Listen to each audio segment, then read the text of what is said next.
Hey everyone, Ali Nejad and Henry Kilbane back with you here at the King's Casino in Rozvadov, Czech Republic, where the moment we have all been waiting for is at long last upon us. World Series of Poker Europe main event, final table, day 5 starts in just moments. Just moments away from watching these 8 players battle out in what can only be said as a career-defining final table, Ali. 148,000 euros guaranteed with 1.5 million euros per person, of course, that coveted gold WSOP bracelet. Yeah, you and I didn't get much sleep, and somehow I doubt that these 8 did as well, although no need to speculate, as we can simply find out what's on their minds from the men themselves. In seat 3, your chip leader with an astonishing 23.6 million in front of him, Ting Yi Tsai.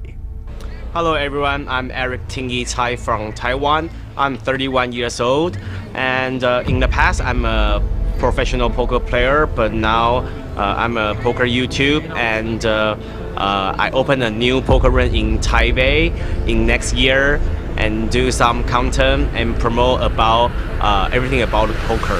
Hello my fans, thank you for your supporting. This is not only my chance to get a bracelet, but also a first main event bracelet for Asia. Okay, let's go. In seat 5, with 14 million in chips, the second biggest stack in the field, Kasparas Klesis. Hello, I'm Kasparas Klesis. I'm 31 years old from Lithuania, and I'm a professional gambler, like I said. Not always poker player, but I try to win this bracelet now. I want to thank you for all supporting messages I got from my friends, and for good luck, so I try not to disappoint you and win the trophy. In seat 4, with 9.8 million in chips, Niels Pudel. Hi everyone, my name is Niels Pudel, I'm 30 years old, I'm from Germany, play professionally poker, and yeah, here to win it today. Yeah, I'm very happy for all the messages I got already yesterday. Was like 100 messages. Happy for everyone. My rail is insane, and yeah, just try my best today. In seat 2, with 8 million in chips, Mike Rocco.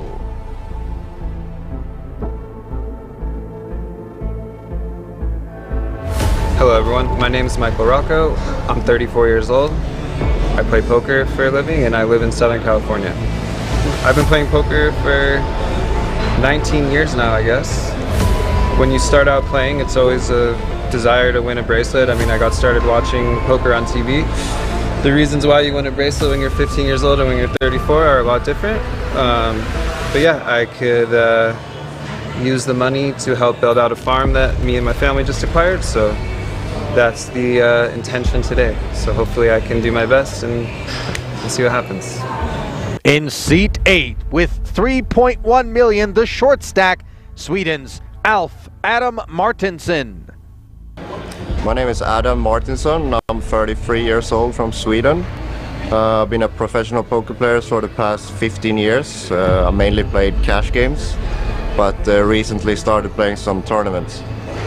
And it's been going pretty good so far. Last weekend I won my first tournament online at GG Poker, and now I made a final table, so I might switch over to tournaments. I'm the shortest stack, so I don't have too much hope to win the whole thing, but I hope to get lucky, get some cards, and win the whole thing would mean a lot. It wouldn't change much since I'm already playing high-stakes cash games, but I would definitely play more tournaments if I win the whole thing. In seat 6 with 10.3 million in chips, Max Neugebauer. Hello, my name is Max Neugebauer. I'm 26 years old. I'm from Vienna, Austria. I am a professional poker player. I mainly play tournaments. That's that. I can't really decide on whether I would take the bracelet or the money. Probably the money though, but I'd really appreciate the bracelet. Very happy about this opportunity. I feel like this year has been going very well. The year before was very, very bad, but this year more than made up for that, so I'm very happy about that. And yeah, just enjoying to play, enjoying to give my best. In seat 1 with 6.5 million in chips, it is Michele Tocci. Hello guys, my name is Michele Tocci. I have 36 years and I live in Italy and a professional poker player. Questo risultato lo voglio dedicare in primis alla mia famiglia che ha sempre creduto in me. In caso di vincita di questo 1,5 milioni e questo prestigioso bracciale, ancora non so, in caso di vincita dedico questo risultato alla mia famiglia e sempre creduto in me stesso e a tutti i miei amici. Sono veramente contento e entusiasta di giocare questo main event WSOP. In seat 7 with 6 million in front of him, Ruslan Volkov. My name is Ruslan Volkov, from Ukraine, 33 old, покер player. Сталкивался с большими удачами, неудачами, много раз везло, прошел, повезло. Я всегда так играл и так и буду продолжать. Нравится такая игра, именно война в войне. Посмотрим, пока нет таких планов на эти деньги. Поживем, увидим. Hello everyone and welcome to the final table of the 2023 World Series of Poker Europe main event here at King's Casino in Rozvadov, Czech Republic.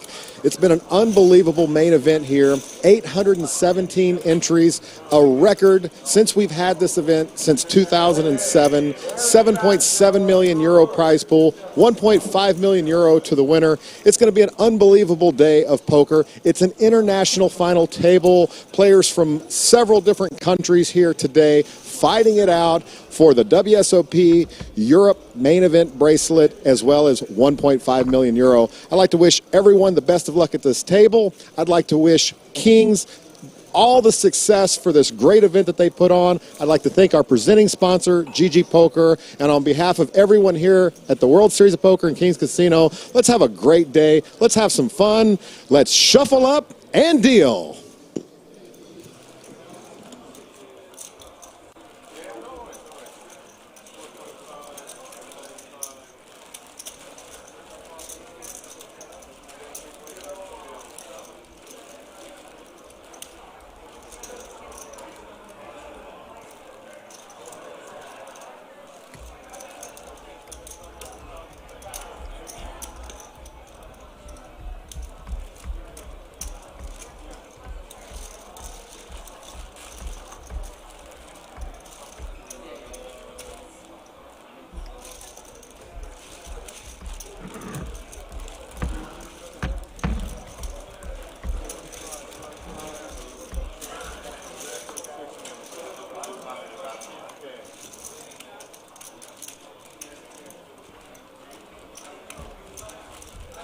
So there you have it, ladies and gentlemen.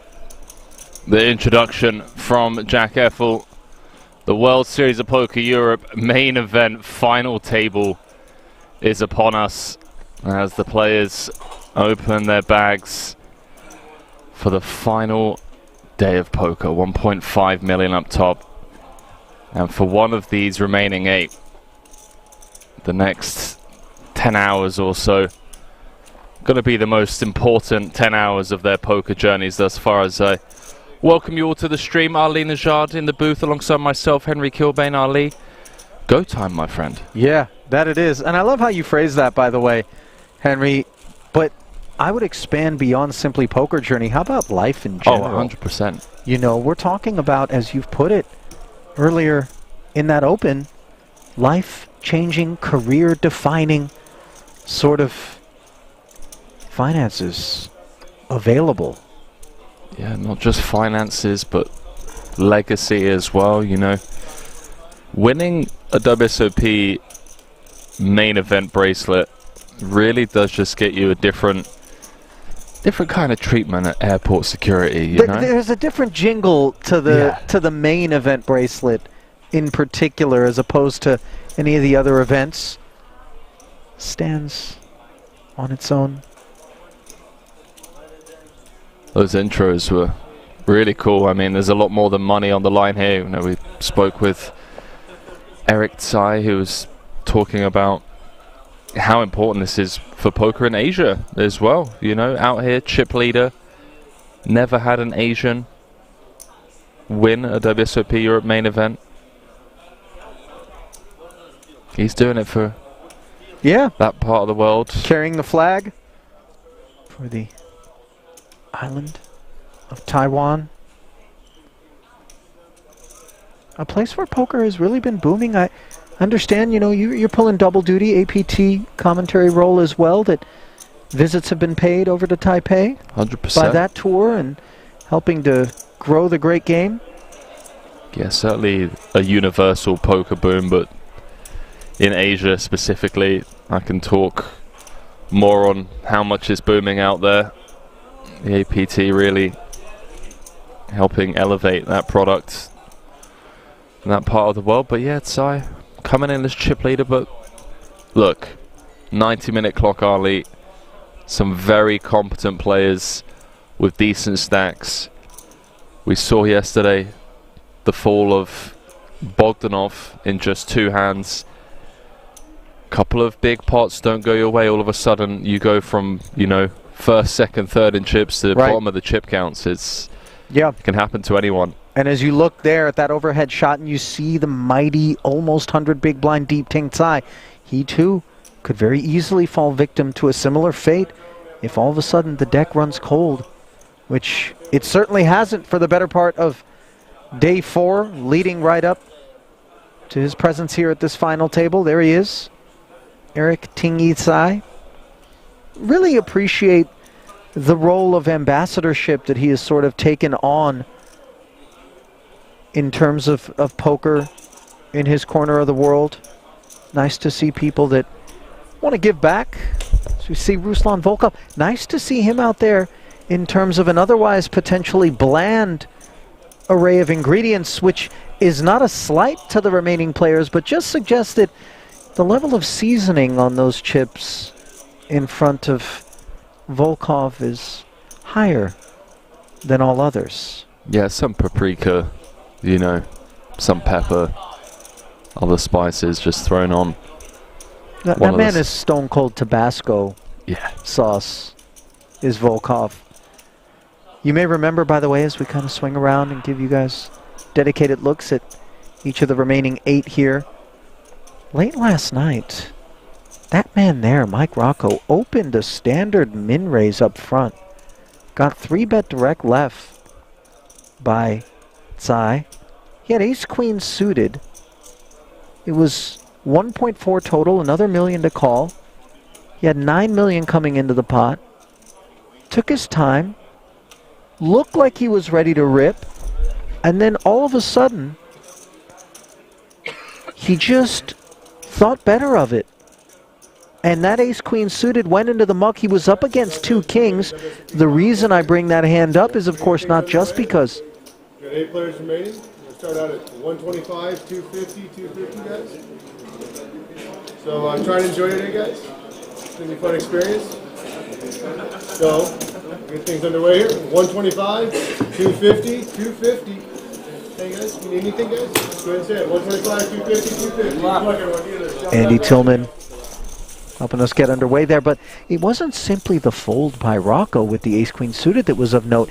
It was that moment where both you and I were at the edge of our seats observing Ruslan Volkov, who looked like with 10-7 offsuit heroism was on his mind. And it wasn't posturing. If you've been watching this man, all of a sudden he can just think it's go time with just about any two. It was posturing. Well, it was the last hand of the day. It's looking at the clock, making sure that that second counter ran out. We've seen some crazy things, but the cold 4-bet with 10-7-0? Come on. If I told you it's in someone's arsenal out here. Okay, I agree. He's the yes, one. 100%. It could be a little bit rich. I may be embellishing, but just... I believe the words you muttered were, "Don't you dare." I mean, he really can just, out of nowhere, bring the heat. We saw the 3-bet with the 8-5 suited. There was some, what was it, like Jack-8 nonsense, King-Queen nonsense that was going on as well. That certainly can bring the heat. Oh, he brings a limp here to start us off against Adam Martinson. Paint baby, offsuit combos. Blind versus blind. Average stack 10.2 million, as Adam Tillman alluded to. 125, 250 are the blinds. Expensive orbits out there. 6 1/4 every time the button goes round. Wouldn't have hated a little 2.5x here from Martinson. Although I guess against this particular customer. Yeah, and you know, every chip's so precious when you're short as he is.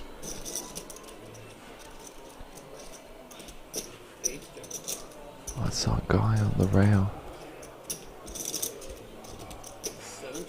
Talking about the financial incentives of some of the people here still watching on as this final table plays out. You know, some swaps.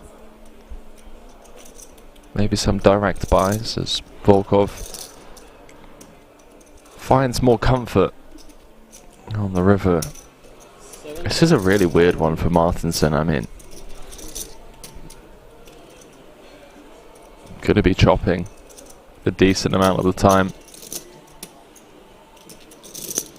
Paired flop, 2-pair turn, and now all of a sudden a $500,000. That which we face. Martinson, by the way, this is a guy whose Hendon mob deceives one in terms of experience level. Been playing high stakes for some time, he said. And his results have been suppressed. By Hendon mob? This is my understanding. Not everything is up there. Is he wanted by Interpol? Interpol? When the hood was up yesterday and we had the full drawstring situation, I did question whether or not perhaps there were some most wanted lists. Now that police barrier at the border makes sense, you know. Now we know who they're really looking for. Well, they were looking for each of us on at least one occasion that we were trying to cross over. I know them by first name now. Oh, Henry. You again? Yeah. If I drive by...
Raise.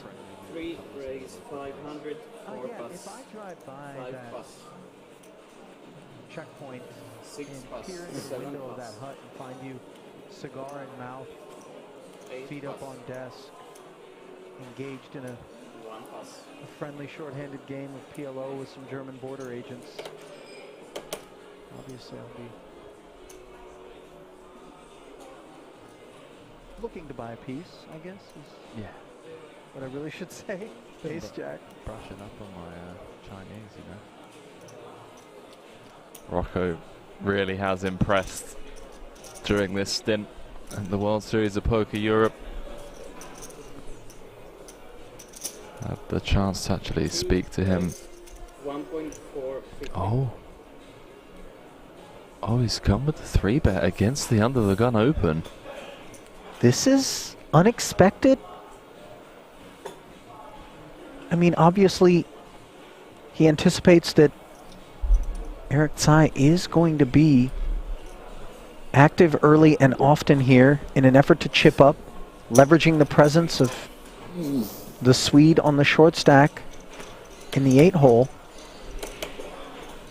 Yeah, Rocco perhaps trying to just leverage that huge ace-queen fold last night.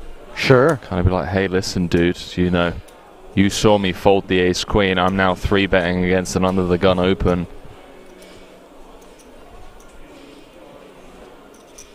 Tough spot for Rocco. Always going to continue on this board and gets a bit dicey. Looks like a very small c-bet. Sub 10% pot. I think with ICM it's absolutely fine. Especially against an under the gun open across multiple streets. Do you have a card in mind? I do. That would create seismic ripples. Oof. Thought maybe we found it there, but it is a queen. Rocco's gutter turning into a pair. Oh, I think we have liftoff. 3.8 million in the middle. It was an open. Then the 3-bet from the big blind. A follow-through of 275, which was flatted by Tsai. I think we might be emptying the clip here, Ali. 3.8 in the middle. We just have the hand to do it with. We block ace queen, we block jack 10 of clubs. We would have heard from ace king. Never has kings, never has queens. Maybe aces. I should never say never, obviously. Could have kings as well, but really targeting this type of kit. Ace jack, ace 10. That calls flop and turn.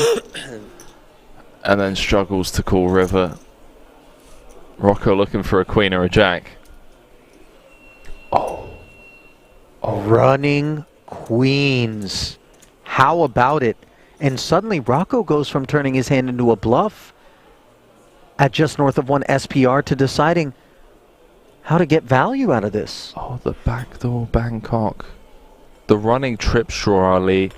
Never sleep on it. The deadliest draw in No Limit Hold'em. Just never expected. This was 3-bet pre. 8% on the flop. 15% on the turn. And now sub 1/3 on the river. Rocco's going to be up to 10.5 million.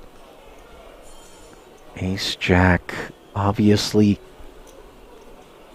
deeply uncomfortable with this 3-bet and then 3-street progression from Rocco. Playing the board kicker.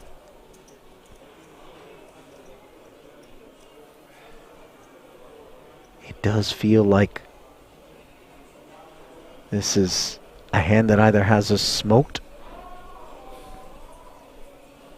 most of the time, very seldom, maybe. Yeah, we're now like chopping against weaker ace-x, which you could argue. I don't think he bets. I agree. You know, I was going to mention the chops, and then you start to realize that that's not where Bravo. Rocco's going to be at as played, and Sai does find the fold. That's a great fold. The rare applause from in the booth there. There's been some very impressive navigations out of this final 8. Yeah, look, putting chips in whilst he's ahead, folding once behind. That's a surefire strategy to do well in no-limit hold'em tournaments. Well done for finding the fold. It does maybe want to play, you know, devil's advocate a bit. Had the queen run out not come off, would Rocco have got the bluff through, which I suspect he would have been following through on with that combo. All 5.4 into 5.1? Whether it would have been all on request, I don't know. But if that sizing is getting the fold, who knows? Onwards to the ace-3 offsuit of Martinsen.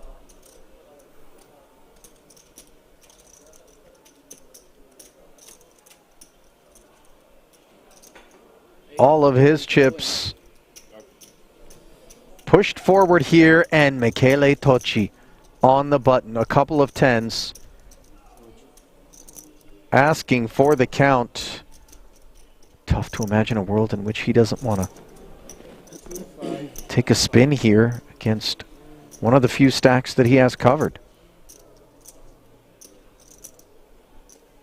If not the only. Yeah. It is the only, and well, this much on the line. Pocket 10s, you're never thrilled, but have to take the spot.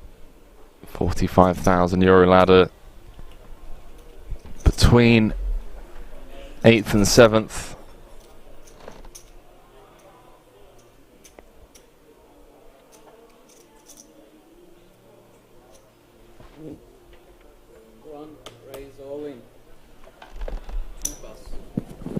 So the jam over the top, just to ensure a little privacy. And we will take our first spin of this FT. Yeah, Martinsen knew coming into this that he was going to be spinning the wheel very early on. Ace in the cutoff for 10 bigs. I'm honestly not sure. This feels a bit loose for my liking with ICM with the ace-3. Could be being a bit results oriented here in the booth. King 6 board. The ace-3 begins to flicker. Might it be lights out? 2 to come. Queen rendering no assistance. Well, it does give 2 additional outs. Would be the dirty way to do it. Counterfeiting queen on the end or the ace. All that will salvage Martinsen's hopes, and instead a 10 on the end will leave Tocci with a full house and leave Adam Martinsen eliminated in 8th place. 148,000 euros going his way. A nice pay jump of 45,000 secured by the field. And just like that, we're down to 7.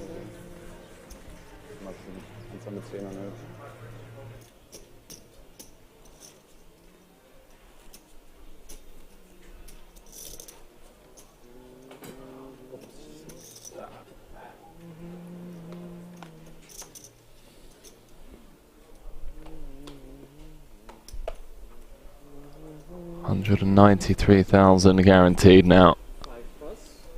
After what was a bit of a gridlock with 10 left. Wow. Tocci, what's he had for breakfast? Up to 9 million. Pocket 10s now. One hand later. It's got the Django's.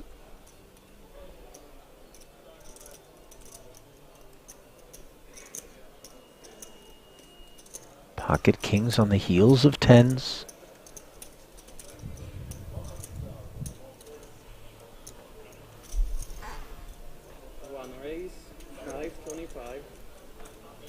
Fresh, minted 9 million.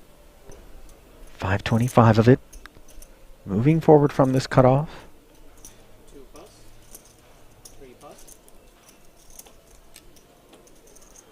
Poodle in the big will defend, most likely.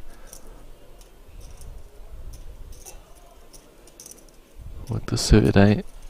Wouldn't fault him for folding, by the way. It's kind of snug in the middle of the pack. I think 8-6 is mandatory. 8-5, 8-4 is close. ICM, it really does get interesting. 7 left. The pay jump's getting incredibly steep, of course.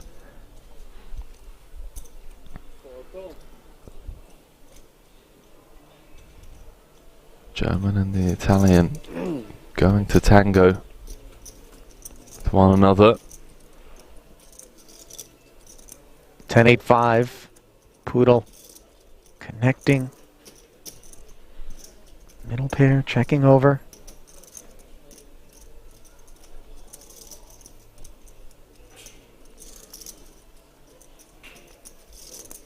Yeah, that's the problem with defending these types of holdings. You flop a piece, it's always going to be a marginal piece for the most part.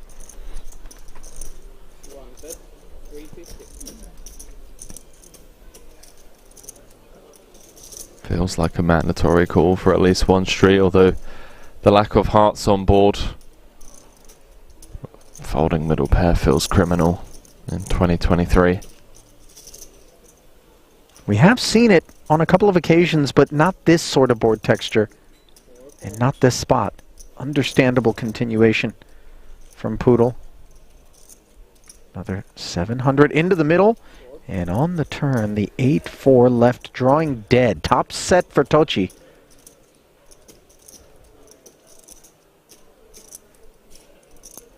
Yeah, wonderful development for the Italian.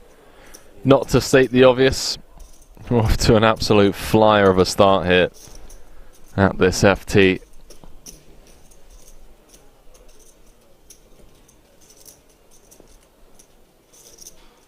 Second check. Now with 2.1 million in the middle. Let's see what Michele dials up.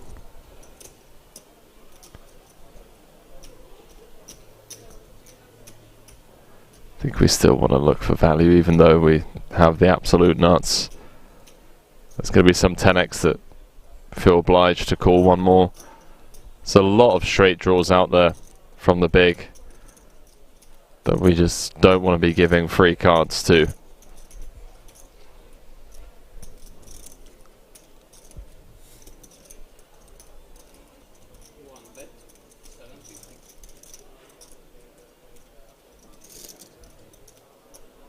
Doesn't even go that big, just 1/3. No, he sure doesn't.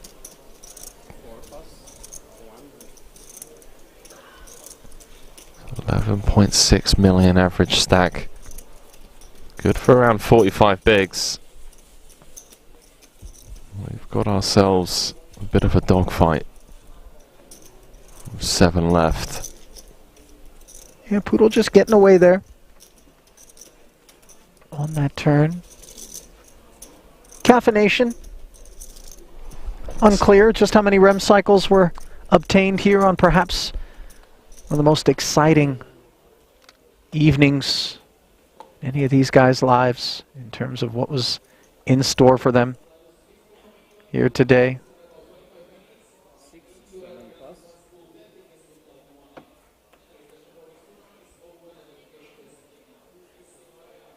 You get the butterflies, Henry, when you've made deep runs out there throughout the course of your career? Coming back, big FT, something like that? What career, Ali? Well, come on, don't be gratuitously modest. I know, obviously, you've made a pivot and you've dedicated yourself to being in the booth, but that's not to say that you know, maybe it was just a 50 euro buy-in or something like that, but it was an important spot for you at some point. No, I played cash since I was 15 years old. I mean, what do you want me to say? All right.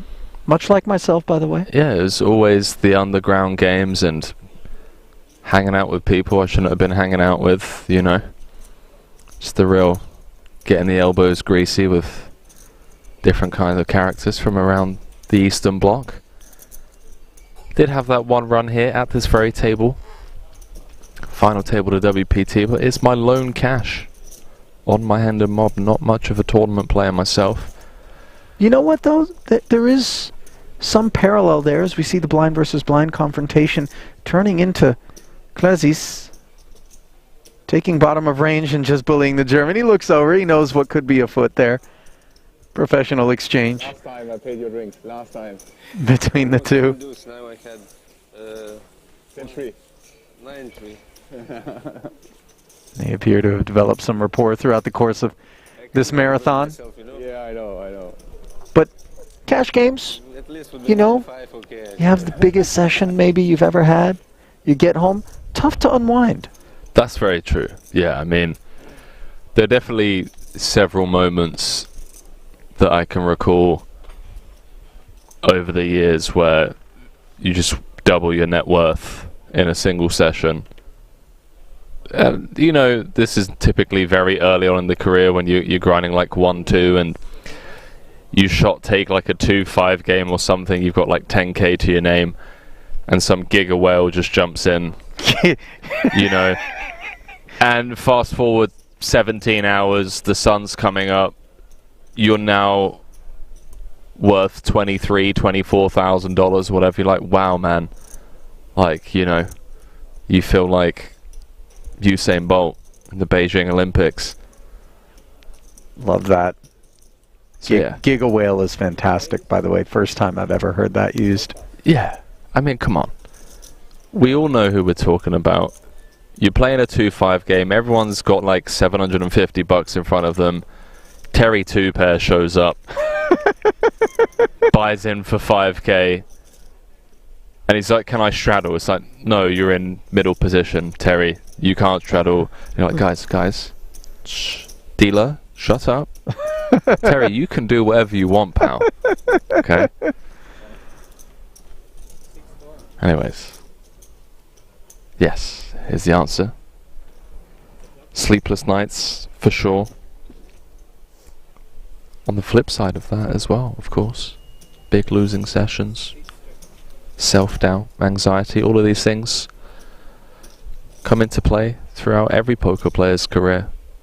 Pair fours coming into play for the Austrian Max Neugebauer, who I had the opportunity to get ironed out on the pronunciation of that last name, but he did assure us Max will do just fine, so we'll do our best to refer to him as such. There's a look. It's given me Jesse from Breaking Bad vibes, not gonna lie. I mean, I see it. Check calling. 8 interacting now. On the turn, the gut shot. The product. As the King-Jack follow through. potentially set the price here. But Max, he's gonna go with check the side. Very awkward one for side to just continue firing on. 5 of diamonds, completing a couple of straights that we should never have, and Max can. Overcard, flush completer. Neither player with a club, I mean.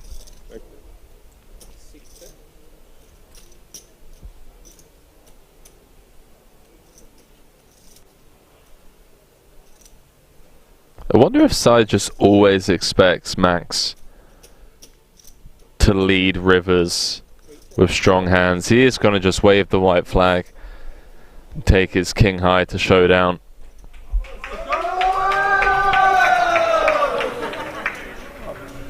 Max Israel celebrating. Looks like some flights may have been taken overnight. Didn't make out the signage, but they were here. It said Max, M-A-X. Those were Austrian poker pros call Vienna home. No shortage of them out there. I believe that's Monica on the rail with someone we've had the pleasure of calling the action on at Triton Stops. Mr. Roman Hrabets. Ah, was that Hrabets? It was indeed. There you go. Keeping good company is Max then.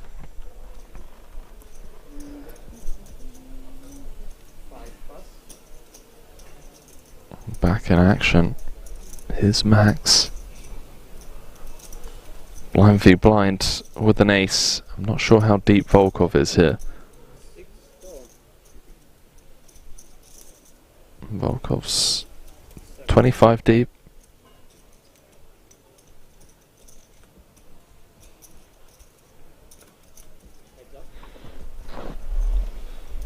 Both players content on playing a small one.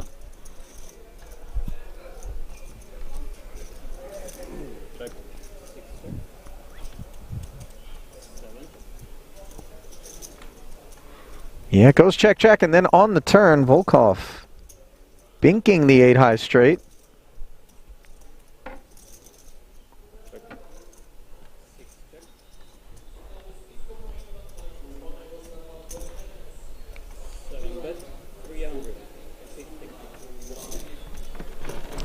Max with ace high, I mean, what are you going to do? Hope that Volkov gives up river. Behave.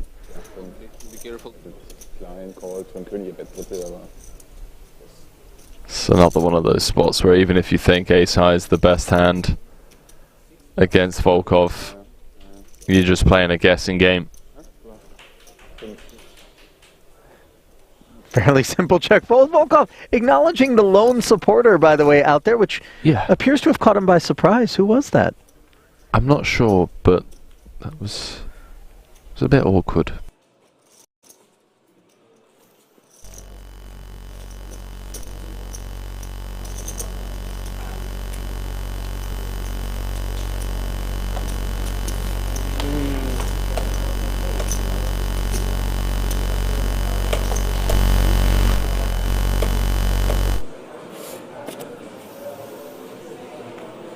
Two pass. Raise 3, raise 500, 4 pass, 5 pass, 6 pass, 7 pass.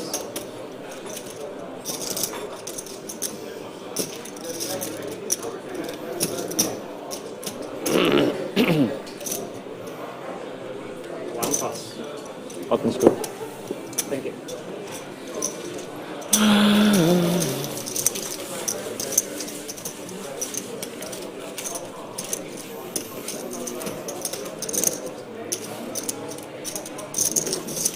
We're back, ladies and gentlemen. Let us know. 1 in the chat if you can hear me. 2 in the chat if you're hard of hearing. 3 in the chat if your ears were just briefly deafened. Do apologise on behalf of the production crew. We're trying to... 3, raise 500, There's some mice 4 pass, nibbling on 5 pass. the wires, apparently. May have to have some words with the local power company, because as it turns out, those power disruptions that are creating the audio issues here in the booth are extending to the entire property. So this isn't something exclusive to production. No power issues for the big stacked ace-king. So I raise and take it.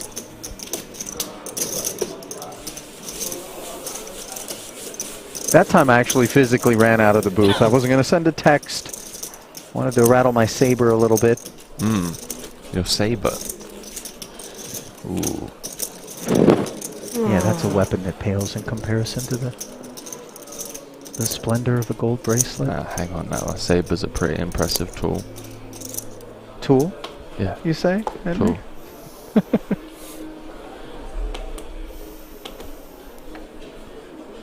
Pocket jacks now. for Niels Pudel.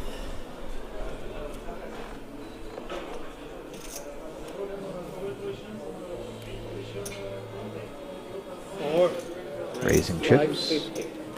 Deployed. 5.5. North of min.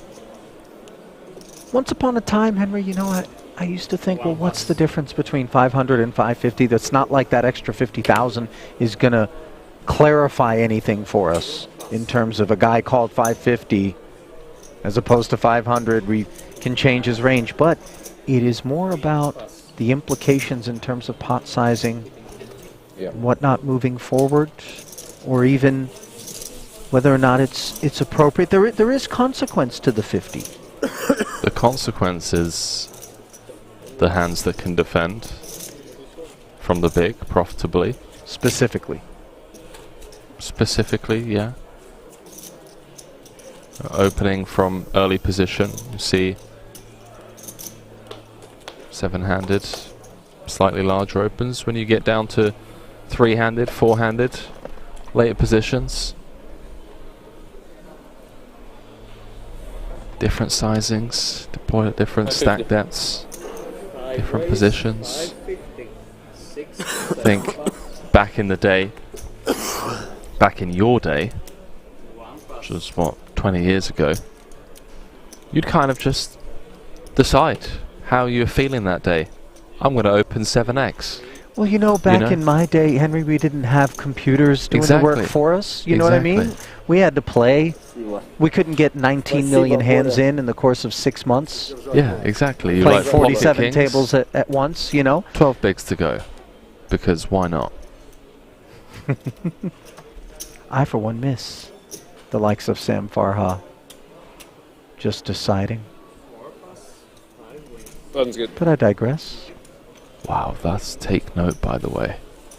You guys want to try and figure out who's ICM aware and who's not. Jack 10-0 fold from the big against the under the gun open. That's pretty huge.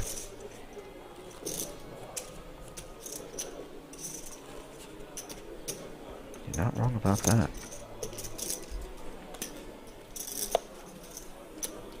Yeah.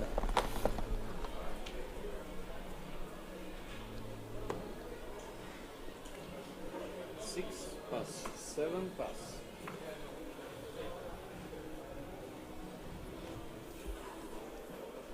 One pass.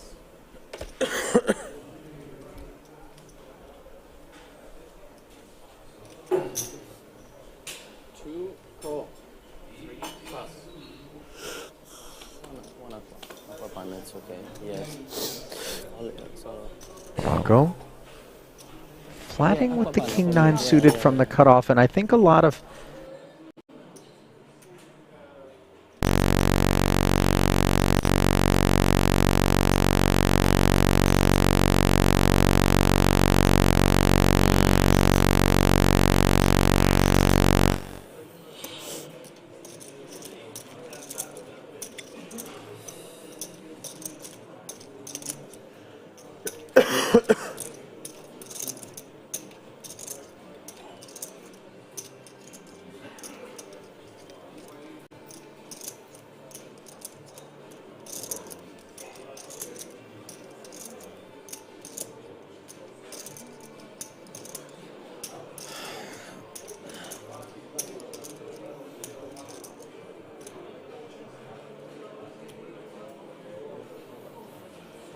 raise 1.2 million, 5 pass.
flash or no? Into it.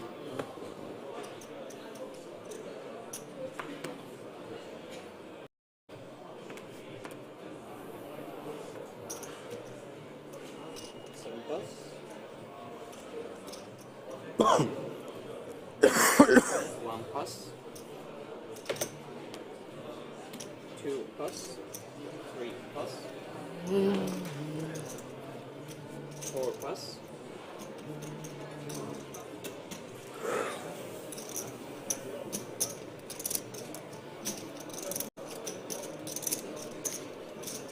5 go.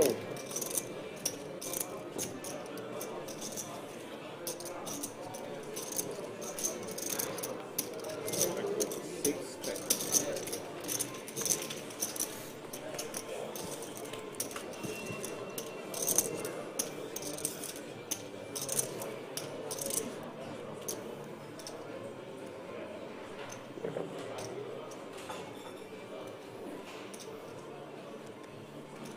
5 check.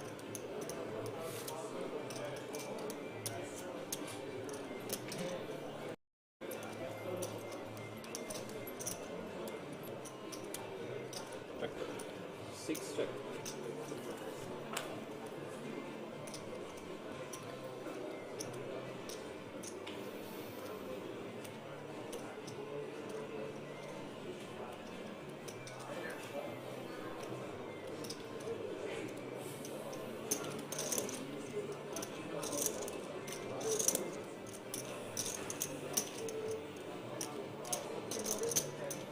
5 bet 350.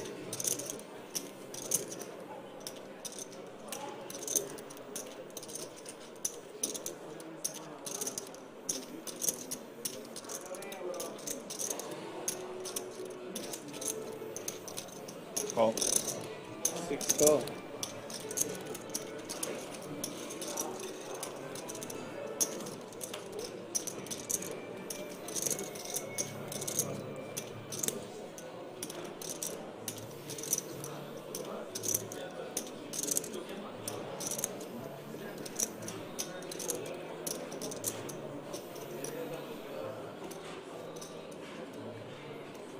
Check.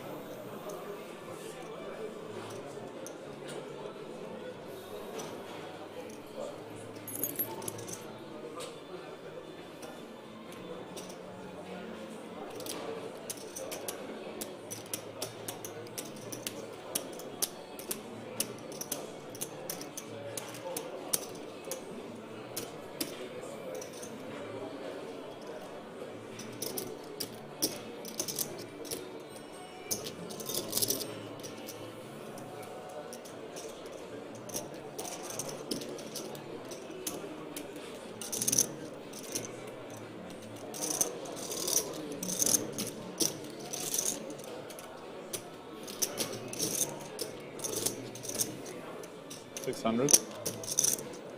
6 bet 600.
One raise, 525.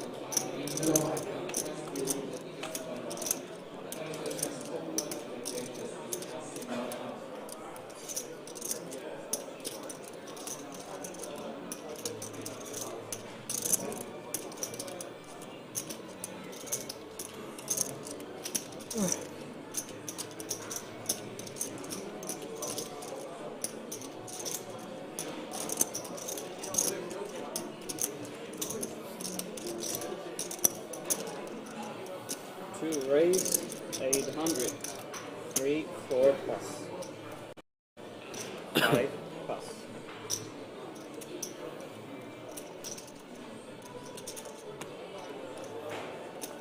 6, 7 plus.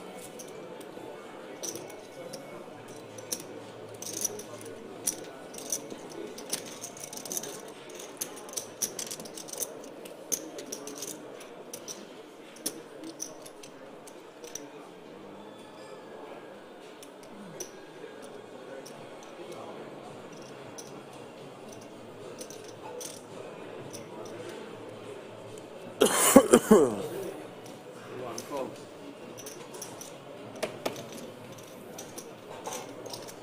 Heads up.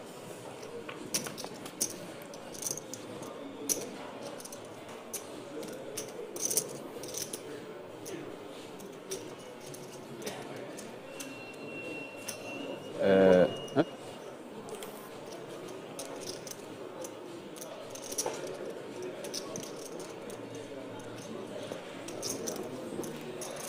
One check.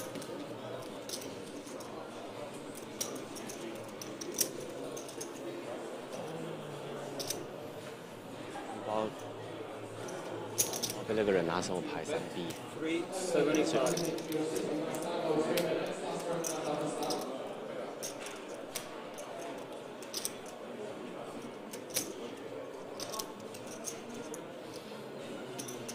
One call.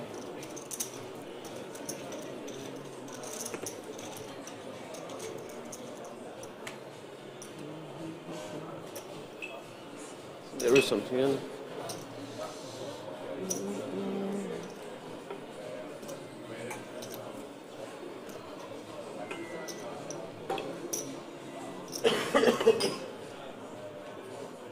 Finish. And water. One water. Yeah.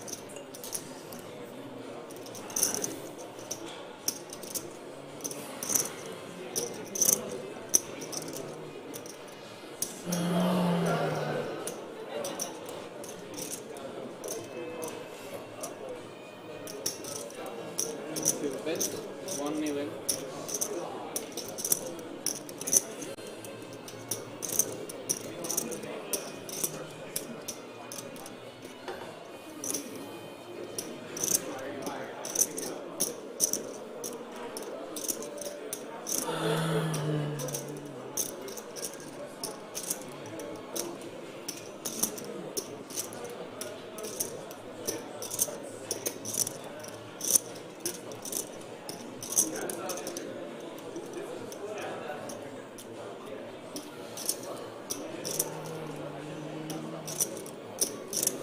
One call.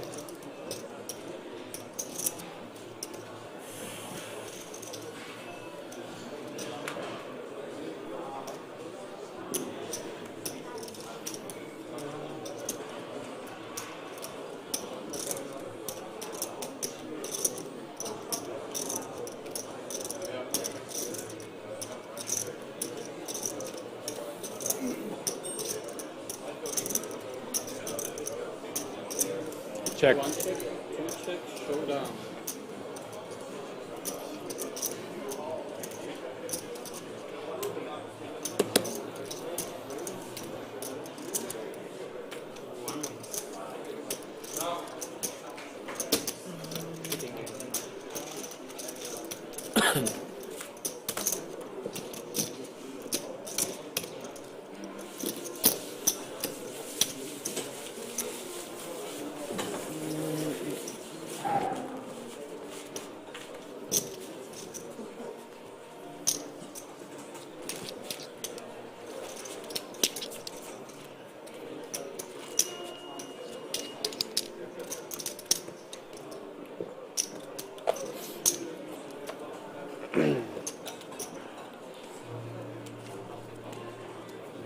Big blind.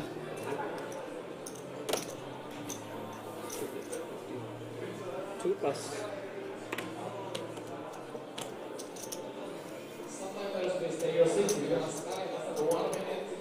Raise. 3, raise 500. 4 plus.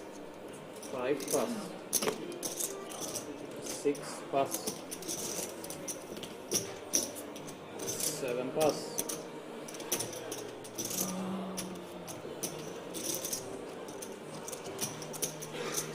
1 pass. 3 pass. Button please. Thank you.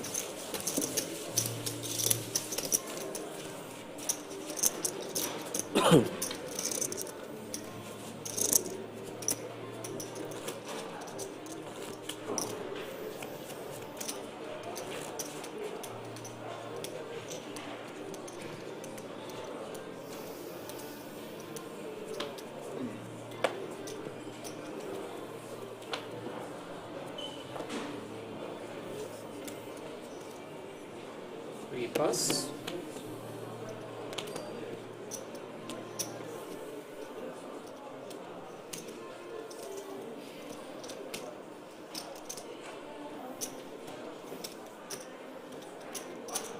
Four, raise 500. 5 pass. 6 pass. 7 pass.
One raise, 1.850, 2 pass.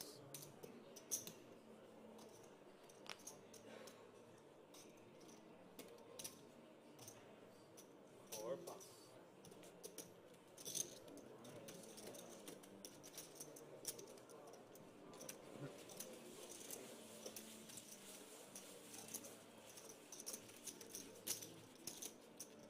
And a new dealer is coming. Good luck. Thank you. Good deal. Hello. Hello.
525.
No ISO?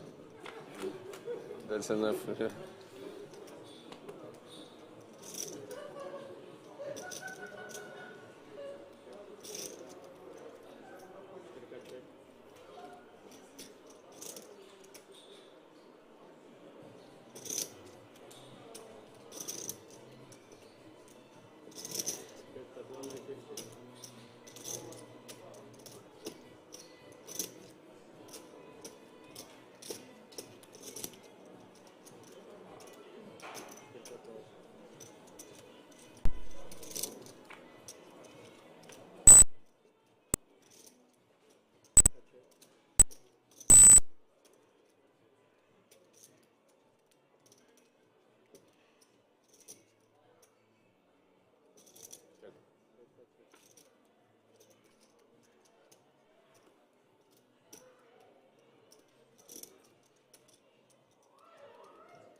Opens under the gun to 525.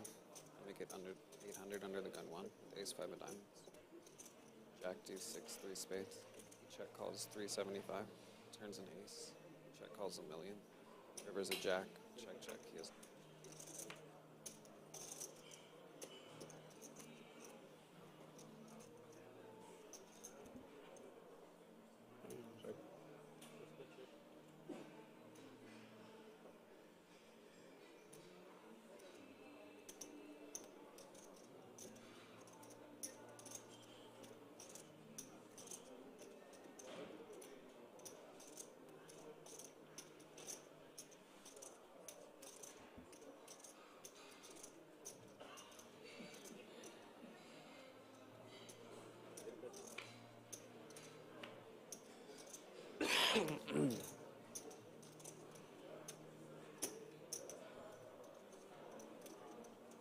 Check.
Good friends, yeah? Huh? Good friends. Yeah. Fold. Everything is good.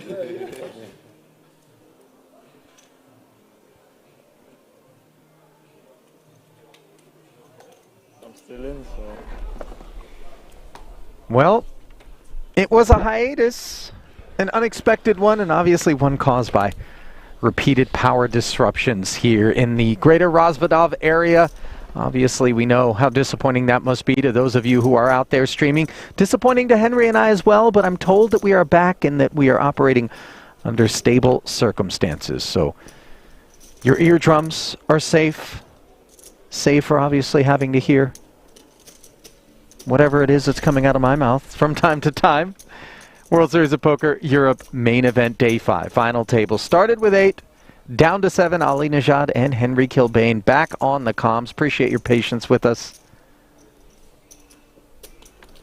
Let's go. We're back. We had to flush out the gremlins, the dust fairies, the mice nibbling on the cables. And Eric Tsai has been nibbling on the field, is my guess here. 21 million off the 23.6 he came in with, but nevertheless, always out there bobbing and weaving as a big stack who has shown great aptitude, tremendous experience, the content creator, very popular, hailing from Taiwan. The YouTube chat, by the way, flooded with his supporters. Yeah, it's been pretty insane to see just how much of a turnout one player can get 3 million, yeah. Wake up, folks. Wake up, folks.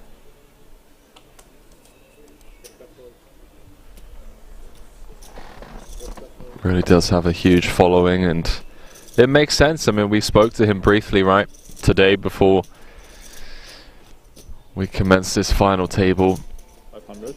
Really does it for all the right reasons. Loves the game. Wants to grow poker in Asia. Wants to make a name for himself, build a community, build a brand, and get the game growing out there. As Max has opened the button, you can see his crew getting ready to perhaps wave those banners prematurely. Tocci gonna defend and has the dominant king here. 2 hearts, 2 5s, and Jacob on the board.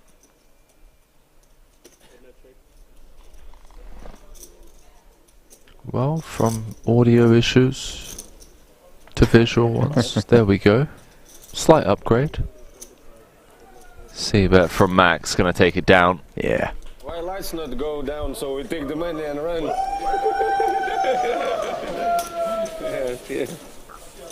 yeah.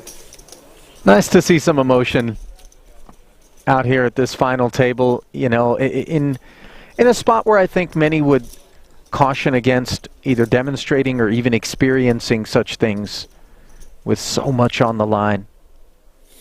193K, the on-tap payout for 7th or better. Feel alive out there a little bit. You would hope so. I mean, there probably haven't been many tournaments that these guys have ran deep in say the past 12 months where first prize has been 193,000 and having that locked up already with 1.5 million to play for. I mean, let's go. Let's really go. Huge spot. Not to state the obvious, a massive day ahead for all of these players. 1 ladder already so far, so you did see Swedish player bow out first, Alf Martinsson.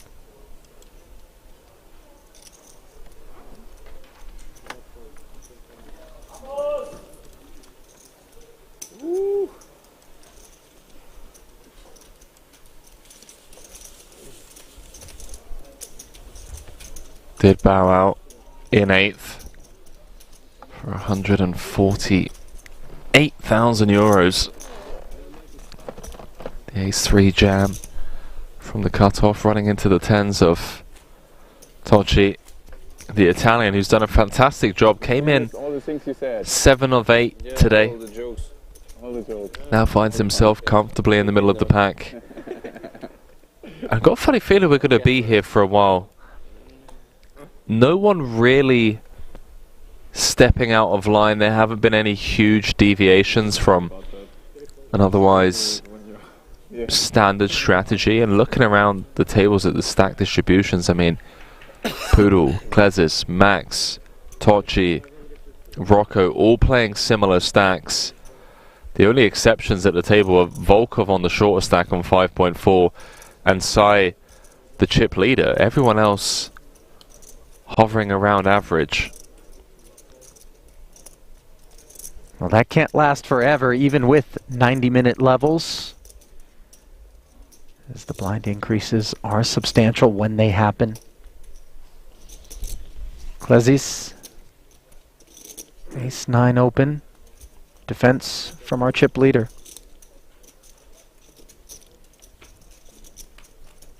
Yeah, Sai happy to take it to the streets. King 7. Interesting one. Personally, with ICM feels like a pitch. But I can see the arguments for taking it to the streets as the chip leader.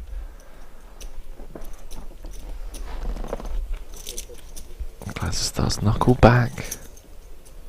Caution going to be exercised anytime people are squaring off against Sai, and he knows it, and it does really embolden him in spots where whether it's pre or post Henry, he might not otherwise be inclined to take a flop or to take a certain line.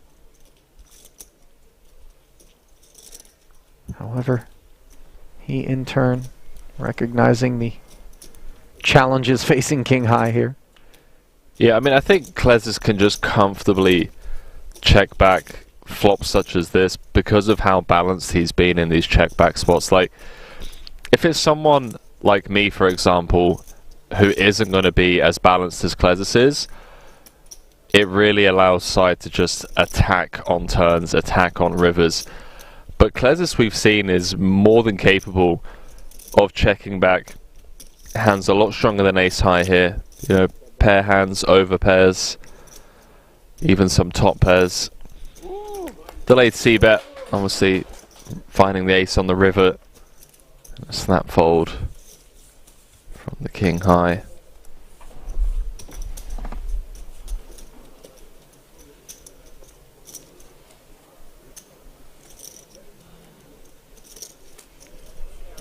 There it is. There it is. WSOP Europe main event bracelet.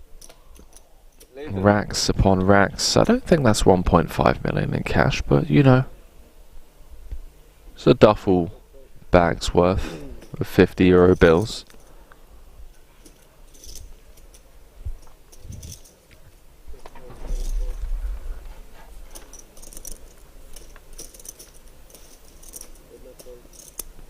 Folded around to the button of Mike Rocco.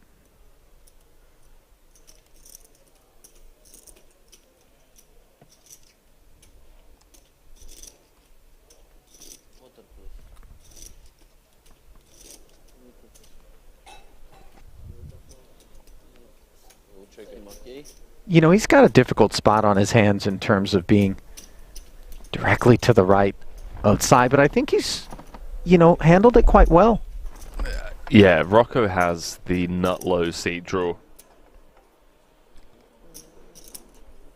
in the entire table. I mean, coming in, he had the 3 chip leaders to his direct left, just not allowing him to go after any spots. So with a fun one. King 4 of clubs has his poodle.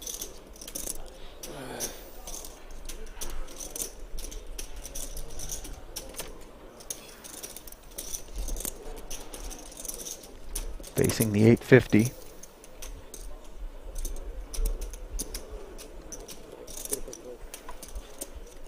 Yeah, heads up, closing the action. Never thrilled about it, but do have position, suited connectors. A7 deuce board does put the 8-7 of hearts in front. Very dry texture.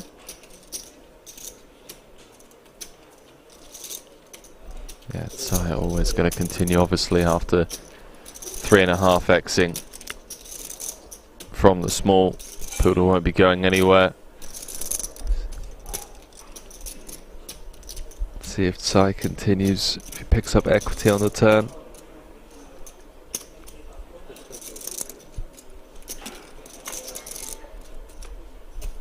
Which he does not.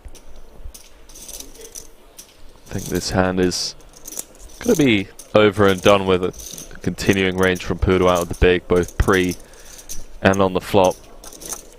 Going to be narrowed down to pretty condensed range. Don't expect there to be too many ambitious floats with ICM against the chip leader. I like this shutdown from Sai.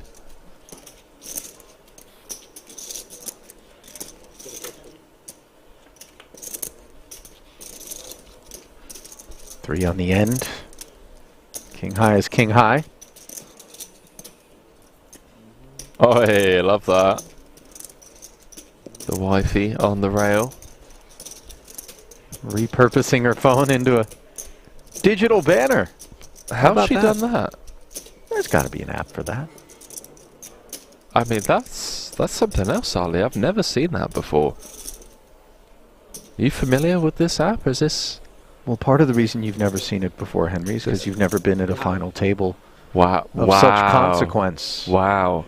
Right. I mean, there was I'm just no echoing need. Hang your on, hang on. sentiments earlier. That's fine. That's mine to say, bro. Right. How's those mixed games going, Pappy? Every year in the black. Yeah? Yeah. I mean...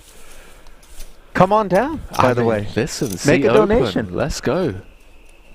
Heads up for rolls any day of the week. Mixed games, Henry? PLO 5. Never played it. Never played mix. Never will. Maybe that's the mix we should play then. PLO 5, capped, and then my mix. Capped? It's limit. You need a cap on a limit game? Yeah, I know you vultures are gonna try and bleed me dry in some, what was it, pot limit, high-low 7-card Badoogie. I mean, come on. Oh, relax. You're, I don't want to say safe, but, you know. You'll survive. Just catching strays out here in the booth for no reason. Rocco limping again with one of those hands that wants to try and see a flop. He's just trying to create his own strategy, his own style.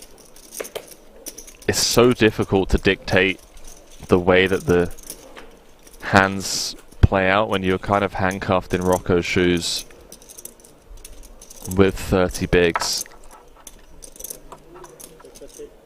Opting to limp the King 9 suited and now the 10-9 suited in this spot.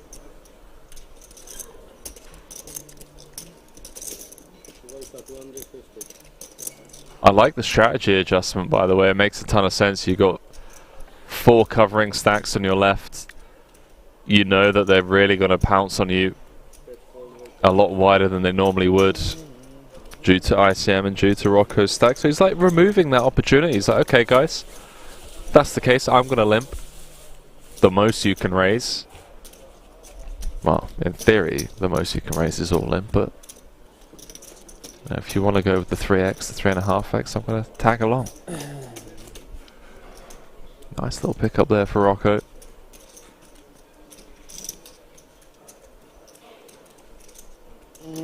Haven't seen much from that man. Usually because he's got the chip lead and that's when we hear from him. He's on short stack duties for now.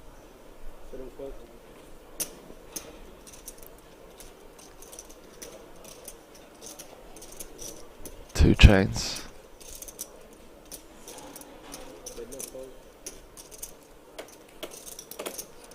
What was the translation again for 2 chains in a town? Due catene. Due catene. I wonder if any of his team have fed that information back to him. I fed it to him earlier today myself. Okay. Fantastic. Michele's English not strong enough for him to feel comfortable doing that pregame interview outside of Italian, so we let him flow. Due catene. Yeah, we got the chance to speak with Klezes as well, whose friends apparently are fans of yours, Ali. Some of the banter that we had in the late hours of this, well, I was going to say last night, this morning. Yeah, it sure was, wasn't it? And the button out flops the big blind here. Max up against middle pair. Checking over. Let's see what Niels has in mind. A check back with that middle pair. Yeah, unfortunately, from an entertainment point of view,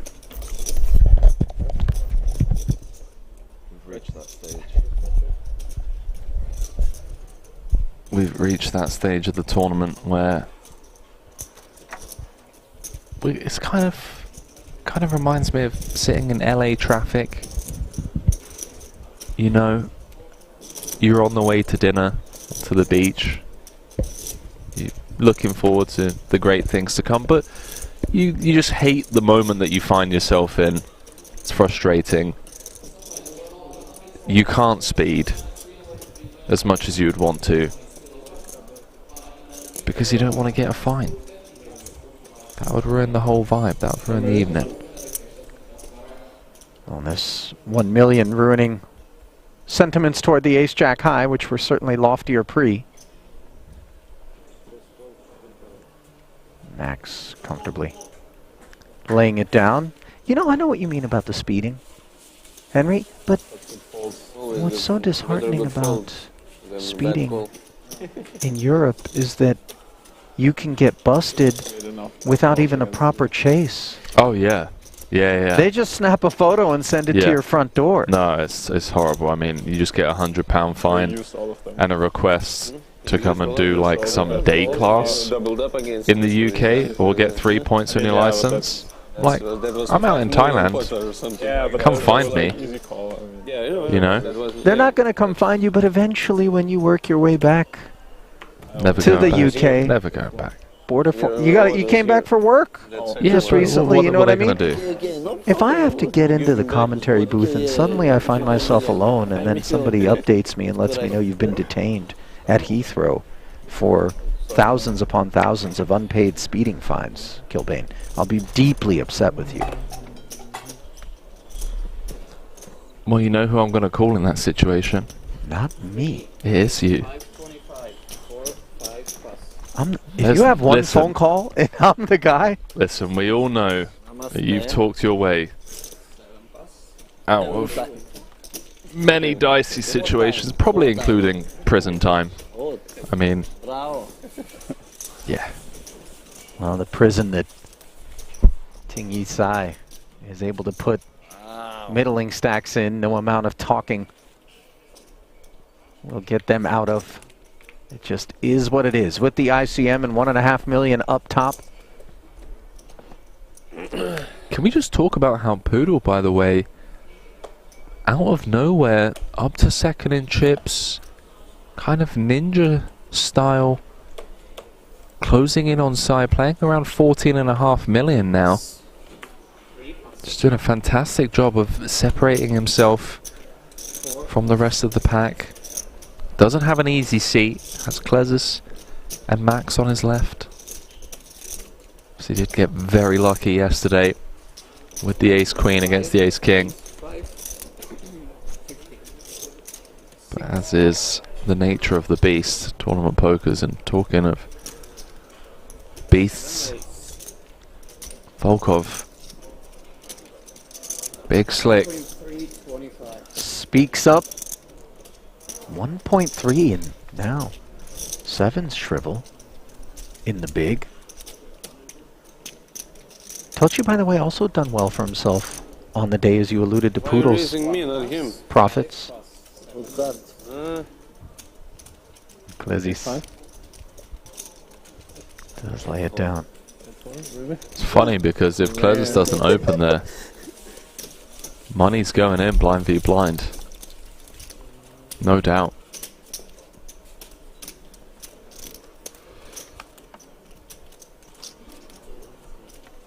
Yeah, it's interesting how just one little disruption, such as that, which of course was understandable, can completely shift the landscape. The butterfly effect. That is the one, isn't it? 3, 4 plus. 1-0 flutter. 5 plus. To disturb 6 the matrix. 7 plus. Tochi, ace queen now in the small. About 30 effective.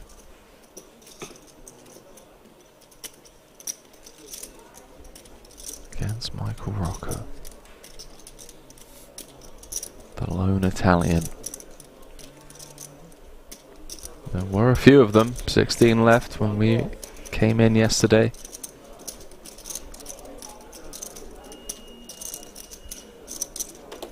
Most notably Dario Sammartino, runner-up the 2019 WSOP main event. Boy, he had a real bad day yesterday, did Dario. Yeah, that was rough. I mean, to go from 55 bigs to 10 in the space of a level is never nice, and more often than not it involves being cold decked.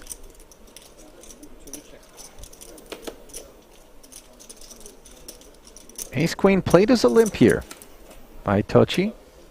Rocco a free opportunity to bink this deuce for the lead. 10 high, 2 diamond texture. Really not that which favors Tochi in terms of actual kit.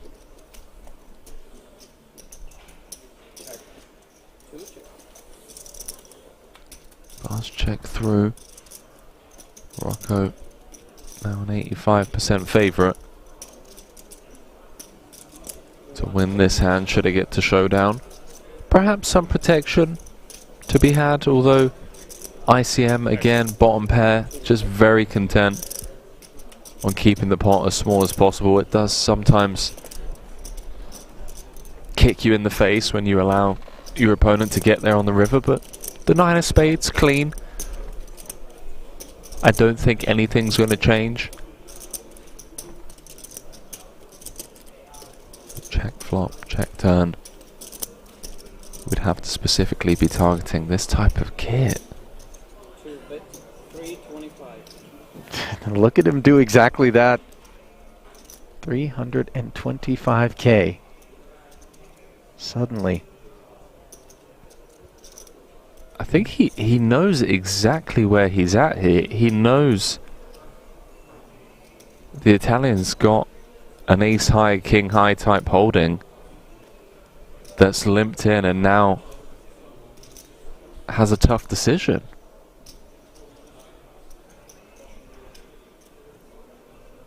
Do you remember that? Oh, he's got paid off. I tell you what, that's 2 spots now where Rocco has found the thinnest on value on the river. Thinking back to that ace-jack hand the other day, and now bottom pair for almost half pot, Arlie. The vision is crystal on that man there, and perhaps the sight's set upon gold. That's insane. That is absolutely insane. To value bet that there. Oh, he's a chiseler. That much we have certainly established based on our observations. Wow. Take a bow, Michael Rocco. The fold with the ace-queen yesterday, and now the value bet with bottom pair.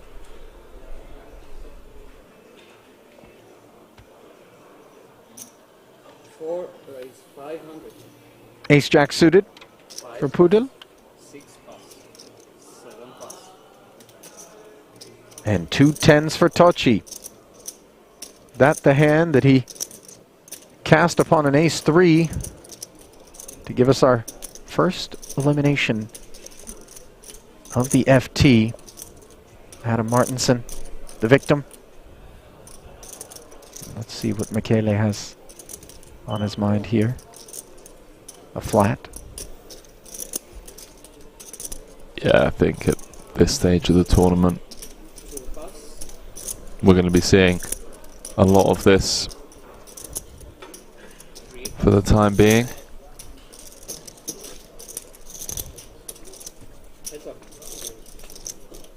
Perhaps not the most glamorous. People come in here expecting everyone to be swinging for the fences. It's going full ape styles. Not going to happen with these stack distributions. Everyone hovering around average. 1 short stack, 1 chip leader. ICM really is a prison sentence. I mean, jail time for poker players.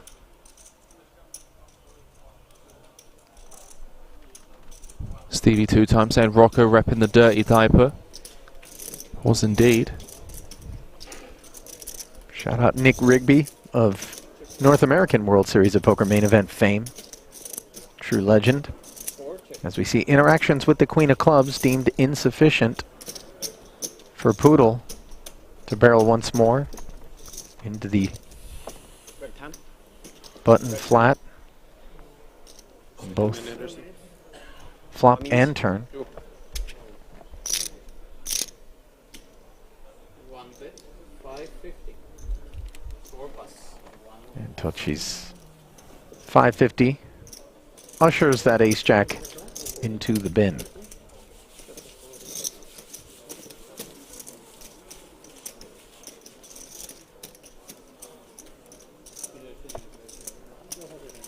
Turns a WSOP Europe ticket from a €230 EPSC tournament to a whopping 193,000. Wow. Still money on the line.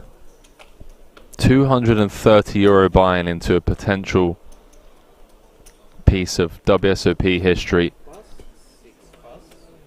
and a poker legacy. What an insane story that would be. Do believe we are going on break at the conclusion of this hand. One raise, 525. Italian back in action.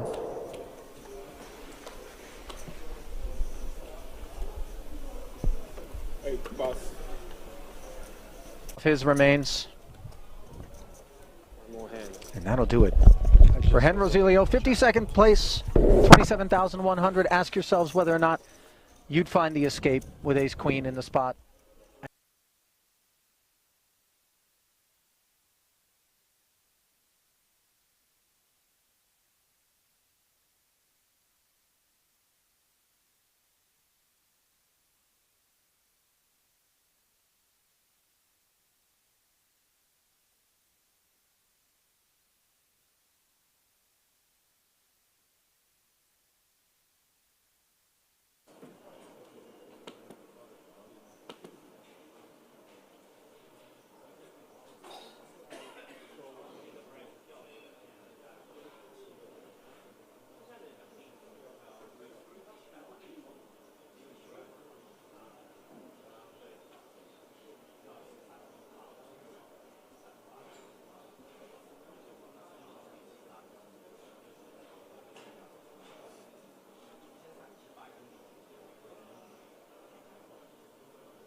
.3. 2. Yeah. 2.3.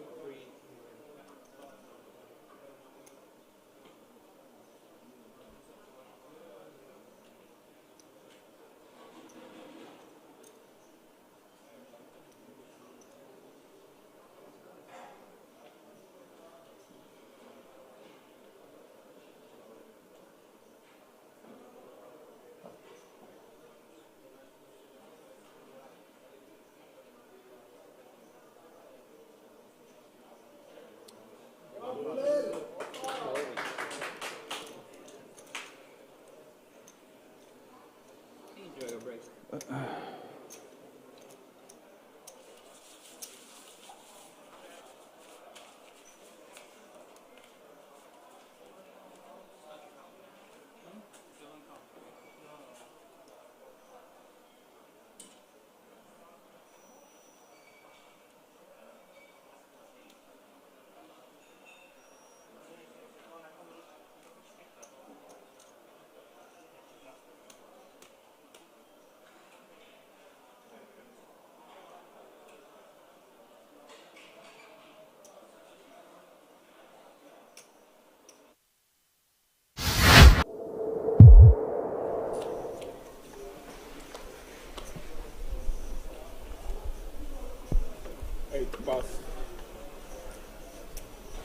Bogdan was watching this going, how come Martinson can't have all the fun?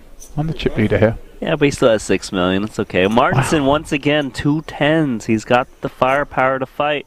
His arms must be getting tired, Randy. Just kidding. I don't think he minds it. We might have to relay the felt. 100. Excuse me, can I pitch my top one? Yeah? Looks like he'll be raising, taking this one. Yeah, Chateau with King 3 offsuit. Such a poor hand. No chance he's playing this.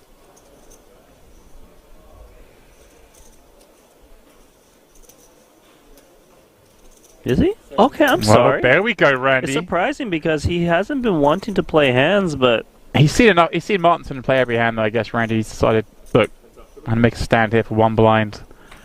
I've got a short stack back. He's had enough? Yeah. Didn't want to wait anymore? No flop. Martinson top set. Because he needed a hit hand. 7 check. Can Martinson find a check back, Randy? Against such a short stack. I don't think he will, just because this board hits the big blind a little bit, right? 7, 6, gut shots. Is it a tiny bet and trying to induce a check jam? I think he comes in small because he has the best pieces of this board with top set. But rarely would he want to check back this flop.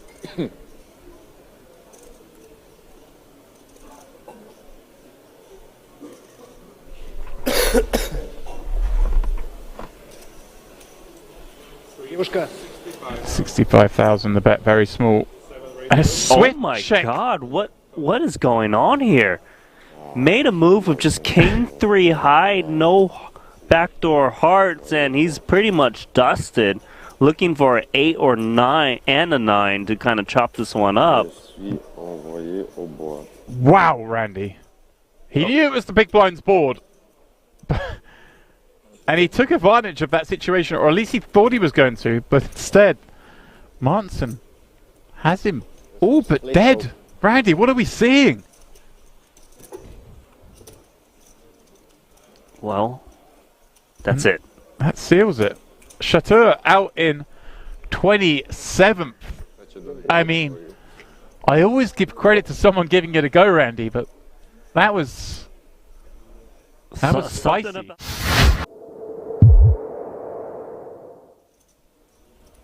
Just so many insane hands in this first frame of play.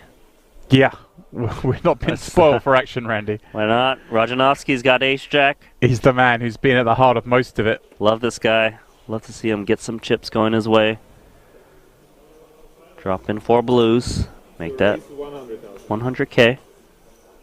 Yeah. Ace queen suit. Oh, he's just in trouble. I don't see a world where Rajanovski gets away from this one against ace queen of hearts. Yeah, he's been opening all the hands. Now may meet resistance. And he may just decide ace jack suited. It's too much kit. Let's see though. Adamski. He's grabbing those re-raising chips immediately. 4 ace. 250,000. Does take up to 5 blinds.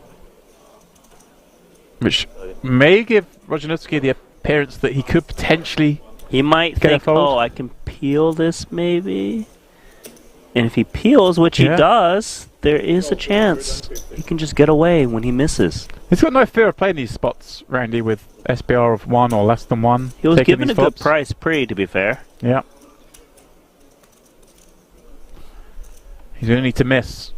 Unless it's, of course, that jack or clubs. Well. Club. Followed by 2. Here we go. Clubs. He's just announcing the stop and go, Randy. Stop and go for pot. Now, Adamski has to ponder this. Like, it's not ace-king, is it? Ace-king's jamming pre. So he's thinking, is it a hand like 7s or 5s that... He pretty much has the nut no pair. He does have the backdoor hearts, which is helpful for added equity. If he's up against 2 clubs, he's doing okay, as you can see. Yes, the question is this opponent ever paired at this point?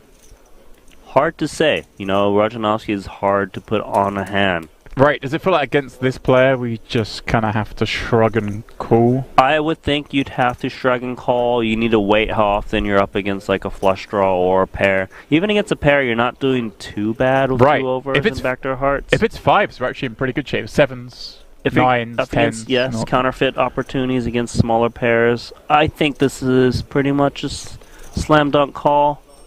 Yeah, he does make it. I'm with him. I'd be calling, and he's going to see it's flipping. Of course, there is some chop equity. Let's see, can he find a chance to stay in this tournament for Rajanovski, who's been the most active player at this featured table? Yeah, we're not picking favourites in the booth, nothing against Dempsey, but I want Rojanovsky to stick around, so maybe a chop's fair.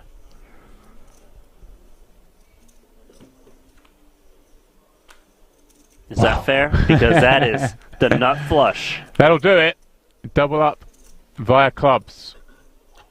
Nice. He's staying Dempsey down even though he's just doubled up for him. I love it.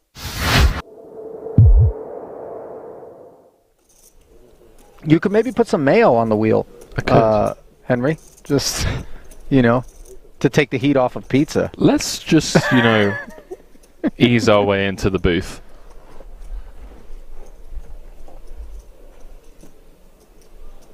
Pocket sixes. Let's see how the German eases his way into this one.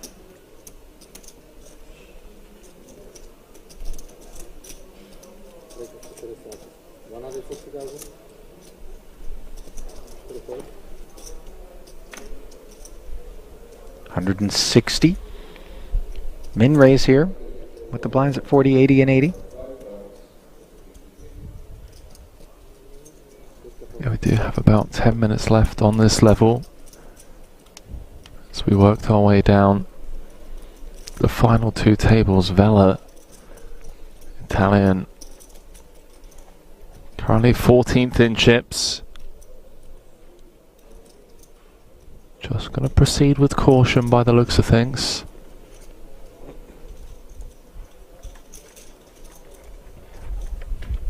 Comes with the defend. Uh-oh. Top pair against bottom set. Monotone texture, though, could keep Vela from losing more. Yeah, the saving grace here is these 3 diamonds on board for Vela.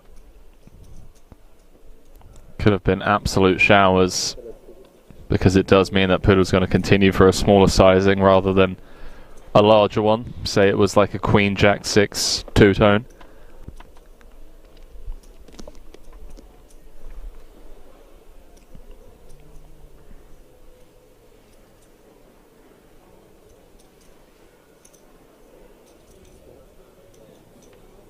Another 200 into the middle after the check call of 100K.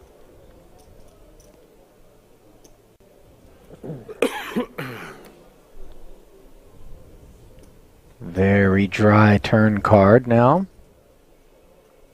The type that rates to keep ace queen very involved.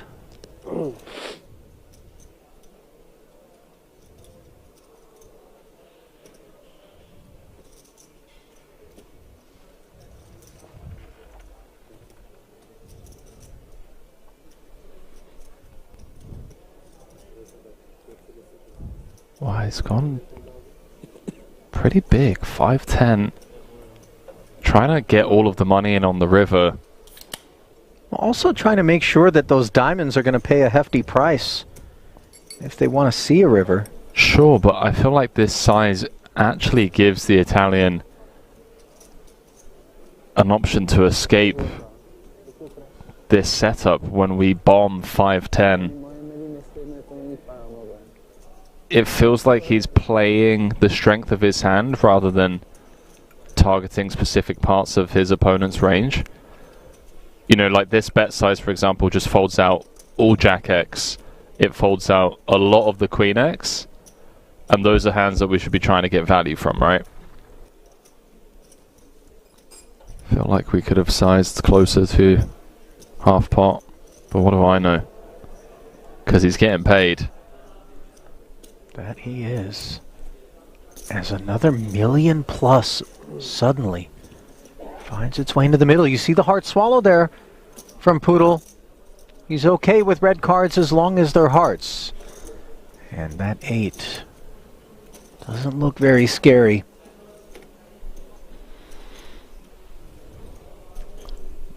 But maybe it's like, okay, now I want to target one pair hands.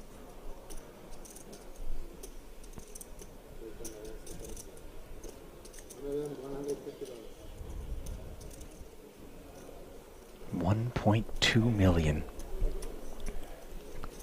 This is 115. big chunk of the 2 million back It's Vito grim. Vela. It's grim because of how under-repped we are. I mean, he's flat called pre off of 30 big blinds. Oh, he's looked him up. 4 million chip pot for Poodle, and Vela down to dust, Ali.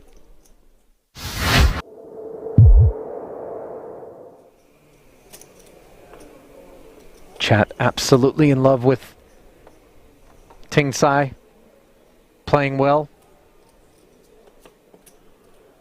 Content creator out in Taiwan for Six Poker. Shout out Six Poker.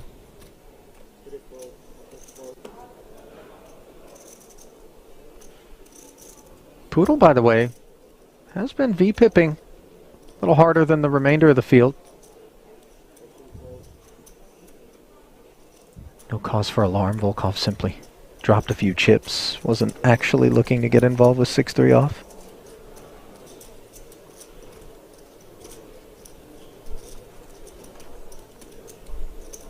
Sammartino. Diamonds are smothered. Has really his morale. Yeah, it's been a rough level. Very rough level. Started with around 55 bigs, dropped down to 29. Potentially going to pick some up here. But yeah, losing 20 blinds in any level is rough, especially with a clock like this and a structure like this.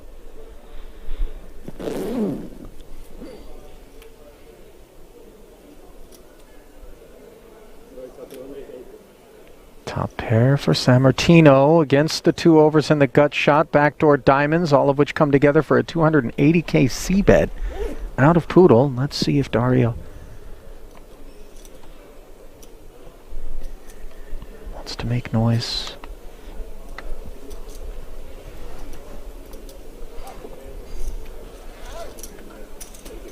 For now, just a flat. 10s and 7s, though, on the turn as it goes from gut shot to double gut shot for Poodle and from 1 pair to 2 for Dario Sammartino. That's a very spicy turn card. The fact that Poodle still has 8 outs here. It's pretty wild. 1.1 million out there. Potential lead card for Dario would be unorthodox, but honestly don't mind it. I mean, if it's a turn card that you think your opponent's going to check back a decent amount of the time, yeah, reaching for chips.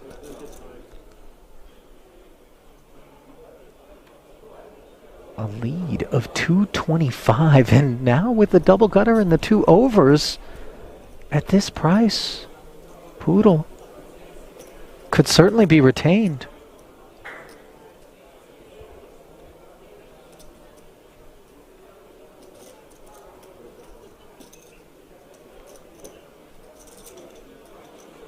So another 450 sliding in, and no. the Queen of Hearts, the Devastator for Sammartino. Backdoor hearts on the board. Yeah, really, the only saving grace is that it does complete the flush. Had a non-heart queen rolled off. Really could have been showers. Still expect Sammartino to lose a lot of chips here. Yeah. He's only got 2.4 back. 1.5 SPR. Note that he's found the check.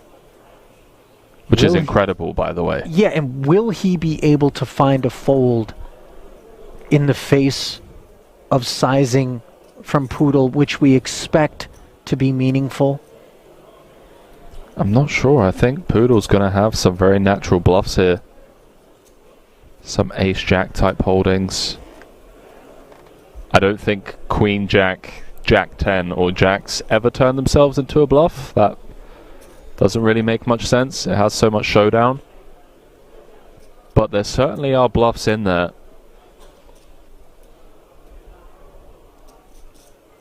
Ace-9 with a heart, I don't think so. I don't even know if Poodle's opening ace-9-0 from under the gun. He could potentially value own himself with a hand like kings with a heart, aces with a heart. It's 1.3 into 1.6, more than half of Dario's stack. And we were just talking about the chance for him to head into break and just shake things off, come back with 30 bigs. It's looking likely to be sub 15. This would be a world-class fold, given how this hand's played out. It's made the call, Ali. 4.2 million chip pot for Poodle. And you just see it go from bad to worse for the Italian. Yeah. We've all been there.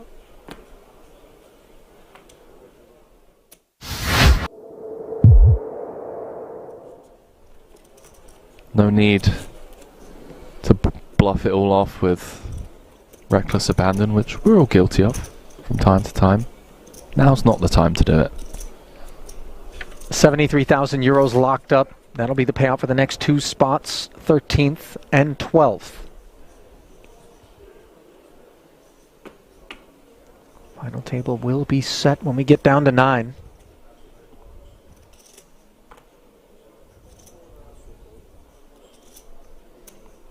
Kings now for Sai. What's going on? They've all had some Haribo fizzy colas on break or something. I mean, rocket fuel.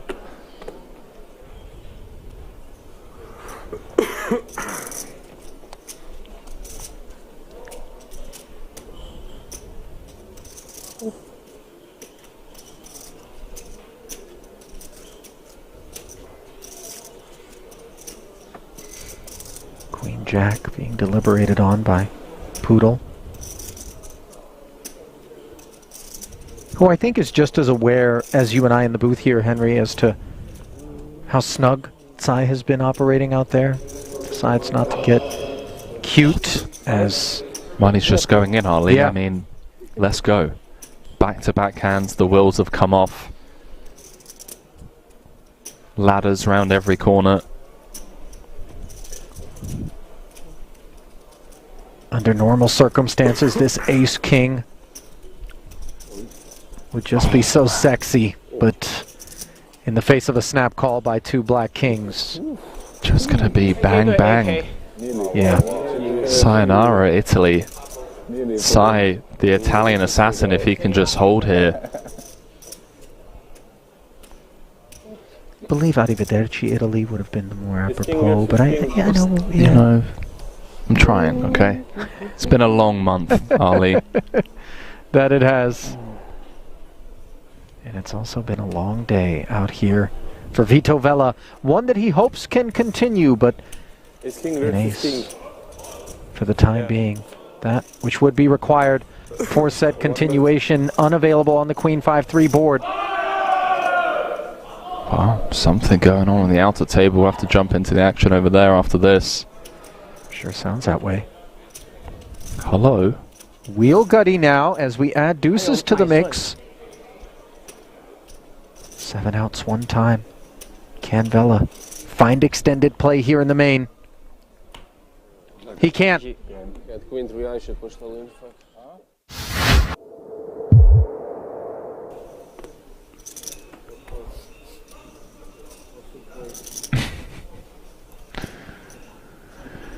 Ooh. Here we go. Blind on blind against the action man.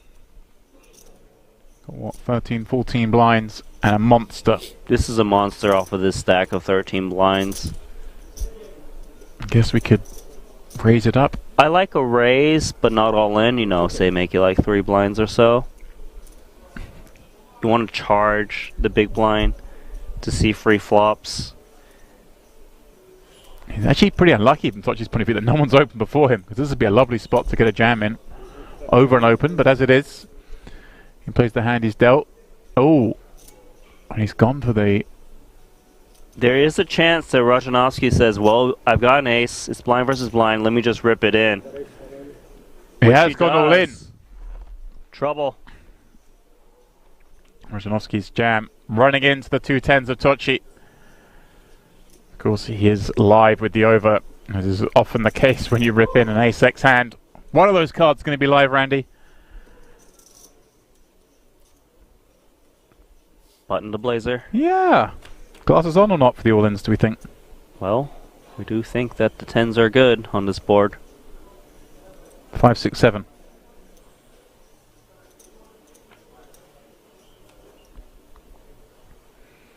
A heart, a very bad card from Dempsey, reducing his outs to just the black aces. Tocci with a chance to get up to 1.4 million. That's what he's going to do. Very improbable from the 350k we saw him have a very short while ago. Now has quadruple that amount.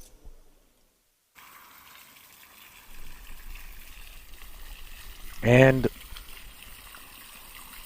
welcome back to the King's Resort here in Razvadov.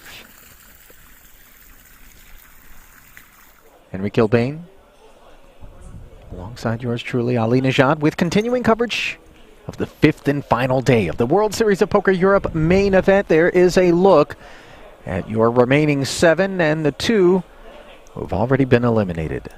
Late last night, Yulian Bogdanov, a savage 1-2 punch, found him exiting with steam coming off of his head.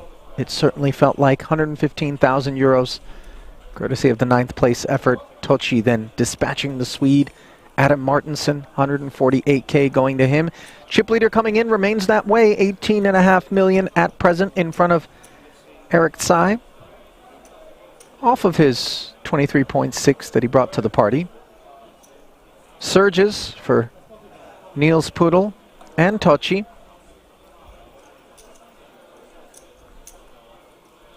Short stack currently belonging to Ruslan Volkov, although he, hate to harp on the point, is the guy that I continue to hold my breath and presume, Henry, is going to give us the excitement at some point here. Yeah, I mean, Volkov can very quickly go from 7 of 7 to chip leader in an orbit. We've seen it happen. I mean, given the blind level increase, it's getting pretty snug out there now. You know, Volkov doubles through anyone. All of a sudden he finds himself close to the top of the chip counts. Expect the pace of play to be similar to that, what we witnessed prior to that 20-minute break. A bit snug, a bit tight. A lot of ICM considerations to take in, of course, which leads to ICM prison. Players handcuffed. Let's see who's going to get after it. I don't think anyone will this frame. I think we're going to have some very honest poker being played. Haven't seen too many players step out of line. But getting that first ladder of the final table of the day is always nice. To just know that you're guaranteed 45,000 more than you were last night. Of course, the pay jumps from here on out are pretty insane. I mean, 62,000 difference between 7th and 6th, and then we close in on the 6-figure ladders all the way up to that top prize of 1.5 million. We're going to have ourselves a 609,000 euro heads-up match in a 10k buy-in. Let's go. I mean, yeah, let's go indeed. Over 600k separating second and first. That's when the pressure will peak here. And even the mightiest among us can feel that sort of heat.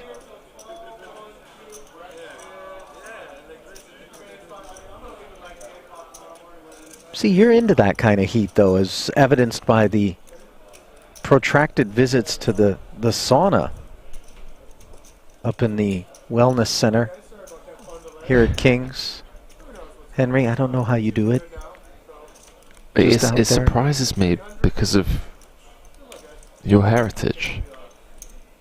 Ah, you think as a desert dwelling kind of Where are you going with this? nomadic Desert dweller. But it's precisely because we've gone without humidity for so long that I favor the steam. Busting out the glasses, Russell? A schwitz in the steam. Yeah. Let's fucking go. Yeah. A schwitz in the steam.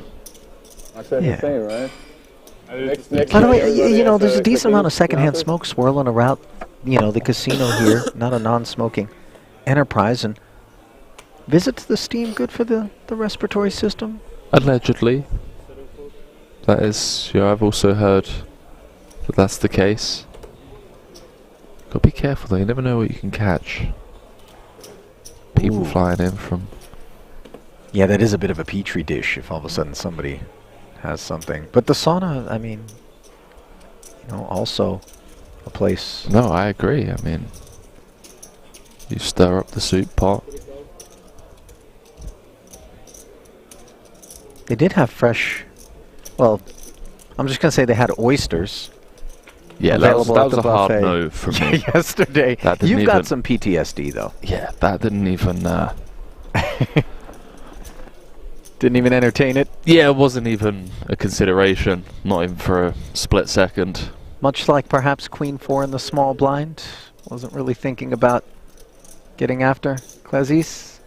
But here, on the A6 deuce board, on the strength of perhaps that 4 of spades, Poodle with a little bark. King Jack of hearts. Yeah, Klez is entertaining the dogfight. Mm-hmm. King High gonna be good, and how about second pair now? Yeah, this is a bit damp. Poodle does have the lone flush draw. Checks it. Let's see how Klezis likes to proceed. Not that this hand in particular is going to be the case, but I'm expecting a pretty big confrontation between these two. They were sat together all day yesterday. I want to say that Klezis has kind of been getting the better of Poodle in a couple of spots. Obviously helps that he has direct position on him. There have been a few ISOs blind v blind where Poodle's kind of bowed out but chuckled and given Klezis the nod of approval, as if to say, okay pal, like, you know, your time will come. But now both playing around 13 million each. Really is even stacked out there.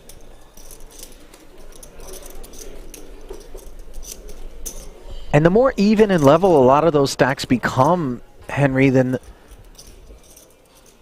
you know, I guess the more someone's going to have to take matters into their own hands. We can't just expect foregone conclusions with respect to who's going to drive action and who's going to be waited upon as a shorty to exit stage left. Yeah, I just don't see anyone exiting the stage without there being a massive pre-flop collision or post-flop cooler. We're just at that stage of the tournament, unfortunately, where given the 90-minute levels and the current stack distributions, no one's really incentivized to just go crazy, you know. And it's different if you throw a curveball out there and there's this one guy that just seems to be several standard deviations wider than everyone else, then you can kind of assume that maybe he's going to be the one to blow up, but that's just not the case here. Like, everyone's playing solid. There's no one that I could single-handedly point out and say, yeah, that's the guy that's got to go. Like, he's going to get in trouble, he's playing too loose. But you know, when everyone is playing solid, and maybe that's not the right way to express it, tight, let's say, right? Does it not present us with maybe, if we're willing to take on an appetite for some risk, as we see pocket eights mulling things over in the face of this 625K? I don't believe Poodle called Poodle's out of there. Yeah. Poodle's out of there. This is a potential squeeze spot. I mean, Max could get put in the hurt locker here.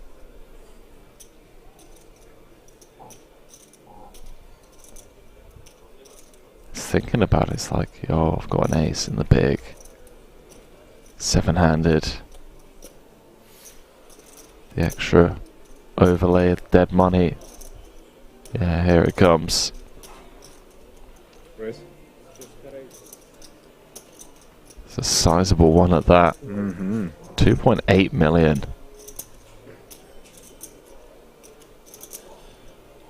Big fan of him applying pressure. I don't think it's going to work. It's very easy to fall into the trap of, you know, confirmation bias based off what we can see. But this is a strong move from the Austrian. 3 bets to 2.8 million. Declaration of war? Yeah, I mean, I don't even know how these two hands react. Ace Queen, are you ever thrilled about potentially busting in 7th? No, the sizing in particular is what's made this so tremendously effective. Leveraging the fact that he's got 11 million, he's put 2.8 of it out there and really ratcheted up in a manner that both of these specific hand classes, you know, the kind of lower end of the middling pairs, and then the ace queens, are feeling stress as the third best hand gets through. And we have ourselves a bit of a villain after that one. That is a ridiculous result, getting ace queen and 8s to fold there, but that really just goes to showcase the ICM pressure everyone's under.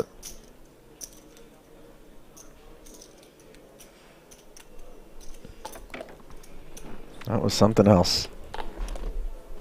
Bravo, Max. Nice to see someone stepping up to the plate, taking the spot.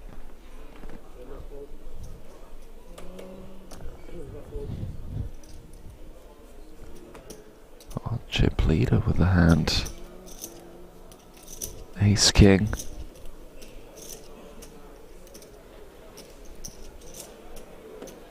Really hasn't put a foot wrong so far today. It's been a bit of a slow day for Tsai. I mean, had that ace-jack hand against Rocco's queen 10. Put chips in when he was ahead, folded when he was behind. It's the small wins like that that could really make a difference. Shades on for Volkov on short stack duties. Inspired by his neighbor, perhaps? As the queen 9 turns in the middle pair, and the leader heads up against ace king. Gutter for dessert, backdoor diamonds. Knuckles with the flow.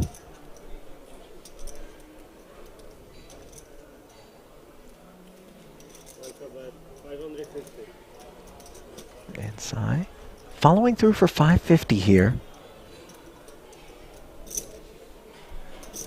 Fun board texture to see bet on with ace king, actually. Wow, no way. Come on, Ruslan. Come on, dude. Check raise. I don't know why. Sai showing the ace king as if to say, I'm not out here simply doing big stack things. Real kit lurks. Beware. Thank you. Feels like a bit of a disaster to have the bet fold ace king 2 overs that were live in this case. Well, if you're classifying that as a disaster, the check raise from Ruslan with the jack 9-8. Oh, I mean, long ago, my expectations and assumptions of what will occur in a Ruslan Volkov hand, just, you know, I left that at the hotel this morning, Ali, on the way in. He's a bit of an incendiary device. Really does remind you of that old adage, you know, to assume is to make an ass of you and me. And with Volkov, I'm not playing no guessing games here in the booth. Nor should you. Just kind of get to sit back and enjoy the show. Which is precisely what we're hoping that those of you who are streaming us live on YouTube and Twitch are doing. If that's the case, let us know, courtesy of a like or a subscribe. A follow, if you will. Make sure you don't miss all that goes down here at the King's Casino in Razvadov. 5, raise 650. 6 pass, 7 pass. Klezis, raise and take it from the cutoff. The guy who I think, Henry, you and I, as we drew the curtain on day 4, both maybe thought to ourselves, this is a podium finisher in all likelihood, and perhaps it will be his wrist that wears that gold when it's all said and done. Yeah, very impressed by Klezis so far. Everything we've seen over the last 3 days of poker. It's been a pretty regular fixture at the feature table. From day 3 when we first picked up coverage all the way down to this FT. I mean, there's multiple hands that he's going to get to look back on and just kind of pat himself on the back.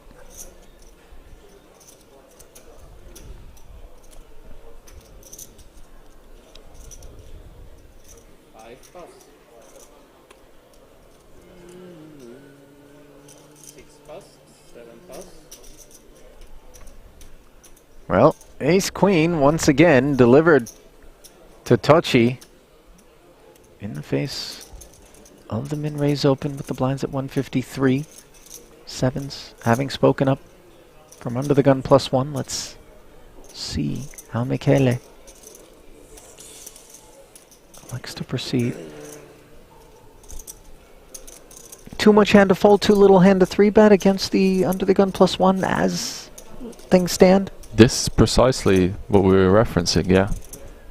At different scenarios and different stack depths, yeah, for chips, 25, 30 bigs, we could see cases where this would maybe find its way into the money, but here,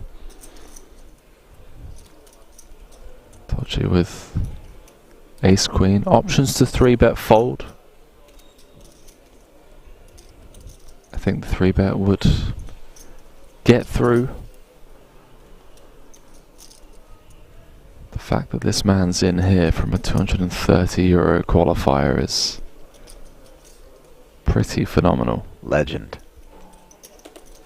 He will be if he wins this. Moneymaker-esque in terms of the spin. Let's not get ahead of ourselves, but obviously things have been going his way so far on the day, and the 3-bet to 2.3 million will shed Poodle's 2-7, so nice for Tochi in terms of result. Able to take matters into his own hands. Everyone rocking the King's sunglasses. Maybe their friends like Yolis, and you've got a bit of a tell. You can't keep eye contact when you're bluffing. Go buy some shades. Well, to be fair, based on the weather that we've, I don't know if I can say enjoyed since arriving here in this, I mean, it depends autumnal monsoon. If you're Wim Hof or not. Sunglasses really not the kind of thing one would have packed for this trip, between being indoors and then being under the cover of clouds all day, every day. You say that. I saw the sun today. Albeit like spiritually speaking, or just the actual star around which Earth orbits? Yeah, I saw it for a good 2.5 minutes.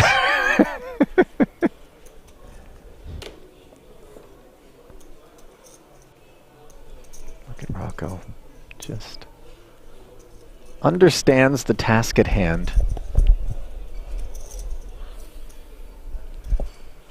Deference towards the big stack with Queen 7 suited, however, would feel a bit gratuitous.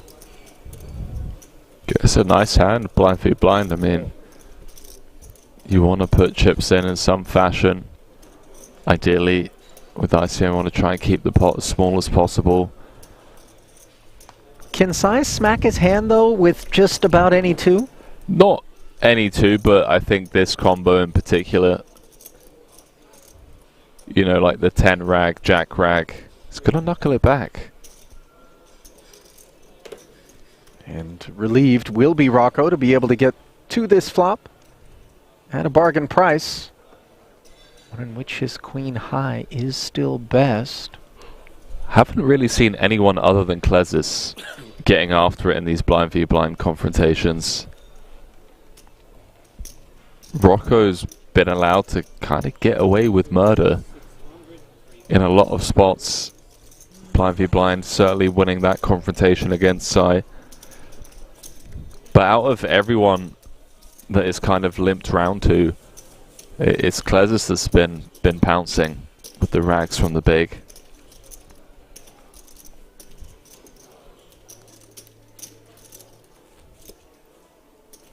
Also think there's some intimidation factor.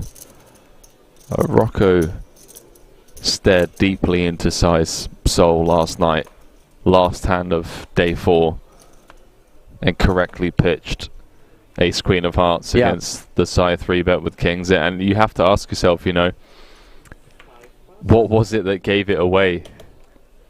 How does this guy find the fold there? And I think that could really play into people's minds. I know it's worked on me before in the past when someone's made a massive fold against me and you start get a bit self-conscious. Sure. You know, is there some live tell, live read that I'm not aware of? Is this guy just built different? I think in Rocco's case it's a bit of both. It is so funny, though, as we see the ace-jack delivered to Sai's small blind, facing the Neugebauer open. What goes on in our minds versus what might actually be happening? I recall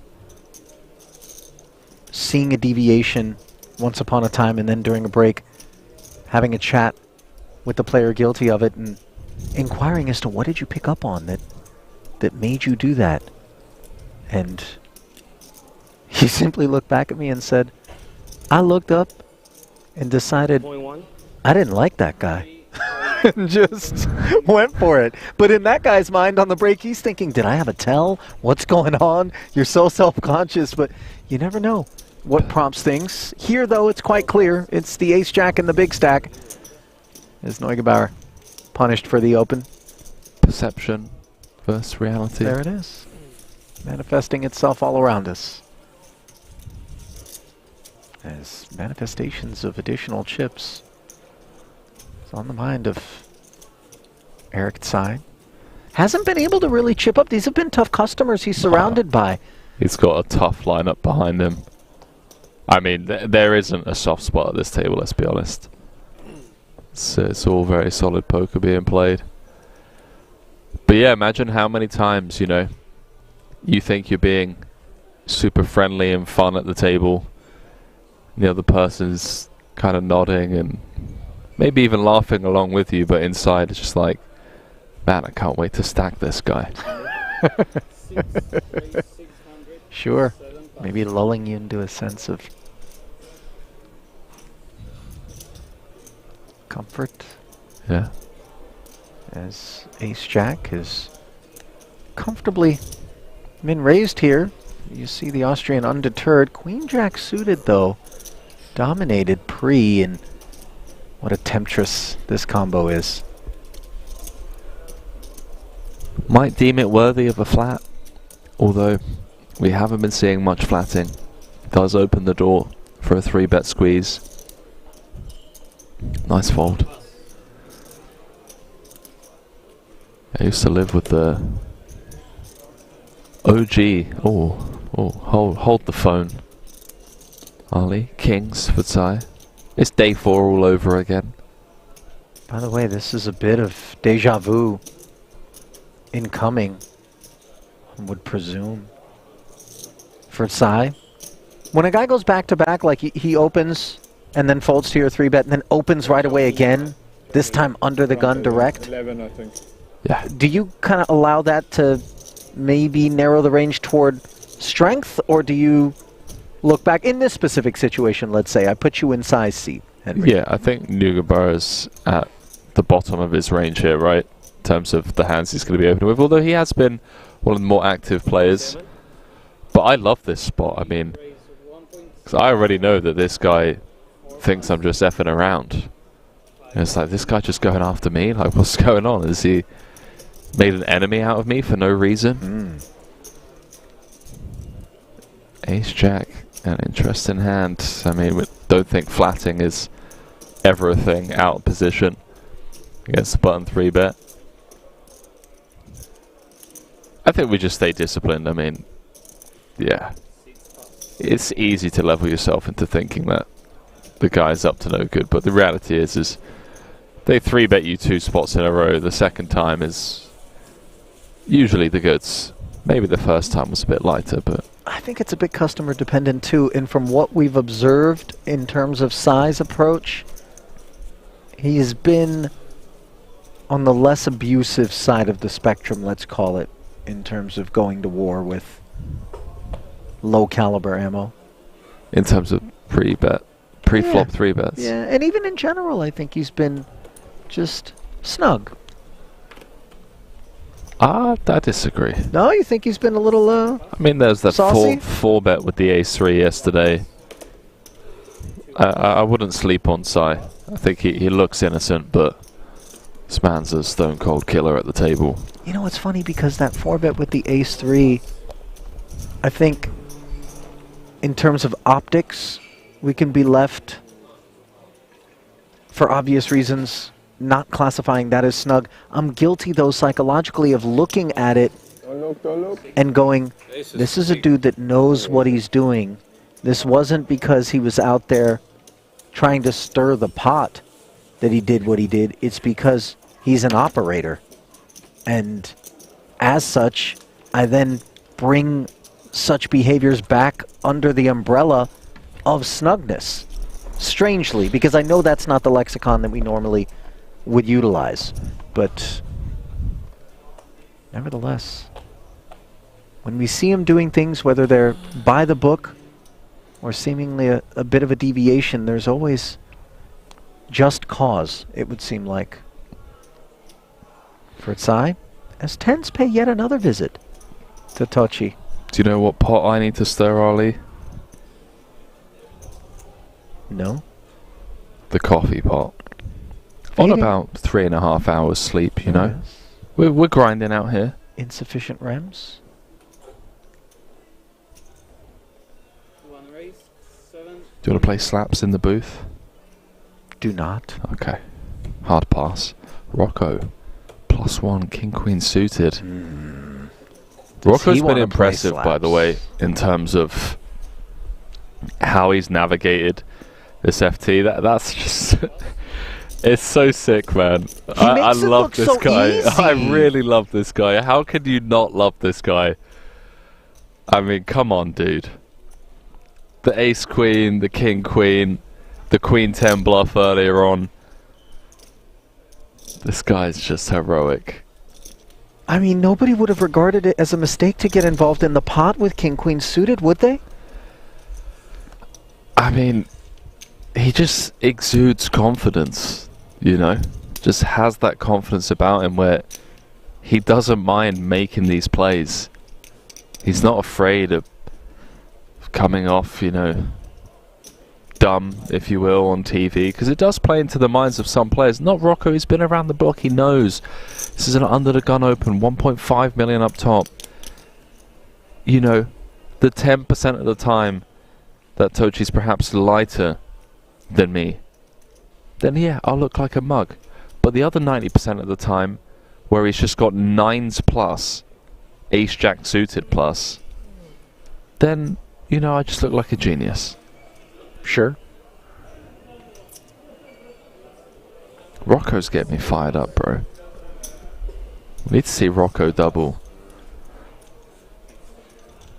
Just has the worst seat draw. Kind of want him at the other end of the table in Volkov's seat. You think that king-queen suited muck is associated with that seat position and the presence there's definitely that. I mean, it opens the door for a 3-bet squeeze where we just burn 600k. Yeah, let's go.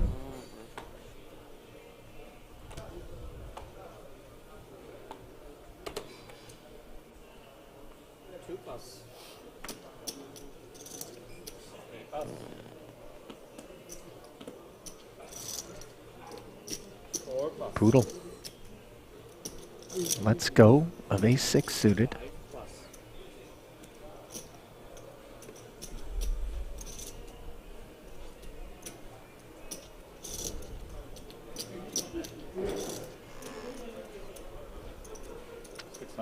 Max, queen 9 suited, takes us upstairs.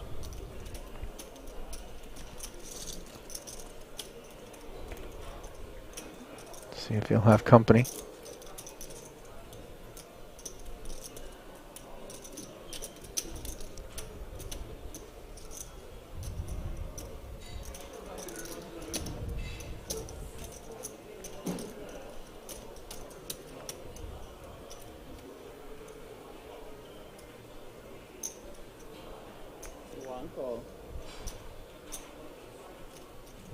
Tochi jumping in the elevator up to the 2nd floor. Mhm. They both flop a piece. It's a modern day cooler. Queen 7-3, top pair against middle pair. Button v big blind. So we're going to be losing chips in the Italian shoes. Question is, how much across turn and river? That's going to be up to Max to determine as he declares 400.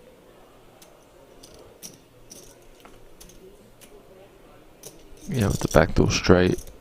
1 overcard. Not folding just yet.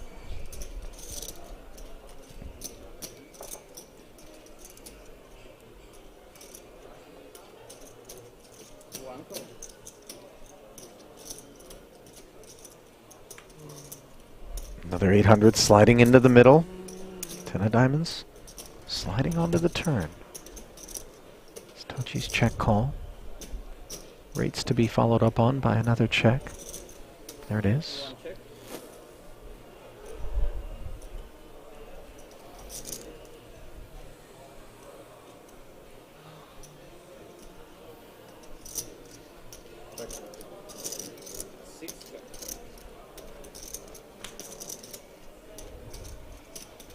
Did he check back turn? I love this. Certainly did. To our surprise, spades do come in on the neither player with a spade. Really nice to have some check backs that include top pair, really protecting this check back range.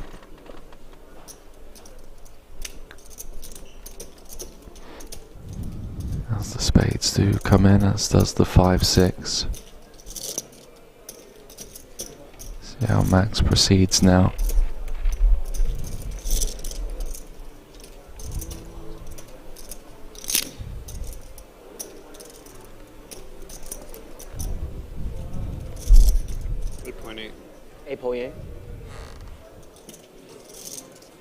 Checking back. Turn and river.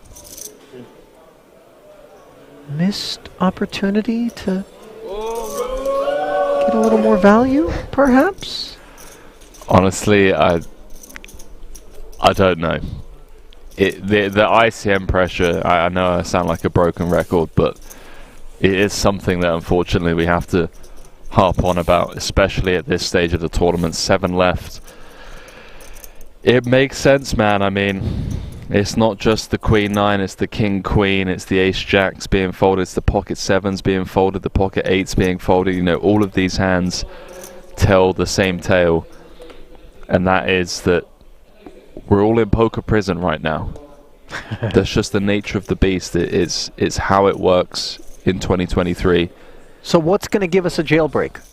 What is it going to take? Someone becoming impatient, someone stepping out of line. I was speaking earlier on about, you know, pipping several standard deviations too wide, and then once you see that, You know, whether it be the stream catching up, the 60-minute delay, or hands getting to showdown, you then take note and make adjustments of your own.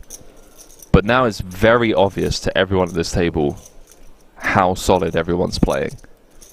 And when that's the case, it's like you're not the one that then just gets to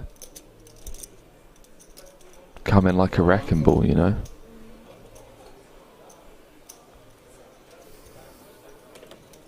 Ace Queen suited for Tocci now. Yeah, Limping. he's been limping this spot, very consistent with rags. Last time he limped the Ace Queen offsuit, this time limping the Ace Queen suited. That might actually be playing on Rocco's mind.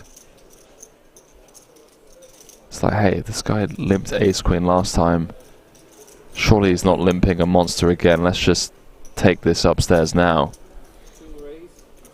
But it is back-to-back monsters out of the small for Tocci.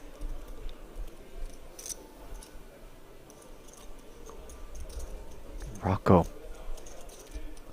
trying to just take it here and now with this 4-5 offsuit and maybe purchase the ability to represent the upper crust whilst holding the lower as a byproduct, but the upper crust is where Tocci's got himself and perhaps an opportunity to limp and then 3-bet.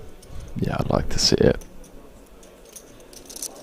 27 bigs effective against Rocco. It's like, okay, pal, if you've got Ace Queen B, you got Ace Queen B. One raise all in, 2 pass.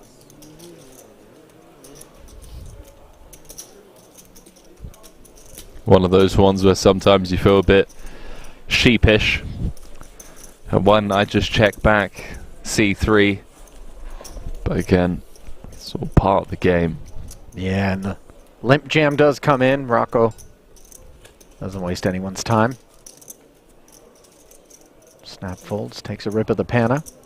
You one of these people that thinks that they can taste the difference between various types of bottled water? Ali, I'm perhaps one of the most working class people you know. Is that a no? That is a no. I mean, we had a very fine spread and selection growing up. It was called tap water, you know. Listen, I also was hydrated courtesy of the municipal nectar. The well in the garden was also a source that we would put the bucket down into, and I'm not even joking, by the way. I mean, you know, it's funny. I was wondering whether or not you were also not joking, Klezis, with these 2 queens, as he's dipped his bucket to the tune of 650,000. I wouldn't go drinking the well water, by the way. No, that was more of like a, you know, there's some amoebas that really flourish in water balloon fight during the summer. Okay, now that works.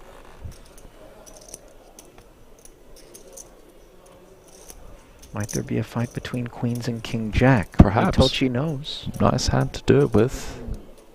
Oh, he's reaching for chocolate. And out comes cocoa powder. 1.9, and it'll come back over to the 2 queens of Klezis. Let's see how he wants to proceed, because we don't always have to do the old jam with hands such as this, especially when being wrong carries with it so much consequence. Yeah, I know what you mean. There's 1.5 million up top, 7-handed. This is the first 3-bet from Tocci, but we've got queens. In the wise words of Giraffe Ganger, when you've got kings and they've got aces, you know, you just lose. You know, you got queens and they've got kings or aces, you just lose, my man. Oh, wow. Far from lose. How about leap right into the lead as the 3-bet is rewarded for Tocci? Triplets. And they're all named Jacob. I was just about to say, perhaps we're going to be fishing Tocci out of said well. No need. He's moved out of the way and thrown Klezis right down. The presence of that ace of diamonds, though, is what's going to be forgiving, perhaps, when all is said and done here for Klezis, who does check. And Tocci, of course, has dreams of a big ace being that which he's up against.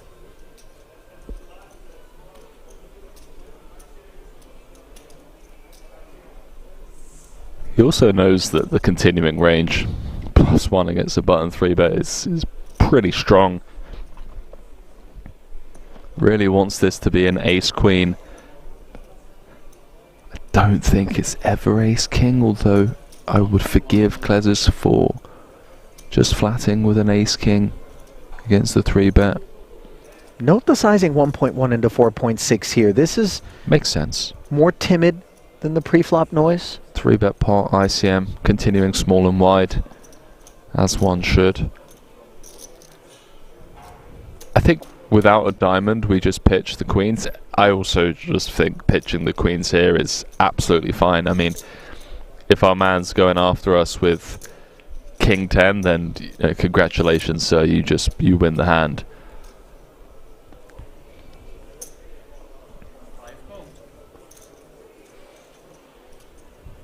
Don't think he ever has 7s, 8s, 9s, maybe 10s at some frequency, but that would be pretty surprising. Well, the 4 of clubs displayed over the shoulder of Klezis on the video wall, as well as here on the board, right in front of him. The product of his check call on the flop, which is followed up upon with another check.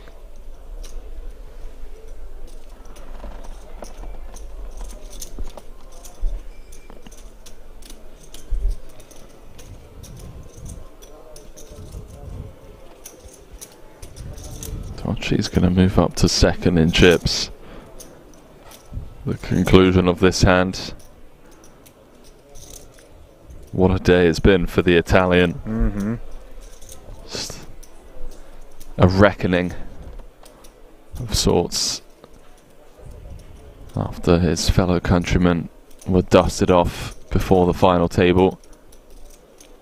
Surely he's not contemplating some sort of cute check back here. I don't think so. I think he's... Just time started to go by a little more than I anticipated, but as expected, Henry. Yeah, I think this is more, you know, wow, I qualified into this event for 230 euros. There's 7 left. I'm guaranteed almost 200k. And I just 3-bet King Jack, which was probably a very low frequency 3-bet in the first place. And I flop trips, and this guy's calling me. Let's go.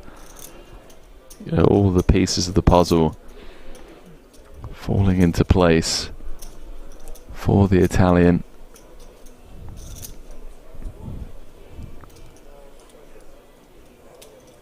$2.1 million now, and the queen's really nowhere to go. Beautiful sizing from Tocci, just like putting ace-x in a hurt locker.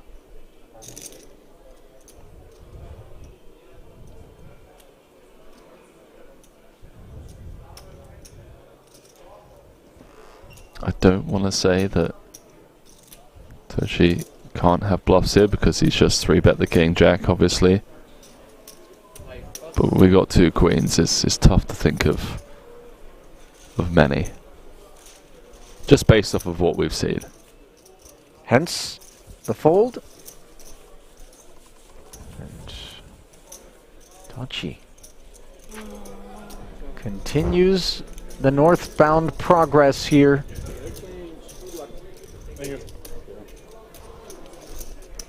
Claimed a pelt early on here, that of Adam Martinson, and now he has claimed second in chips overall. 50 big blinds and almost 15 million in front of the Italian, Michele Tocci, who rode King Jack to glory there.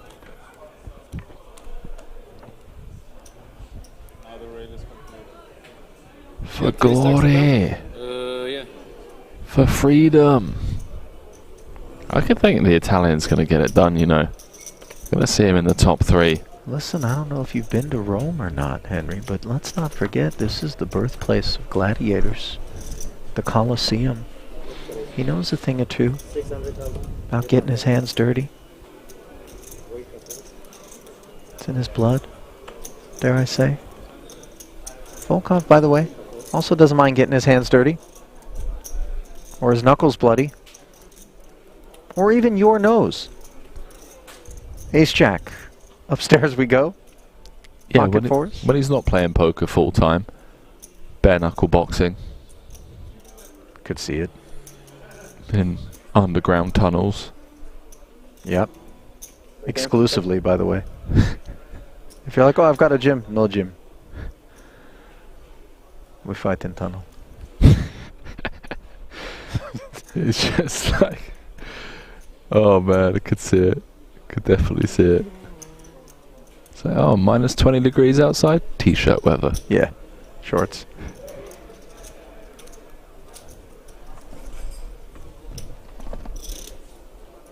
Poodle hasn't yet responded with these 4s. Henry, is he perhaps entertaining them as a candidate? I would be surprised based off what we've seen. I mean, 21 bigs. Listen, Niels, our man Volkov here, he's not the one. I think he's just contemplating all of the options on the table. Would be surprised though. Would be very surprised if he just rifled this in. I mean, with 4s you can... Oh, you can get bigger pairs to fold. You can get hands like this to fold. There is that surprise, by the way, and it is all of it that's going to be needed if Volkov wants to take a flop. I'm not sure. Yeah. That's ballsy from the German. I mean, I thought so. I'm here for it. Definitely here for it. I mean, this is what we want to see.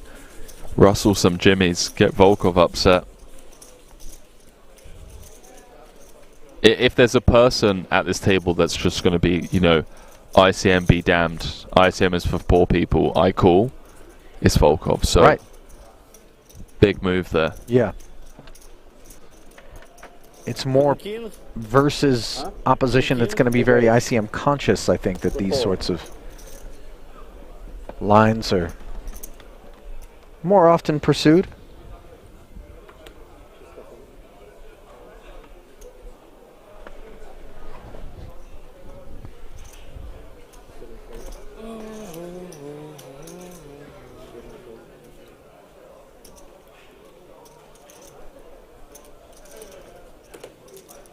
Oh, this is so annoying. Just pitch it. Yeah. Ace 3 offsuit to the right of Sai.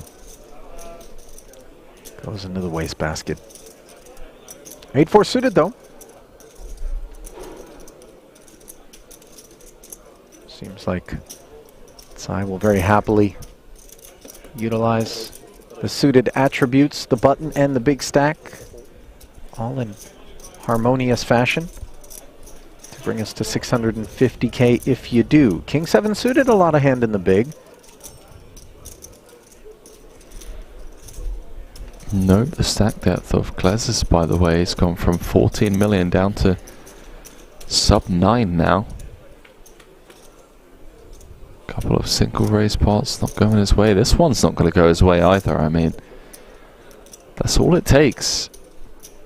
You can be sat there, middle of the pack with 45 bigs. You play a 3-bet pot with queens. You play a couple of single raise pots that don't go your way, and all of a sudden,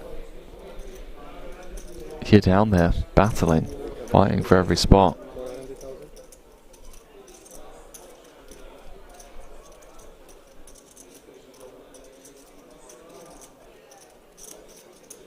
Just thinking about this one. King high, backdoor diamonds. Another big sigh. Haven't seen that from Glezis. Needs to just remain composed and focused on the task at hand. You're right, it was a bit more, I don't want to to say animation because I think he's been kind of, you know, he's been human out there, but just a bit more emotive in terms of the poker. Look, we're all human. Well, I not mean, Jungle Man. yeah, I was but just, you know, it's so funny. As soon as the words came out of your mouth, I was going to ask you familiar with Dan Cates? You know, we've covered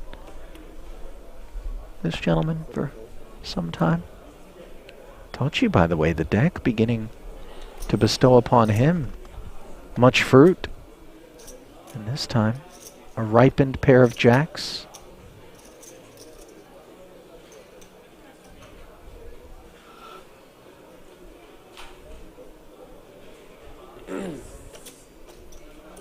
couple of hooks to perhaps KO someone behind.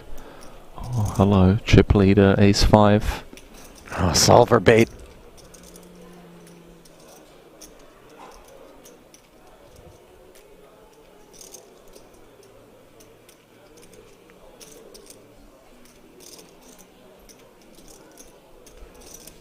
Let's see.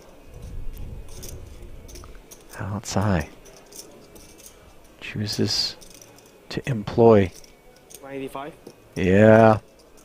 Yeah, he's like, they won't let me back into the country. If I don't 3-bet this. 1.85. Call it 1.9 on screen. And now it's going to get interesting when it comes back around to Tochi because jacks, Henry,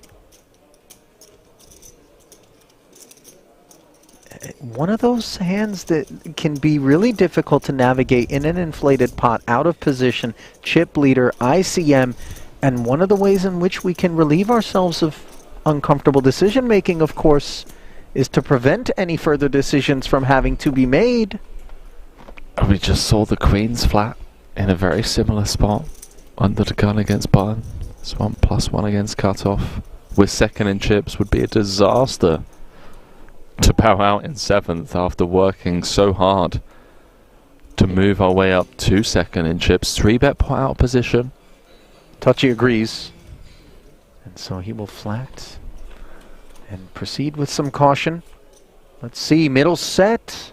Queen Jack 5. Unfortunately, this doesn't really rate to be the board texture that's going to allow Tochi to put a big dent into Tsai. In fact, this one could describe is a bit of a merciful flop if we're not going to find the ace, because Tsai is so thoroughly divorced from what's out there. Well, he is divorced. Well, perhaps not as his wife in the background, but from this hand. Gotta continue, as one would expect. 3-bet pot, Broadway, Broadway. Wait. It's going to continue small and wide. We're going to have a new chip leader, by the way. At the end of this hand. Hang on, let's not get presumptuous. No, we do this. 5.5 in the middle. Tochi's a 98% lock on this hand, unless Sai can go runner straight. Which, if he does, would be thoroughly your fault at this point. Accept it. I accept it. That's fine. We've seen some really freaky runouts, though. It doesn't have to be 10 king. What if it goes club, and all of a sudden strange things transpire, you know? I mean, it's almost as though the minute we think we know what's going to happen is when the unexpected occurs. So, 1 million. Bet, call. Dust on the turn. Pot up to 6.5. Ace 5 drawing dead. Yeah, Tochi's just doing backflips in his head right now. So please have aces. Please, please, please, one time. Just have aces, have kings, have ace queen.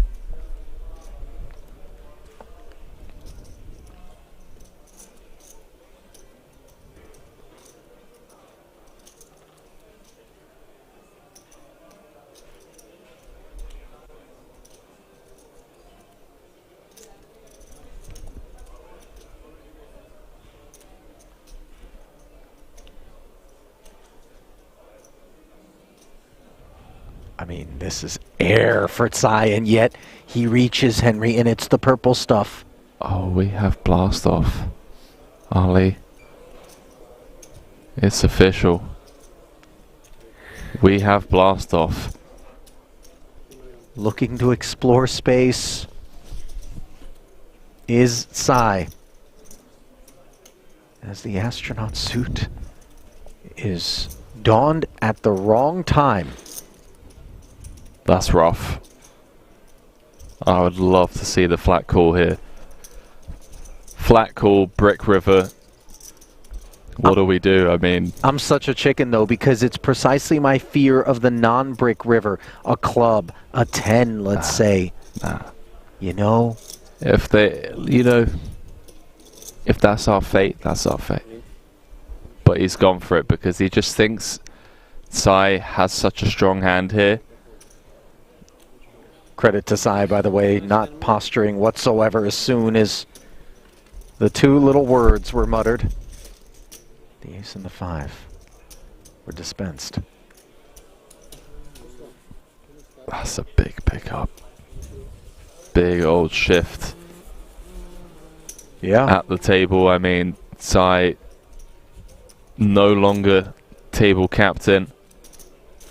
You can see Klez is enjoying that one. He knows that some feathers have been rustled after that hand. Massive swing. Mm-hmm.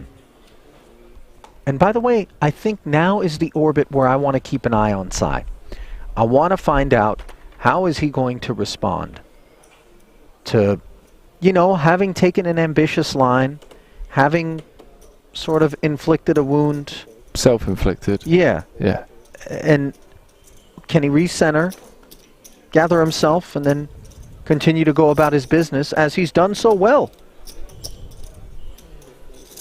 Well, you don't need to keep an eye on him. We've got cameras out there doing that for us.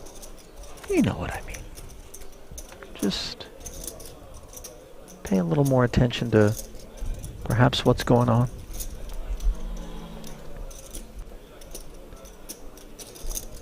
Four or 5 suited as Max looks over at a bit of a feral big blind. Whoa. And decides he wants to jam ace-7 for Volkov. Henry.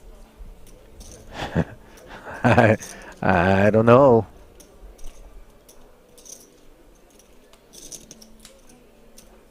Oh. You know, there've been a couple of loose 3-bets in the past couple of orbits. That massive hand just then, obviously, between Tsai and Tochi, and it does feel like that pressure cooker that you mentioned is just slowly boiling up. Volkov makes me nervous, you know? And I think, by the way, if you have that affect on opposition when you're seated at a table, that is a very powerful tool that you're able to leverage to benefit. Does Max have a death wish, by the way? I mean,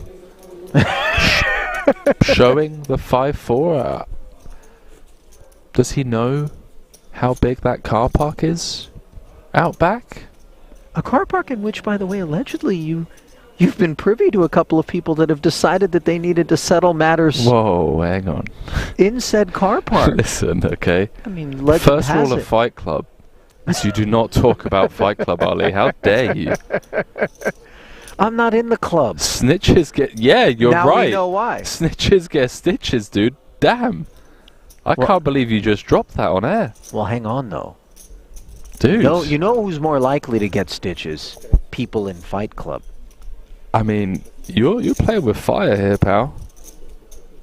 Klezzy's playing with ace-queen. And Tochi, pocket 6's newfound chip lead.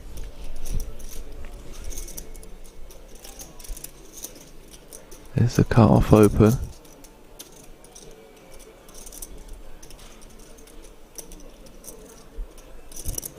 But yeah, if you ever want to throw down Ali, I can show you the spot.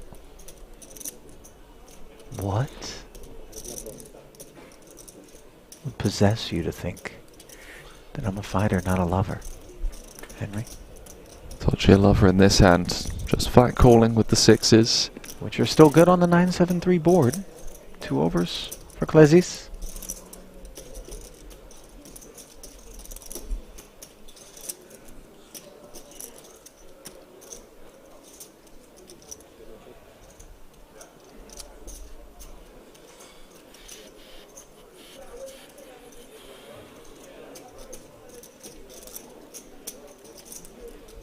Zullen we beginnen door?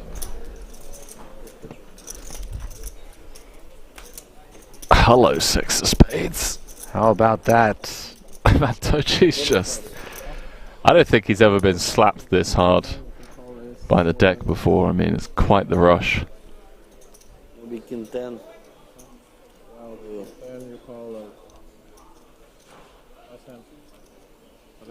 Big helping of Arrabbiata on the turn there. Maybe pocket 7, pocket 8.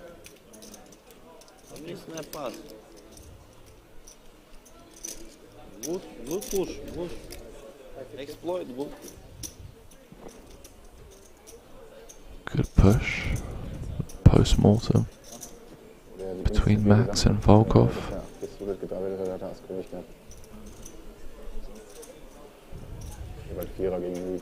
Ace Queen. Didn't find the sort of board it was looking for, and I think that's a pot that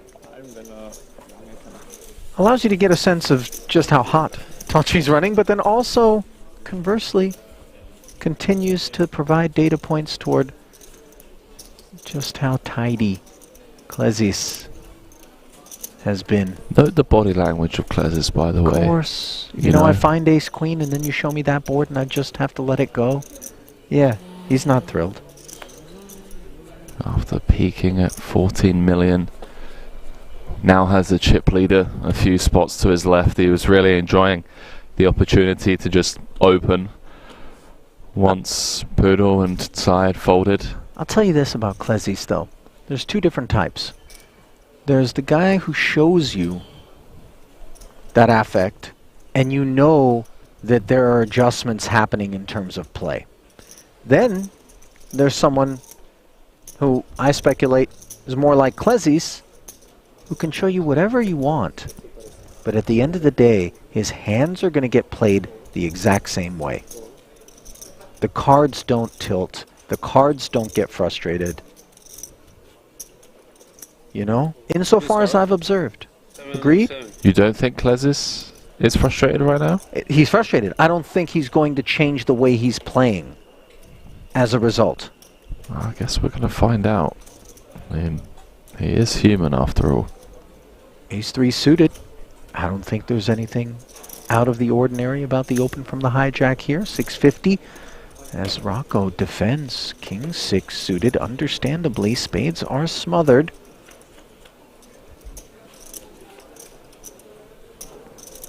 Jack Queen. Open-ender for Rocco. No spade on board.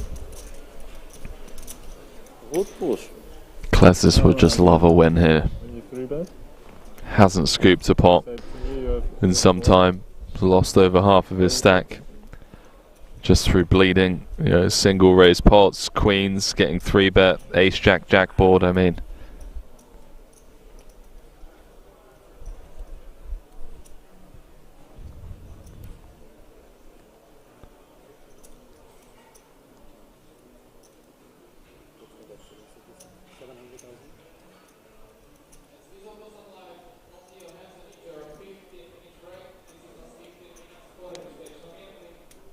does continue as expected on this board.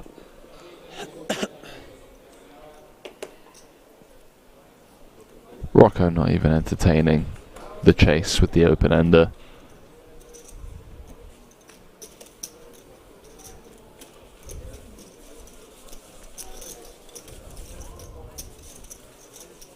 That's an important pickup for Klezis, I think, not in terms of it being a big pot. For morale. Yeah. Huge. Just finding a W. Any W. Raise and take the blinds. Just something to assert that when my chips move forward, with some frequency, they'll come back home.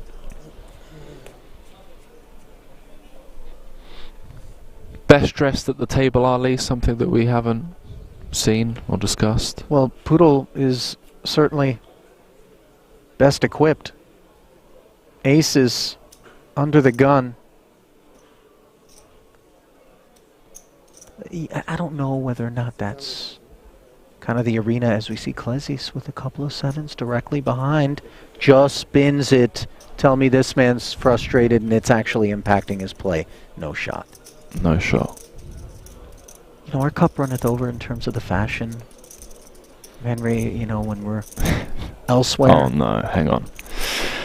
Hang on, what's this? 23 bigs. Nines for Rocco. His cup most certainly isn't going to run over. Instead, it would tip over and spill its contents directly into Poodle's stack if all of a sudden he got an idea.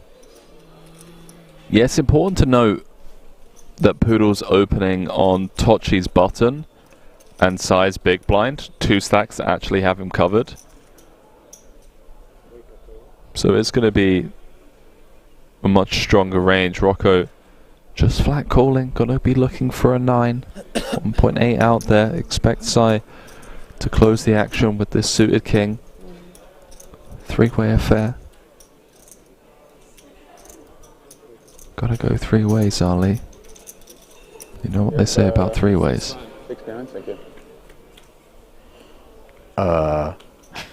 Someone always gets screwed over. Middle set. Top pair, flush draw, aces. Oh boy. This is a ticking time bomb on our hands.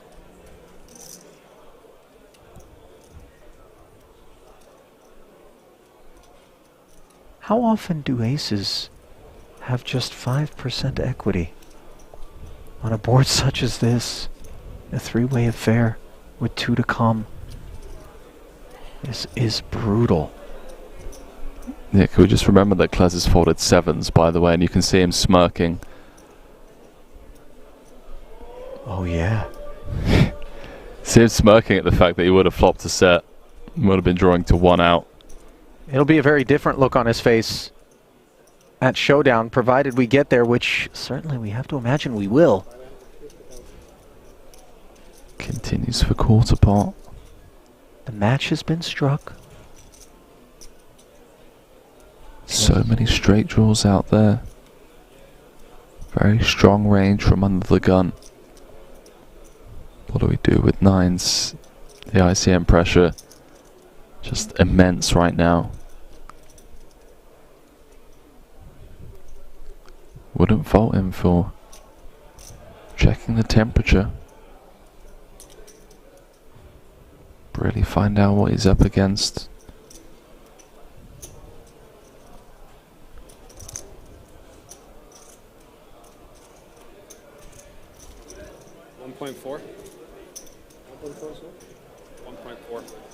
Oh, he's clicked it. It's like a 2.5x check raise. A tickler. And now, how does this play into Sai's attitudes toward his hand, Henry? I mean, top pair flush draw, we're in there. But in what form? I honestly don't know. This is such an insane cold deck. And the poker gods well and truly coming out with the are you not entertained, people? How about this setup? It's so awkward, you know, we flat, we've got a player behind. Do we just try and peel one off for 1.4 million, hoping that Poodle doesn't do anything crazy? Tell you what, if Sai does jam, Henry, might there be an escape hatch for the 2 aces? Absent a spade, I tend to feel like that's the path that allows Neil's Poodle to get out of there, but it's the one not chosen by Sai as he flats. And now, with these 2 aces, Henry, how are you feeling? I honestly don't know. I think without a spade in hand, it might be a flop 3-bet spot with so many straight draws out there. Look at Klezis, by the way. All the action in front of him. He sat there knowing that he folded bottom set. Yeah, not knowing that he would have been thrashed with that set. I think Poodle might make a move here. There's so many draws that Rocco could have from the small. Oh, you can just feel it. A tantalizing spot.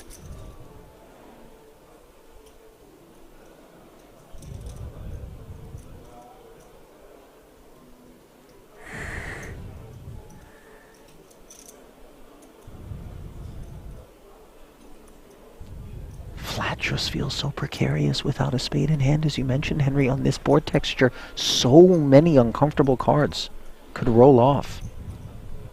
Yeah, any 8, 10, jack, queen, spade, board pair.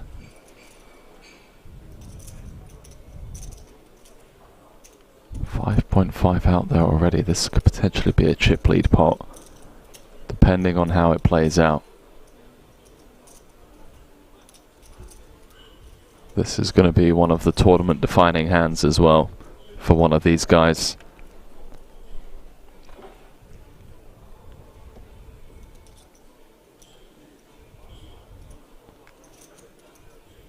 Feels fishy, but you've got aces.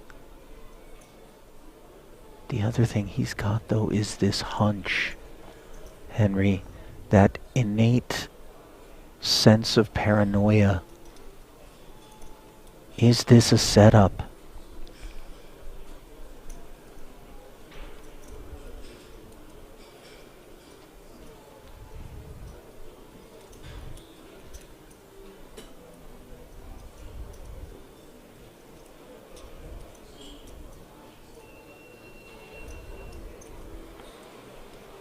And he puts it in the muck.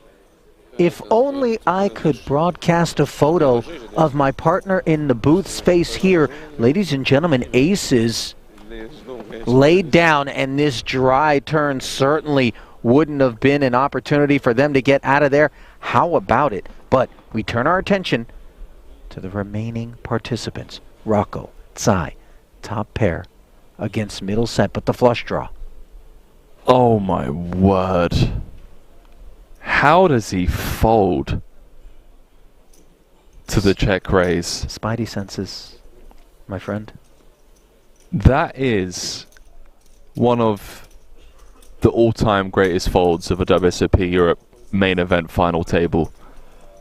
I mean, regardless of what happens to Poodle from here on out, he is going to sleep well for the next God knows how long when he sees that one back. I tip my hat, Ali. I know there's a hand still ongoing. That's phenomenal. Bravo, sir. Yeah. Action on site. Could just have Rocco cooked, by the way. You know, if Rocco had like a Jack 10 of spades, Queen 10, Queen Jack of spades type holding.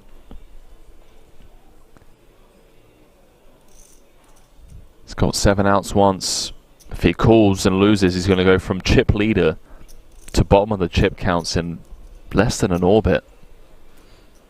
We touched on how any and everybody out there shouldn't get too comfortable, because this is exactly how it can all come crashing down in a hurry. Click call, and you'll need a spade that doesn't pair the board. Click fold, and you've sent a massive pot over to Mike Rocco. But perhaps spares he's made the yourself. call. Yeah. Pot laying him over 2-1. And now, Rocco. Spade a spade.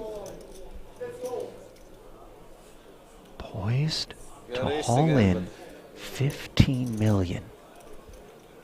And the gravity of this moment not lost on Eric Tsai. Can he find the needed spade? Aces. Look at Simmons now. Spade or no? Do you have a spade? Флеш дроп против сета. Сет против флеш против сета. Fills the room. I saw the flow, but The heart of Eric Tsai. Although it is Rocco who's at risk. And the river pairs the board. Nine's full. Ali, that is one of the most epic hands of poker I've ever had the privilege of calling the action on, and I'm glad I was here with you to share that experience, because that entire hand is just out of this world. I mean, There's so much to unpack about it. Sevens folding would have flopped a set, right? Yep. That's step one. Step two, check raise and flat in front of us, and we fold aces as poodle.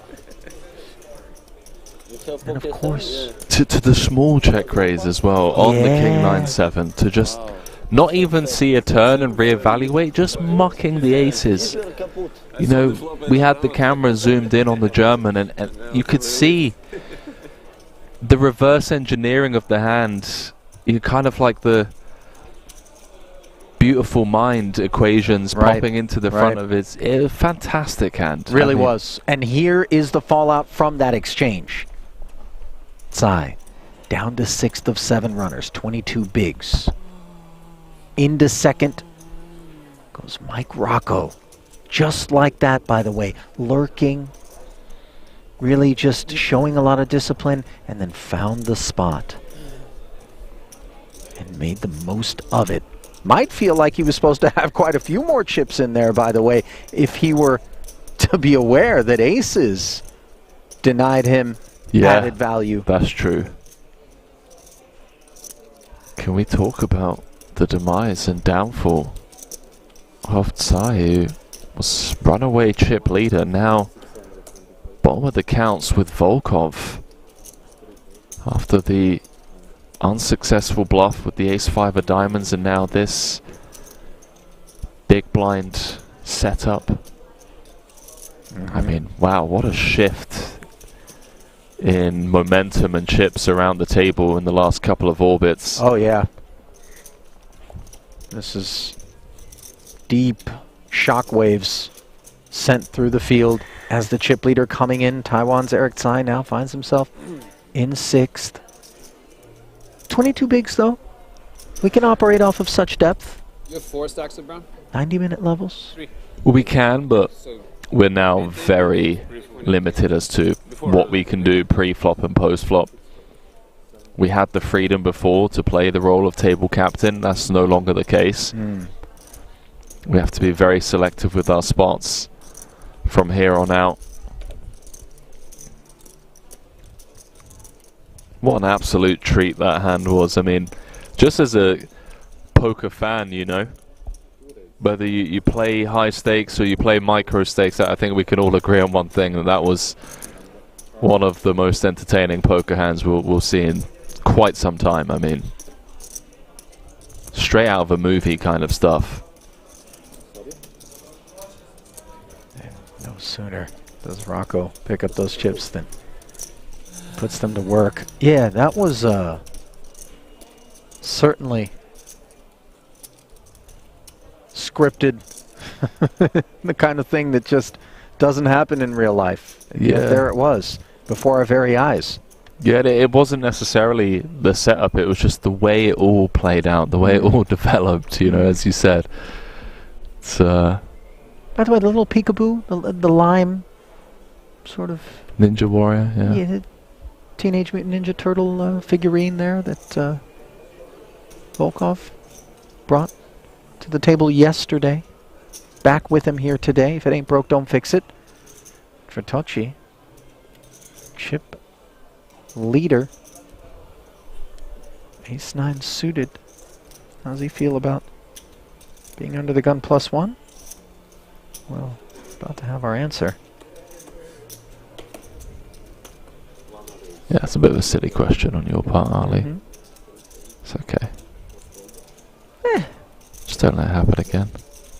The thing is, I tend not to make assumptions. Let's not forget Tochi spun his way into here from that 280 or 60 euro? 230 euro buy. Okay, you know, so experience levels may be such that the gravity of a 1.5 million euro payout begins to weigh on our mind. We have the chip lead, right? Ladders are significant. We've got ace-9 of diamonds, Ali. What I'm saying, though, is we've seen deviations from such things as trips against top pair. Fruitful opportunities, yet again, bountiful. The deck has been towards Tochi.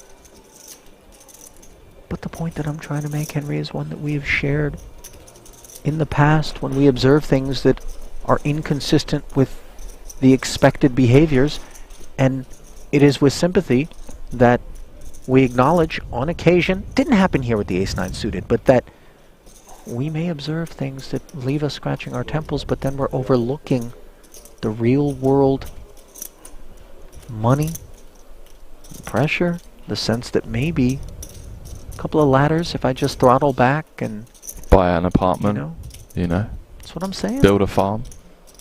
Build a pot. 325 times 2 is 650 more into the middle. Quick math.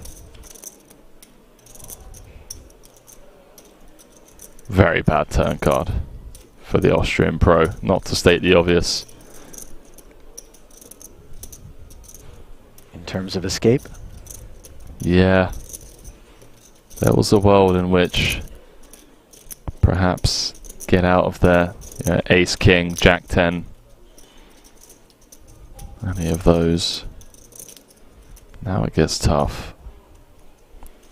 Although this is a ball texture that, you know, the big blind's certainly going to have 9x of its own, so how out of line is Tochi really going to be here from +1 against the big blind defend?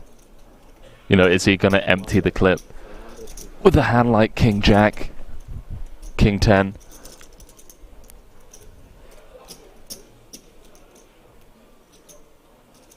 $750.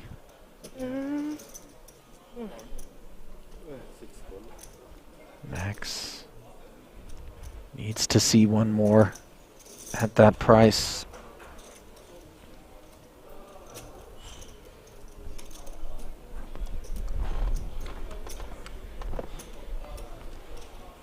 River card.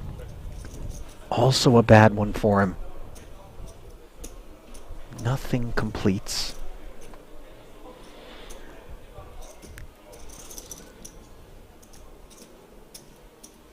And if we weren't up against the chip leader when this third barrel comes in, maybe we feel a little bit differently about it. But of course, Tochi, maybe he's up to big stack things with some frequency. We don't know. Max has been disciplined. I think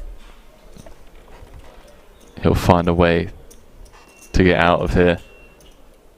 It's just not the board rainbow completing turn that you would expect Tochi to just really empty the clip on. I think a lot of the hands that double barrel, like King Jack, King 10, just have to give up.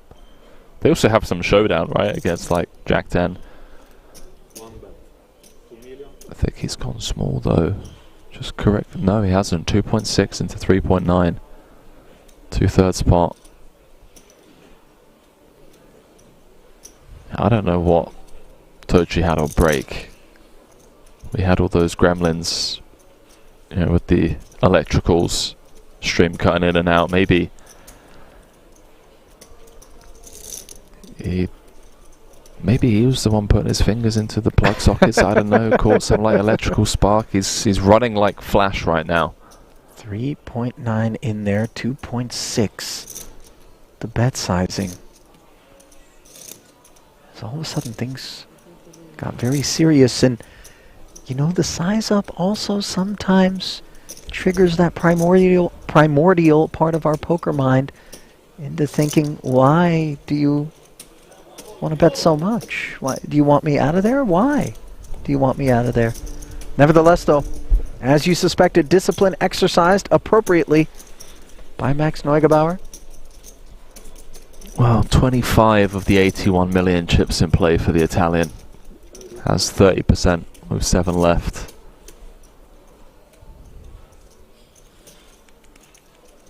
Big green candle. That's how his daily chart is looking. You know, it's funny because we kind of sensed it here in the booth that it was coming, right? We even mentioned that it felt like that pressure cooker had been left on overnight. Someone's about to flick the light switch on. It just exploded.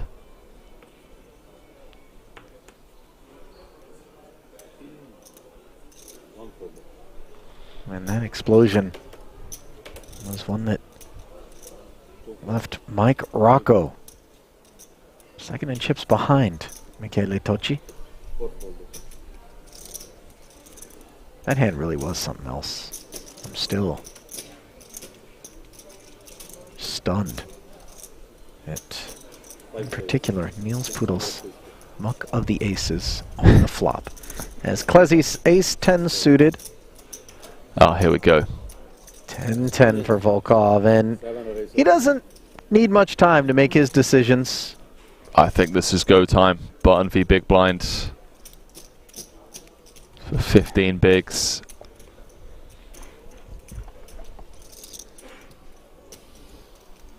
You know, the thing about it is Volkov has been very quiet out there, Henry, and you wonder if that silence is just being completely card dead or just avoiding temptation and then waiting for a real bazooka before ripping it in there.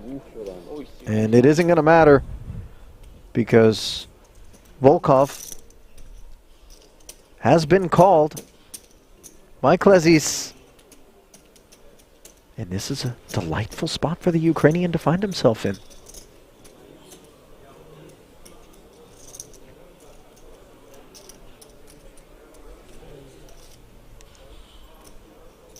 Yeah, on the flip side, the demise of Klezzy's, who honestly, through no fault of his own, finds himself 5 cards away from being down to 11 bigs unless he can convert here. Ace-free environment is the type that Volkov needs to see here.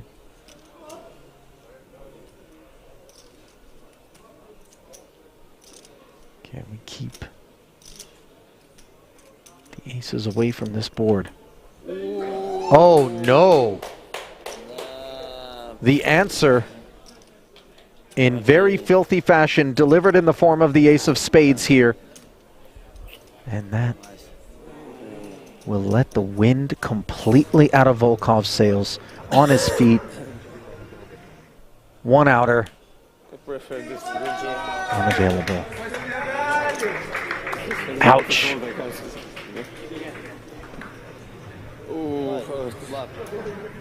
What is it about aces on the turn in huge pots here at Kings this series? That's a name we're going to remember for quite some time. Ruslan Volkov, arguably one of the most entertaining players we've had the privilege of calling the action on. Getting it in with the 10s after a very disciplined final table performance. Quick interview. How was your game in the main event? Моя была, ну что, хорошая игра, хороший состав, хорошее поле, прекрасная структура, хорошо слаживалось. Последней раздаче не повезло, это покер, здорово. Did you qualify for the main event or did you buy in yourself? Нет, этот билет я прошел, это вылетел с Mystery Bounty. Была поздняя регистрация турнира за сателлит за 500 евро. Последняя стадия регистрации. Я заскочил в последний вагон. Там было около 95 участников. Я зашел в топ-3. Так получил тикет на этот турнир. То есть я участвовал за 500, грубо говоря, 500 евро. Вот. Боин в этот турнир составлял 500 евро. What are you going to do with the 200k that you've won right now? Как всегда проиграю.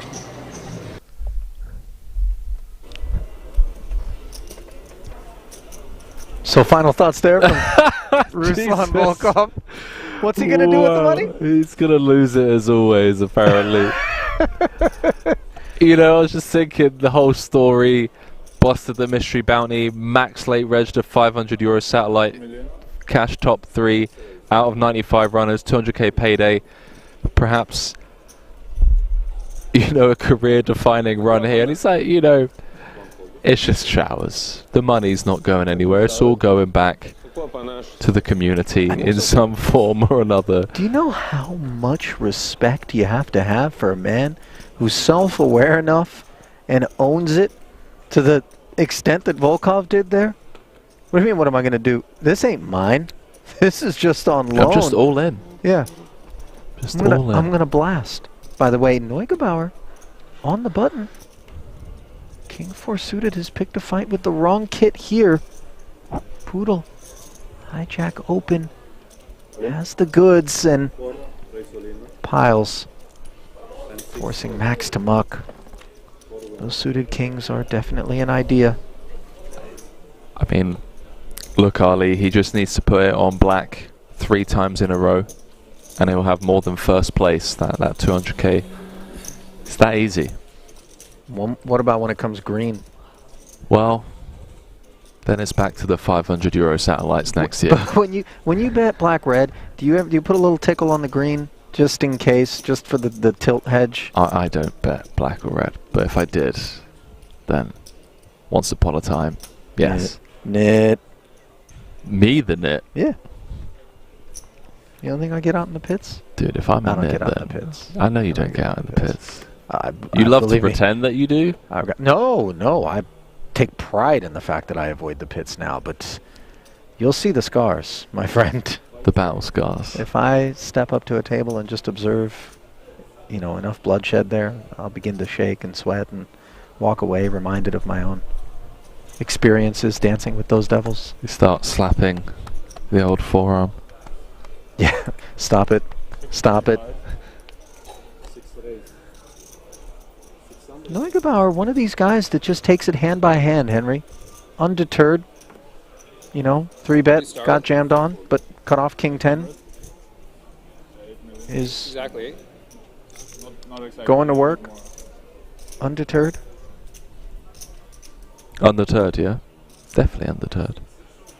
I think he's undeterred. Sorry, mate, I was having a moment. 6 left. Are you malfunctioning? Do I need to reboot you? You were malfunctioning. And then I followed suit. How am I malfunctioning? You can listen to it back. You said undeterred 3 times in the same sentence. It's okay. Did I? Happens to the best of us. I am half asleep in here right Dude, now. I know, listen. Alright, this is the beautiful thing about sharing the booth is you can... Well, you got to be more find awake than empathy. me if you caught that, because it's coming out of my mouth and I didn't realize it. 255,000 euros guaranteed, eh? Oh yeah, not to be overlooked. As Ruslan collected the 193. Pay jump on deck. 86,000. There's the ace-8 suited of Klezis. Invites company. But not without an entry fee. Yeah, you know, the boys all guaranteed 107,000 euros more than they were at the start of play today. May see some of them come out of their shell a bit.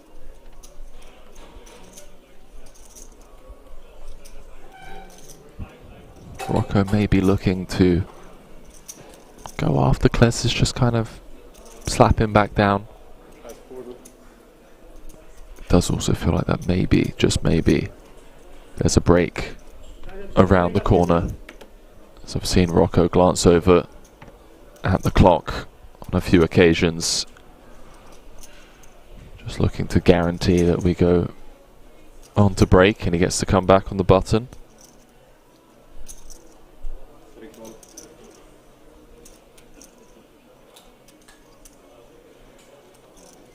Suited and connected and wounded. Tsai defends. Dominated by Klezis and open-ended on the monotone board, drawing dead against the nut flush. See if Klezis wants to play it as a check back. Perhaps allow that queen or 7 to roll off in disastrous fashion. Does not, and so the follow-through barrel will leave the open-ender. Promptly mucking.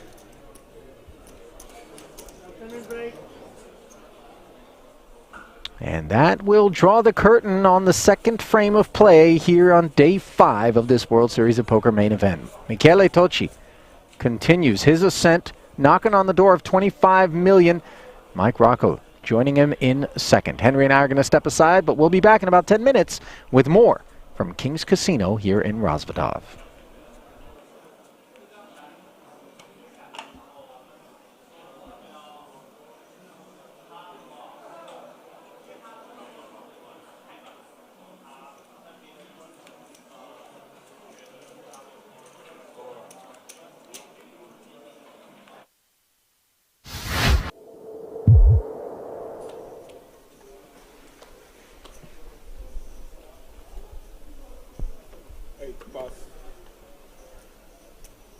Bogdanov's watching this going, how come Martinson can't have all the fun? I'm the chip leader here. Yeah, but he still has 6 million. It's okay. Martinson, once again, 2 10s. He's got the firepower to fight. His arms must be getting tired, Randy. Just kidding. I don't think he minds it. We might have to relay the felt. 100. Excuse me, can I touch my top phone? Yeah? Looks like he'll be raising, taking this one. Yeah, Chateau with King 3 offsuit. Such a poor hand. No chance he's playing this.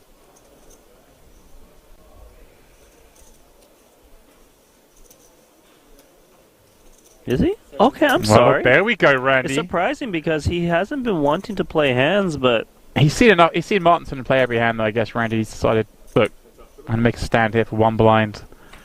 I've got a short stack back. He's had enough. Yeah. Didn't want to wait anymore. No flop. Martinson top set because he needed a hit hand. 7 check. Can Martinson find a check back, Randy? Against such a short stack. I don't think he will, just because this board hits the big blind a little bit, right? 7, 6, gut shots. Is it a tiny bet than trying to induce a check jam? I think he comes in small because he has the best pieces of this board with top set. But rarely would he want to check back this flop.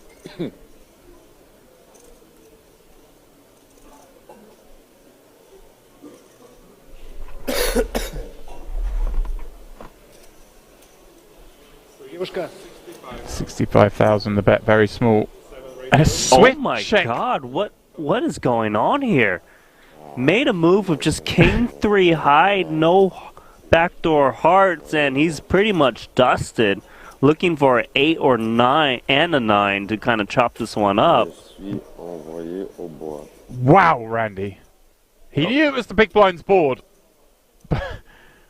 And he took advantage of that situation, or at least he thought he was going to, but instead, Martinson has him all but dead. Randy, what are we seeing?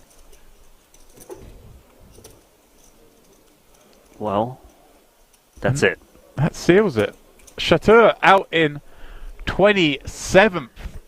I mean, I always give credit to someone giving it a go, Randy, but that was spicy.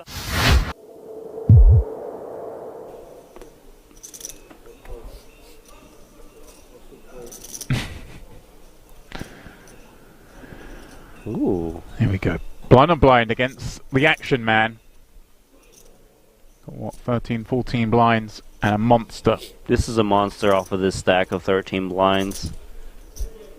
I guess we could raise it up. I like a raise, but not all in, you know, say make it like 3 blinds or so.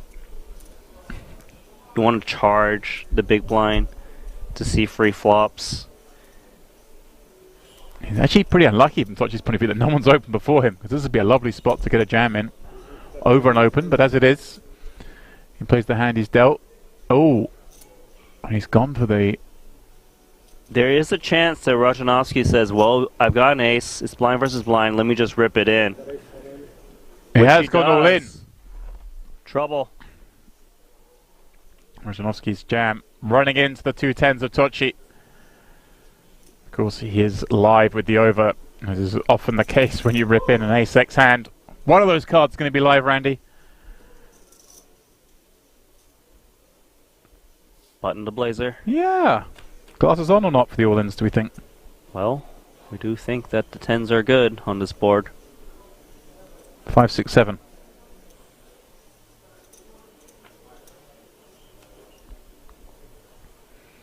A heart, a very bad card for him to see, reducing his outs to just the black aces. Tochi with a chance to get up to 1.4 million. That's what he's going to do. Very improbable from the 350k we saw him have a very short while ago. Now has quadruple that amount.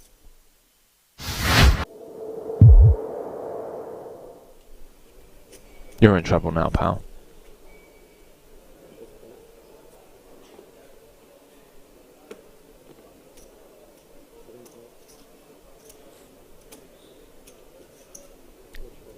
The Ukrainian bulldog.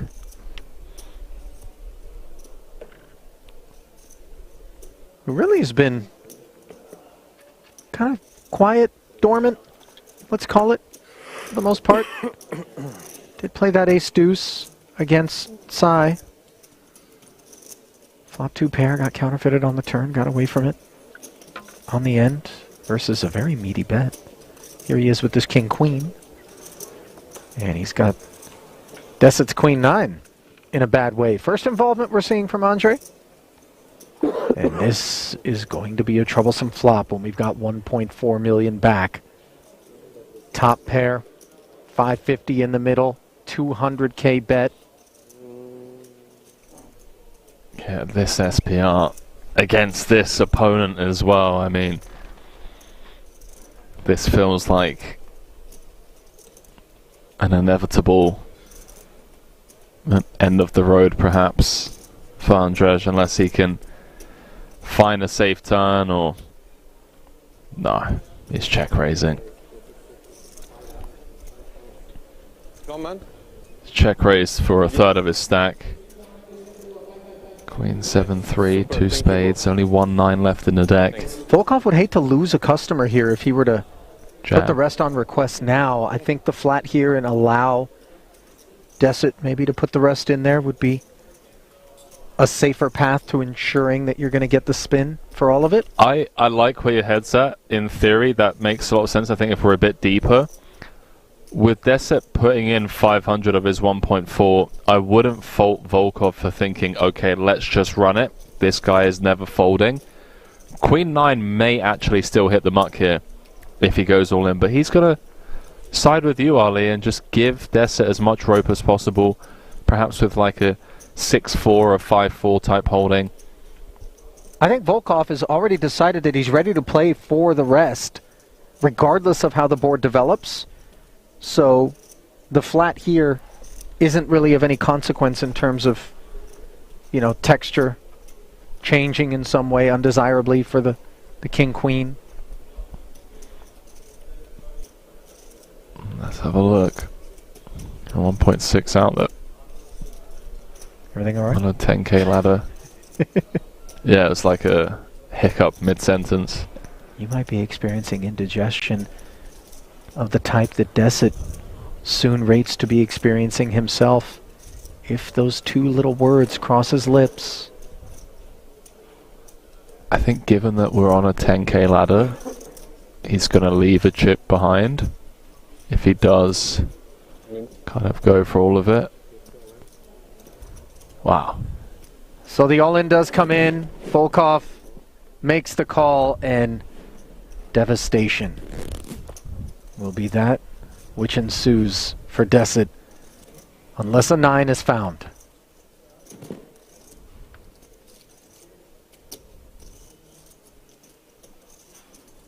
Case 9 needed.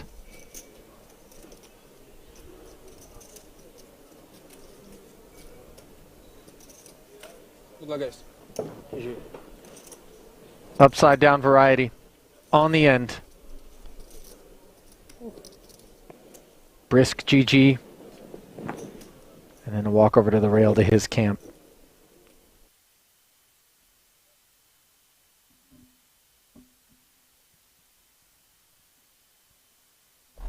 And we are back at the King's Resort here in Rozvadov, Czech Republic. And back with us are 6 runners. 255,000 on lockup. 341 if you can slide into 5th. And the official short stack, the man who came in as the chip leader. Eric Tsai, blinds going up. Bad news for those short stacks. 14 bigs deep, 5.5 million in front of them. As the story thus far here, Henry, would be Michele Tocci and Mike Rocco, the latter of whom was involved in a pot that you and I won't soon forget, and I would imagine those who were here for it live won't forget either. Yeah, I mean, you could say all of that again. The guy coming in as chip leader, now on short stack duties. I feel confident in saying that that last frame was perhaps one of the most entertaining levels of WSOP Europe main event history. Especially at a final table, 1.5 million for first, record-breaking field. I mean, look, this FT has delivered in more ways than one, and we've still got 6 players left. Incredibly. Wow, sorry, I mean, I just wish we had a camera in the booth for what I just witnessed there. You absolutely plowed through whatever that whipped cream on coffee. It's a mocha, Henry. It's a what? It's a mocha, mate. Right? I don't know why. Got to get a bit of caffeine in me. I knew you were going to break out in the British Last accent. frame. All right. And I know what triggered it. It's because I said, what? Yeah. I know you enough now to know that's your trigger. I mean, come on. Truth be told, after the undeterred and triplicate incident, which I was completely unaware of, I decided maybe I needed to turn to the coffee streets just to maybe sharpen up the synapses here for this final 90 minutes that Henry and I will be shepherding you through here at this final table on the back end of, pardon me, this frame. We'll be handing you off to the talents of James Dempsey and Randy Nanonoko Liu.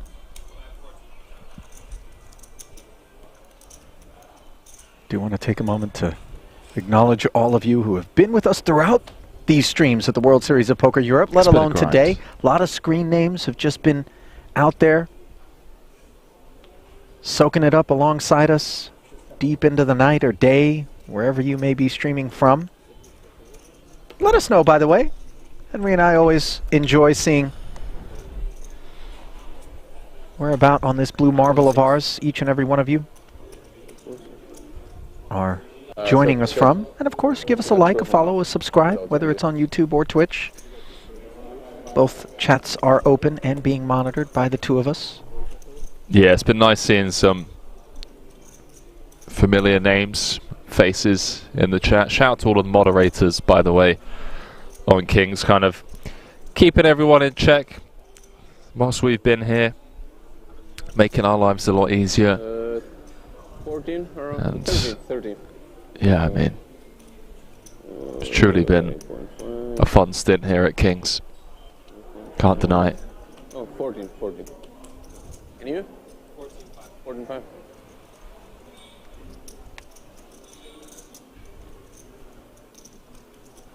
Got Randy over on YouTube saying, down at the Seminole Hard Rock in Florida. Okay. Shout out. The Hard Rock, that's one of my favorite places. Listen, big tournaments have taken place over there throughout the years, just like that big gulp of not even sugar-free Red Bull that you just housed there. Henry, liquid cocaine, I believe, is what you refer to it as? Yeah. Has to be done. Final frame, I mean, felt like the energy tank was running on empty for quite some time.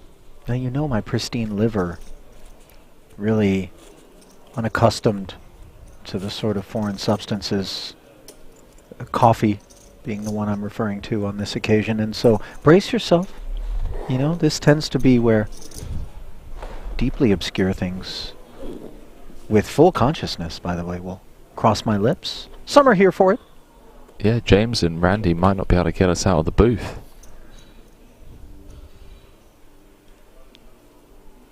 I think it'll be quite easy at the end of this frame to remove me from the booth.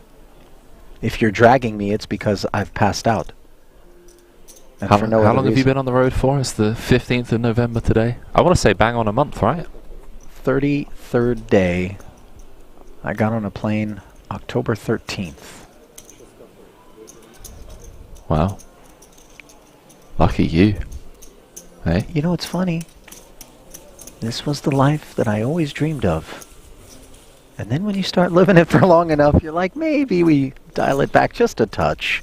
Maybe 33 days is a bit too long. Yeah, I'm not maybe you referring just to any other buy thing, a farm, you know. In California. Go the Mike Rocco route? Yeah.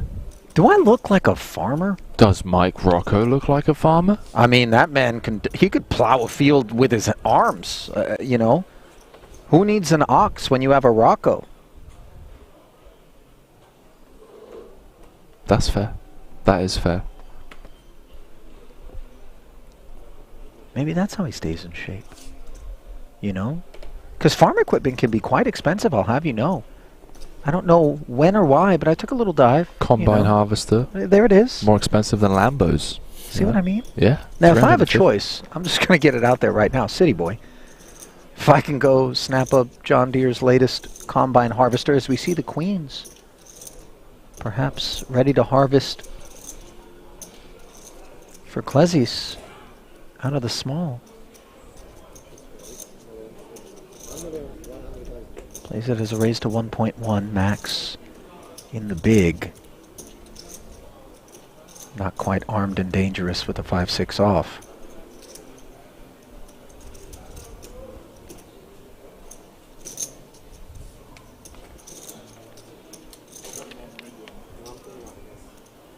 Oh, but to the dance floor we head. And that is certainly music to Klezis' ears for the time being, given how up in his range he is. Jack 9-8 board. Over pair and the gutter. Yeah, Maxi Boy wanted to tango. Won't be dancing for much longer on this flop.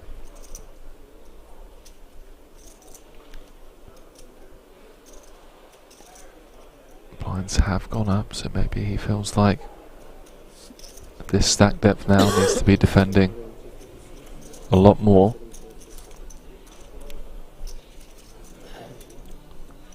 Got Gavin Barnett over on YouTube. Rainbow Casino in Bristol. Okay.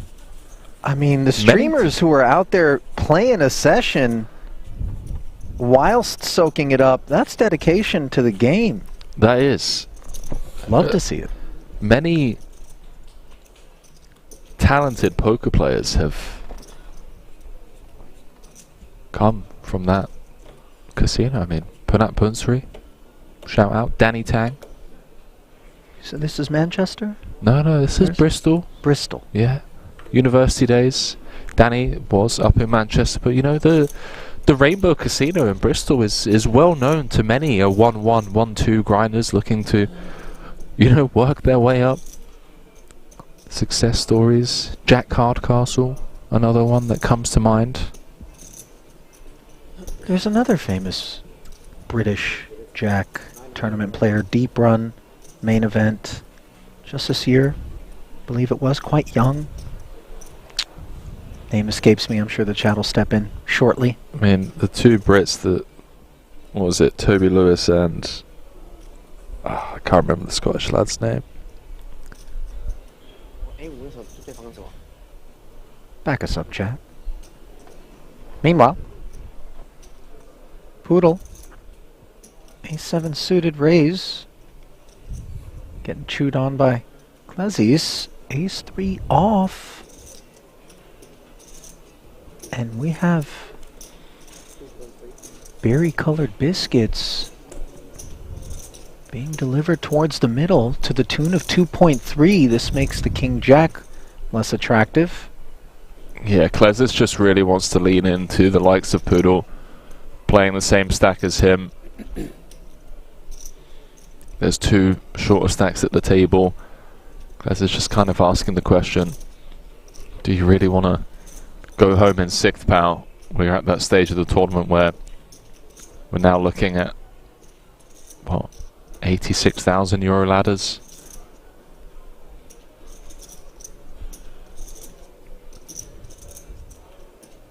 It was Jack Oliver. Yeah. Jack Sinclair a submission as well, by the way. Yeah, missed the main event himself. Yeah, with respect to... It was a couple of years ago, which is maybe why we threw some people off. Was Dean Hutchinson, by the way? Dean Hutchinson, that's correct. Guy you were thinking of? Jack Sinclair, winner of this very event, by the way. World Series of Poker Europe main? Yeah. How he made his mark? We don't call him main event Jack for no reason. I mean, right. Final tabled in Vegas, then Just 7.6. not even a year later, came out here, won this. Shout out, by the way, Mohammed Makalou for bringing the Hutchinson response. Pizza every day for Jack Oliver. Sinclair submission coming courtesy of Whit Brannon. All out there in the YouTube streets. Love to see it. A7 did not love to see it, though, as the 3-bet managing to earn itself a pot despite having a dominated ace. This is where all of a sudden we need to break out the chisel a bit and sort of earn it. Less opportunities to sit back and allow things to unfold in front of us. Ladders more likely to have to be earned from here forward, although there is that short stack of one-time chip leader Eric Tsai, upon which a few eyes may be cast right now in anticipation of perhaps him entering the on-deck circle.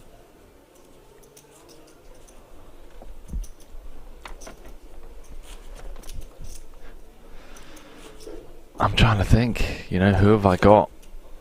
Klezis looked a little bit down and out.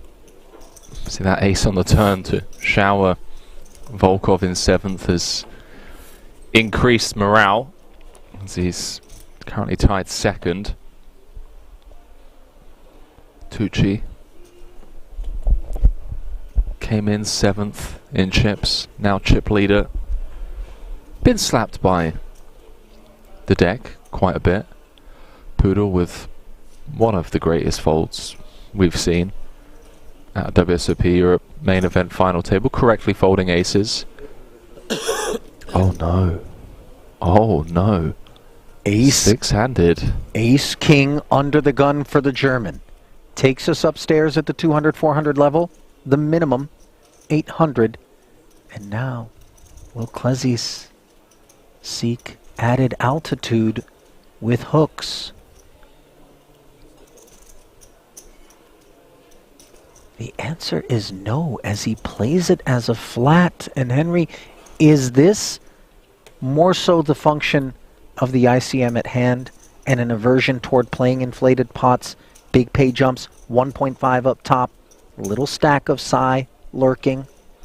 Yeah, I think given the presence of two shorter stacks, Klezis kind of setting the trap for a squeeze, but also a bit of pot control.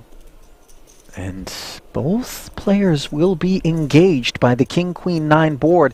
Poodle outflopping the jacks, however, Klezis does have a gutter. Note the texture. Drawing a check from Poodle, who maybe anticipates that with some good frequency this board smashes the flat calling range. Given that he opened from under the gun, the check back from Klezis, and now the 10 dropped right in his lap as he takes the lead. Roller coaster of a hand. The fact that this is just a single raise pot. What could have been for the German. Had Klez's 3-bet, got it in for 30. Spadeless kit in both seats, though. So we see it played as another street of checks. Inconsequential river.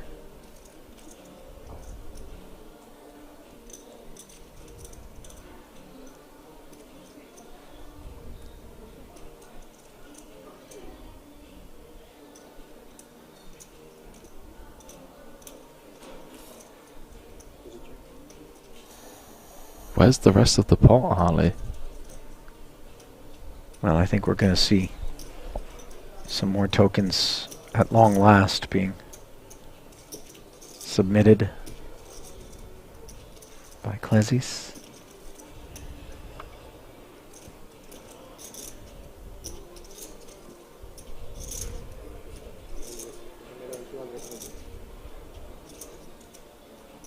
$1.2 million of them, to be exact. On the third check, by the way, from Poodle, who really took a tidy line on this one, and I think very much predicated upon the idea that he knows how ICM aware Klezis is, knows that it's not lost on the Lithuanian, that he's flatting an under-the-gun opener. And so, cautious approach to such a board. But when we check 3 streets, we do also sit here and wonder whether or not this isn't an overambitious attempt to lay claim to the 3.8 out there by a hand that cannot beat Ace-King.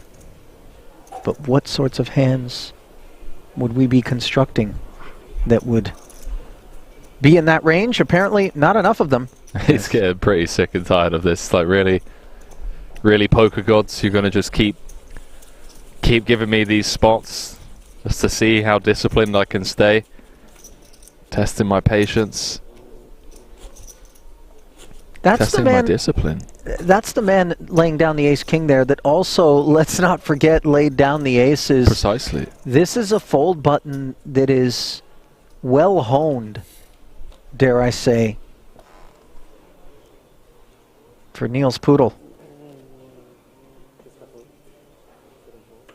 I'm sure you've heard it at times, you know, guys say folding is a lot of times where you make the money too. Not just value bets and the obvious exchanges. I agree. You hear that music, by the way? Little rave, perhaps, up in the... It would be a docile rave. You know, well sedated. Well, it is soundproof up there. Up there? Yeah. There's a nightclub upstairs? Can be a nightclub if you want it to be. Hang on a minute. Why am I only finding this out on the last day that we're here? We've got access. Well, it's going to cost $8.25 for access on this occasion, courtesy of the Tochi Open. Rocco playing the ace-3 suited as a flat, Henry, and your brows are furrowed. I'm not sure if it is a flat. That's why. Oh, a 3-bet. Okay. Forgive me. And I'm just very clicky. Yeah, I'm just slightly confused at the sizing, whether it was intentional, whether it was a misclick. I'm not 100% sure because it is very clicky. Min 3-bet from Rocco.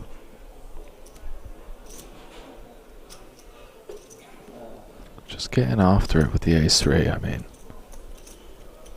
Against the chip leader. Button against cutoff. Rocco's just so difficult to get a read on with these sizings. Like we've seen, you know, the small 3-bet with the set. We saw him get tricky with the Queen 10. He's so balanced. He really is. Actually, I mean, loving this, right? 3-bet pot. Might just be a give up from Rocco. on this board.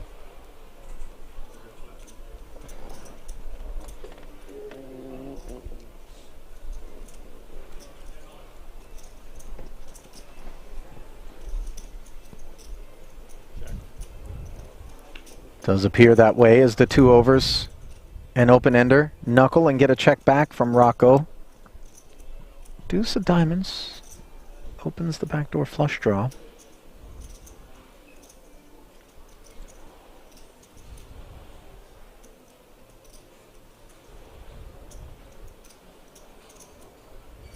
What do you make of a clicky 3-bet like that? Late position open by Tochi and Rocco on the button, checking back the Jack 10-8 board suddenly.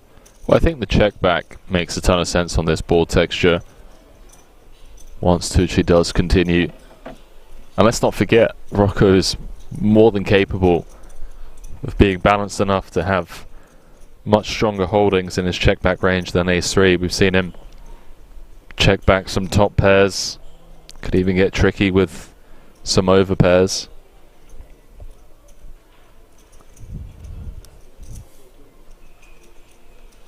I think it's just Rocco's style, man.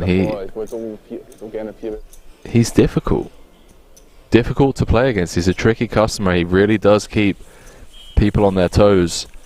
You never know what to expect, and when you throw someone like Rocco into the equation, it makes life very difficult at the poker table. You're right about that, and it isn't coincidence. That is something that Rocco curates. The 100%. Product of balance and identifying opportunities and making sure, you know, that he can give people some fits out there, because it's very beneficial to create a sense of confusion in the opposition's mind. You want your enemies to make mistakes out there. No mistaking, 10-9 suited isn't open from the cutoff. Limp. Oh. And now Poodle, ace-jack suited in the small. Now we were seeing things like this back when Sai had the big chip lead, Henry. Why are we seeing it here and now? Because he's so short? Meaning Sai? It would be a disaster to open and get jammed on. There's that. But also, just to kind of put a bow on the conversation we were just talking about, Rocco likes making people uncomfortable with unorthodox plays, you know? And it works. It works in his favor time and time again. People are just confused when they play against him. They don't know what to expect. Well, at showdown here, at a bare minimum, we're going to expect a pair of 10s, courtesy of this board, which the big blind has connected with. 2 checks in front of Rocco. And again, we observe Poodle. Hand that certainly was a candidate to raise if it wanted. Yeah, I mean, Poodle 4th in chips. 2 shorter stacks. It's getting a bit cagey out there.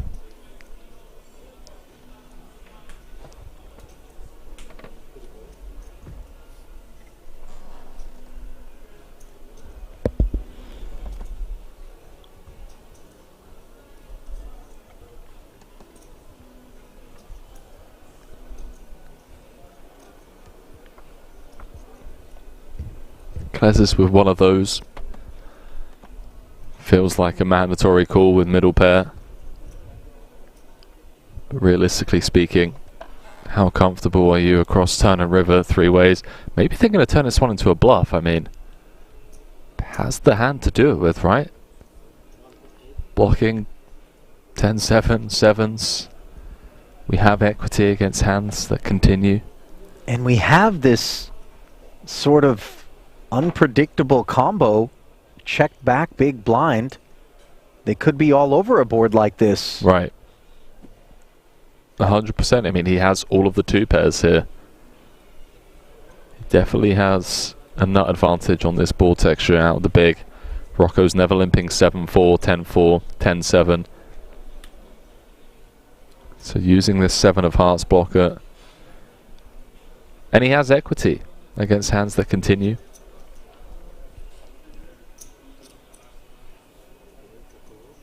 I guess Poodle out the way with. And also Klez is just leveraging his chip lead over the other two as well. 5.7 out there. Rocco hangs in. And let's see if the ace plays into the affair here. Limped pre by Rocco. Klezis in the big. Not a card that's supposed to be interacting. Yeah, Rocco can have ace 7, ace 10, ace 4 with a backdoor. Although you could argue that ace 4 would probably pitch it, so would ace 7.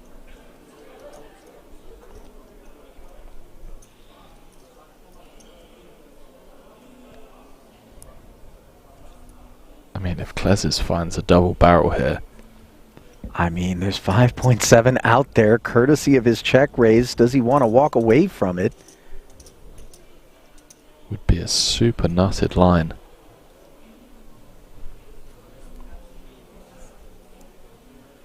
I mean, this guy really has impressed over the last 3 days of coverage. Spotted him early when we jumped into the booth inside the money on day 3. He couldn't hide long from a trained eye. Setting up a natural river jam here. Having 9 of clubs kind of working against us, blocking some of the straight draws that would check raise bluff. Rocco with a flopped top pair. Very strong line from Klezis, who's just aware that he has all of the 2 pairs on the flop.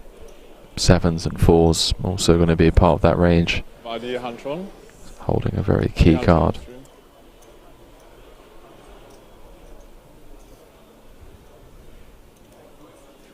Rocco unfazed Ali. Calls this 3.4. And the stage is somewhat set here. 1 SPR on the river. 13 million in the middle. Could we see something explosive on the end? Queen of Clubs, a card that's going to provide concerns for either player as played? I think it's a really bad card for Klezis to continue on. You know, some of the limps that would continue after getting check raised, you know, maybe some funkily played ace queens, queen 10. I think ace 10 gets there on the turn. With all of the straight draws bricking, yeah, not surprised to see Klezis wave the white flag, and Michael Rocco is going to be up to 22 million chips. Felt like a jam or give up spot. Klezis took his shot. Really can't fault him for that.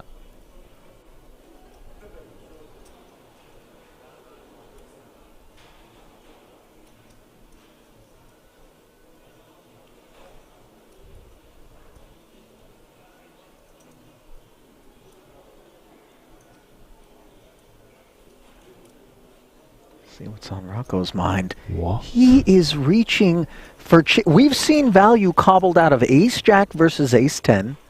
We saw stone bottom pair, a deuce, against an ace-high for Tochi. Now, in this pot in which he was already check-raised and led into on the turn, Rocco bets the best hand and isn't being modest about it. This honestly might be a bluff. Legit might be trying to fold out 7-4, 10-4, 10-7. I don't know. Would those hands fold though, Henry? Honestly? I mean, on that run out, I'm gonna have to ask him. I mean, like, are you suggesting that he's value jamming 10-9 there on the river with these short stacks and this kind of money? I don't know. That feels obviously an ambitious assessment. Yeah, I mean, it feels like he's trying to get like a Jack 10, a King 10, better kicker, You know, a 10-4 or a 7-4. Look, 7-4 there is a tough call. Bottom two pair, even 10-4 is a really tough ask. Put yourself in the shoes of Klezis. But wouldn't the river have bet a 7-4 or a 10-4? No. By the way, No, this is on an barrel. open debate, guys, before you go thinking that maybe Henry and I are at each other. Really just exploring the ideas out loud. The 10-4, 7-4 would check? Yeah. Wow. I even think 10-7 checks there sometimes. Wow. It's a value bluff. There we go. Sometimes they're allowed to be a little of both. Well, all the chips have worked their way towards seats 1 and 2. Bit of a gravitational field emerging in that corner. Tochi. King, queen. Opens.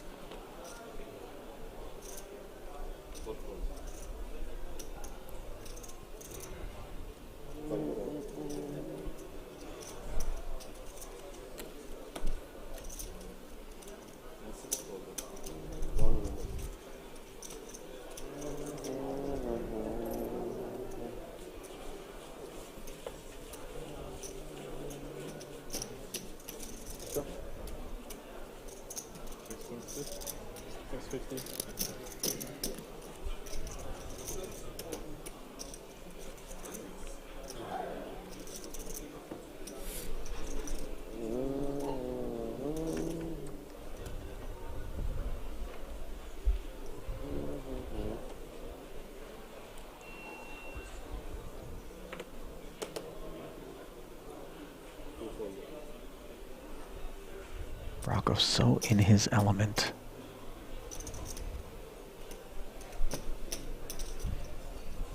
Maybe go time for Tsai. Although, just open ripping. Feels ambitious.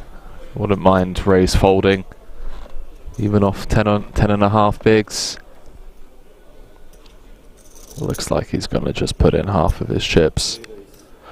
Go time it is. Disastrous day for the Taiwanese YouTube poker superstar.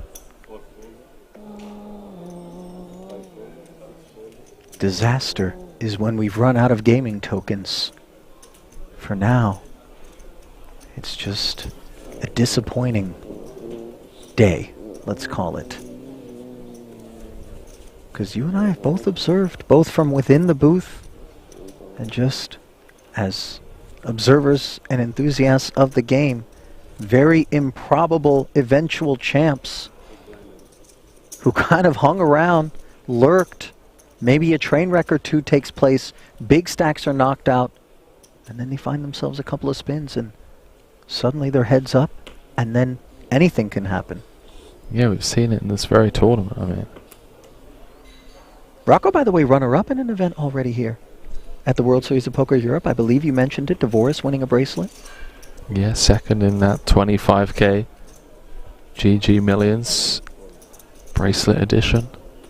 I mean, Daniel Dvoris with one of the most dominating final table performances I've seen in a while.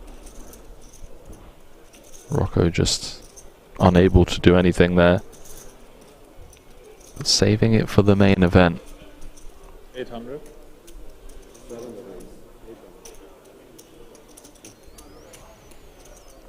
Suited one gapper on the button. Sheds the 10 jack in the small, which had it smothered. Another 10, much dustier in the big. And enjoy yourself in Orbit's worth, Mr. Neugebauer. Very telling, by the way, that Roman Hrabic is on Max's rail. We saw Roman's talents on display the first time out in Vietnam at the Triton Super High Roller Series, where he was donning that local headwear. Yeah. Made him look like Raiden from Mortal Kombat. That is true. Yeah. Not so low pro, but a killer. For sure. Rabet's word is out. Most winningest player on GG Poker in 2022. How about it? Did we see Habic make any waves here? None. Thanks for putting him on blast like that. Well, I mean, I saw him over at the roulette daily, blasting. No, I didn't. I'm just starting nonsense here. It was Baccarat. No, again, I kid. Neither. No Baccarat here at Kings. Really? Huh? What a shock. What an maybe I have a word with Leon, see if he'll allow me to operate a Baccarat table of my own. Little junket? Yeah? Yeah, sure. You want in on that, by the way? 9 million. I'll take 10%. There it is. 10% all day. Awkward spot here. Yeah, one for brewing. Dodgy. Neugebauer has been quite active. The VPIP has crept up quite steadily as we whittled away at the original field of 8, now down to 6. Tochi has been coasting a touch. Not willing to sit on the sidelines with this ammo, though. Tucci.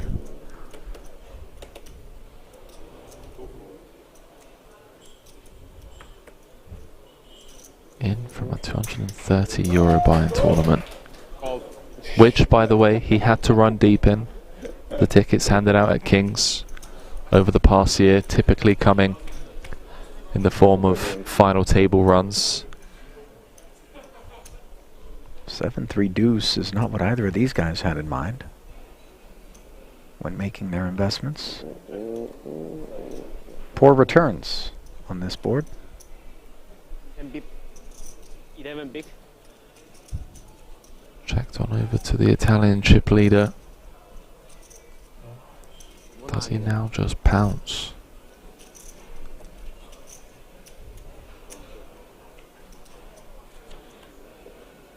Does not.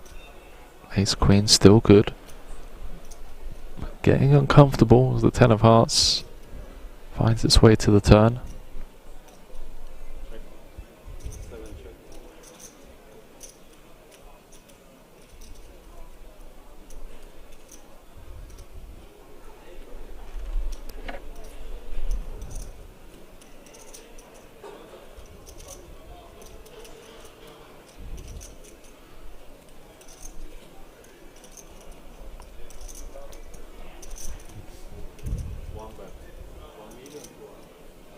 Tochi cannot resist. As played, obviously, it does feel like a nice opportunity for the big stack to apply some pressure.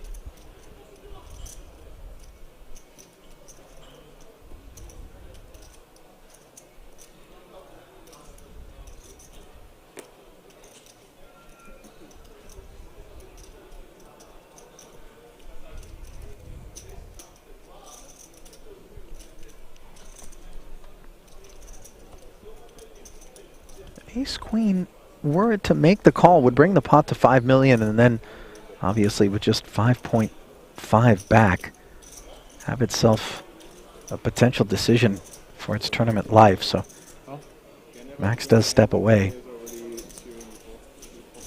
He's had a lot of fight in him, Henry. You know, hasn't really been able to enjoy some of the ascents that he's borne witness to here at this FT. Enjoyable look there at the exactly 10, cash wrapping its warm arms around the World Series of Poker Europe main event bracelet. What have you dropped then? Just my phone. Your phone? Yeah, it can stay down there, it's fine. You're going to run over it with your chair. I've given up.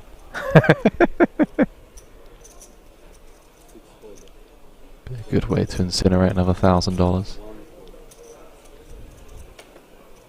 Oh, I've got some ways that you can incinerate I'll 1,000 pass. Hard pass. real fast, Henry.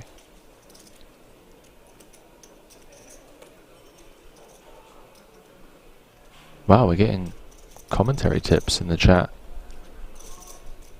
From Damon saying, hey commentator, when you say you know, no, exclamation mark, we don't. You just failed to speak properly. Fascinating. You know?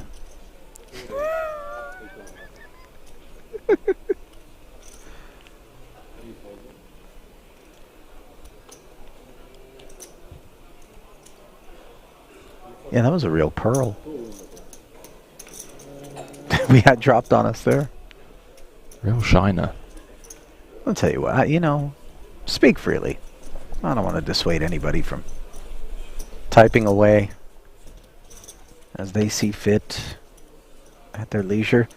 Not going to be everybody's cup of tea. Sure, but I just can't ever imagine being so upset at the world that I would go to any stream, use caps locks, exclamation marks to just, you know, get my opinion across. Maybe he just needs a hug, Ali. Who knows? How hard a hug are we talking? Like respiratory distress levels of constriction? No. I'm in a peaceful, you know, love not war kind of mood. That was very evident by the way in which you reacted to Damon, by the way, is the love not war. That was just effused. It was all over you when you engaged him. I could just stone put the read on you there that you're in a really zen-like state where, you know. Yeah. You know, we're 30 days into commentary. But who's counting? We're going to be sad when it's over for this next stretch. I'm telling you. We're going to miss it.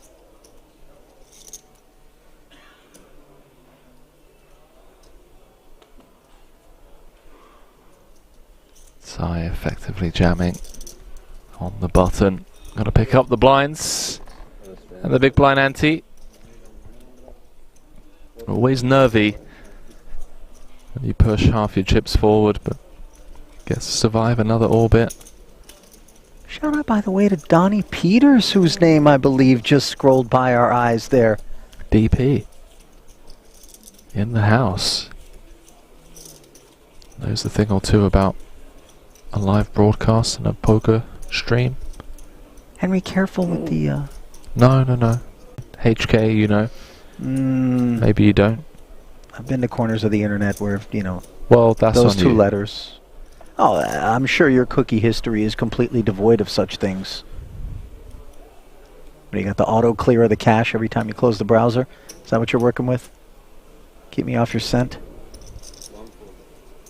Everybody relax.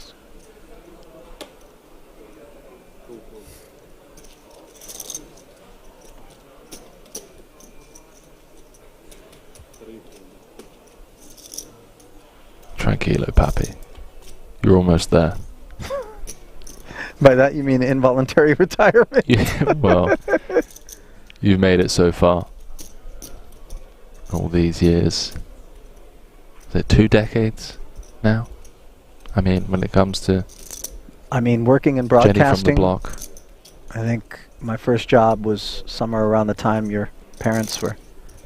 Thanks for cooking you up, my friend. That image in my mind. 1994? Really? 94. Yeah, 94, 95.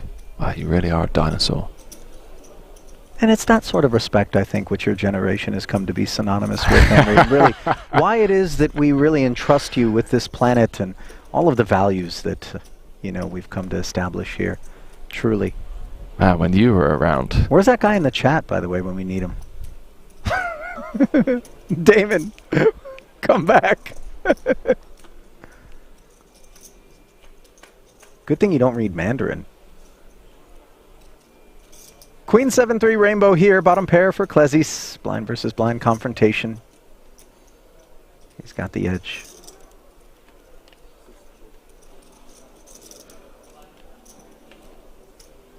Yeah, but out the small. Content to just check it on over. Doesn't want to start building an insane pot. Just bottom pair. Ali just bringing to my attention someone that needs to be blocked. Because he can't do it himself. Only spam. I mean, that's all. It's, you know, there's no reason to put anything in quintuplets into the chat. It's for everybody's sake. There's a few offenders out there, by the way.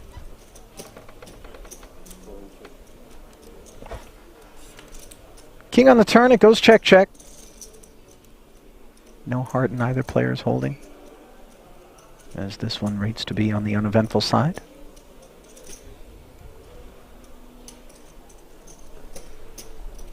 What an epic final table this has been. I think we're about to enter a phase of caginess for obvious reasons. Nugabauer now playing 15, Tsai hovering around the similar stack. Just to give the viewers an idea of the pay jumps, 86,000 euros between 6th and 5th. Survive 2 more spots and you lock up an additional 209,000 euros. So the likes of Klesis, Poodle, just staying out of the line of fire of Tochi, Rocco. Makes sense.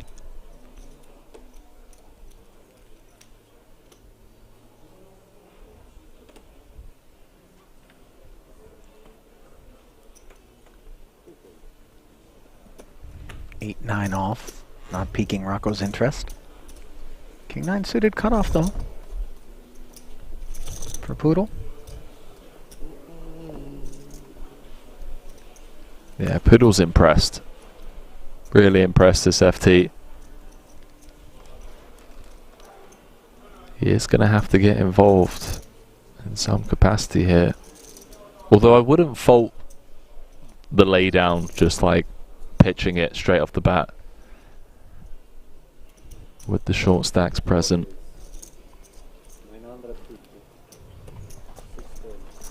Hanno saying Rocco reminds me of Blue Steel and Zoolander. There we go. Yeah, he does. Ace Queen suited reminds me of the kind of situation that we've seen Tochi enjoying on several occasions thus far here at this final table, and that is holding an excellent starting hand.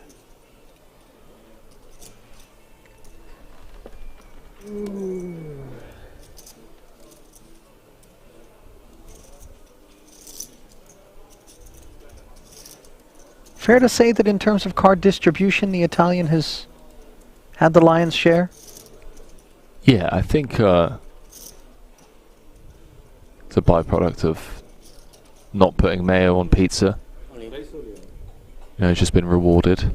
Now, for those that might be questioning whether or not Henry has just had a verbal aneurysm, this is a callback from something that was revealed to us a couple of days ago, I believe, now on the stream, and continues to... It's a nice bit. Really just disturb everyone who learns of it, but we hit the buffet, did Henry and I and the rest of the team, and then we observed Henry return to the table with a few slices of pizza. That's not the weird part. It was the multiple globs of mayonnaise that he had placed on top of the pizza that really... There's a bug on it protecting me. No, it's not. It's I'll die on this hill. Mayo on pizza is a thing. On the topic of death, by the way, I believe Rocco identified an insect on his blind. The dealer then promptly stacked the chips, and I took it from the bed. I think we can say goodbye to said insect. He seems like a guy that loves all animals. You know what I mean? Like, wouldn't want to harm a fly kind of guy. No? That's not your read? In that Lucky Chewy kind of way. Okay, sure, yeah. That's what I mean. Yeah, I can see that. I can definitely see that. But also, are you really willing to accept an invitation inside an octagon with Rocco? Don't think so. I don't know, you know, obviously. If the price is right, maybe. I'm willing to allow involuntary reconfiguration of my face, though it is a bit of the moneymaker, you know. Is it though? Is it the face? Less and less. Got a face for radio, my friend. That's an original, Henry. I'm glad you brought it. Much like this jacket, eh? Yeah, first time I've seen you in it.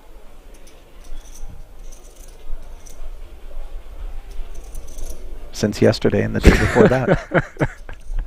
We're all out of clothes, guys. Oh, man. Neugebauer on the button, king 4 suited, takes us upstairs. Rocco speaking up with the a6 offsuit, and Max has endured a lot of this here. It hasn't stopped him, though, and he jammed the king 4. Finally able to haul chips back toward his stack, much to the delight of his rail.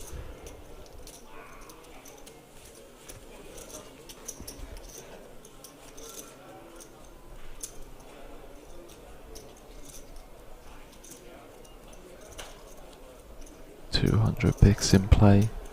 Average stack of around, what, 34 big blinds. Chips heavily weighted towards the left-hand part of the table. Seat 1 and seat 2. Wasn't always that way. They really had to fight for it, especially Rocco. I mean, grinded a very short stack for quite some time, was below average for most of the FT. Found the spots he was waiting for.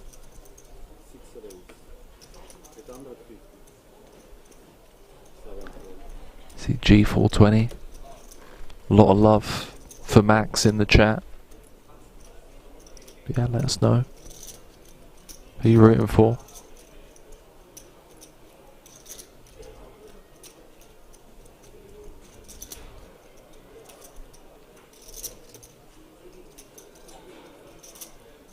Ace 4 suited from Klezis. Raising to 850.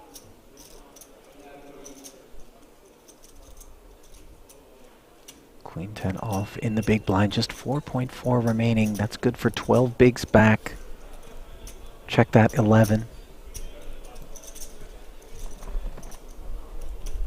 Big blind and big blind Annie already out there. So I will take the price.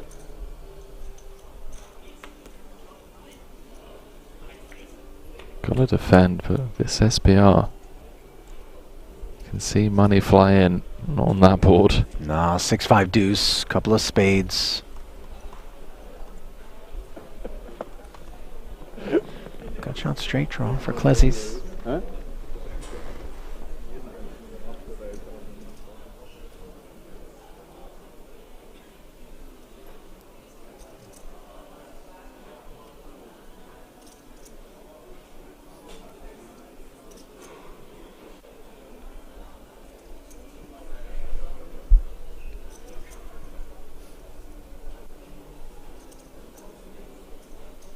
Reaching for chips is Tsai here, presuming perhaps that Klezis is not in this zip code.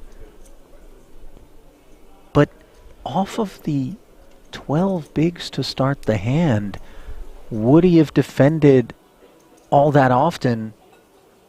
Interacting with this board texture is perhaps the question I ask myself. Yeah, I have to agree with that. Ali, you know, is he going to have all the deuce X, 5X? I don't think he is. But just trying to rep some connection on this flop. Certainly would have preferred a muck out of Klezis, who does turn himself a two-way straight draw as Tsai picks up the spade draw. Another million into the middle. Very awkward now. Mm-hmm. For the Taiwanese poker content creator. SPR of a round 1. Well, right now he's a pot creator.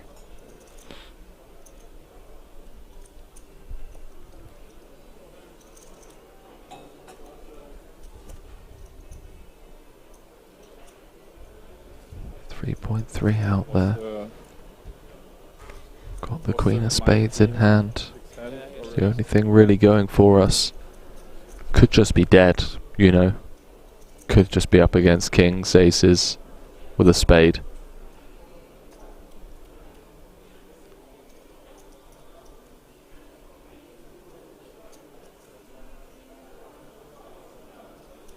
Barrels once more, Henry, off of this stack.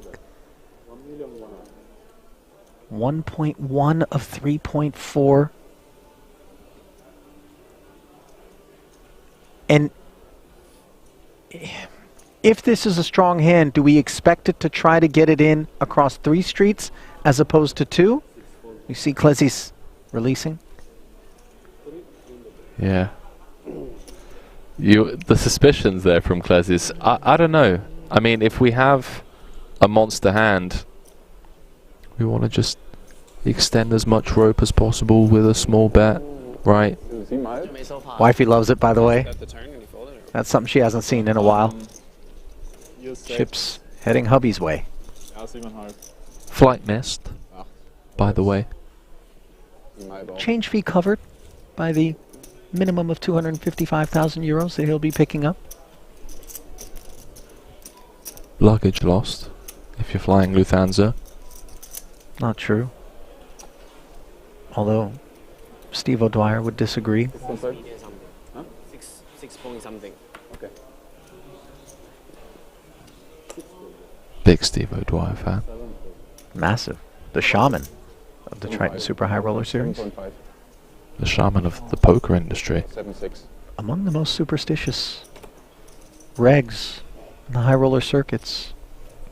Love to see it. And why not?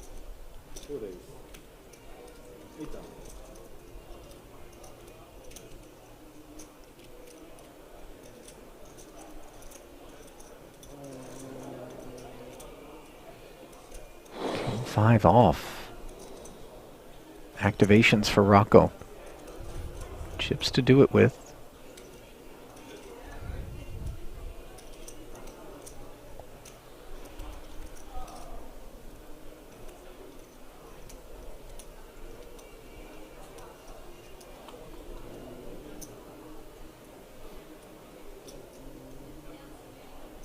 Ace-8 for Tsai. Saw him engineer a win out of the big blind with Queen High against Clezzy's. A pot to go. Does he think he'll be able to pull something similar off here? 3-betting the Rocco Open. We've not lost hope or fight in this seat.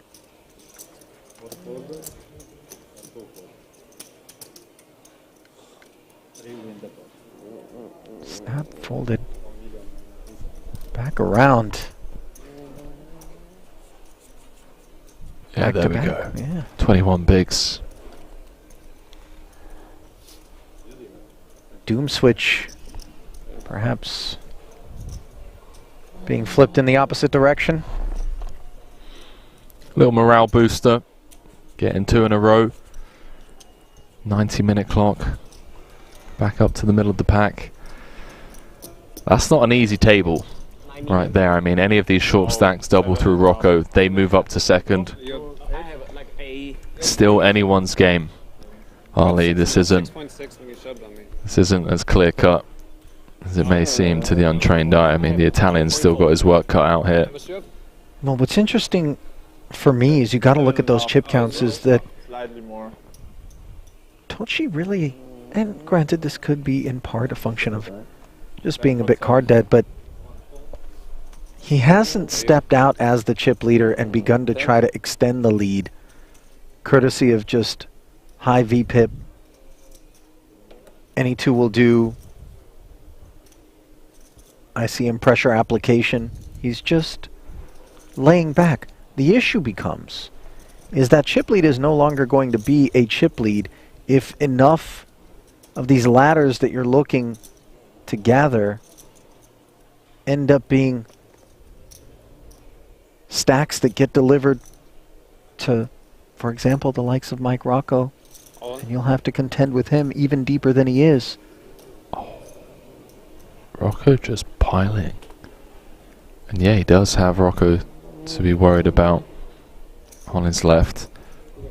But I think it's just mainly down to being card dead. We saw him get after it with the King Jack against the Queens. So it's not like he's playing the role of passive chip leader, waiting to get ladders. He will take the spots when they present themselves, but for now, nothing much you can do with hands like Queen 3, Jack 4.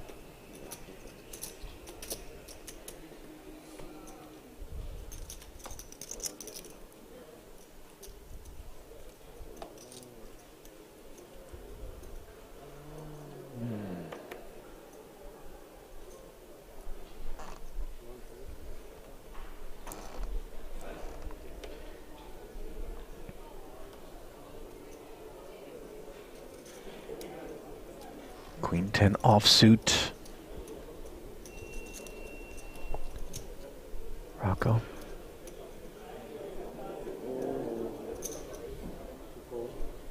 Playing it as a call this time, and how about a couple of cowboys? Django's right on cue. Chipped up nicely to 21 bigs, now 4th in chips. Hoping he can ride these to a double up. Does have 3 players behind. Seen a lot of this Michael Rocco limping. You know what Daniel Negreanu says? Limping is pimping. Not in this spot.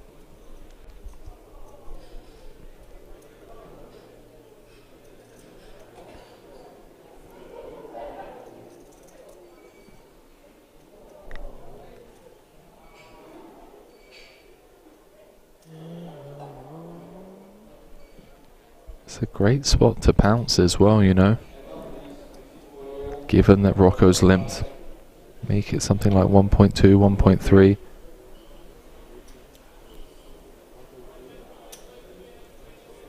What was that now? 1.3, the number that is delivered to the middle by Tsai. Yeah, just hope that someone behind thinks you're trying to push Rocco's limp around.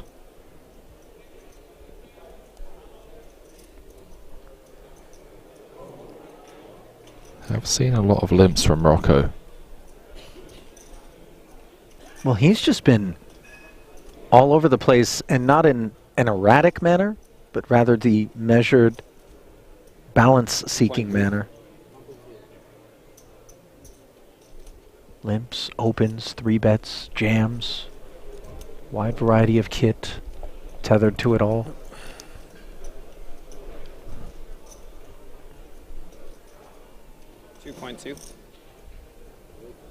What's that? 2.2? The declaration from Rocco, music to Eric Tsai's ears. As poorly timed. Is this limp 3-bet from Mike? I know it's poorly timed, but I'm a pretty big fan. It's spicy. It's what makes him so entertaining to watch and call the action on. I mean, this is pretty out of line, but we're here for it. 7 million back for Tsai. Another 900 to call. Yeah, I mean, if he just weights this towards an incredibly strong range, which, you know, a limp 3-bet range does kind of look like, then he might just go for all of it. If he gives Rocco these types of hands, he has crushed. He's gone 3.3. Some street poker being played. Taiwan v the USA. Taking it to the streets. Clicky exchanges. And that'll be the end of Rocco's pursuits as Tsai finally beginning to spin. Wifey likes it. Yeah, 3.3 looks incredibly strong. Note, by the way, that when she's on the rail and he's at the FT with the pay jump, she apparently does care quite a bit more than, as Tsai alluded to prior to the FT. Yeah. At the time, the pay jumps were only worth a couple $1,000 here and there, every 7 or 8 spots. We've seen the Prada on display from the Tsai family. These pay jumps worth a few handbags, a few cardigans. Or in the case of a Birkin bag, maybe just one. A 1/10 of a bag. No, the pay jump's here. Sure, but prior to this.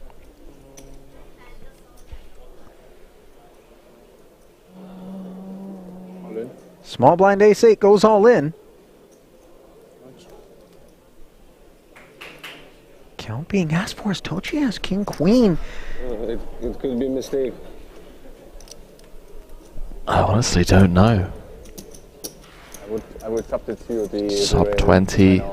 Everything's been going Tochi's way. Do we want to spin the wheel here? Double max up to 15 million with king queen. 17 big blind jam. We sit with 28 million, that is. Yeah, I mean, for chips, sure, we're just putting the money in. Max is good. Yeah, go time. Here we go. 86,000 euro ladder potential for everyone else. 14 million chip pot. Neugebauer has the best of it by about 12%, but nervy moments here. The final table of the main. Rabic and company. Getting wind of Max having the lead as Buona Fortuna calls. Delivered. Can the ace-8 hang on? 9-4 deuce is certainly a good development. Look at Niels Poodle. Still here at this FT. Trying to will Neugebauer to this double. Just needs to fade a king or a queen. Can we keep the artwork off the board? Not quite, but a jack is acceptable.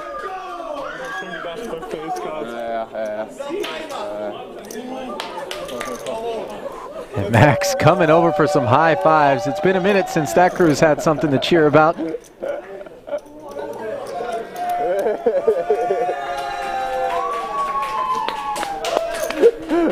I'm all for it. Let's go. As am I. Rail getting rowdy, as they should. 1.5 million up top. All my life. Like 7 steps behind for him, you know. 1, for him too. Yeah, ace-8 is always a jam there, blind v blind, Ali. That really is a massive double up.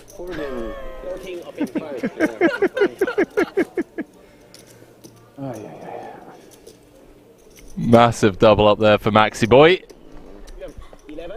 Well, that really changes things. We've now got 3 guys tied. Top of the chip counts.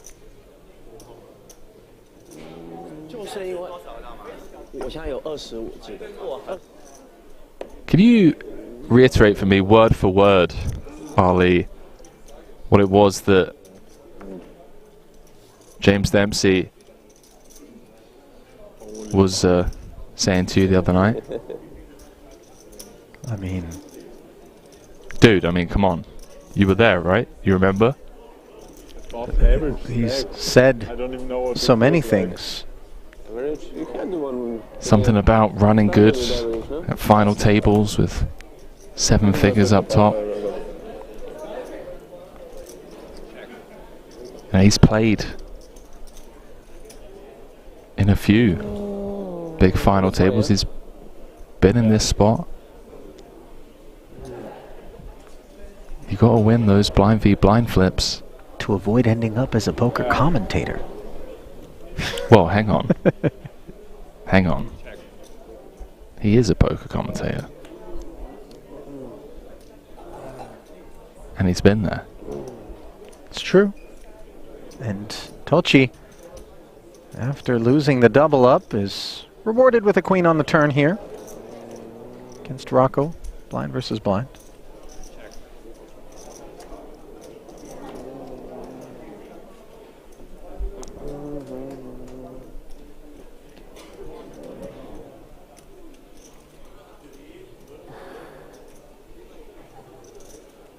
This one is developing in uneventful fashion. Deuce pairs on the end.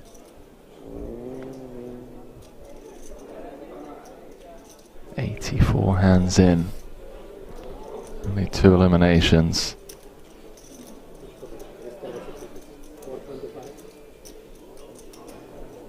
Chip leader coming in. Eric Tsai now. Middle of the pack. Been a great day for Rocco, not to state the obvious.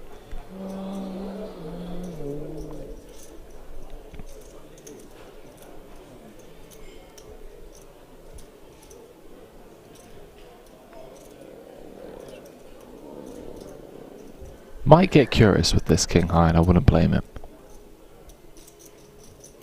4 1/4. Oh, those are they raising chips? I wouldn't be surprised to see it. Just looks him up. Yeah. Calling chips with the king high. And one of the few occasions on which river play didn't involve Rocco cobbling out thin value or calling with very little and being right. Based on a couple of days of streams that we've been here for. Flesh wound, however. Yeah, sometimes you put on the cape unsuccessfully. Comes with the territory. Wouldn't it get boring if every decision you made was the right one, Ali? No?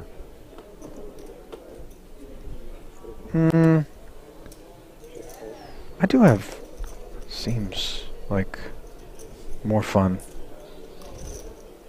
when I'm stuck heaps. Making bad decisions was what I was going to say. Henry, I didn't need to specify. Always a good decision to open with kings. Neugebauer. Definitely didn't raise to 300. I think 8 would be the minimum. Typo.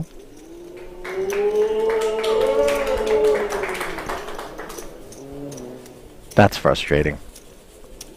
You know.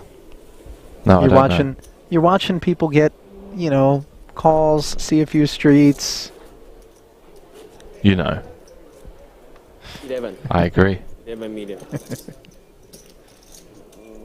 But he did just double. Still in this fight.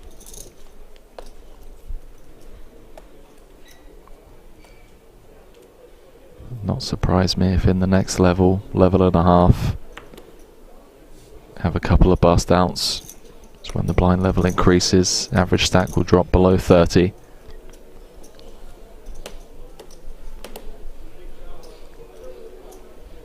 Queens. For Sai, definitely not folding. Provided that that is actually what awaits him. Ooh. Ace-7 suited on the button. Genuine hand for the Rock Dog. They have had a back and forth as well with Sai. It's been quite the battle. Comes with the limp once more. And this has been somewhat of a unique to Rocco approach here at this final table. Multiple times we've seen him limp across an Eric Tsai chip lead, an Eric Tsai short stack. And now an Eric Tsai with 2 queens in the small and 11 million back. Well, firstly, let's see what Tsai comes with. Expect to see him make it a similar price. How many monster pocket pairs has, I mean, in this orbit alone, I want to say I've seen Tsai dealt pocket kings on 5 occasions in the last 24 hours. Aces, queens on multiple occasions, ace king on multiple occasions. I like 1.4, maybe bigger actually out the small, closer to 1.6.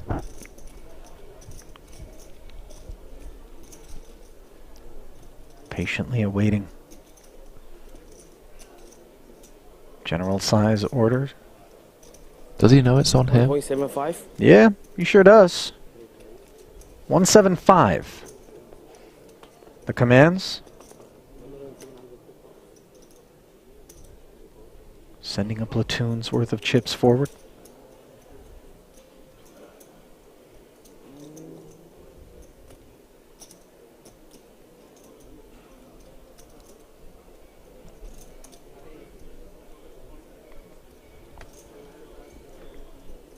Now remember, there was the limp 3-bet against the Kings, I believe it was. Just pitches this one, no Yeah. nonsense from Rocco. That's snug, by the way, with assured position.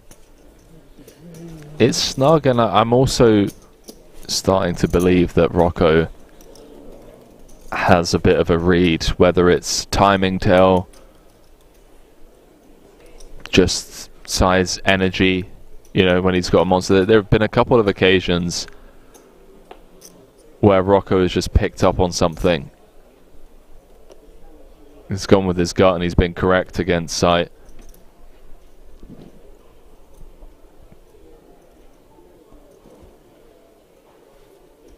$800.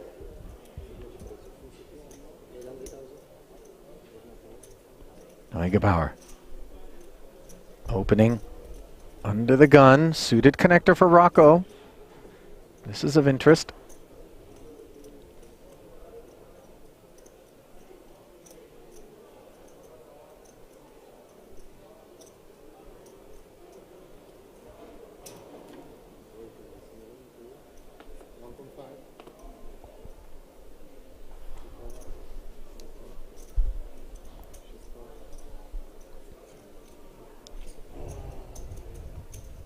Betting to 1.5 million and clearing the field back over to Max.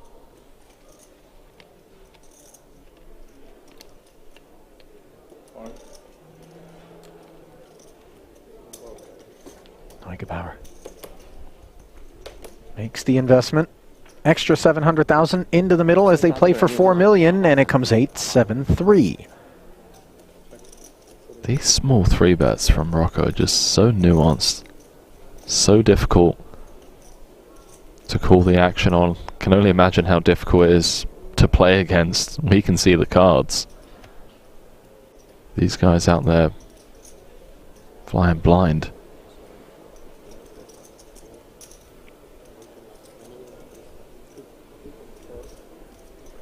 And Neugebauer's flight comes to an end, courtesy of the follow-through barrel from Rocco with the worst down. Finally got a fucking hand. I'm not sure if I should believe you. Don't normally hear Rocco chatting at the table. Not at all. Finally got a hand. I mean, I haven't had 10s plus ace king for the whole last 6 hours of this tournament. It's coming. It's coming. But I think me neither. It's coming. It's coming for both of us. It's coming. Hey, on some occasions it's Maybe precisely I did once, I'm not sure. Oh no, I did. I did once. not getting dealt that sort of kid that keeps you out of trouble. Sometimes. Cuts two ways. It does. Although, you know, It does. given the option, I think we'll all take it. Send me the goods. Yeah, there are a couple of guys here thinking, you know, had I been dealt the cards that Tocci or Tsai have been dealt, this right. tournament would have been over and done with already. Right. So I can get behind the bitterness. We had this conversation the other day, right? You know, you're in a cash game. You've been there 10 hours. You got the game started in the first place. You stuck a couple of buy-ins. Giga Whale rocks up. Everyone's getting a piece. You're just card dead. You're like, you know, what am I doing? What are we doing here, people? What's going on? Everyone else enjoying the fruits of my game that I've organized, you know? I particularly like it when the whale feeds upon your stack exclusively and then redistributes it elsewhere. That's always particularly tilting. Doubles up against you, and then a couple of orbits later, you know, just it's all out there. The lady for the blue.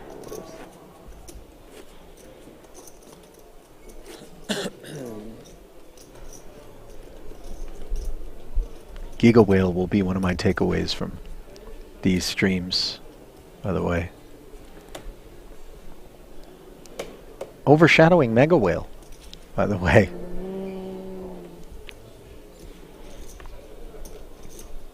Yeah, let me know who you guys crown you had in your game as the resident Giga Whale. Can you have a Terra Whale? King's had once. I mean, I guess you can, yeah. Yeah, I Just felt like like you had unlimited 8 blubber? Oh. Maybe not. I thought when you were on the button and you 4-bet all in. Oh, no.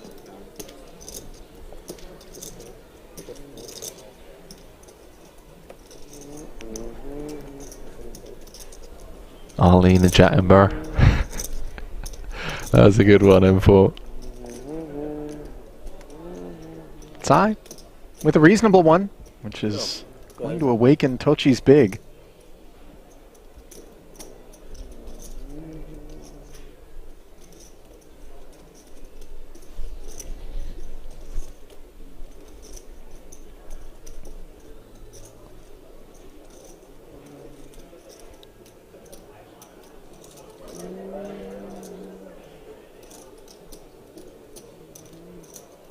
How carefully must we approach this stack size of Tsai with the blinds at 2-4?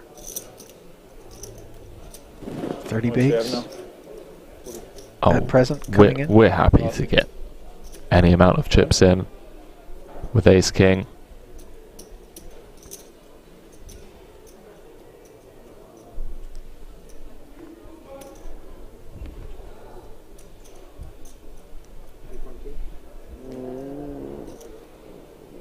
Well, we begin things with a 3-bet to 3.2.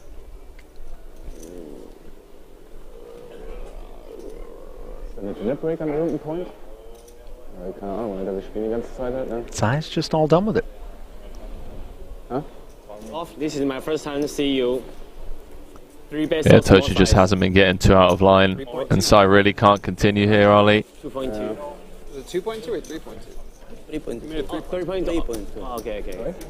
I like the sizing though. From Tochi. You know what else I've liked, Ali? It makes sense. I think it's 2.2. Sharing the booth with you, James Dempsey, Randy Lou, throughout this WSOP Europe event at King's, sponsored by GG, who were kind enough to invite us out here, somewhat surprisingly.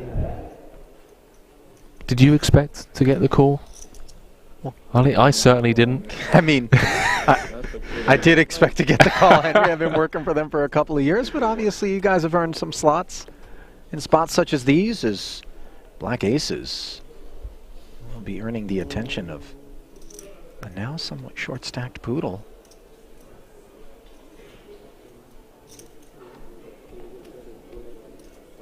He'll take us upstairs. Bit of a homecoming for you as well, Henry, here in Razvadov. Really is. Place you spent a couple of years cutting your commentary teeth here.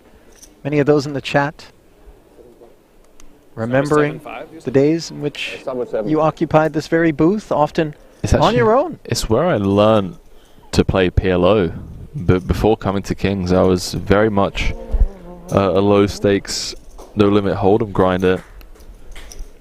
Then ventured out here and endless amounts of PLO cash games available. Got my feet wet and never looked back. Now, are you up or down on the trip in terms of We're down. Cash games? Definitely down. Do you need to extend so as to reclaim losses, or are you ready to leave behind a little package? I don't mind giving something back to the Kings poker community. I think we're down 8 dimes on the trip. Ouchies. Yeah. Not fun. In euros, so closer to 10 in USD.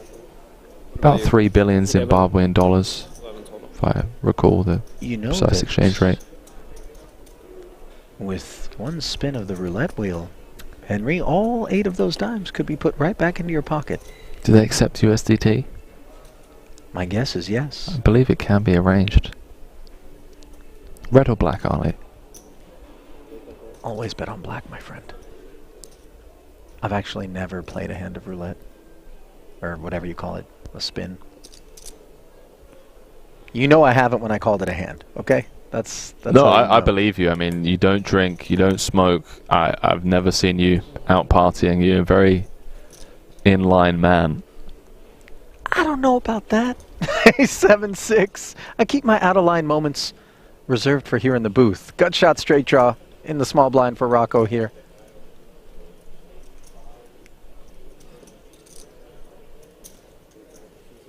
Not at the roulette wheel, but the boys are playing the numbers.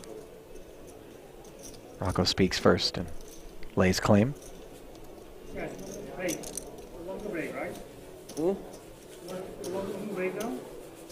I was just asking. Like, he's just asking if it's there. I don't know. At some point. I'm good to play. 20 minutes. Yeah, 20 minutes works. It's up to you guys. I'm fine with whatever. I would like to eat a little bit. Yeah, I need a little bit food. Yeah. You want to eat? A little bit, just a little bit. Like. Then you can go to the buffet. 20 Yeah, 20 minutes works for me. Yes, 10 minutes. 20 minutes works for me. 20 minutes is okay.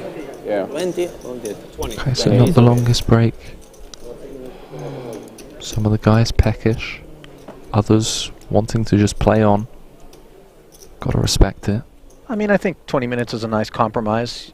Get what you need to get done in that span of time.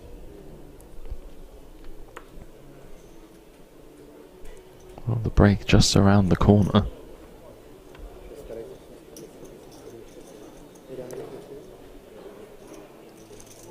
Are we going to be coming back with 6 players is the question. Ace-Jack for the Italian. Yeah, could this be a late frame? Collision. That all depends on how Tochi elects to proceed with Ace-Jack. Under the gun Klezis is a credible spot from a competent pilot.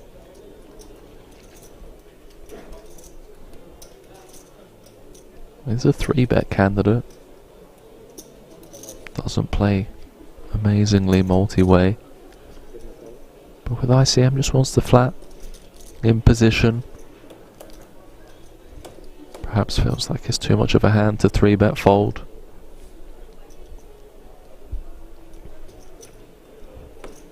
How do we like the fours, Si? Multi-way, are we getting the right price to try and set mine? It's a natural 8, by the way. Just saying. He's a natural 8 Team Hot ambassador. Don't want to read into the superstitious side of things too much like Steve O'Dwyer would, but you can see where I'm coming from. Well, the flat from Tochi has invited Sai to take a price and set mine here, should he so choose, but 850 when you've only got 10 million back. And 200 invested in the form of the small does represent a chunky quotient.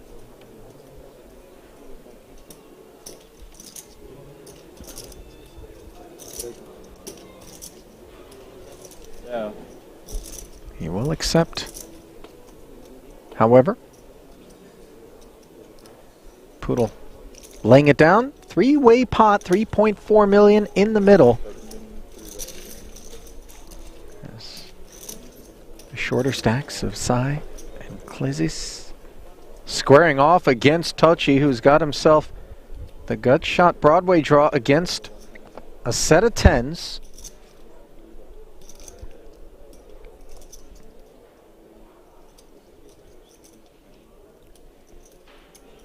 Could be a spicy last hand or two for us, Ali. Tochi with that ace of diamonds. Nut shot to Broadway. If it was the jack of diamonds alongside, then certainly ghost chilies. But as it stands for the time being, on the milder side. Tolerable amounts of capsicum. Yeah, it's like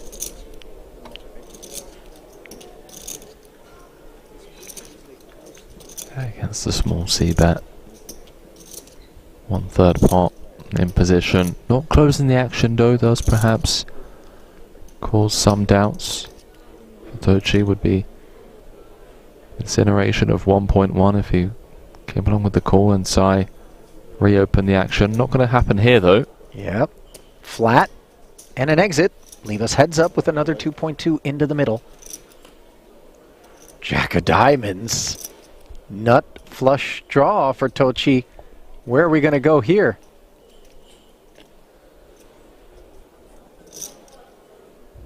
$5.6 out there.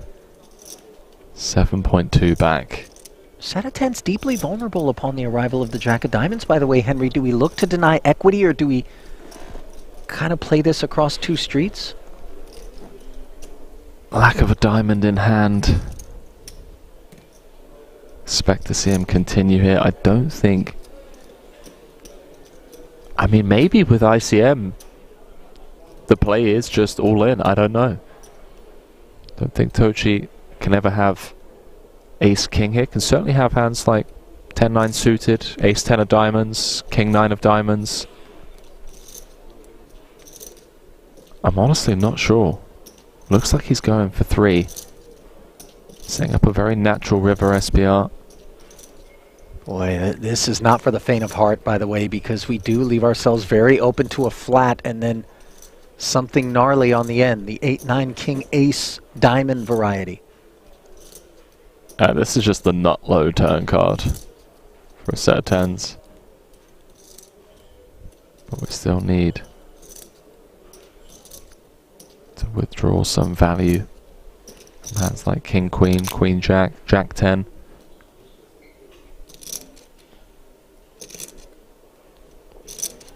Some viewers in the chat are scared for him. One card to come. Oh yeah. What's Tochi got on his mind? He's not trying to get heroic with a jack and an ace of diamonds here and now, is he? Well, the good news is he's never dead. When he does what jam, was that? he's never dead, and he can just push Klesis around, holding a very key card, of course, blocking the nut flush. So the full 7.2 does find its way into the middle, but from Tochi, you can see Klesis uncomfortable, but really, this is a spot we must take. Even against the flush, we're not drawing dead. I don't imagine he thinks jacks or queens are part of the equation. Ace-king doesn't have us cooked. We would have heard from it pre. Whatever it is, we're doing all right, aren't we? Yeah, I don't know if I'd like to use the word must, because we can be up against flushes. We don't want to get it in with 10 outs once. If we fold, we have 13 bigs, but I do agree there are not many hands, but there are some that we're ahead of, like Queen Jack. He's made the call. That he has, and he will be thrilled to not be beaten here, but obviously concerned with 20 million in the middle. What an insane spot. To see the ace of diamonds, the card that threatens. Any king, and any diamond but the 10. Those the cards that would spell disaster for the Lithuanian. His camp, looking on eagerly. Tens to ace jack. Can the set hold against the Italian? Or will he begin to break away from the pack? The dream can be over, yeah? For one river.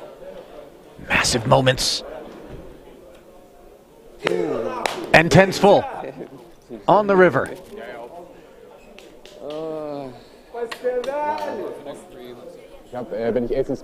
Crucial.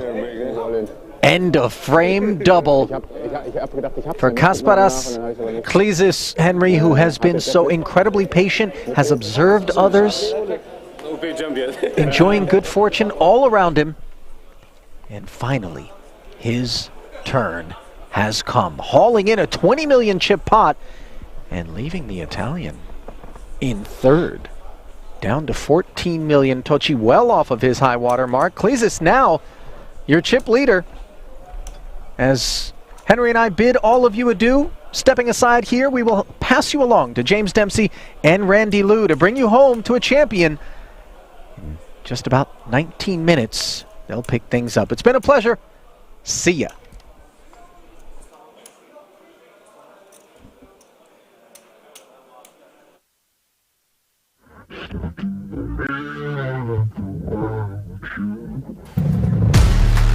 All for love, I'd do anything. I can't seem to find my identity. All for love. love, but I plead insanity. Circles around my heart on repeat. All this for the sake of loving you. Welcome to this place. It's a table for two.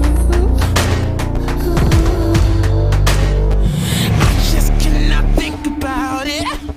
Can't live without it. Won't be without it.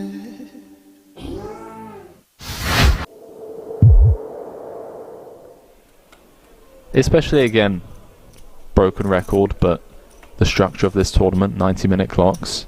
So forgiving. Can just get away with doing a lot more flatting there. The deck running rich now, and unfortunately on this occasion for Rosilio, his is a blend not quite as rich as that which has paid a visit to Neugebauer. 2 kings. And this is really going to look suspect, Henry. The guy is just V-pipping at levels that one never ever assumes is 100% credible.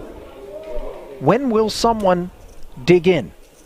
Well, Rosilio only joined this feature table 30 minutes ago or so, but... Yeah, he's unaware. I mean, has he seen enough, though? I mean, this guy's been involved.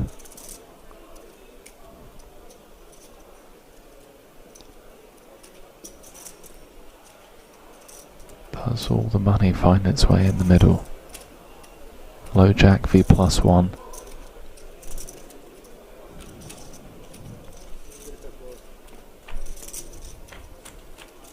Does not. Rosilio playing it as a flat call, and there are problems on the horizon for him. Top pair, top kick. No spade on board. The 10 is relevant. Neugebauer with the overpair.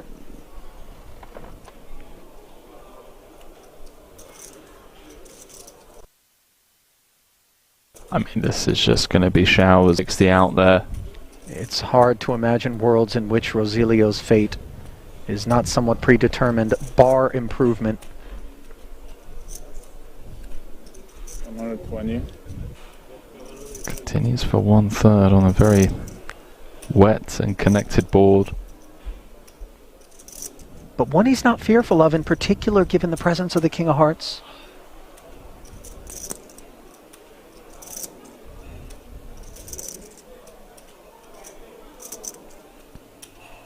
There really aren't many great turn cards for us, even with Ace Queen. Only King, Jack, Heart gets uncomfortable. Yeah, it's the cards 7 and below that are in a heart, really, that are the cozy ones. But maybe if he plays this as a flat and something damp enough surfaces on the turn, there are escape hatches available. Ace of Hearts, Jack of Hearts. Well, the ace obviously would hit Rosilio, forgive me, but let's see. Check raise to 290. The fuse is lit here.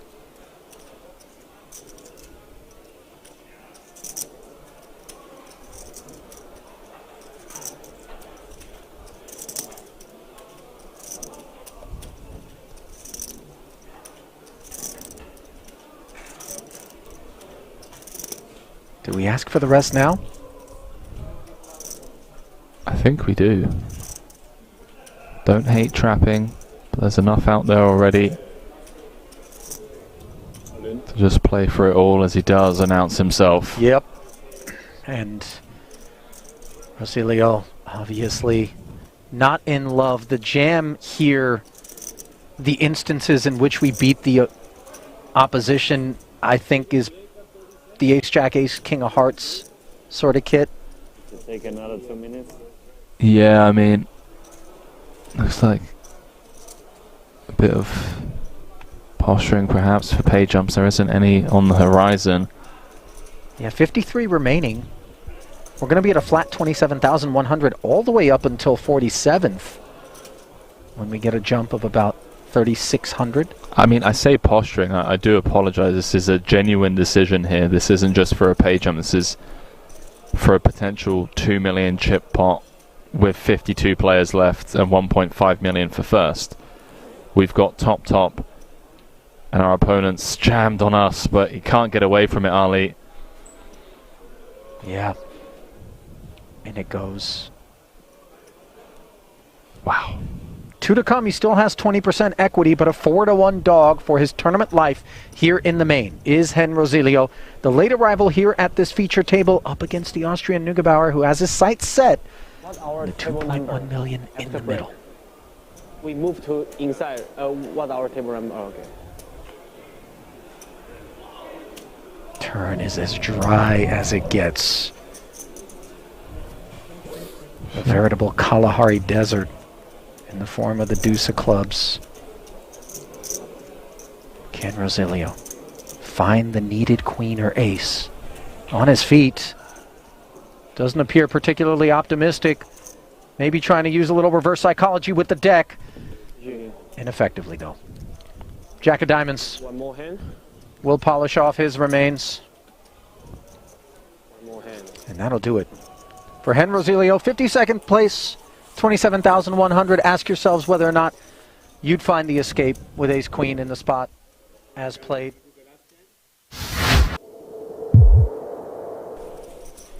Did you catch a glimpse of Shilko's glass, by the way? I don't think that's on offer here at King's. That may be a personal receptacle there. That copper. Well, he's not working a Moscow Mule.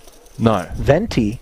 Is he a mint julep? It's the entire fit. He's got the Rolex Yacht Club polo shirt on.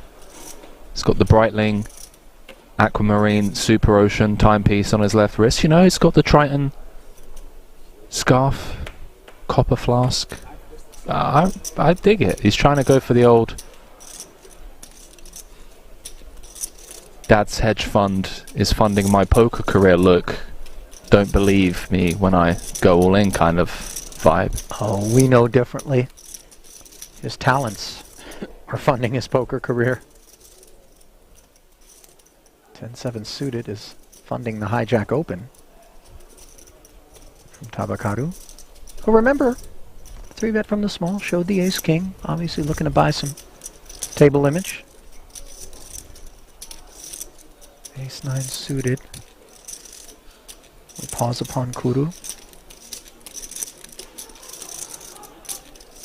I don't know if you've sensed the shift in the pace of play as well as we head into the final 90 minutes or so. We've been at 46 for a while. They were dropping like flies when we came back in as Shilko in the small Home TV stream with the decision for 10 bigs.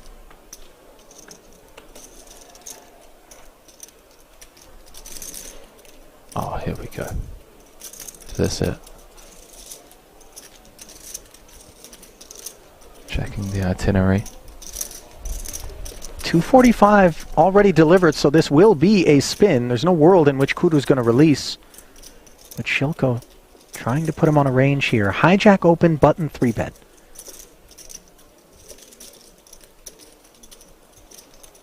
When you have the ace-queen, you're focused more upon the 3-betters holding than the opener, correct? Yes and no. I mean, the 3-better is on the button, playing around the same stack as the opener. Going to just be leaning into the perceived lighter open from the hijack. I think it's evenly split in terms of how worried we are about both players. Not an easy spot. Not an easy spot. I mean, he knows he has no fold equity, so he's always going to be spinning the wheel. It's whether he wants to go for it or not. Everybody playing so slow. Who just said that? I didn't catch it. Maybe Benitez? Oh, there we go. Comes to the right decision. Yeah, Benitez a bit uncalled for in my opinion. It's a 3-bet spot. 26 left, main event. With action behind, like... Минимум дамы. Минимум дамы. Не годится. I know. Никогда. Просто си... Здорово. Well, comments aside, we're going to play for 760. Look at the glance. Kura's giving it, by the way. Kind of just like... Hey, pal. Be careful who you make enemies of. Paired flop. Presenting opportunities for Kuru. Shoko. Nervy moments for his ace-queen. And the 9 on the turn. A dagger. Delivered to the Belarusian. Can he find a queen in turn? On this river. That would be the only escape. And he cannot. No justice sometimes. Obviously, Shilko coming off of a massive victory at the PSPC. Doesn't have a whole lot to complain about, but that was a spot that deserved a bit better.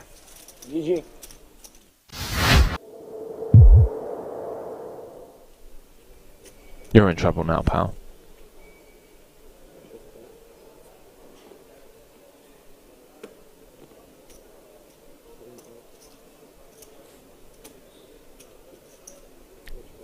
The Ukrainian bulldog.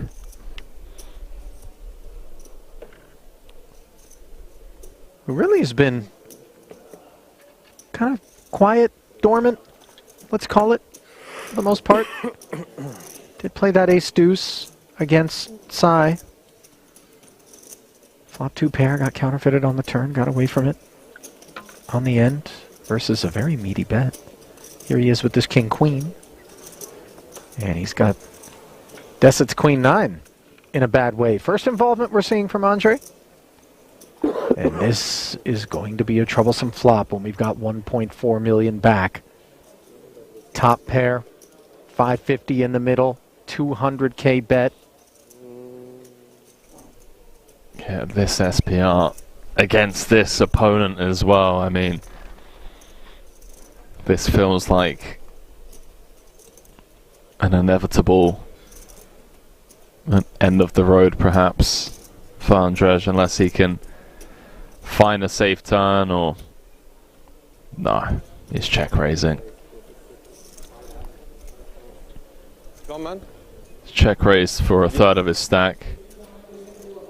Queen 7-3, 2 spades, only 1-9 left in the deck. Volkov would hate to lose a customer here if he were to jam. Put the rest on request now. I think the flat here and allow Deset maybe to put the rest in there would be a safer path to ensuring that you're going to get the spin for all of it. I like where your head's at. In theory, that makes a lot of sense. I think if we're a bit deeper, with Deset putting in 500 of his 1.4, I wouldn't fault Volkov for thinking, okay, let's just run it. This guy is never folding. Queen 9 may actually still hit the muck here if he goes all in, but he's going to side with you, Ali, and just give Deset as much rope as possible, perhaps with like a 6-4 or 5-4 type holding. I think Volkov has already decided that he's ready to play for the rest, regardless of how the board develops. So the flat here isn't really of any consequence in terms of, you know, texture changing in some way undesirably for the king-queen. Let's have a look. A 1.6 outlet. Everything all right? On a 10k ladder. Yeah, it's like a hiccup mid-sentence. You might be experiencing indigestion of the type that Deset soon rates to be experiencing himself if those two little words cross his lips. I think given that we're on a 10k ladder, he's going to leave a chip behind. If he does, kind of go for all of it. Wow. So the all-in does come in. Volkov makes the call, and devastation will be that which ensues for Deset unless a 9 is found.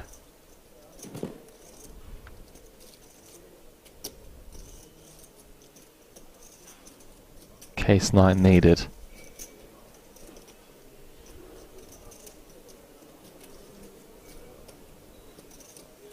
Good luck, guys. Upside down variety on the end. Brisk GG. And then a walk over to the rail to his camp.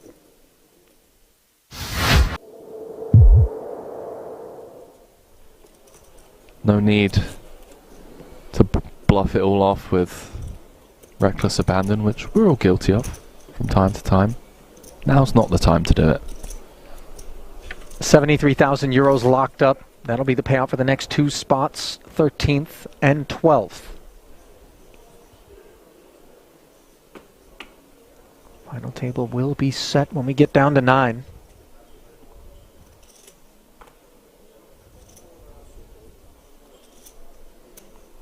Kings now for Sai. What's going on? They've all had some Haribo fizzy colas on break or something. I mean, rocket fuel.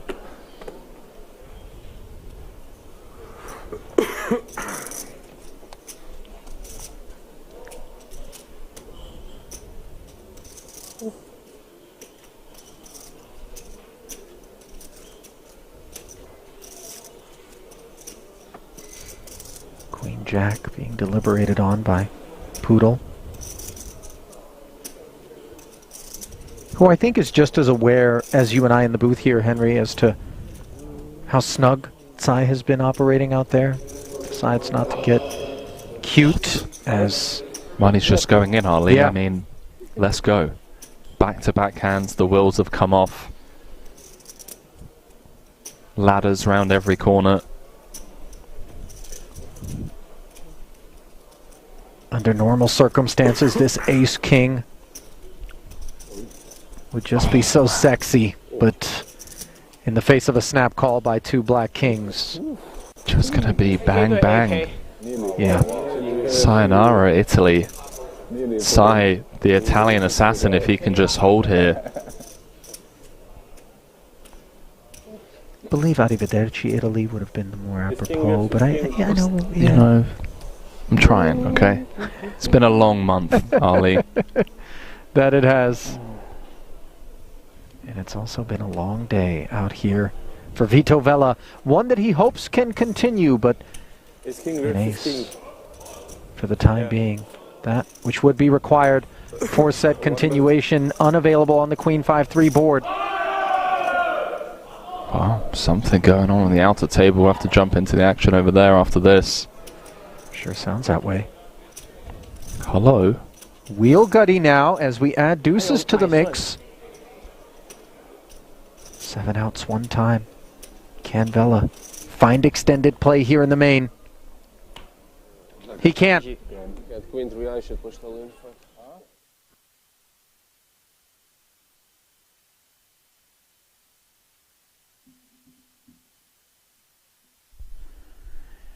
And welcome back, one and all, to King's Resort here for the World Series of Poker Europe main event final table. Ali and Henry have taken you this far, but with myself and Randy taking us all the way down to the winner. And that's how things stand as we switch teams. Nils Poodle propping up the field with 15 big blinds. Ting Sai, the fan favourite, he has 19. But look at this, how things have shallowed in this marquee event. Just a facet of the great play we've seen thus far. And of course, the monstrous paydays on deck. 255 is the guaranteed. But with pay jumping, cars, then houses, perhaps even boats between these payouts. Rocco, arguably the most experienced of this final lineup. World Series Poker champion. 7 cards started back in 2008. And of course, the runner-up here in the 25k GG Millions Live. Play is about to recommence in what is a shallowing final table. Average stack now just down to 27 blinds in a tournament that averaged in the 50s most of the way through, or at least 50.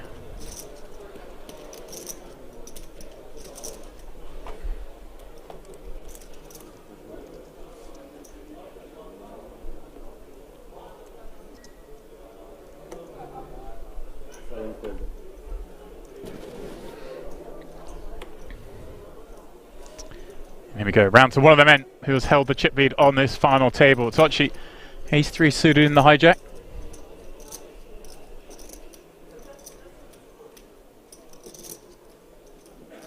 As you promised you, chat, it won't just be me you have to deal with. Just a slight technical issue.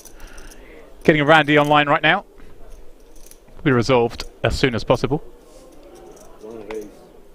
Buckle says we have big shoes to fill. Henry's got big feet, actually. I mean, hold up that 6'23" frame. No problem with Ollie though. Clezzy's 9 off on the 19 million chip stack. Oh, 150. He's the leader, facing off against the man in third.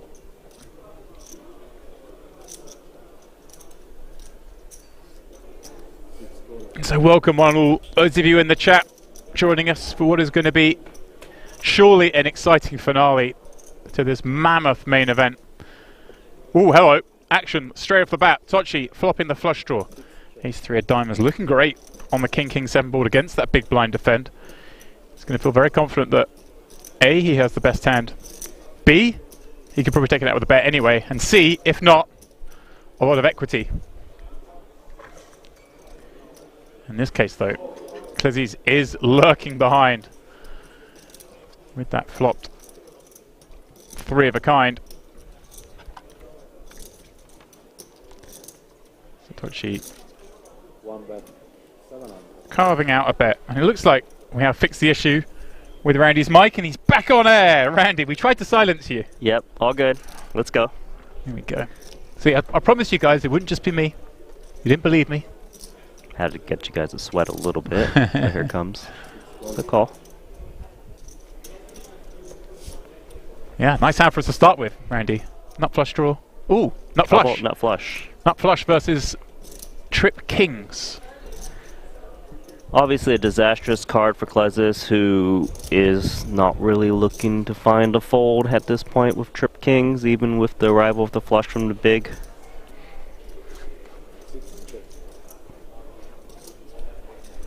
When the 8 overcards the middling card, the 7, it kind of makes you want to target the king a bit more, just because the 7 would be hard pressed to call another barrel. Okay. We'll see how he sizes in this manner. Because he should think a king would never fold. And right. Clearly he's holding the diamond that would check call once more if it was drawing. Let's see. 1 bet. 1 million, 700. 15.5. That's fairly small. Yeah, it seems like he's just screaming to try to get called. Is there also some element, 550. what we've seen of Tochi yesterday, you and I, Randy, were in the booth together, and the stage we're at here against the biggest stack, there's always some amount that he's going to have to play a lot of hands cautiously and not want to play for stacks, therefore it makes sense to do that with the flush as well. I think he would always be willing to commit if necessary. So far so standard in terms of the hands. Huge pot. Hands, yeah. 7.3 million and a rich looking 10. Slight concern, one imagines. Yeah, this is where it really gets interesting, because we always expected flops and turn bets to go in with these hands, and we know that Tochi, of course, is going to try to extract value, but does he give Tochi credit to find like a 3-barrel bluff as he's holding the king? That's hard to say. Especially, like, I don't think Tochi's been kind of getting out of line throughout this tournament.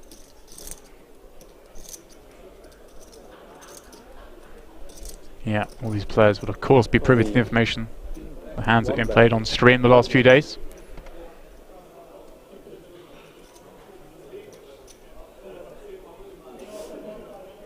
$4 million the bet. That really is going to put a lump in the throat of Clezzy's. Yeah, you can always tell that Clezzy's is already pained by this decision. He was hoping it would just check through, he can showdown trip kings and win. His kicker is pretty important in this spot because it doesn't really play against the hijack bet in case he's up against a better king like king queen and ace king. So now he really only beats the pure bluff. Of which there are bluffs out there, right? If they do exist, it wouldn't probably be the ace of diamonds because it blocks some of the check calling hands with a single diamond on the turn. Does he give Tochi credit? That's the main thing. Well, he looks like he wants to fold, Randy. Such a big decision with so much money on the line. 255k is what everyone is guaranteed right now. It's a small thing, but it is relevant that it is a hijack open, so you shouldn't really put like a king 6 and lower in Tochi's range. Therefore, your kicker should never apply. Or if it's a button open, then maybe you can convince yourself your opponent's value betting some kind of worse king where your 9 does play. Of course, he would have 12 million left if he were to make this call. Be right around the average stack. If he were to call and win though, Randy, he'd have over 30 million chips, and he's flicked in the call. He knew it, but did pay it.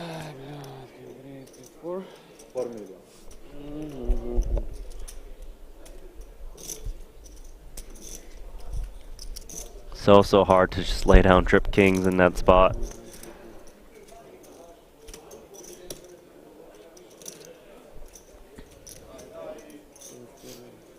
Huge pickup for Tochi. Great start to this fresh level. And what is shaping up, Randy, to be a mammoth final table battle, these 6. Sitting here on the 5th day of play. This one with the highest jeopardy, of course. It's fun, Randy. We let the other guys do the grunt work. Get us down to the final 6, get the stacks a little shallower, and then... Yeah, of course. It's getting exciting, right? We're getting closer. Oh, card up. Sorry. Pay card at that. But we're getting to the exciting part, right? Where we get those massive pay jumps. We're guaranteed, what, 255,000 euro, up to 341 if they can survive once more. And you know, what, second, 891k, then the whopping 1.5 million up top. That's a 600,000 euro heads-up match that we're going to get to witness in a bit. For now, which 2 is going to make it? Yeah, it's going to be fun. Seeing that such a massive pay jump. Ting Sai's been having a swingy day, right? Like he was a massive chip leader at one point, got down short. Now he's sitting on 9 million or so. Could see him on 11. Yeah, I was obviously start day chip leader. I saw he was the shortest stack at one point, Randy, and now I'm pleased to see as we return that he is very comfortable. It's very hard, like when you reach the summit with all the chips, you think, oh, this tournament's going my way, there's nothing that can stop me, I can't do anything wrong. And then when you see yourself at the bottom of the chip counts with still 6 remaining, it starts to fall on you and you're like, how can I let this slip away? Now in your survival mode, it's a very different mentality, but it's about having the right mindset and saying, look, play my cards based on my stack size, try to do my best performance because it's a once-in-a-lifetime chance to be at this World Series of Poker Europe main event, to try to win that bracelet that no one else normally gets a shot to do so in. 2 jacks, let's go, into hijack. Here we go. Flicking in a couple of lilacs, $500,000 a piece. 5 starting stacks a piece, those chips, Randy. I always think it's a bit sick when you think about it in terms like that. I hear ya. 2-5 straight in the muck. No messing around trying to set mine in these situations. I say Ting Sai, a big favourite amongst our watching audience. There's a lot of people in chat rooting on Ting Sai. Yeah, I like it. Look at that cash. Ooh. I'm looking at the bracelet, Randy. Oh, sorry. See, that's where we're different. I play for the glory. You play for the glory. I play for the cash. What can I say? I'm a trinket man. Love a trinket. You got a trinket yourself? I've got a trinket, you see, that's Yeah, why. I don't got a trinket, that's why. I haven't touched it yet. You're just all about the money. All about the money. What trinket did you happen to capture, may I ask? It was a very, very illustrious, respectable event. I won, Randy. Go on. Don't slow roll me. It was 1500. Okay, modest. It was Hold'em. Are we talking limit Hold'em? No. Okay, I was about to say. We're also not talking no limit Hold'em. If you guys can see Randy's face right now. Pot limit Hold'em? Pot limit Hold'em, baby. Pot limit Hold'em. A game so bad it's been deleted. Yes, I remember. I was so full of myself. I was like, I'm gonna play the 10K pot limit Hold'em tournament, and then I got stacked by Eric's side. I was like, never again. He had like 7-3 offsuit. Oh, that's not really a hand you're supposed to play in pot limit Hold'em, Randy. I know. No I antes. had like queens, and it was like 3-3. Like it was like the best. I like bet jam. Oh, yeah. Rounders 2. But let's move on. Ace 8 versus Ace 9. You can see that Neugebauer take a little tank there. 5's back in the muck. Yeah, Rocco, 17 million points. Yeah, Rocco's had amazing WSOP Europe, hasn't he? Second in the GG millions.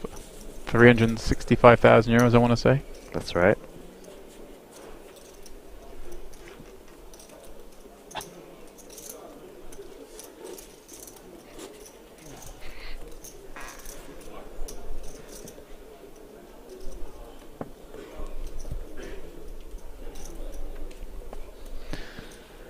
If you are watching us on YouTube, and lots of you are, please go ahead, give us a like. We don't have anywhere near enough right amount of likes, Randy. How many people are watching?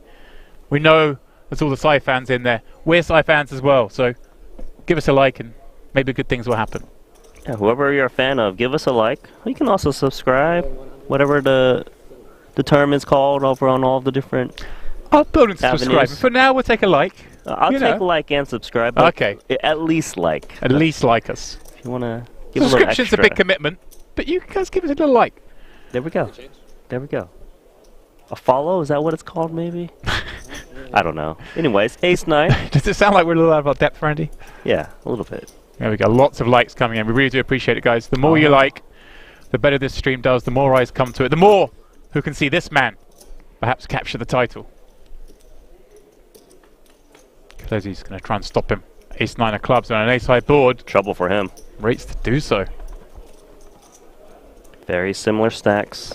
Just about 20 big blinds or so apiece. A spot where you can easily lose 1 to 2 streets of value. Ace 9 is kind of tricky because it's a decent kicker where you can get paid off by the worst aces, as you can see. But not like the one where you can go for 3 streets unimproved. Right. Especially, I guess, Randy, with 6 left, the pay jumps there are, even some of those big aces are kind of not that happy to 3-bet get it in. They're going to play cautiously. So good example is like a hand like Ace 10 where it's a little bit too much to jam pre, so you kind of flat those hands. So it's not unheard of to see the big blind even having a hand as strong as Ace 10. For now, though, just top pair against the 3 big blind C-bet. Reasonable size, but there's some connectivity on Ace Jack 7 with a couple of diamonds. Not going to shake. Certainly not shaking that fellow top pair. As we head to a board pairing 7. Suddenly everything's a bit rosier, Randy. It's actually very interesting because when someone sizes up on the flop as a C-bet, you actually discount the bottom and middle pair quite a bit as terms of C-bet, so not the Jack and the 7. So that would mean that Psy has way more 7Xs in his range. In theory, he could come out with a lead on the turn to kind of just take it down cheaply, or, you know, define his hand and rep that samba if he wants to, whether he's got it or not. Kicker, of course, on board with the Jack. I kind of like checking the Ace 9 just because it protects yourself against the 7 in case someone wants to semi-bluff against you. As well as if your opponent was holding Jack X, they've got reduced outs. Like say they're holding Queen Jack, they can't hit a Queen to win. He is going to bet, betting to check back river unless he hits a 9. But I wouldn't fault him if he took a more passive line on the turn. And this is pretty good for Ting Sai, isn't it? Because he's sitting here. We know chopping and we know calling one bet here would result in most likely a showdown. But he doesn't know that. He's thinking, if I call 2.8 here, do I have to call all of it off from the river? And like you say, Randy, the size on the flop kind of knocks out almost all the sevens and most of the jacks. So he's kind of got one of the sort of weaker hands he's going to have here. Well, looks like he's cutting on a call, and this is a tough spot. I agree. He doesn't know if a river bet is coming. He's not sure if he's up against like an ace-queen plus. A great call so far. I like this from both. Up to now, with half pot behind as the effective stack. Both will be pleased to see an offsuit 4.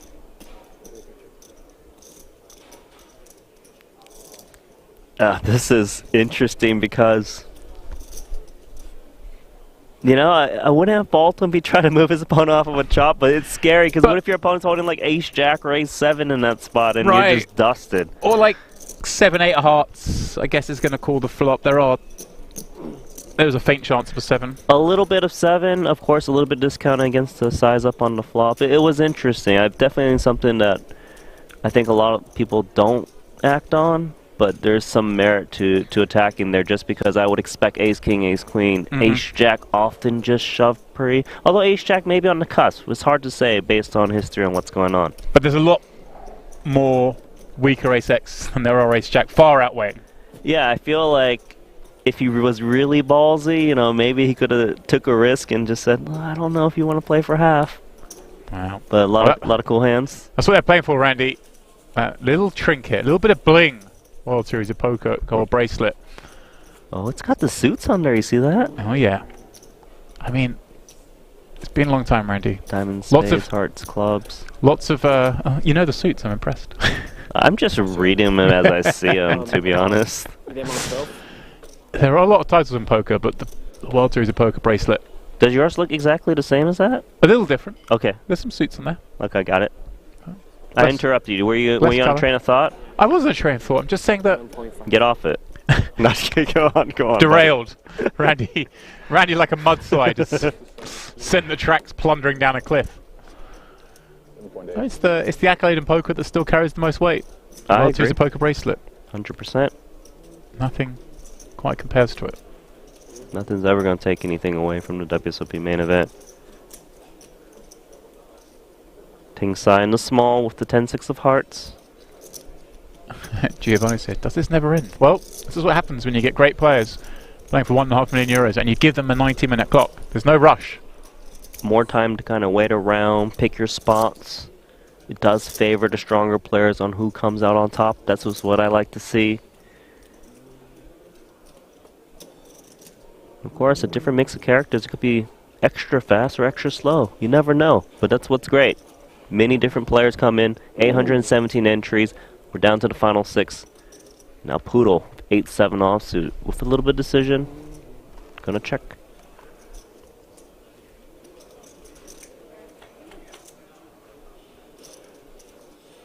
Ace, ace, 10 flop, all sight.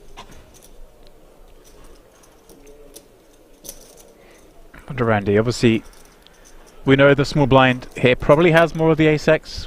He's got more of the ace X. It was kind of like confused on whether he should bet because he's got so much of it and he's just so often going to get a fold, but he knows that if he didn't have it, he would bet out on this board, so I suppose he wants to balance in that spot.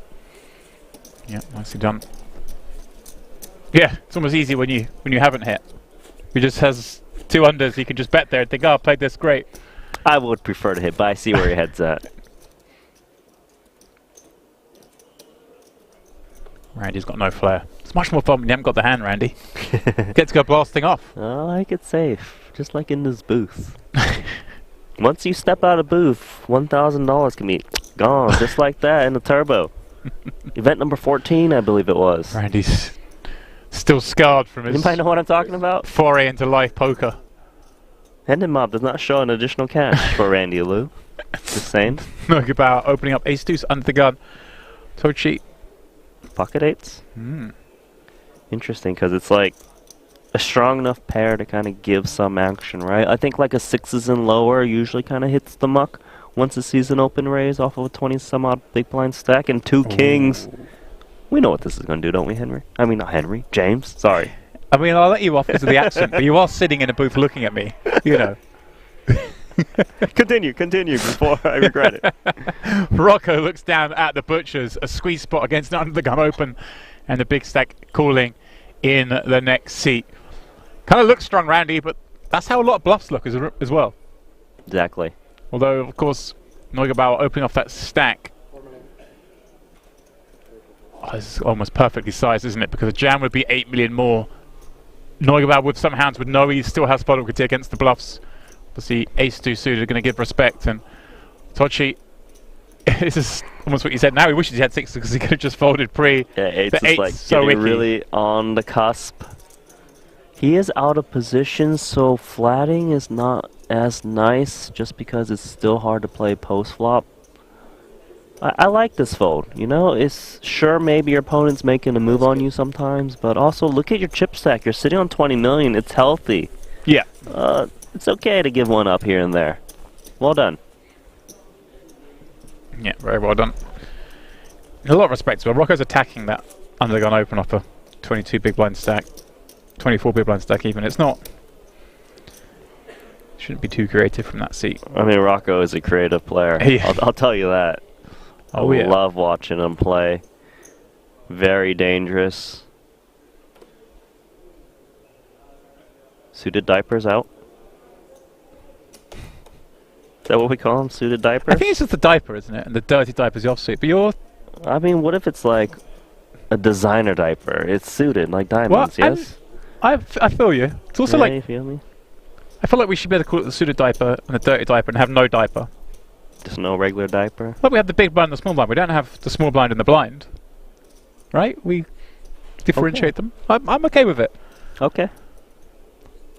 It's the sort of high-level commentary you guys have got coming to you for the next however many hours this one's going to take. Because looks down at... Let me take the lead again. 7-5 off.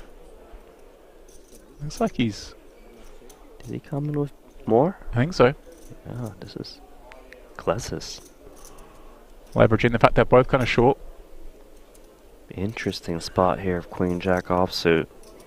Call is the default play unless he thinks Klezis is way out of line. Which he's thinking, look, I respect the situation. We're final 6. Big money on the line. Try to flop a queen or a jack. Yeah, keep some bad hands in there. Well, they both have a flush draw on this all-club flop.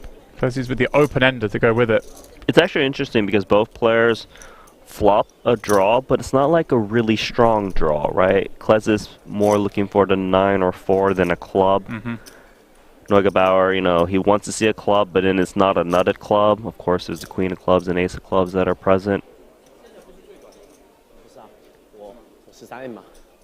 Even c-betting here is a little bit tricky because you play a bit of a guessing game once your opponent makes the call in position, whether they're on a club draw or if they're on a pair, they can blow off. I imagine there's got to be a lot of advantage here, obviously betting and just getting 2 unpaired red cards to fold. That is the game plan with this 900k bet. Not trying to make a real hand fold. Like about, like exactly as you said, Randy, he's stuck right in that horrible spot where he's also having to draw to the jack high flush on a 3-suit board.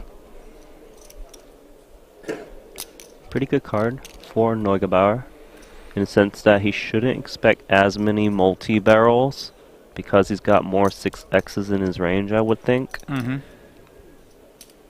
they're not a huge amount, right, because of the stack sizes the way they are in this final. Exactly, but you know, just when you're holding like a draw like this, you don't want to get blown off of it, and you see the check from Klezis, just being aware that if he was holding like a king or 8 himself, he might be a bit worried once the 6 arrives. Now, can Neugebauer perhaps find a devious route to victory here? I actually kind of don't mind if he checks this one, just because he's got the best high card hand besides an ace. Betting is to attack an ace only. I don't think he ever gets a pair to fold at this point. And sometimes a club drops off and he gets paid more, or his opponent bluffs at it. It looks like he is going to reach for chips. This is what's really fun about these spots is two marginal-ish hands trying to figure out the best way to maneuver and win the pot. And Clezzy's got to feel sick. Having what could be a lot of equity, but having to fold on assumes here. Yeah, because he's got a lot of perceived potential outs. He's not sure which one they are, but he doesn't really want to call and play just 7 high and hope to hit. But he also doesn't want to raise, because if he's wrong while he's out of the tournament, there we go, Neugebauer. Nicely done. I also noticed, this guy plays. Randy, Neugebauer is sporting some Kings branded sunglasses. Is it? I did not know. That beautiful close-up shot we had a moment ago. And I'm wondering, did he come here with such lowly ambitions? He didn't think he'd need the glasses on for the big day. Now he got to the final, he's like, right, a little shopping before we start. Do you think he paid for it, or was he sponsored in by, by the shop? I hope the shop might kick him a few pair of sunnies for the stream. I've got an idea. You know, I need sunglasses, and you need awareness. I think he must have paid some money for it. That's my guess. Is this a scarf he's wearing, Rocco? Yeah. Okay. Something of that sort, yeah. This medium scarf game on the final table today. Poodle. He's gone with a more wintry scarf. Scarves are actually more and more common these days, as it kind of hides your pulse, which is a real thing in live poker. Yeah, it's. I didn't believe in it much, but I feel like that's the best scarf, surely. If it makes you more comfortable, why wouldn't you sport it? Right. The one thing I will say with the scarf thing, obviously, for those wondering, and a lot of you will be aware of it, but obviously, as adrenaline goes coursing through your veins and your heart rate kicks up, your neck does visibly bulge. But the thing is, I always find confusing these things. It just means that you're experiencing a heightened sense of activity. So it's not necessarily that you're bluffing or that you've got a good hand. It's just the fact that you're going to be involved in a big spot. Exactly. So it's not like, oh, it's a bluff. It just means you're playing for a lot of money in a big pot, which is kind of given at this stage. It's a person-to-person thing, right? Yeah. King Jack looking pretty good, 2 overs. I think it's most noticeable if you're kind of in a multi-way pot and like someone's bet and you're thinking, and the guy behind you see their neck start going, you're like, okay, this person's involved in the hand. Like, that's a good now point. Marginal hand, maybe I just hit the muck. Tochi's out. Neugebauer's got the rail, doesn't he? Oh, yeah. Yeah, shortest commute. You think he just drove over? I think is he in Vienna, I think? Okay, Based, yes. I have no idea where that is relative to where we are. About 5-hour drive. Okay, 5-hour drive. It's a bit too far for me. Fly me. Ryan is just about mustered the 20-minute drive from here to the hotel a couple of times. Scary, buddy. It's a tough one. Shout out to Jeep and the Renegade. Yes. Let's not announce what we are driving because it's not something we want to flex, my friend. The car's got character, Randy. I don't want to flex this car at all. Trust me. Because apparently you always have to check if the airbag's in. Oh, yeah. It talks, it blinks or whatever. It chirps at you. Oh, it screamed at me on the drive back here. Yeah. About an hour ago. I don't know what it was screaming about. At you, literally. But it screamed. It was. I think it thought I was about to crash into something. Just flashed up with brake. I don't think so, Randy, but I don't know. I was busy playing some hands on my phone. I didn't see. Oh. Really safe there, buddy. I jest, of course. I jest. I think. 10-7 suited for Tochi. Off the 19 mil. Coming in for the limp. It's got a dangerous player in the big. 10-3 offsuit. Oh, yeah. This is one of those hands, right? Like the big little that isn't paint, that likes to kind of takes it upstairs. Not this time. We see it a lot. Of course, you don't want to do it with 100% frequency. Go on. I was wondering, because we saw Tochi the other day willing to give up yesterday with 2 tables left this kind of spot from the small lot. He played a bit more cautiously, so I wonder if that's happened a few times already at this final table. Obviously, myself and Randy coming in, taking over from Henry and Ollie, so not familiar with every hand that's gone down, so maybe he's folded a few of these spots, and therefore Rocco's willing to give him a little bit more respect. I'll say this, once you have like a similar stack and a comfy one, like 40 blinds or so, you're going to get away with a lot more limps. Just because there is that potential. I love that he's reaching for chips on this queen, queen, queen board. Rocco needs to float you in order to continue.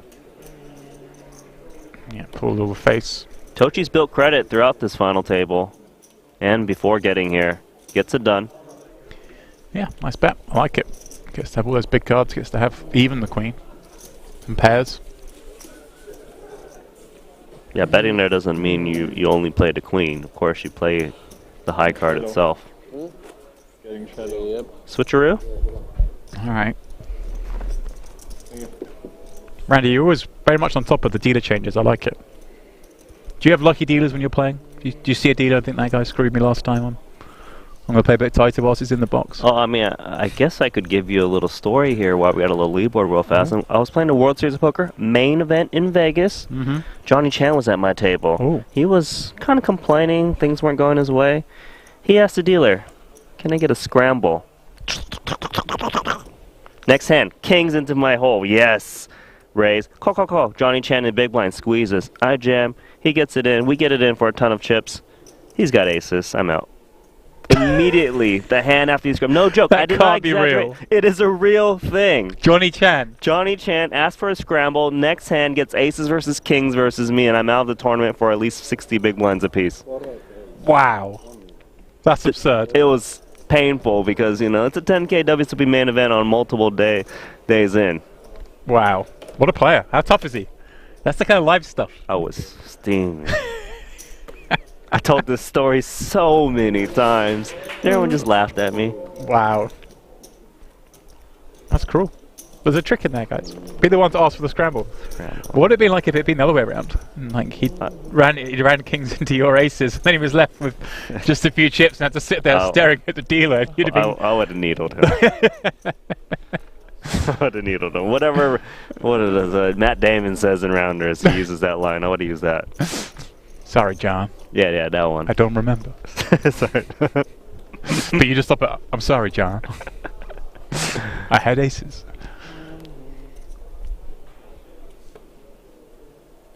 Well,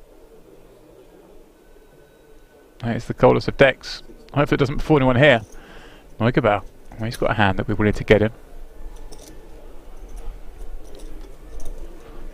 Ace King. Certainly as we approach this stage of the tournament where the average is below 30 blinds. Hands like this are a lot easier to get in. Oh, Tochi's with the ace-9 of diamonds. Can he stay disciplined and just stay away? Timing would be perfect. It's always tempting to play just because you've got that big stack. You're like, oh, maybe I can splash around a little bit. Wouldn't be surprised to see it, Randy. Would love to see it. It's hard to stay disciplined when you've got the big stack. Right, you get to take advantage. That's the fun. Well, chips are going in, aren't they? I like it. I like it. It doesn't have to get particularly big, does he, Randy, with Neugebauer opening off sub 30? The mindset is right with this type of hand to attack with a 3-bet. Neugebauer actually has to fold a lot just because there's shorter stacks out there in the middle of the pack. Usually the ace-9 diamonds would just win this pot outright. And Randy, if he didn't do it, this man was going to do it. He thought about it. He still thought about it now. Obviously, for Neugebauer, a fairly easy jam. As easy as jams come when you're playing for 7 figures. 6 left at the World Series of Poker Europe main event. You've got to expect big stacks behind you to 3-bet your opens just because you're supposed to be a bit handcuffed. Ace-King is just the monster. Lots of fold equity. In case you get called, you're doing all right. I'm ready for the rail chant. Incoming. Oh, it's going to be loud. Probably about 10 seconds or so.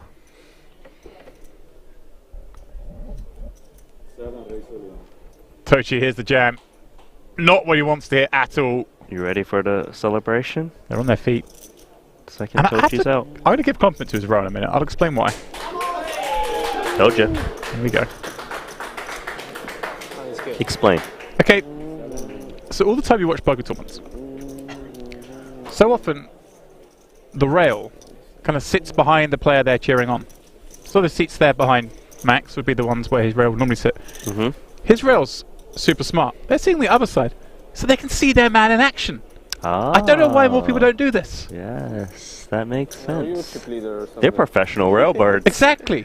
They're doing it right. And this should be the standard. You sit where you can see your hero. I'm thinking though, send a couple guys on the other side.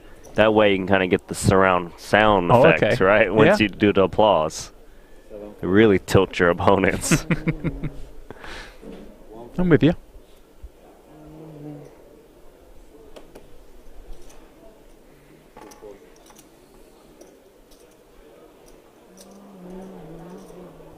So the start of the day, chip leader. 9 million? Almost. Inspecting what's behind. He's a sub 20 big blind stack in the big blind. He's thinking about attacking with this King 6 offsuit. And he's going to Randy. There we go. Maybe because he's got 6. Sometimes it's just the guy who steps out of line just a little bit that can kind of just win a few extra chips. What about Pluto Queen Jack? Is he suspicious? 14 blinds. Knows there are going to be a lot of raised folds from the button, Randy. It's crossing his mind.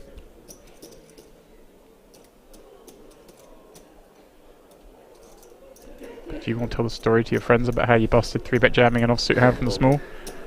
No, if it's close, it's... If it's close, you tend to lead towards the more passive action when you're in this spot. Nice spot for him to pick up. He got King 6 off. You got 6 poker written on your arm. You got to raise it up. He got it. Yeah, he got away with that one. 6 poker. Nice. King 6 poker. New name. Coming. He could be the King's champion. 6 poker. King's. We're really stretching here, Randy. Champion 6 poker. Okay. Well, he's gotta get through these 5 first. Obviously, Randy, last day coverage for us here at the World Series of Poker Europe. The last bracelet being awarded. But that's not where things finish for this year, because, of course, the World Series of Poker Paradise is just around the corner, starting early December. Another 15 bracelets up for grabs in the Bahamas. And, of course, still time to qualify for that if you wish to do so. Over on GG Poker, please do check it out. Maybe, just maybe, I'll see you on this final table for the World Series of Poker Paradise. Someone's got to win it, Randy. Someone's got to come fourth as well. And fourth's usually pretty good. Yes, someone will win it. Someone will also win this. Okay. One is 1,050,000.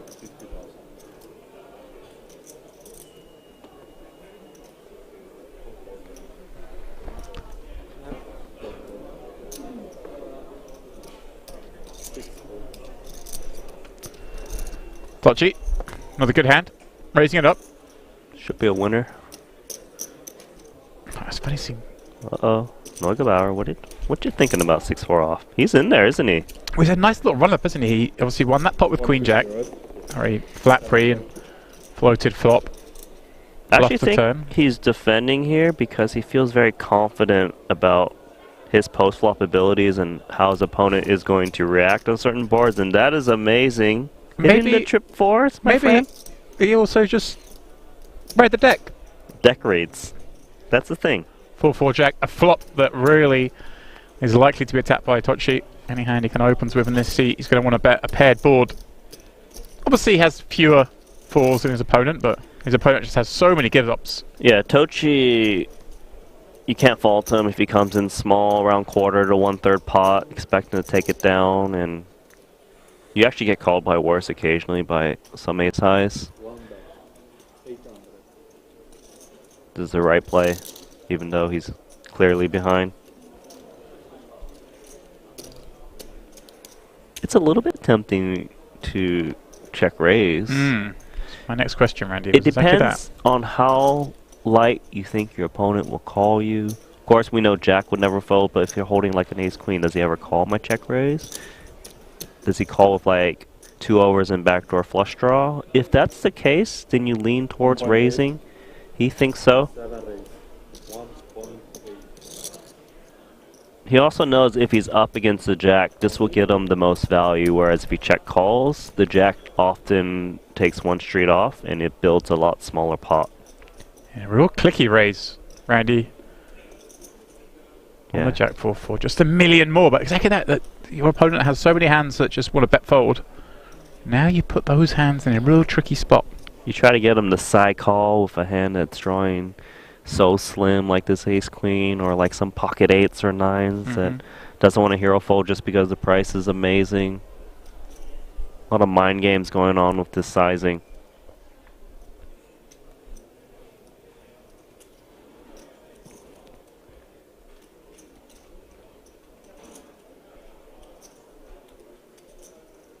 How out of line does Tochi think Noigabao's getting against him? He's just seen him win that pot blind on blind. Then he just 4-bet jammed. There we go. A moment ago. And now he's check raising. Tochi's thinking, hang on a second, pal. You're speeding. Meta's building. Well, what in reality is a great card for Tochi. No improvement for the ace queen. Noigabout. Very happy with this situation. Just really hoping Tochi has a jack or even an overpair. Did open under the gun? Yeah, definitely a jack is a decent part of his opponent's range to bet call flop. 2.2. Going 2.2. Doesn't want to lose his customer though, right? He's got trip 4s. And doesn't particularly have to go to big because at this point he's saying, I've got a 4. Right? There's not any other hand he's likely to play this way, is there? There's also not that many bluffs he can represent. If the turn brought a flush draw, then he can represent some of those hands, but with the kind of Badoogie rainbow, not so much. Winner. Do you think he's going, guys, can you stop cheering every time they're folding, I've got it? I mean, the second they stop cheering, you start losing pots, so keep it up. That's fair. It's, don't change what's working.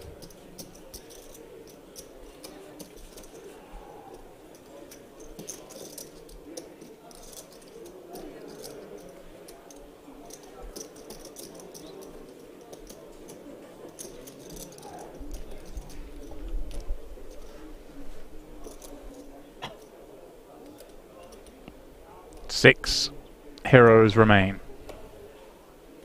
817 began.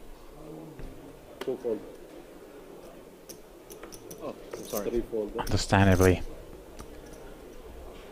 Been slow on the bust out front with so much on the line. The poker is catching up with them, playing 250, 500 with an average stack now of under 30 big blinds for the first time in this tournament. Closes with a suited king on the button. Yeah, really close to that danger zone area, 14 blinds. Just praying to take this one down pre.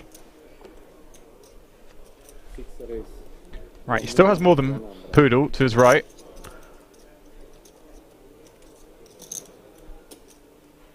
Noigabout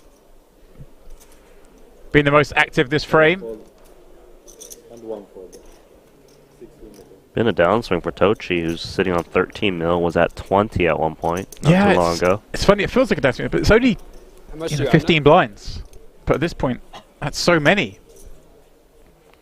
The value of each big blind is worth so much more at a final table. Yeah. You know, so 15, while level 1 of the tournament doesn't mean much. Here, it's everything. Beautiful setup here at King's Resort. Home for a long time now of the World Series of Poker Europe. Right in the center of Europe. Feels like a good spot. Although, Randy, I have my issues with King's Resort again today. I wasn't going to bring it up, but I'm not happy. 3 days in a row now with no pizza. Okay. Maybe the champion will get a pizza. Okay. Champion's pizza with a bracelet on, with some piles of cash on top. Things have quietened down here, of course, as you guys would imagine, as the vast majority of players for the World Series of Poker Europe have since departed, jumped on planes, jetting off to every other part of the world. I've got an idea, James. And now they're like, we need to cook so many pizzas. They're not even bothered with pizzas. I have a really good idea. How about you stop talking about the pizzas, and then when you get home, you can go buy yourself a pizza from the British equivalent of Pizza Hut and Round Table or whatever. Oh, what's your pizza joint? We do have Pizza Hut not somewhere I frequent, but I do have Okay, a they exist. independent pizza shop near me that's fantastic. Independent pizza shop. Okay. Shout out Fato Amano. Beautiful pizzas. If you know, you know. Don't sponsor this man. Let's continue. They really should. Bottom set. They could give me free pizza, but they might go They bankrupt. could. I don't want to talk about the pizza anymore. Can we get back to the action? Okay. 800. Oh, it's a simple one. Okay, back to the pizza. You got a favorite pizza? I like a little spice, a little pepperoni on there, perhaps. Pepperoni isn't spicy. No, but a little spice and pepperoni. That kind of, you know, some sort of Jalapenos? meat on there. Yeah, jalapenos on there, be good. Again, I'm gonna give another shout out to Fado Mano. Come up with monthly specials that are fantastic every time. You ever have Could've like a? moved my boundaries a little bit. You ever have like a kimchi pizza with like shrimp on top? You know, something Korean, some jazz. I have not, Randy. Where can I find such a creation? Pizza Hut in Korea. All right. I know. Check it out. Okay. I see taboo concept mentioning a rather taboo concept, and that is so no mayo on the pizza then. No mayo, but I don't mind the Canadian bacon and pineapple. All right.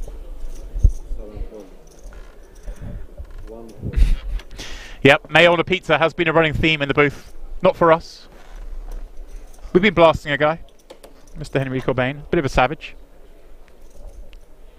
Word has reached us he's no longer welcome in the nation of Italy. Alright, Rocco in there. Suited one gapper. I actually think the BVB, blind versus blind spots, is one of the most crucial parts of these kind of shallowish stacks. Look at the stare down from Rocco. Yeah, he's intimidating. I don't want to play against that guy. Sai's just looking away. Exposing a lot of chest as well, Randy. It's maybe before the microphone, but it's still intimidating. 10-8. No backdoor hearts. Yeah, he's just got this. This is like angled his chair towards his opponent who's sitting right next to him. You're my target. 3 ball. See a pair.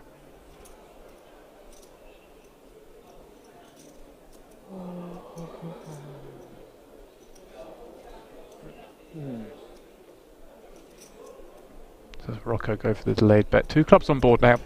He's basically thinking, do I fire now or wait for a river?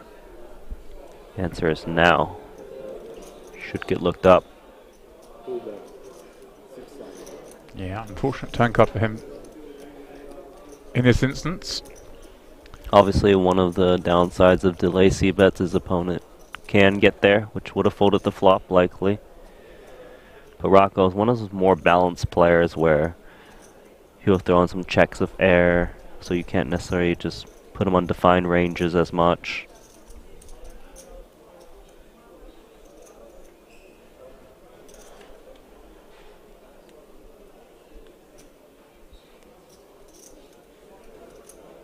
Well, that board has completed. Kind of ugly. The side. Definitely connectivity in terms of clubs. Some straight draws pick up a pair. Obviously one straight gets there to 9-7. Oh, he's finding it. What did he size with? Wow, tiny. Going after exactly this kind of hand, Randy, the 3. I actually think it's more to kick out even the king highs and queen highs that might float. I wonder, does he get a 3 to fold? Looks so milky. The thing is, his kicker is relevant with this 3. Okay. Right? This. You have He's reaching. something like 3. Oh, Randy, you called it. Seems like what? King size like okay, take He it. said, "Have you got a 3?" And you're right, Randy. He outkicks all those.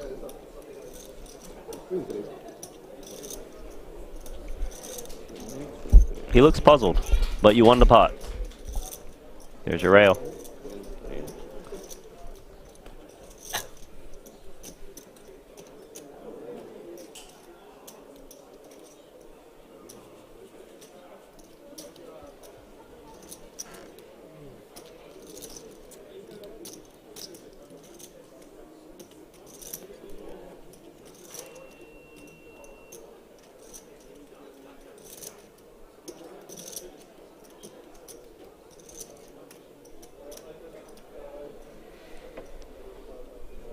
Still 6, Randy. Eventually, something's gotta give.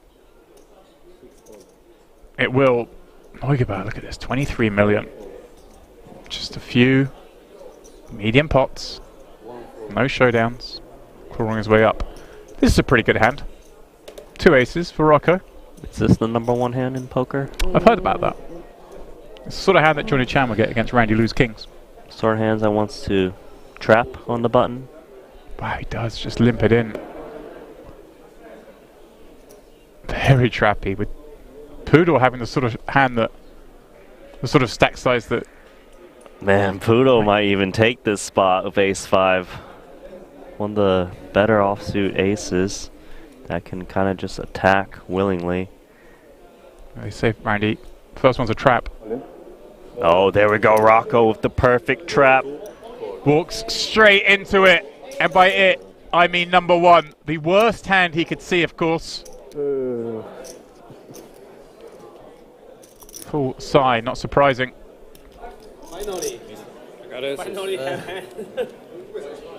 Up against it in the biggest way imaginable.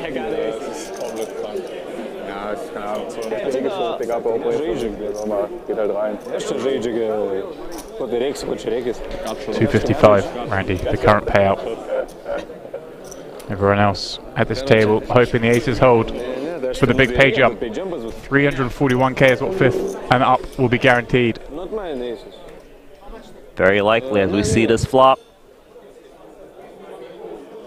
Well, the deuce was not the worst card to see. 6 and 9. Do you mean there's a fair amount of the deck will give him outs on the turn here, Randy? Yeah, look at one of them. Poodle. Not much can be done. It's down to just 6 million in chips. Face that limp. The deuce will seal his fate. We wave goodbye to the German. GG, man. He took his shot. I love these kind of things. These main events, Yeah. Randy. You spend so long at the table. You really do build up a rapport with other players. And you see how much it means and the respect. Obviously, they're all saying good game, unlucky, but inside they're jumping up and down with excitement. But it's nice they take the moment to congratulate a competitor. They know where he's been through, what he's been through, the emotions they're all feeling at this stage. And you can feel it, right? Like it's just painful to get so close but not get to hold the golden hardware, and we'll have to settle for that €250,000, which is an amazing prize achievement in itself. GG to you. Congrats to Rocco as he stacks chips.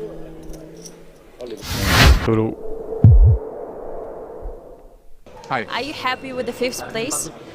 Yeah, it was a great experience. It was long grind.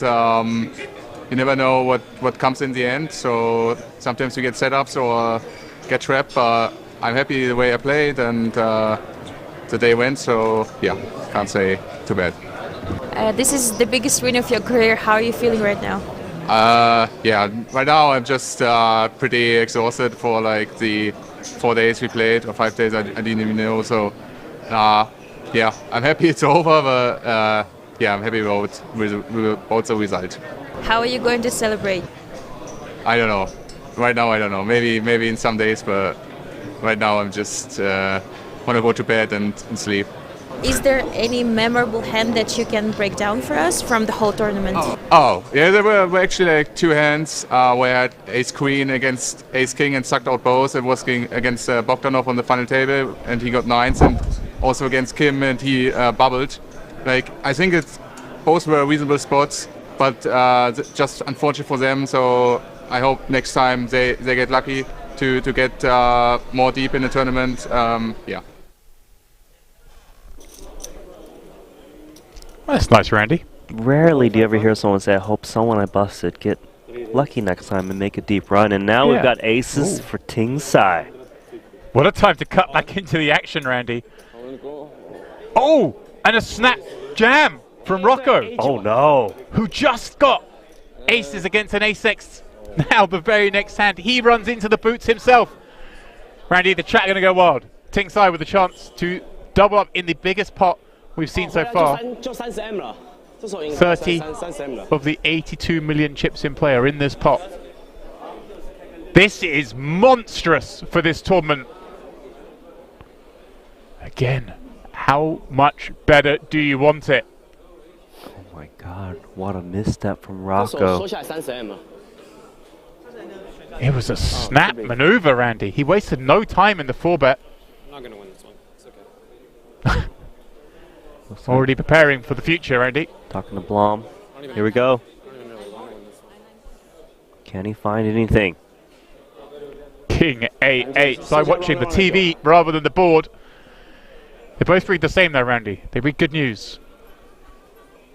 Rocco in need of a complete miracle here. Right.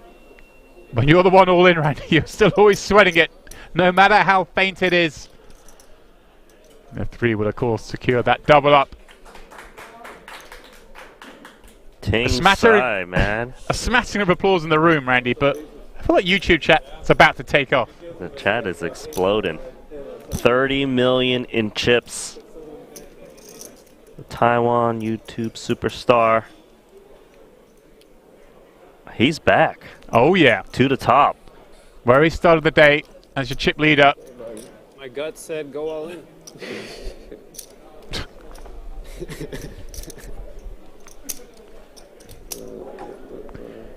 He might get his gut checked, Randy. Oh yeah, I might need a little checkup there.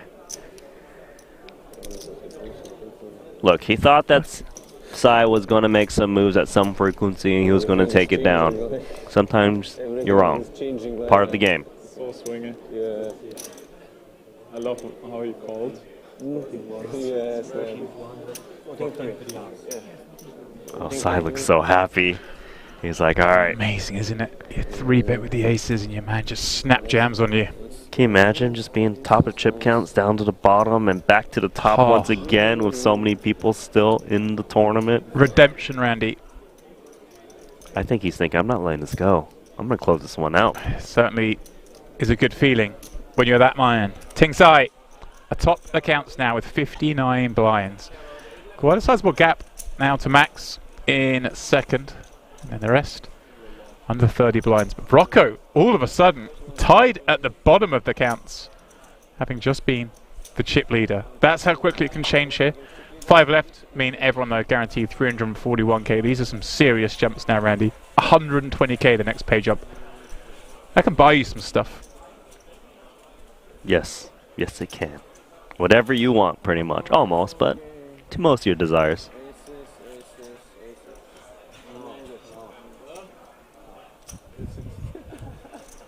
Everyone out so far, Randy, has been limited by a different opponent. No one's running over this table. The chip lead has swung around to almost every seat now, I believe. Yeah, no run away. The later, the better. Depends. Depends what opponent. So second attempt at it. Can he stretch out from the field with that chip lead? It's going to be tough to get it back off him. Don't tell me your faces.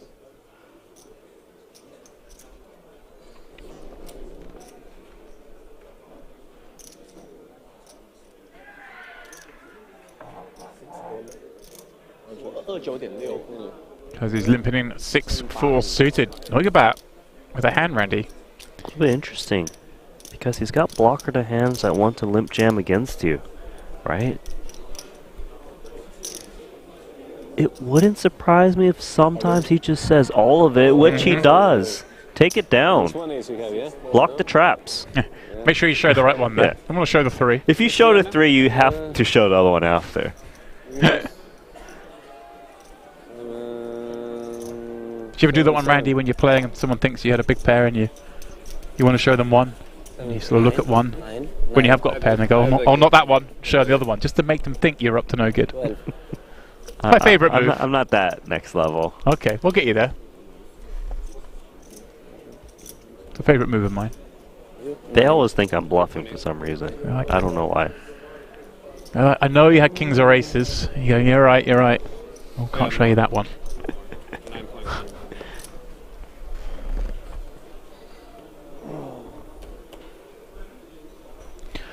Rocco, what a misstep that may prove to be, giving the chip lead to the man on his left.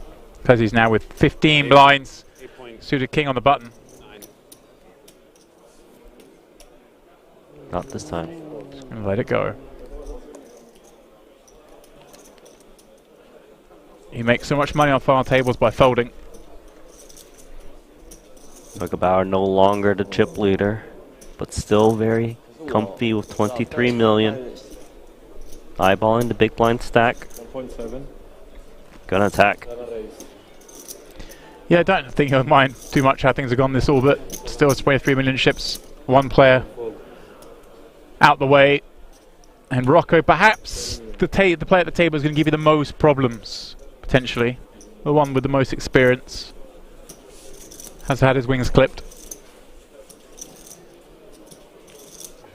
Only 2 to his left as well.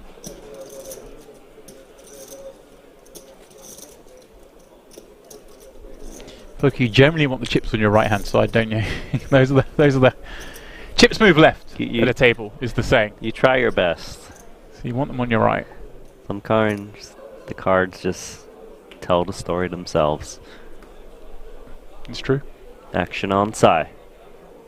He's had 3 easy folds since that big pot. Give a chance for the heart rate to drop back down to base. He's still feeling it. Neugebauer with the 7-5 off, he's out. Oh, touchy. Interesting. Can he find a trap, Randy? We know Rocco must be ready to blast off. And Rocco is on the shorter stack, and he's trying to trap his man, isn't he? Oh! Rocco's got a hand that might just say all of it. He does! Gotta snap him off. Jeez, Rocco could be out if he cannot get there. Wow, what an incredible turnaround. He just knocked out Nils Poodle. This orbit became the chip leader. Now he's at risk. 30% of the time, he is out in 5th, Randy. Thank you, bro. Rocco can't believe it. Knows he needs to get lucky. It's so bad. Both times you jam and you get snapped. It's a horrible feeling. Yeah, he knew immediately. Jumped out his seat. Hands in the air. Waiting that flop. Yeah. Can he find the ace?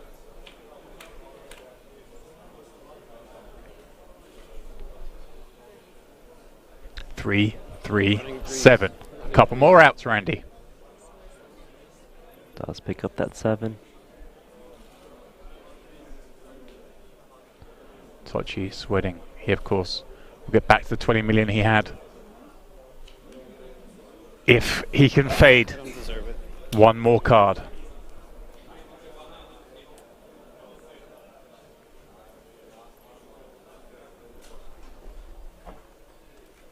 Here it comes.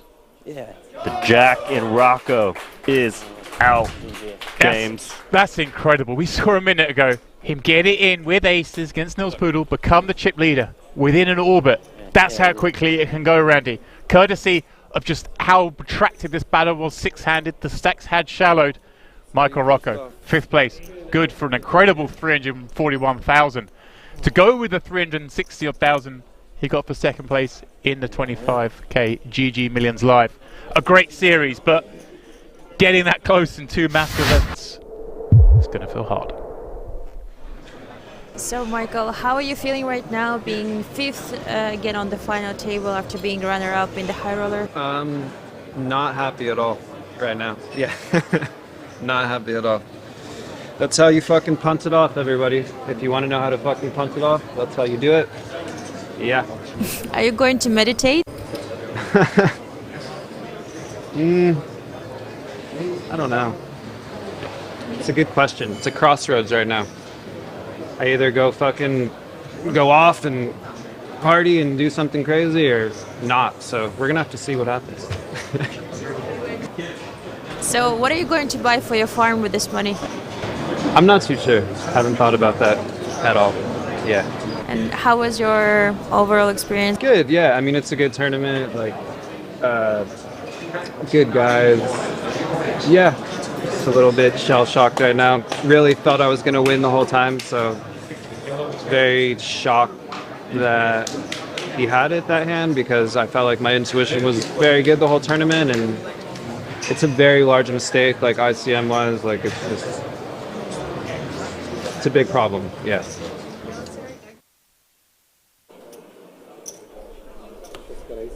Well, Randy, he used the word shell-shocked. I have to agree. That's how I'd be feeling, and that's how I feel, as he went from chip leader to out so quickly. Yeah, you gotta feel for Rocco. You heard him say he thought he was going to win it, was playing amazing, and then in just a few hands, out like that. Misstep after misstep. Yeah, you heard him say it. He was just shocked. I'm small blind. The Sai had it when he came out with that jam. His intuition said doesn't have it, and that's how he plays. He plays that game. He believes in his reads. They're not always going to be right, Randy. Sometimes. No, you know, he's got that feel, and it just kind of ran out of juice at the wrong time. We'll have to settle for that 5th place finish, but it's great to see Rocco out here in Europe. I hope he joins us again. Yeah, obviously dejected now, very sad, but as I mentioned, cashing up over 700k this series, it is a fantastic success for him. Tochi, 2 queens. Big pairs continue here with just 4 left now, Randy. 464k locked up, but the pay jumps are so big. Now, nearly 200k the next. Then at 350, then that massive jump we've mentioned already, over 600k the difference between first and second. Decisions are worth so much more now. It's because he's looked down at Queen 5 off in the big blind. He needs to find a fold here, Andy. He really does, because if he calls, it's going to be so hard for him to win against this holding.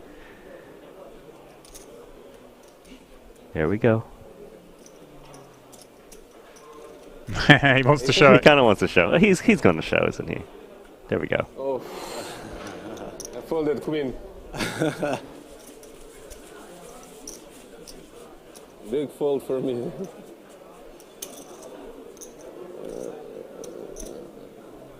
That was a raw interview we got from Rocco there. It's so fresh. Nice for him to sit down. Yeah, you know, it was like immediately after, and you can tell he was flustered, but you know, he did his best giving us the answers. Yeah, it's something that happens in poker. You see there, obviously, when you've busted in an unforced error, you know, you've taken a super aggressive line. When you get outdrawn or you lose a flip, poker players, we walk away from the table, we're like, it is what it is, c'est la vie. Yeah, cooler. When you've taken a kind of crazy aggressive line, full bet ripping ace-9, then suddenly it feels so much worse because it's not something you needed to do. But that's part of being a top-level poker player. Sometimes it's going to happen. They just take a little longer to get over. Yeah, he knows it. I'm just happy that we have these interviews to go. You know, a lot of places don't. Glad that we incorporated them here in this main event. Love to see the raw feelings. And now we've got an interesting decision. Yeah, side with the chip lead can punish perhaps Tochi's opens, but the ace-jack's so strong. 0.65. I like this play. You know, try to lean on Tochi because he got the bigger stack. Even if he gets called, it plays okay. Keeps in dominated hands, right? Yeah, and it's nice for Klezis as well to see this kind of action because look, these 3 have over 20 million. He's on, what, 7 or 8 million. By far and away the shortest stack now. He is just joyful every time Sai puts some pressure on these other 2 because although they're a lot deeper, we're still starting this hand with 40 effective. It's like those stacks can go in. Klezis can get ladders here. Very, very possible. The shorter the shortest stack is, the more pressure there is on the middling stacks, like in this spot. Tochi with a very real hand in King Jack of Diamonds. Understands the situation as well that Sai will be leveraging. And I'd be curious, Randy, how much adjustment we make given the fact that the pay jumps are so big to first. The bigger the pay jumps, the more tight you are supposed to be playing in the middle. So I think default, this King Jack suited's probably going to make a call pre. But with the very short stack in 4th, with the big pay jumps, I think this fold is just fine. It looks tight, but it's right. Right. And also, Randy, you can never know a person's personal situation, as it were. We are dealing with a nearly 200k pay jump. You don't know what that means to these players, how much they're in for, what they usually play for. I guarantee you, these pay jumps mean a lot to every single one of these players. It's a lot for any professional or non-professional player out there. In data 151, we play same table. Exactly, yeah. Yeah. So, very, very active. Yeah, The last 10 minutes, we are down to 4. This man, your chip leader, as he started the day, went all the way down to the shortest stack, with I believe still 7 left. Is he going to relinquish the lead this time? And look at this, under the gun, raising it up. He's going to press that advantage because this man behind only has 15 blinds. But Randy, given all that information, surely these 15 fight in the middle with the 2 7s and by far the shortest stack. When you want to reshove a hand like this, you want to actually shove on the biggest stack because they've got the widest range. Whereas if you're trying to press on a third place stack, well, they're going to tighten up just because you're the shortest. So I love that he is going to take a stand here. And Randy, the non-all-in sizing obviously has some potential benefits. Very relevant at final tables because sometimes there's aggressive action behind you where they get it in and then you can actually just preserve your stack and try to collect that €175,000 pay jump. Yeah, imagine that. He 3-bets there and then 2 of the players behind him go all in, just get to fold, probably behind anyway, and potentially ladder up a It's spot. a safety net. The second parachute when you jump out of a plane. There we go. My friend went skydiving once. It was a funny story. His wife was waiting for him on the ground. She bought him this present for his birthday. Don't know if she's trying to kill him or not. She's gone there. She doesn't know what's going on. 15 of them jump out the plane. Obviously a tandem jump. He's never done it before, so obviously, you know, not just jumping out on his own accord. Of course. Everyone comes down. She's sort of like, Where's Alan? Like what? Everyone's made it down. There's no sign of her husband. And I mean, they jumped out of the plane. It's kind of panicky. That's pretty scary. And she was like, I think kind of not trying to panic too much, but he should. They're like, we don't know where are they? We don't know where they are. Turns out there was a chute malfunction, and so they had to deploy the chute like super early. Okay. So he was still up there, way up there, taking ages to come down. Yeah. But that's going to be less free fall, yes. That's going to be a pretty scary moment with the partner on the ground. Terrifying. Yeah. Does this mean I won't be able to deliver my gift? I suppose was the first thought on her mind. Nate Deuce here for Sai. They offered him another skydive because of the malfunction. They said, like, this one also didn't count. You should have had a better experience. He accepted. Nutcase. Look at this. 8 deuce. Love it. Pressuring. It feels like he's got a game plan against Tochi specifically, thinking he can get away with this move.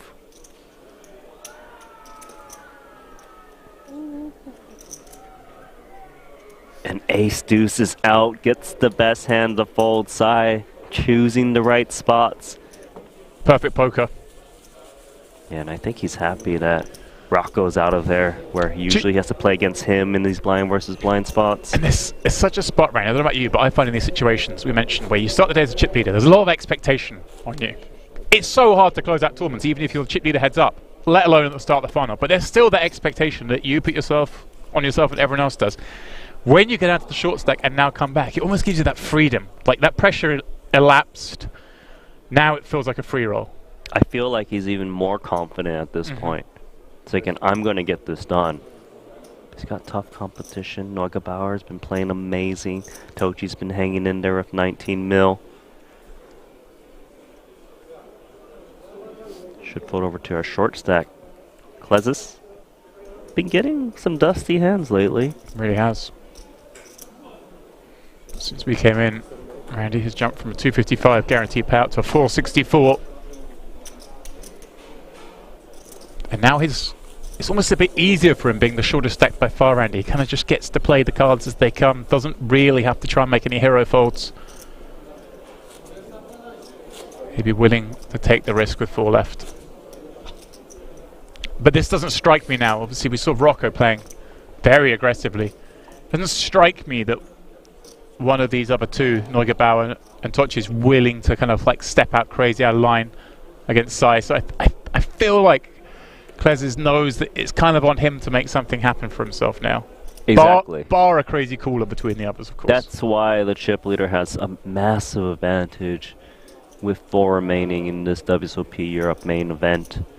He can just lean. He doesn't necessarily need the good cards like this, ace queen.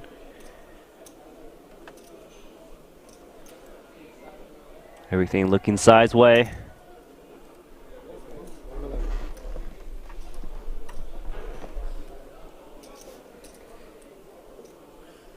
Now, Randy, would you ever adjust your sizings here, or are you just happy keeping it at min? It is definitely a thing to kind of adjust your sizings with bigger based on your opponents. Kind of depends on how loose they defend the big. The more they defend, the more you size up. King 9 going nowhere. Player dependent, of course.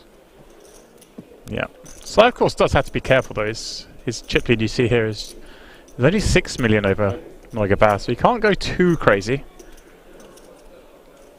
There's jeopardy both ways. It's Neugebauer who's flopping way the best of it on 9-3-3, but Sai will like that flop himself against the big blind defend. Ace Queen rates to be the best hand. Bet's small enough, Randy, that he can get weaker to call. Yeah, sweet flop here. Expects ace highs and king highs to go nowhere, but this is now a little bit of a decision on whether he wants to actually check raise, because king 9 fares to be the best quite a bit. Although, does he really want to open the door sitting in second place right now in terms of chips? He does. Spicy. We saw him check raise a moment ago on Jack 4-4 with the 4 having defended the big blind. Now check raising with one of the strongest 9s, and his opponent having exactly the same hand, Ace Queen. It feels like you're forced to call Ace Queen in the spot, especially because you've got backdoor clubs, 2 overs. Yeah. Because if you bet fold this hand, you're probably bet folding way too much in the theory point of view.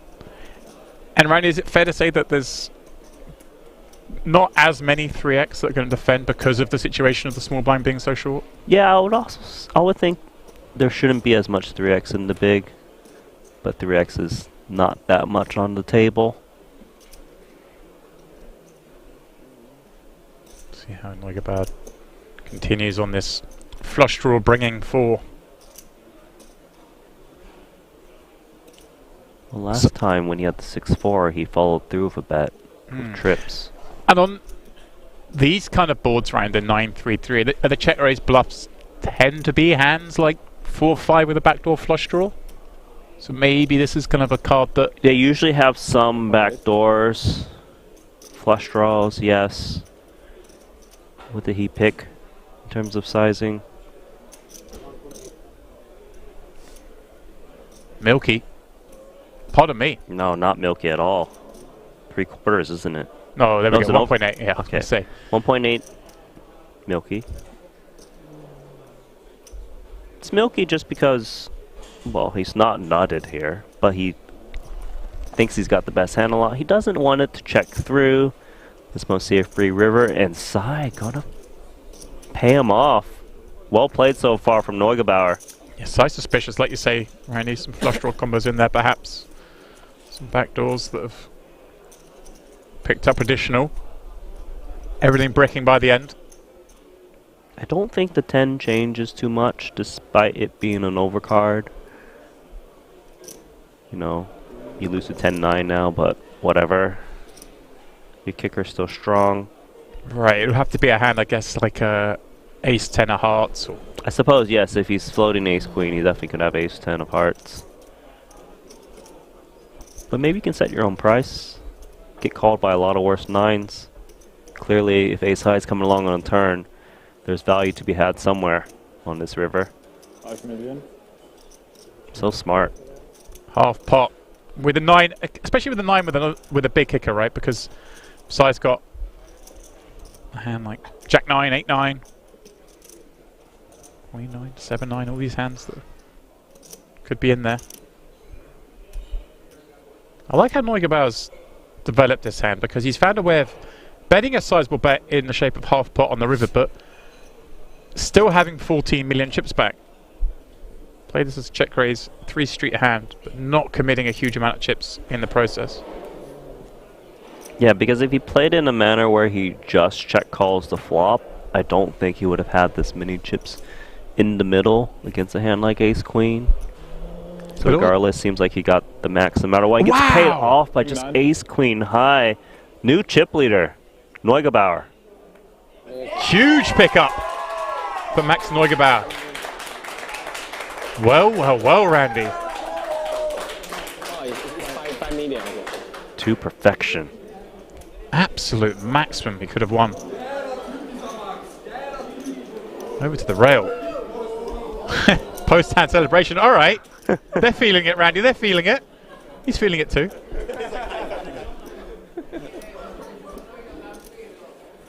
I love it when you see people enjoying this. Randy, these are highlights of your life, making a final table like this. You've got to enjoy the process. The moment. Might never come around again. It's hard to make these final tables. That was a big call, although incorrect in that spot for ace queen high. Must have not given Neugebauer credit to be able to value bet 3 streets after check raising with just the 9. Right. Thinking maybe it was a 3 or air.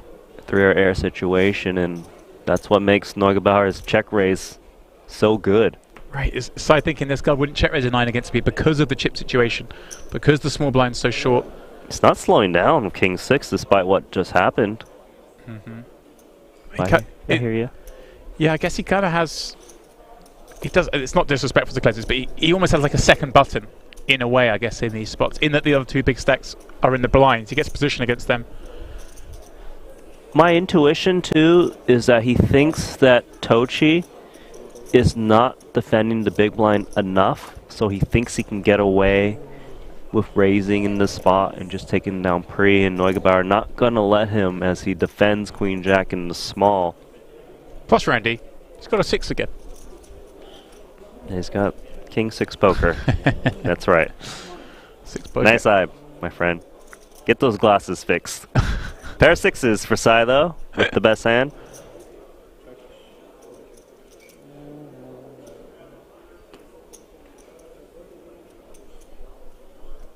You can come back in. I'm sorry if I hurt your feelings, Shane. I'm sorry. Please, carry on. That's okay, Randy. I know where I stand now.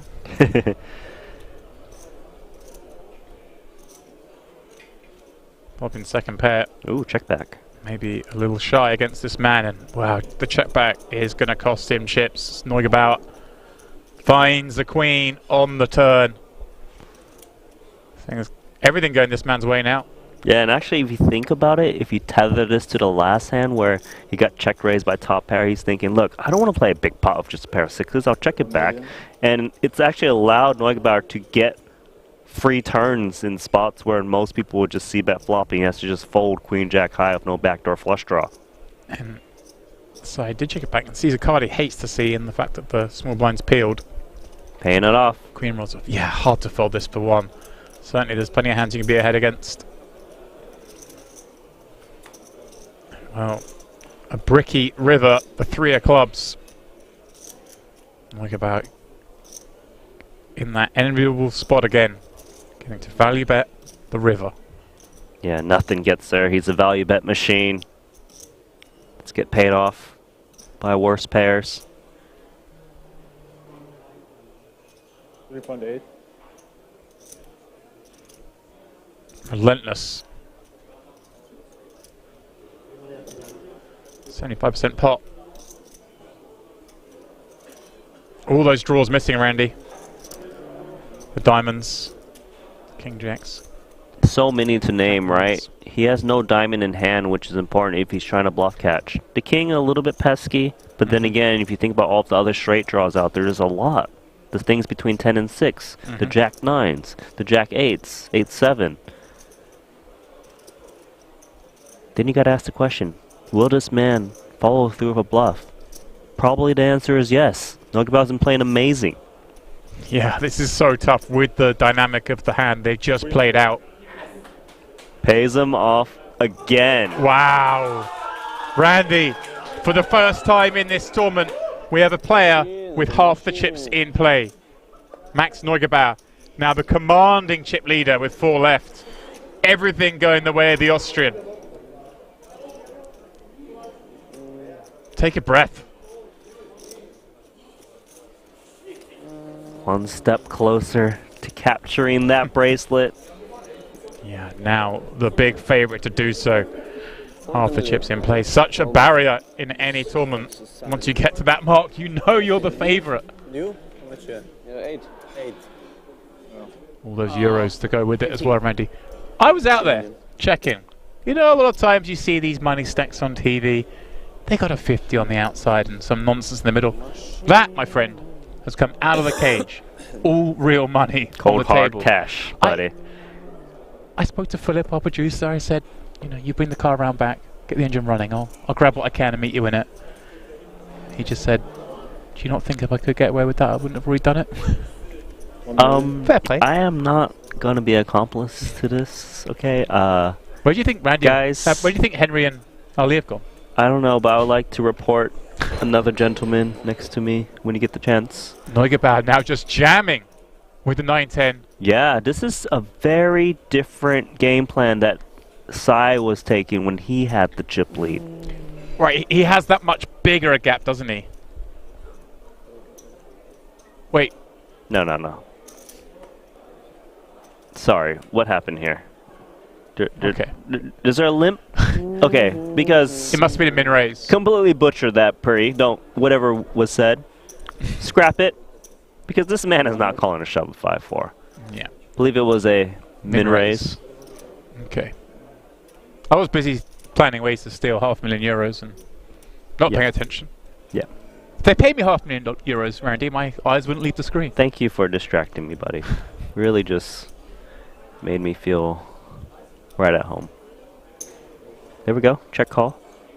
Maybe Sai can get one on Neugebauer. Maybe he cannot. Wow. When it's your day, it is your day, Randy. Neugebauer takes the lead once again.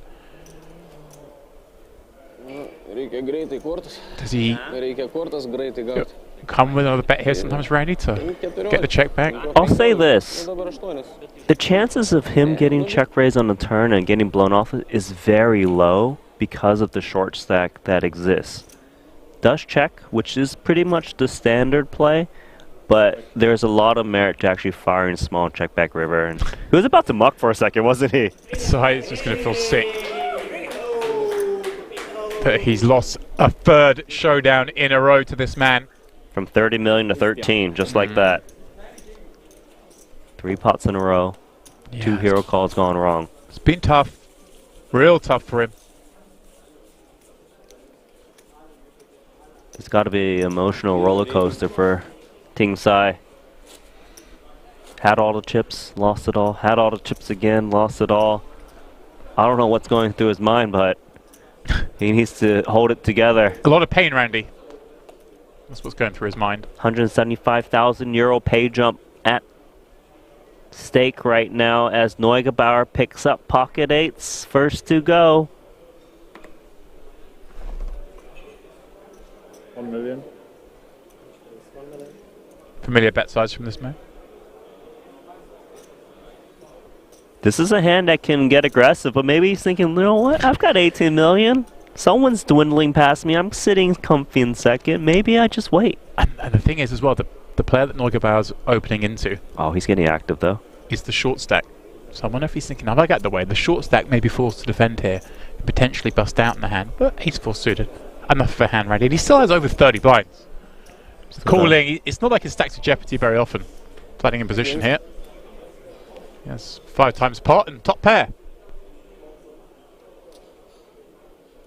It is fortunate for Tochi that Neugebauer's got one of those showdown type hands, so he won't be ever expecting like a multi-barrel situation. I kind of like check for Tochi, try to keep it to a 2-street game at most, which he does. Nice backup. Huge turn for Tochi. Not only finding nut diamonds, but also a plausible card that his opponent can have, having opened a king. Although we know Neugebauer's going to have the widest range. It's not like he's capped to big Broadway combos and pairs. Time to try to get value from a King X. Right, and a hand that, you know, we don't want to face a check raise with, but Ace-4 diamond certainly can call one. Well, Randy? It looks like we're walking away. The players are going on a brief break. What a level we've had here at the final table. A 10-minute break. When we come back, it is Max Neugebauer leading the way. WSOP Europe main event.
Keating. He's used to playing the role of table captain.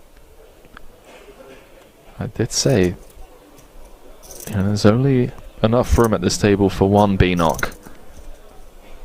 Looks like we're going to have a blind v blind confrontation between the two. And Volkov, he can open with far less than 2 9s, and yet that is what has been delivered. And let's see Keating's reaction.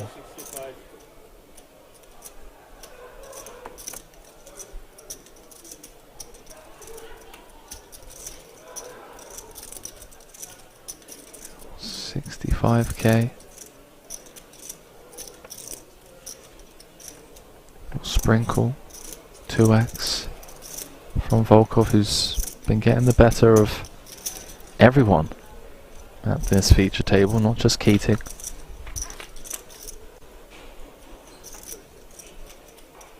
Good shot, straight draw on a 7-7-6 board.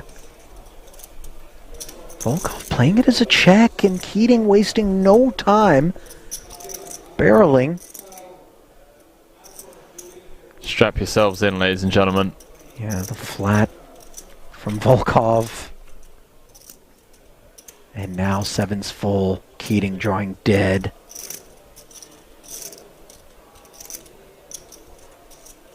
Perhaps a safe turn card for Keating to avoid going broke on. Although probably less inclined to give Volkov these types of holdings. Would have expected pairs to c-bet perhaps. Looks like he's carving out a decent sized shell.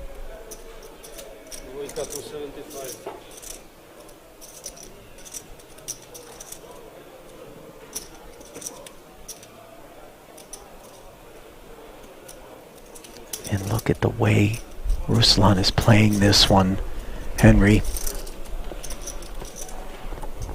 Now a full house on board. 2 check calls. Do we come out and bet with the 9s now, with the sense that Keating won't be able to get away from playing the board? Obviously Volkov decides no.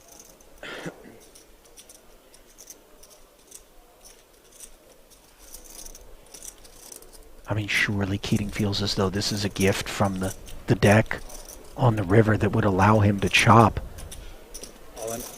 Oh, no.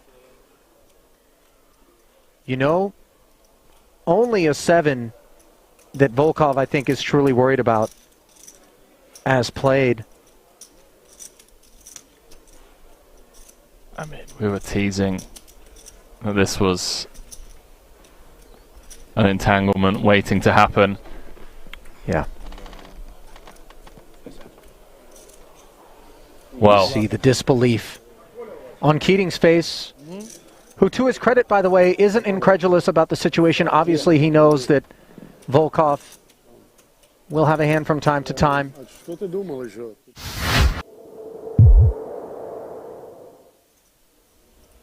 Just so many insane hands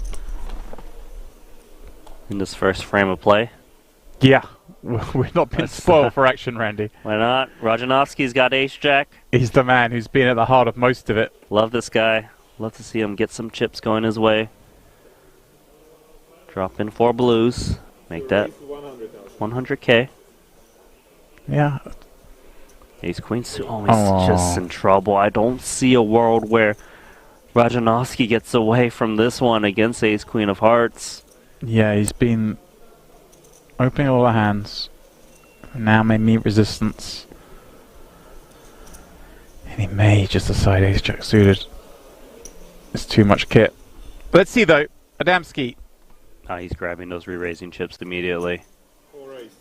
250,000. Does take up to 5 blinds. Which may give Rajanovski the appearance that he could potentially... He might think, oh, I can peel this maybe. And if he peels, which he does, there is a chance he can just get away when he misses. He's got no fear of playing these spots, Randy, with SBR of 1 or less than 1. He was given a good price pre, to be fair. Yeah. He's going to need to miss Unless it's, of course, that jack or clubs. Well, club. Followed by 2. Here we go. Clubs. He's just announcing the stop and go, Randy. Stop and go for pot. Now, Dempsey has to ponder this. Like, it's not ace-king, is it? Ace-king's jamming pre. So he's thinking, is it a hand like 7s or 5s that... He pretty much has the nut no pair. He does have the backdoor hearts, which is helpful for added equity. If he's up against 2 clubs, he's doing okay, as you can see. Yes, the question is this opponent ever paired at this point? Hard to say. You know, Rajanovsky is hard to put on a hand. Right, does it feel like against this player we just kind of have to shrug and call? I would think you'd have to shrug and call. You need to wait how often you're up against like a flush draw or a pair. Even against a pair, you're not doing too bad with 2 overs and backdoor hearts. If it's 5s, we're actually in pretty good shape. 7s, if 9s, 10s. Yes, not. counterfeit opportunities against smaller pairs. I think this is pretty much a slam dunk call. Yeah, he does make it. I'm with him. I'd be calling, and he's going to see it's flipping. Of course, there is some chop equity. Let's see, can he find a chance to stay in this tournament for Rajanovsky, who's been the most active player at this featured table? Yeah, we're not picking favourites in the booth, nothing against Dempsey, but I want Rajanovsky to stick around, so maybe a chop's fair.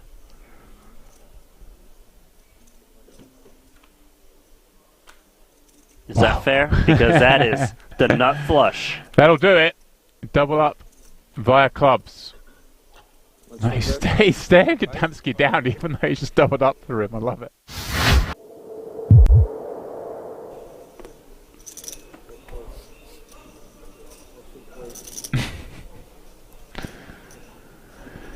Ooh. Here we go. Blind on blind against the action man. Got what, 13, 14 blinds and a monster. This is a monster off of this stack of 13 blinds. I guess we could raise it up. I like a raise, but not all in, you know, say make it like 3 blinds or so.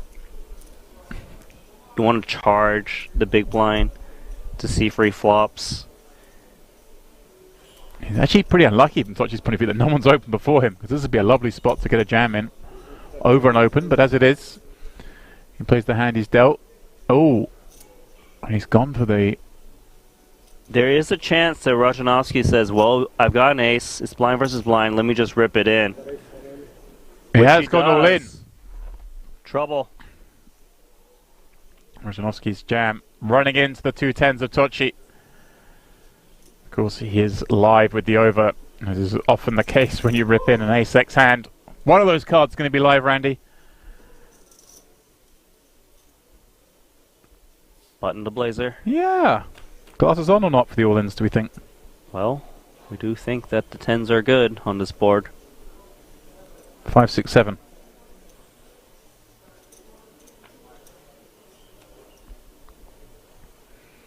A heart, a very bad card for him to see, reducing his outs to just the black aces.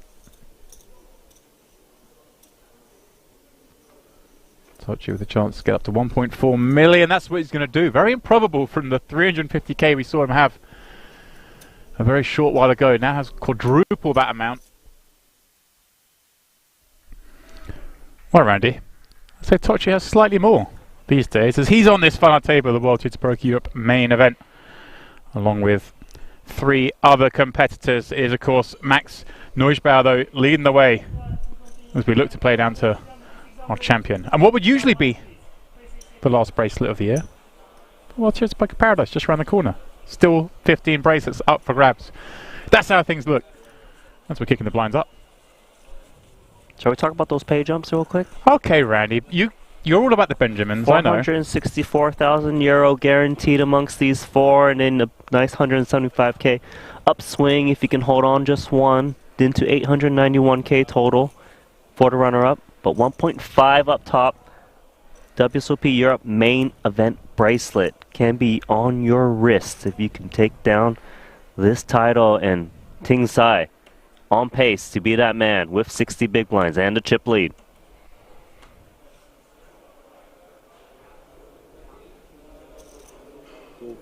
I was just thinking that. Oh, that's sorry. Not right. Yeah. Ting Sai.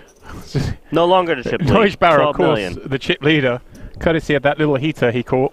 Value betting 3 times against this guy. Oh, winning 3 showdowns at least. It was making me go crazy there, right? They tricked us. They tricked us. Punchline was wrong. You fell for it. Baited. You can trap me anytime you want when you got a set. Here's our real chip leader, Neujbauer. You're like the Ron Burgundy commentary, huh? Whatever we put on the screen, you're going to read. I'm that guy. All right, I'll remember that. 4-3 of hearts. It's been all Neujbauer. Playing excellently when it counts. Playing great, getting the cards. And wow, will it continue here, Andy? Ting Sai flopping that middle pair, Neujbauer, with a heart draw. The thing is, Ting Sai's 10 is actually usually the best hand. Because the chip leader has a lot of reason to jam most of his ace X's off of a 20 big blind open, big blind versus button. So he can confidently bet this, maybe even 2 streets. Holding middle pair, top kicker. For now though, the big blind with the 4 high flush draw. Heart hunting.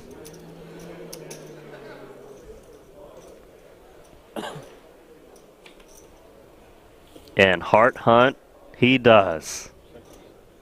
Pink.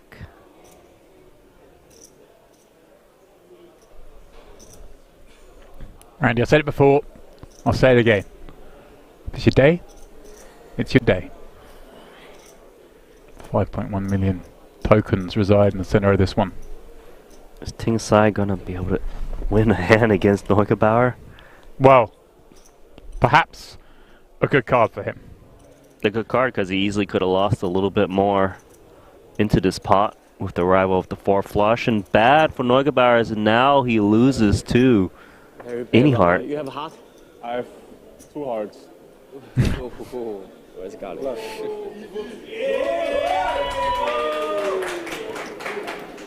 You like hearing that, you Neujbauer. Do you have a heart? Guess my 4-3's good then. I have a very big hand. Very big hand. Yeah, but turn is very bad. No hearts. Reverse, super bad. Yeah. One-way traffic. Neujbauer way in front.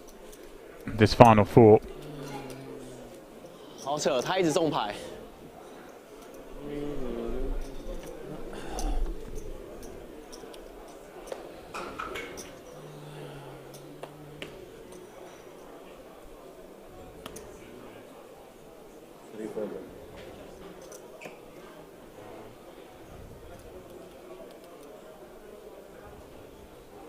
Glezes has been sitting back, now with an ace. Sitting on 12 blinds as the big blind is now 600,000, and he is saying, please, just fold. Let me take this down. Yeah. And he will. Very happy for that to happen, and of course, again, leaving Avenue, just in case. He's actually not that short relative to Ting Sai now at this point, just separate about 2.5 blinds. Oodles of money. Kind of matches this table with that glitz and glam. The gold. Little Fabergé egg design, blue and gold. We like it. It's the king's motif. It's beautiful. Check out the gold room when you get the chance. Oh yeah. Tell you, Randy, if you end up in the gold room, you're probably playing too big. That place is nice. You can sit down and just get a massage or sit in the sauna in between hands. I don't think anyone can go in there, Randy. No. I know we let you in there for a minute. And we had to check your pockets on the way out. Make sure like everything was still there. Saw all those bottles of alcohol. Bigger than some people's rolls. Was sweet. I tried to get Rain to distract the crew so I could You raid always the trying bottles. to run a heist or something? Well, I feel a theme going on here. I mean, something got you a little cranky ever since the pizzas went missing. Did you steal the pizzas? That's what I'm starting to I stole the pizza wonder. oven, yeah. Couple fives making the call in the small for Tochi. Trying to set mine against our chip leader. That was a little bottle of Louis XIII. And I was thinking about maybe just having a tipple, not taking the whole thing. But I had to drive, so that's the only reason I didn't. Jack That four would deuce. no difference. Go on. Knowing about finally not having the best hand, but he does have the best position and the betting lead. 1 million. 7 bet. And he's going to continue to apply pressure.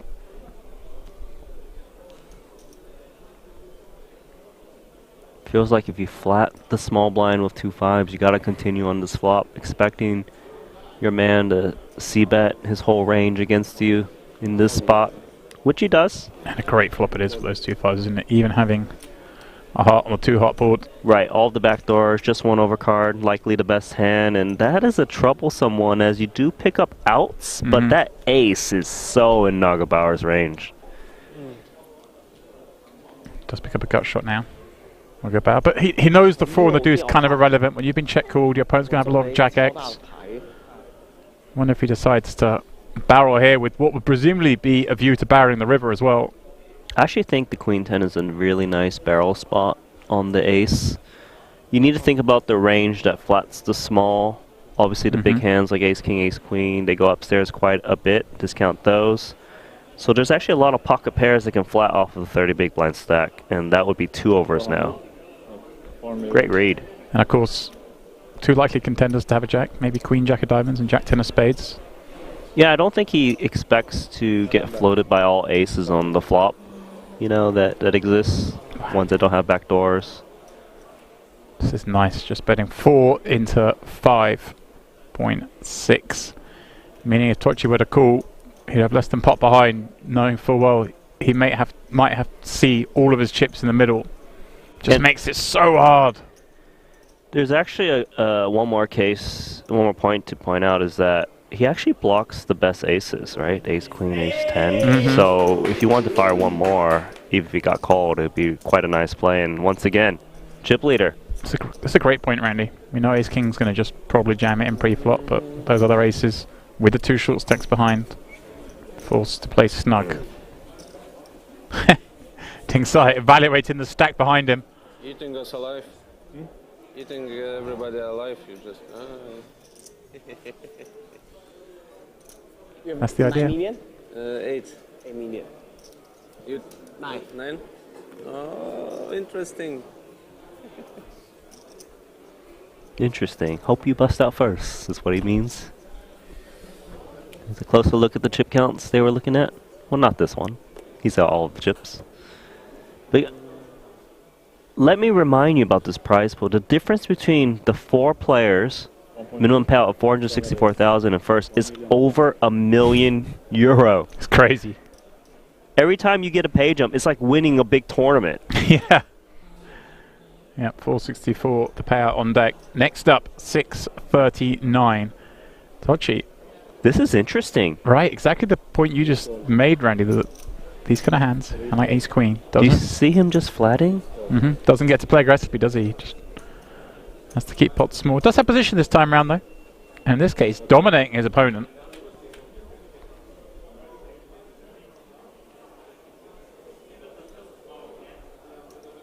Board neither hit, but perversely, Neugebauer perhaps with more of this as the big stack opening, Randy. Yeah, exactly. And if he's got the flatting range, probably all these Broadway type hands, they will have to fold to a one and done. Wouldn't fault him for betting. Does block a little bit of the backdoor clubs that might continue. 2.2.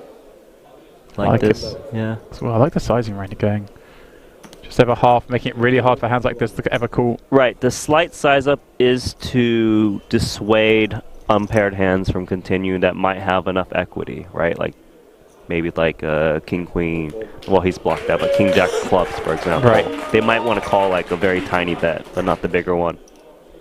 Another pickup for the man with the rail. I don't know. The other players might have rails as well. They're just not winning any pots. So we're not finding out. Did hear some cheers, I believe, when Dempsey won a pot, but mainly it's Tingsai has the most fans in the YouTube chat, that's for sure. They can only, what, give us some likes and hearts, maybe? Everyone can give us hearts, Randy, Okay. and everyone can give us likes. So, how about, if you haven't already liked this stream, you go ahead and do so. Last time we asked, myself and Randy, you guys were very kind in giving us likes. Likes move us up the rankings, they move us into the world of the algorithm. More people see the stream. More people will see the exciting There's a lot of combination people of this watching event. right now. Yeah, we have a lot of you on our YouTube channel right now, and Twitch. Shout out to the Twitch crew as well. We are monitoring both chats. Love you guys on both platforms. Oh yeah. For example, Sky on our Twitch chat saying, I know Max from Vienna, very humble, nice dude. Certainly comes across that way. And right now, is the man to beat in the quest for this WSOP main event.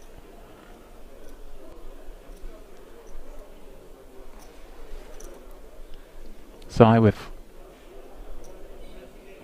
18 blinds. ATO. There you go.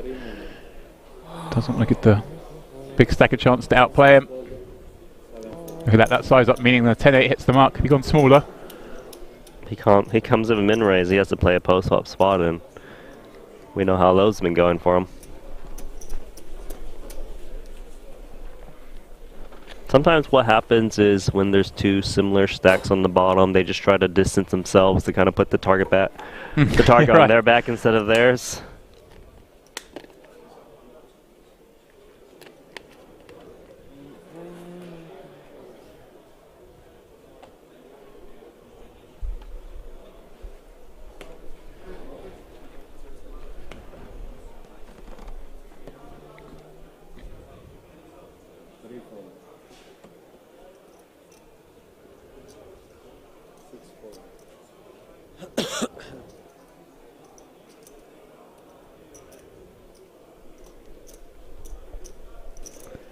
McBauer now in the small against the only reasonable stack. Could leverage a lot of pressure. I think he raises 100%. There we go. Even hands worse than this. It says it was a min raise, but I think he actually picked up more chips than that. But either way, the word raise got it done. Yeah, the second he said raise, those cards went to the muck for Tochi. I think it looked like it was going for kind of a 3x sizing, which I guess kind of makes sense from the small there. Don't even have to go any bigger than that, given the fact that the two short stacks are out of the hand. I love it, Randy. I love watching these situations in tournaments, learning so much, seeing how players navigate these spots. So rare you get here in these big fields. They've been playing for days. Final table, 4 left. Record-breaking field. King Deuce in the muck. Not going to slow down with his 5-4 of hearts, I would imagine. Blinds him playing snug. He's on 50 million now. Mm-hmm. How much do you have exactly? Checking the small blind, Tochi. Considering perhaps just moving some open rips in. So he's asking for a count because he wants to know, are you at that stack depth where I can just open rip, or should I still come in with min raise, which he does. And I like them in, Randy, because from what we've seen of Tochi, I don't think he's the player that's going to get out of line particularly in the small blind. I mean, you just have to fold a lot there, but I don't think he's going to like over get involved. If anything, I think maybe over folding is more his MO. If your opponent isn't taking advantage of you when you're still min raising, we've got the big stack by kind of reshoving just because they know you're opening wide, then why not take the less variant route than try to double up your opponent and come with raise? If he's just taking it down, why risk it all? Yeah. Make them change your strategy. If it's working, keep at it. It's cruising. It certainly is. I mean, just look at the pictorially the difference in chips there. Yeah, you can feel like the bracelet inching closer to him. He has set nearest it. He is. There's something to that. Seen that table move a little bit. It's got legs. But it can change his mind at any moment. If you just moved it to whoever had the chip lead, the pile of money and the bracelet. Aha. Brilliant hand. Blind on blind, the two short stacks. Does he risk a trap? Such a strong hand, but also one that is frail at times. It's actually kind of interesting. how to play this spot. He might be thinking about how he plays the rest of his range, try to protect against that. 6-5 total. 6-5 total is around 11 blinds. Does he raise? Does he just rip? Will he come with a limp? Doesn't think he'll get played back enough to trap it. And certainly 9-5 wasn't going to play back.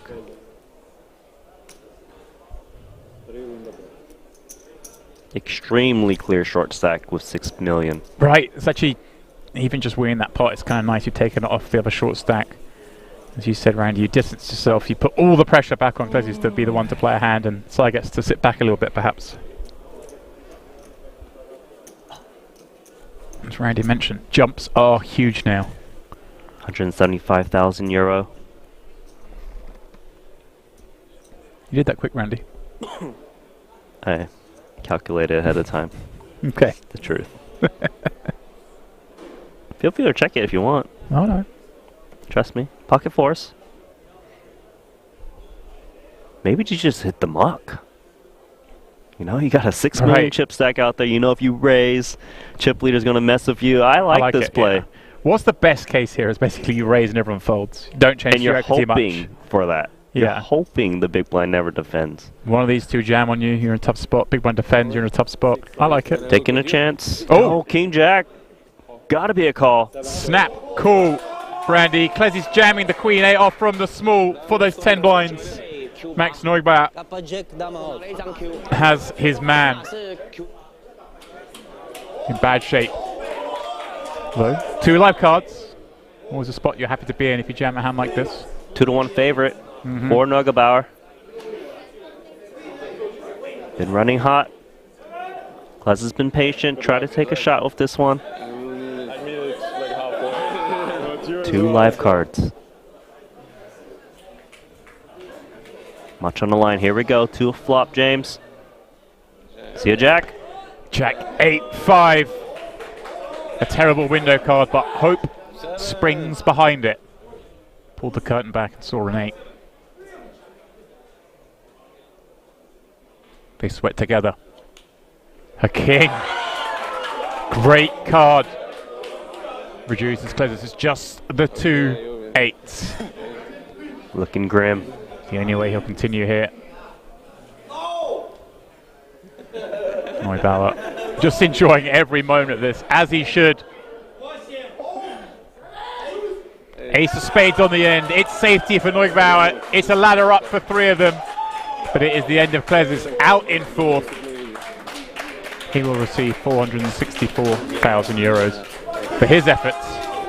What a performance by Klesius. You gotta applaud him. Came out his way to Europe to play this shot in this 10K event. Record breaking. Just asking if he'd take the cash from here. Well, no. Let's hear what he's got to say for himself, Randy's. Klesius makes way, leaving us just 3. GG, my man. Check TV wants you, and you know.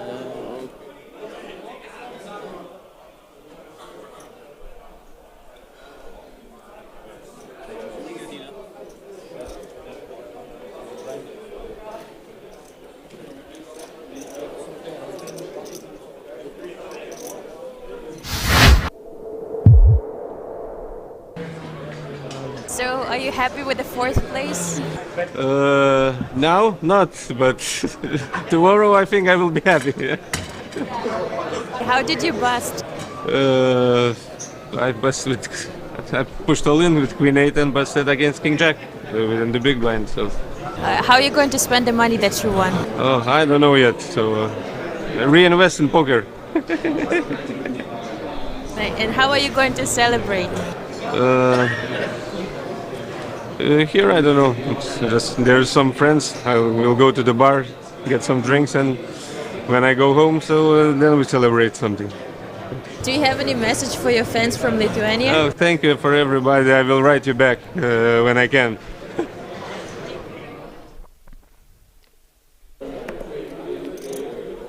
Kasparos Klesius out in 4th. Seemed very happy, Randy.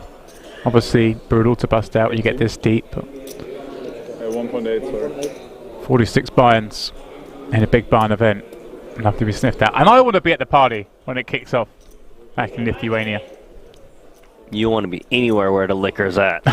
Especially when someone else is buying, Randy. That's right. It's the best kind of liquor. And he can afford a lot. Oh, yeah. Now we're down to 3 guaranteed 639,000 euro. That pay jump appears to be about 252,000, a $250,000, just for surviving one more. Yeah, like you say, Randy, that's first prize in a lot of big tournaments. And it's a race, right? It's the chip leader and 2 short stacks. Neugebauer, is he going to lean with just 8-4 offsuit on the button? Not this time. He's got 3/4 of the chips, Randy. He makes way, and that leaves room for Tocci to apply pressure. I think he's out. They have a similar stack. Oh, he was ready. What got played that bad? Oh, yeah. Obviously, Randy, the jeopardy between them two getting in isn't so high, is it? Right? Because the idea is if you knock out the other short stack or double up through the other short stack, you basically eliminate them. So kind of a fun spot between those two that they're going to try really hard to knock each other out. Ideally, they let the chip leader do the damage so they don't have to put themselves at risk. That is nice. And that'll be the interesting part actually for Ting Sai when he has buttons. Because he knows Neugebauer in the small blind is going to apply pressure. Pretty much raise any small blind and steal that big blind. So every time he folds his button, there's a chance he gets that pay jump. It's a nice spot to be in. Of course, this same spot here applies for Tocci. He gets to fold the button and leave Sai out of position against the chip leader. I actually kind of like it if Sai goes for a trap and limp jam. He should expect Neugebauer to actually raise him a lot and just fold. He's kind of deep enough where Neugebauer doesn't force him all in too often. This is brilliant. I was about to say that if it's kind of like 13, 14 blinds, like open jamming, staying in. To not force an all-in confrontation. But limping in does, like you say, allow Neugebauer to perhaps raise forward. He's going to check back with Jack 8, a hand that plays just fine in this blind on blind confrontation. Ace Jack does best. It's actually kind of funny because the 6-3 deuce, like, kind of hits some of that big blind raising range, right? Right. And the fact that he didn't raise, maybe he doesn't have too much when he bets in this spot. Such the complexities of poker. I'm with you there, Randy. I was thinking exactly the same thing. It's Bizarrely, it's not the... in a normal situation, the big blind checks back, 6-3 deuce looks like them. Here, not so much. And look at that. The 800k bet gets ace jack to fold. Deep breath after every pot. These are huge moments. Man, just got away with stealing that pot against Ting Sai. Guess his game plan was just limp jam. Didn't hit. Didn't want to race to the bottom.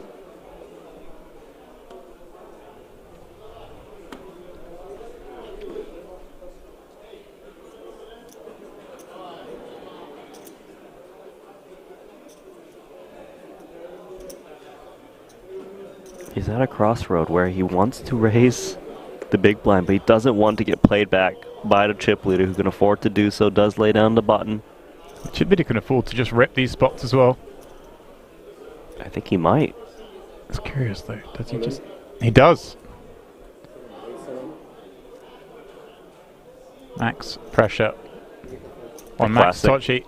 Pardon me for Max Neugebauer. I'm getting the names all confused right now, Randy. It's all good.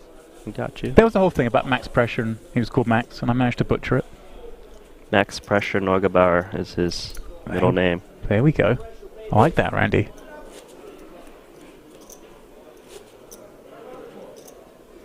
Max Pressure. It's on his passport. I checked. How did you know?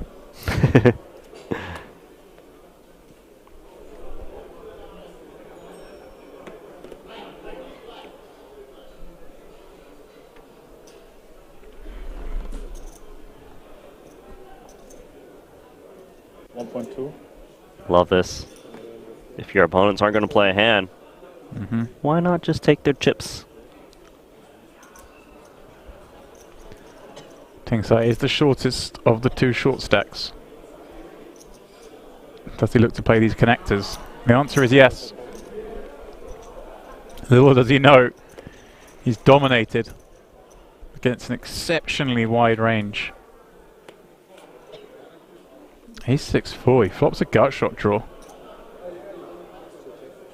Well, the funny thing is, Sai just really struggles to have an ace here, but Neugebauer just has such a wide range. Of course it includes aces, but also includes a lot of other junk. Sai just gonna give up that gut shot. Incredibly stretching this lead further and further ahead.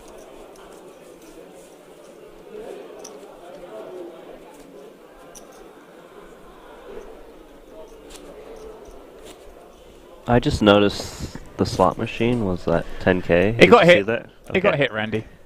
Because it was higher at some point earlier today. It was. Someone caught the jackpot again. Not me. I think it's like 4 or 5 times it's gone off since we were here. Not once for me. Admittedly, I haven't played it yet, so maybe why I haven't won. Tochi's going to try and win this one. 2 6s on the button. Does he just rip? That's the question.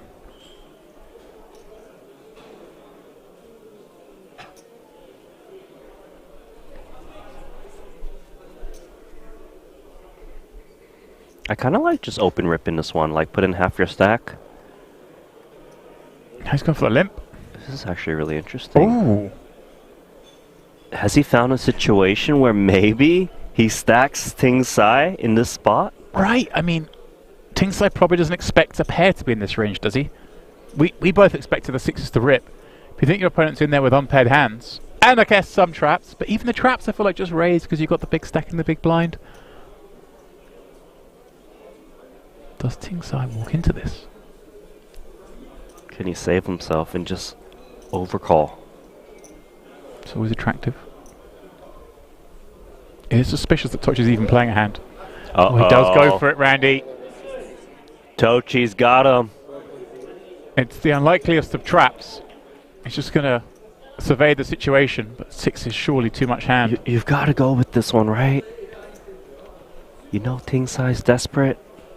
You can call, put your opponent at risk, collect that €250,000, and here we go. 6s v deuces, Randy.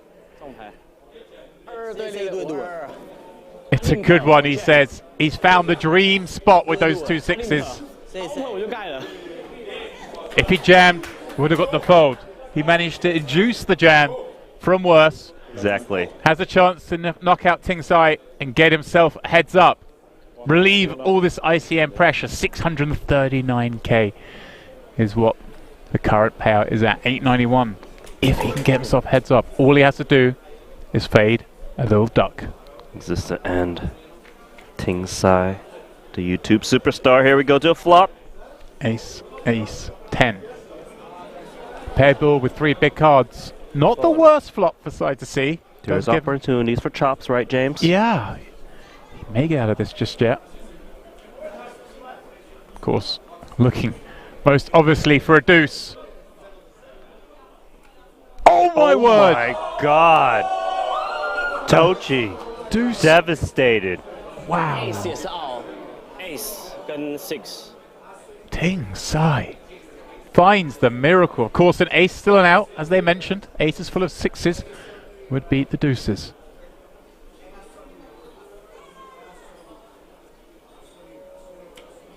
Randy, that is sickening for Michel Tochi. Got his man to put it in with deuces. Heartbreaking. Spikes the 2 outer.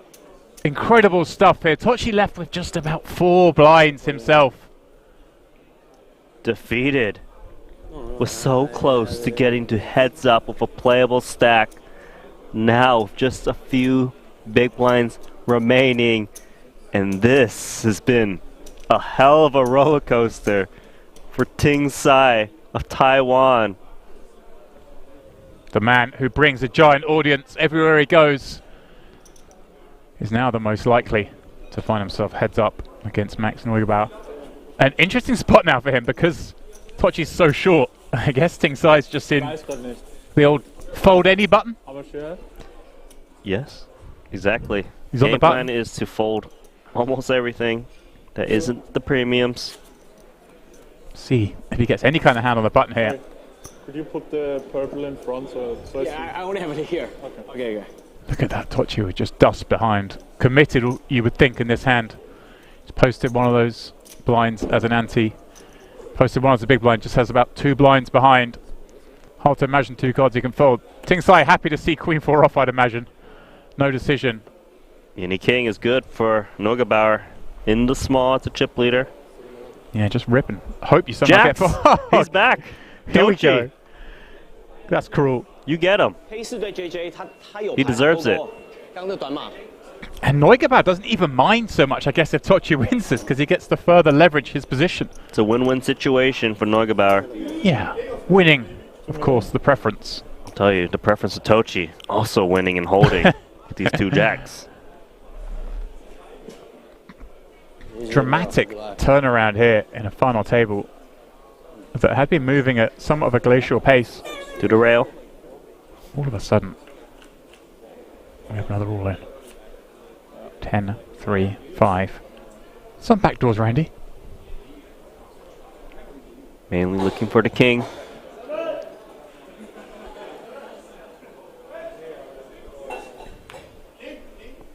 Not quite.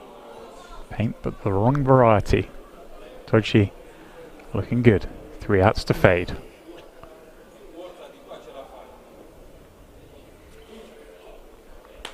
No! Randy. The end of Tochi. Michel Tochi, 2 outed on the turn, 3 outed on the river. Back-to-back pots to knock him out in third for 639,000 euros. That is sick. That's one of the worst back-to-back hand situations I've seen in a while, given the stakes on line. Brutal run for the man. Oh, you got a feel for him. Well, well, well. Brutal. Me again. I know. Also, let's go to the bathroom. Yeah, the players are going to take a short break, of course, whilst we set things up for heads up. Take a 5-minute break for Max Neugebauer, Ting Sai. Oh, you gotta reset. Okay, do you want to take a picture or something? Are going to battle it out heads up, but it is this man with the overwhelming lead. Yeah, something in the region of 63 million versus 20. Before we go on that break, we're going to hear from our 3rd place finisher, Michel Tochi, who did get 639,000 euros, Randy. It was a good performance from him, a great performance, in fact, as he navigated his way to the top 3 in this monstrous main event.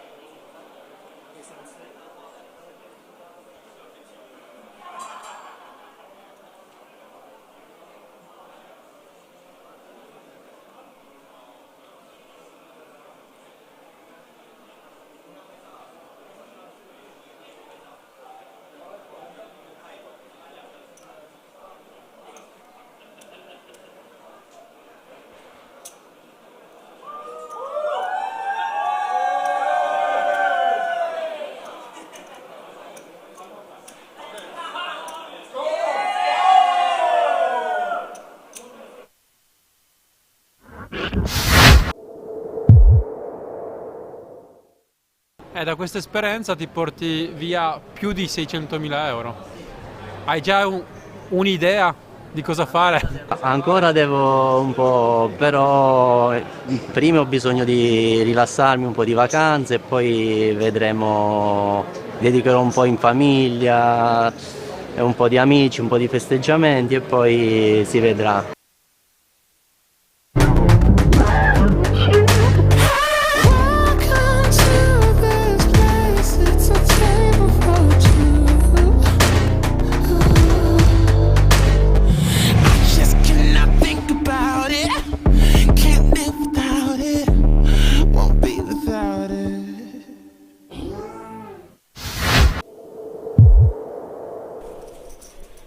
catch a glimpse of Shilko's glass, by the way? I don't think that's on offer here at King's. That may be a personal receptacle there. That copper. Well, he's not working a Moscow Mule. No. Venti. Is he, or a mint julep? It's the entire fit. He's got the Rolex Yacht Club polo shirt on. He's got the Breitling Aquamarine Super Ocean timepiece on his left wrist. You know, he's got the Triton scarf, copper flask. I dig it. He's trying to go for the old Dad's hedge fund is funding my poker career look. Don't believe me when I go all in kind of vibe. Oh, we know differently. His talents are funding his poker career. 10-7 suited is funding the Hijack Open from Tabakaru. Oh, remember, 3-bet from the small showed the ace-king. Obviously looking to buy some table image. Ace-9 suited. We pause upon Kuru. I don't know if you've sensed the shift in the pace of play as well as we head into the final 90 minutes or so. We've been at 46 for a while. They were dropping like flies when we came back in as Shilko in the small with the decision for 10 bigs.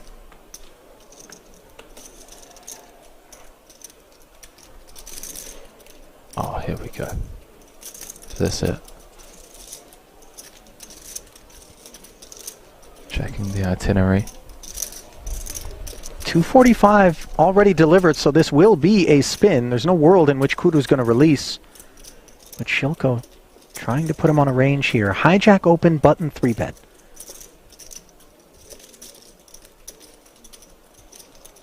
When you have the ace-queen, you're focused more upon the 3-betters holding than the opener, correct? Yes and no. I mean, the 3-better is on the button, playing around the same stack as the opener. Going to just be leaning into the perceived lighter open from the hijack. I think it's evenly split in terms of how worried we are about both players. Not an easy spot. Not an easy spot. I mean, he knows he has no fold equity, so he's always going to be spinning the wheel. It's whether he wants to go for it or not. Everybody playing so slow. Who just said that? I didn't catch it. Maybe Benitez? Oh, there we go. Comes to the right decision. Yeah, Benitez a bit uncalled for in my opinion. It's a 3-bet spot. 46 left, main event. With action behind, like... Минимум дамы. Минимум дамы. Не годится. I know. Никогда. Просто don't know about that. Здорово. Well, comments aside, we're going to play for 760. Look at the glance. Kura's giving it, by the way. Kind of just like... Why you do this? Hey, pal. Be careful who you make enemies of. Paired flop. Presenting opportunities for Kuru. Shilko. Nervy moments for his ace-queen, and the 9 on the turn. A dagger delivered to the Belarusian. Can he find a queen in turn on this river? That would be the only escape. And he cannot. No justice sometimes. Obviously, Shilko coming off of a massive victory at the PSPC. Doesn't have a whole lot to complain about, but that was a spot that deserved a bit better.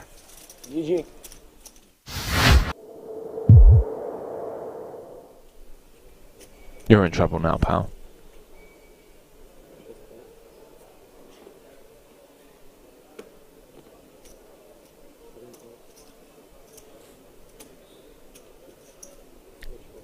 The Ukrainian bulldog.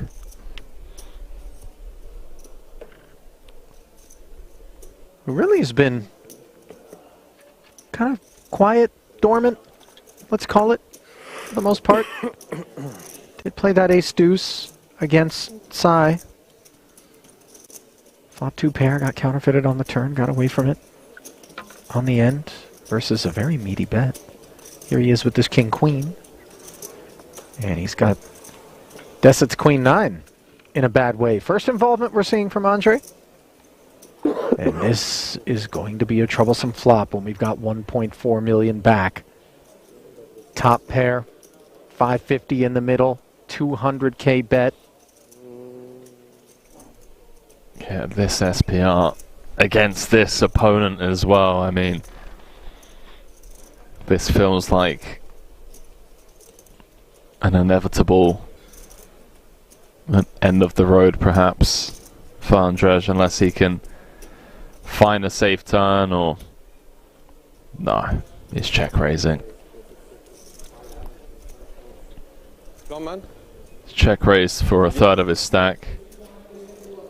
Queen 7-3, 2 spades, only 1-9 left in the deck. Volkov would hate to lose a customer here if he were to Jam. put the rest on request now. I think the flat here and allow Deset maybe to put the rest in there would be a safer path to ensuring that you're going to get the spin for all of it. I like where your head's at. In theory, that makes a lot of sense. I think if we're a bit deeper, with Deset putting in 500 of his 1.4, I wouldn't fault Volkov for thinking, okay, let's just run it. This guy is never folding. Queen 9 may actually still hit the muck here if he goes all in, but he's going to side with you, Ali, and just give Deset as much rope as possible, perhaps with like a 6-4 or 5-4 type holding. I think Volkov has already decided that he's ready to play for the rest, regardless of how the board develops. So the flat here isn't really of any consequence in terms of, you know, texture changing in some way undesirably for the king-queen. Let's have a look. 1.6 outlet. Everything all right? On a 10K ladder. Yeah, it's like a hiccup mid-sentence. You might be experiencing indigestion of the type that Deset soon rates to be experiencing himself if those two little words cross his lips. I think given that we're on a 10K ladder, he's going to leave a chip behind. If he does, kind of go for all of it. Wow. So the all-in does come in. Volkov makes the call, and devastation will be that which ensues for Deset unless a 9 is found.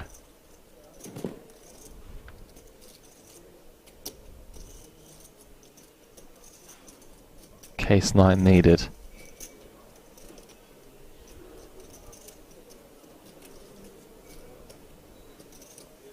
Good luck, guys. Upside down variety on the end. Brisk GG. And then a walk over to the rail to his camp.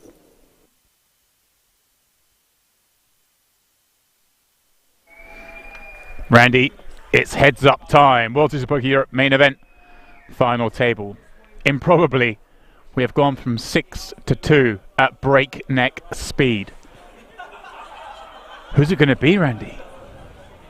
Well, it's one of these two. Massive chip leader from Max Neugebauer with 107 big blinds against Ting Sai of Taiwan with 29 big blinds. But look at the difference between the runner-up and the champion, James. How much is it? That's a huge difference, isn't it? 609,000 euros. I know you asked because you couldn't work that one out yourself, Randy. You hadn't got that far. You hadn't Brett, you did not tell them about the added value of being the WSOP Europe main event champion, getting that bracelet. Oh, yeah. Not just any bracelet. That's a big one. The main event. European main event champion. Look at this. We're going to fight ever.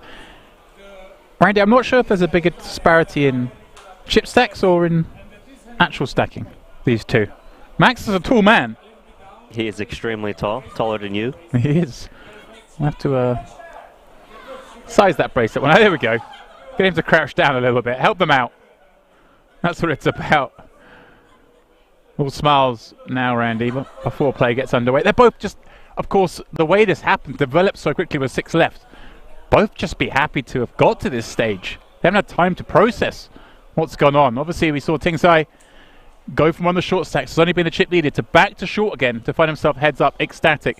Max Neugebauer just caught heat at the right time, mostly against this man. Developed that chip lead, and you would think, okay, he's going to settle in for a long while as the chip leader, build a strategy of exerting pressure on the rest. But he didn't have to. It was just over pretty quickly in terms of knocking everyone else out. And here they are, battling for over 600,000 euros and that gold bracelet. I'm excited, Randy. It's been a hell of a series so far. Just one more bracelet to give out. Yes, the biggest bracelet of this series. We've got a huge rail behind Neugebauer, but the other rail, Tingsai, definitely present here in Razvadov. They're present in the chat, Randy, I can tell you that much. Oh, they're grinding the chat. Let's see some 6s in the chat, shall we? They're rooting there, man. For our boy. Well, if you're in the chat, you might as well tell us, who are you rooting for? Who do you think is going to take down this bracelet? Who you got? This could go any way as well, Randy. There are so many chips in play, of course. It is a 4-1 deficit. It could be over quickly if Max just gets the right hand. Send Tingsai out. However, if Tingsai can get one double up or just hang in there, he's got a lot of room to just try to put himself in contention. Even with the stack size he's got now, he's got a lot of playability. Yeah.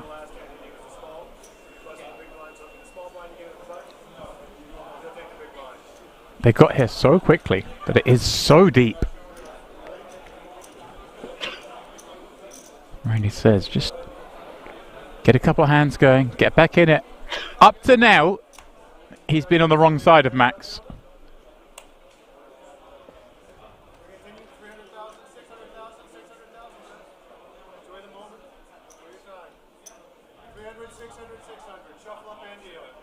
All right, we're back underway. Ah, I just spied a very interesting looking Mr. Ali Nejad on the rail. 64? Yeah, 64. Hanging around. See who's going to get this done.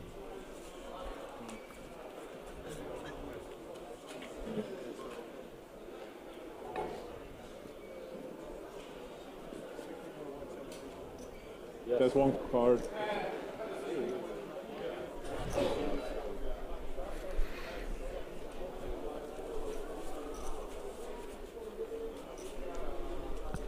A lot of speculation in the chat that this will either be a quick match or a long match. You can see why you think quick because of the pace we got here, but like we say, this is deep. Tingsai gets one double up, and then we're in for a real epic. Even then, he doesn't need to double up. He can just try to grind his way.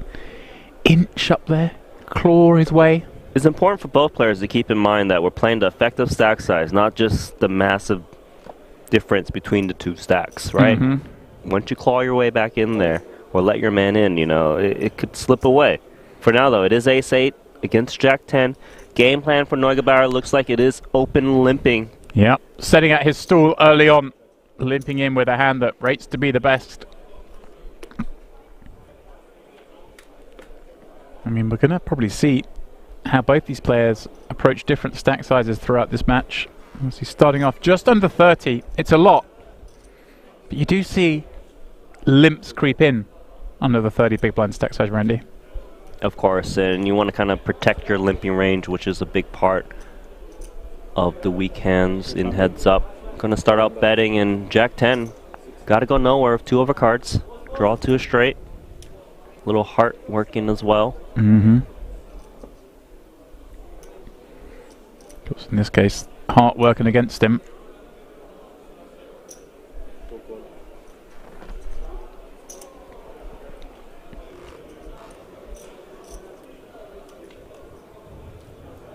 Turn 6. Neugebauer improving to an open-ender.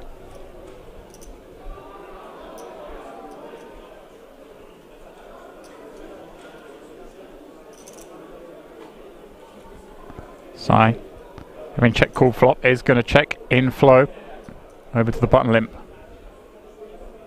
Does have an open-ended straight draw, which is nice. Although he's got to be a little bit worried that his opponent picked up some showdown. So does check. Maybe a steal spot for Sai now. Feels it. Very weak hand. He's holding, having check called that flop.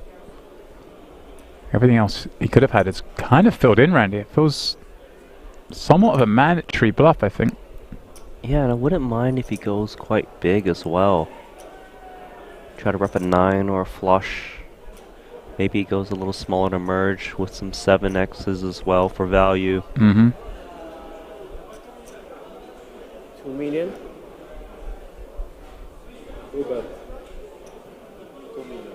2/3 pot now. Look about. As the nut flush blocker, not the most relevant. Has an 8, but he checked back turn. Right, so yes, he blocks the big hands, but you gotta remember, we're playing heads up. So value ranges are widened. Doesn't necessarily mean to be flushes or straights, so those blockers, not as important here. There we go, nice move from Tingsai, picking up the first pot of the heads up match. Flexing a little, and finally getting something going against this man who's been tormenting him for the last hour or so. Yeah, first blood, Tingsai. I think Max has done something with that scarf. I don't think it's tied the same way anymore, Randy. No, you think it's... I don't know what it is, but it looks different. Don't know if that's a good move, changing the setup. I would say it's a bad move, but you know, could be in your head. Could be just trolling me. I could Never be. know. Never know. Here we go. Man of the hour.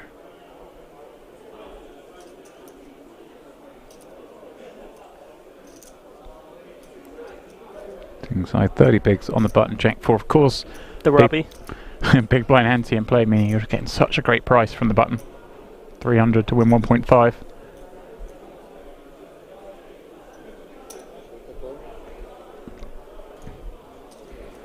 It's interesting because King 10 fares to be the best hand, and you kind of don't mind pumping it up, and then again, you don't want to get limp re-raise off of this hand too. So I'm curious to see how Nogabar kind of approaches this spot. Yeah, not looking to bloat it unnecessarily in case he gets moved off of it. 9-6 deuce.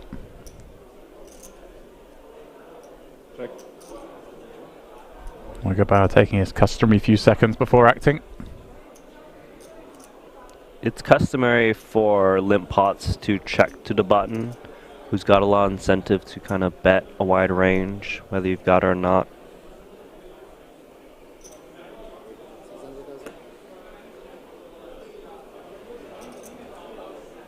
Just King 10 high. Problem is he doesn't have a heart in hand. If he had a heart, he most definitely will continue. Heart. Still calls correctly. Like Nice. it.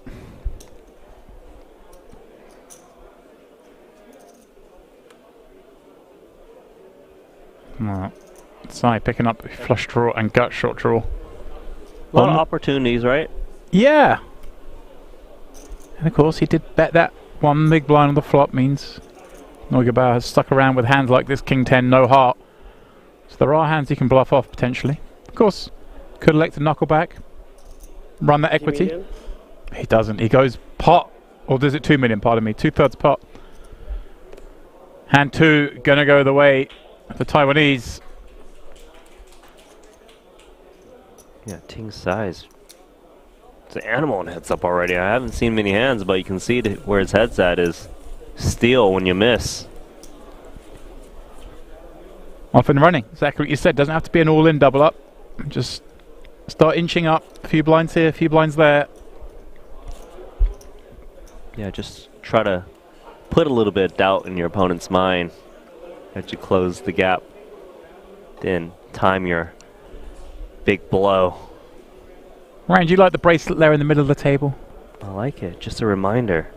Just to remind you what exactly you're playing for. It's saying don't make a mistake. It's hard, you know? Like, so many people are watching. The prize is right in front of you. You just gotta beat the man across the table. That's it. One guy away from victory. You can go home. Extremely happy. King 8 offsuit. Gonna stick.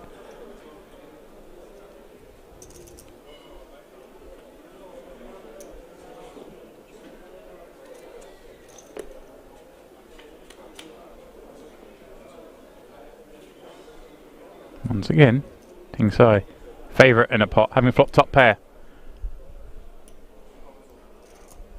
This is one of the spots where you just want to keep checking to the button, even in limp pot. Try to induce a single big blind bet.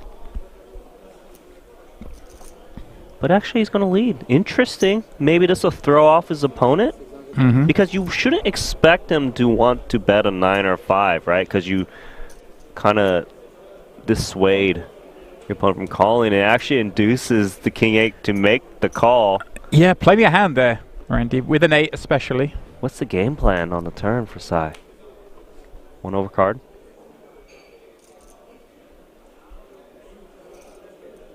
Again, a jack, probably not too much of a concern. There would be hands, like maybe... Some jacks do Jack 10, exist, yes, for Neugebauer to float the flop, but then again, there's all of the trash like this. And you can tell that he kind of had this game plan. If I bet out the flop, it looks suspicious.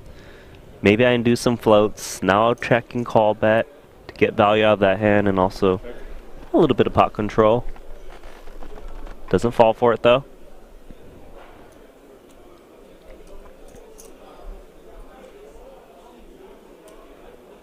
River completes that inside straight draw. 6-8 would be there. The fact that his opponent didn't bet the turn makes him think that he's more up against a made hand or like an ace high. It may make him inclined to bet for value. He's been going this 2 million, hasn't he? 2/3? 2 million into 3 million for the third hand in a row. He's won the first 3 hands. He's surely about to win this fourth hand. It's just a question of, does Max get hyper suspicious? Well, Max Neugebauer is just thinking, man, did you really lead the flop of a 9? And check turn? I don't think you're betting a 7 in this manner, just because I've got a decent amount of 9x's in my range. Like, do you have a jack to bet flop then check when you hit? Like, he might be thinking, what do you got? And I've got a raise of 7 million on the table. And he does hold that 8. It's a key card. 8-10, unlikely. 8-6, far more probable. Is suspicious, exactly like you say. What is Dempsey up to? And if he does have a 9, how much is he going to like having to call this bet? He's not going to like it at all. And Neugebauer can feasibly play a 5 in this manner, thinking his opponent didn't have anything, so I'll just slow play despite the deeper stacks.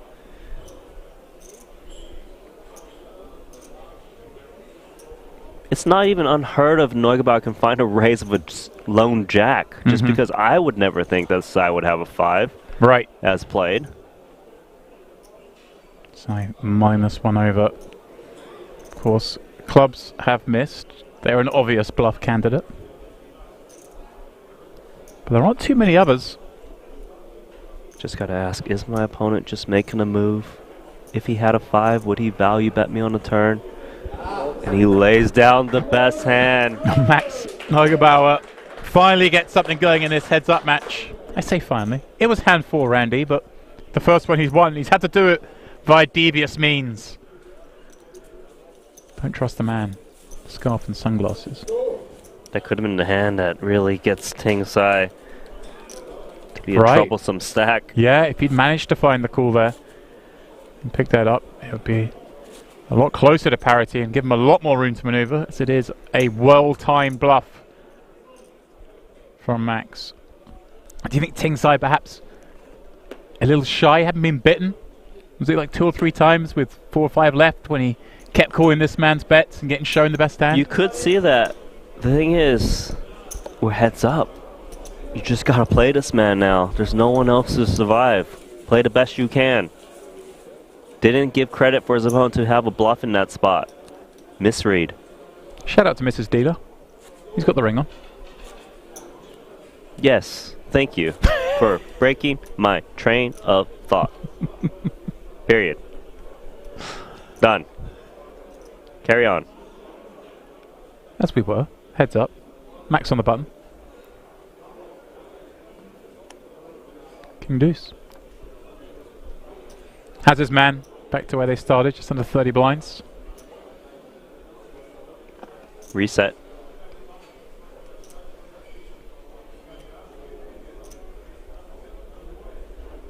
Raise. Game plan's changed though. Okay. It's raising time. Awesome. We did say raise, so he is allowed to throw in extra chips now. Had he just thrown in the chips, would have been deemed a call.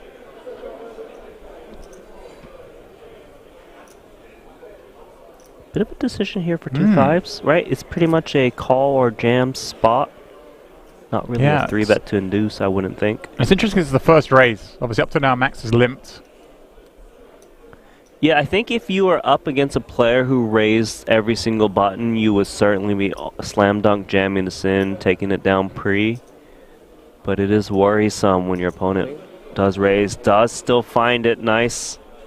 Ting Sai. Yeah, Max trying to mix it up. Hasn't really been able to win pots by limping.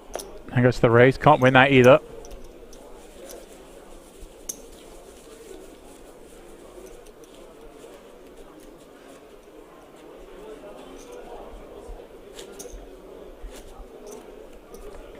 If you are just joining us, first of all, where have you been? Secondly, you've come just in time. WSOP Europe main event. Coming to you from the King's Resort in the Czech Republic. Myself, James Dempsey, alongside Randy Lute, calling this as we look to crown a champion in what could be an epic heads-up match. Already starting to be, right, with that King 8 play. Yeah, 80 million chips in play. Just playing 300, 600.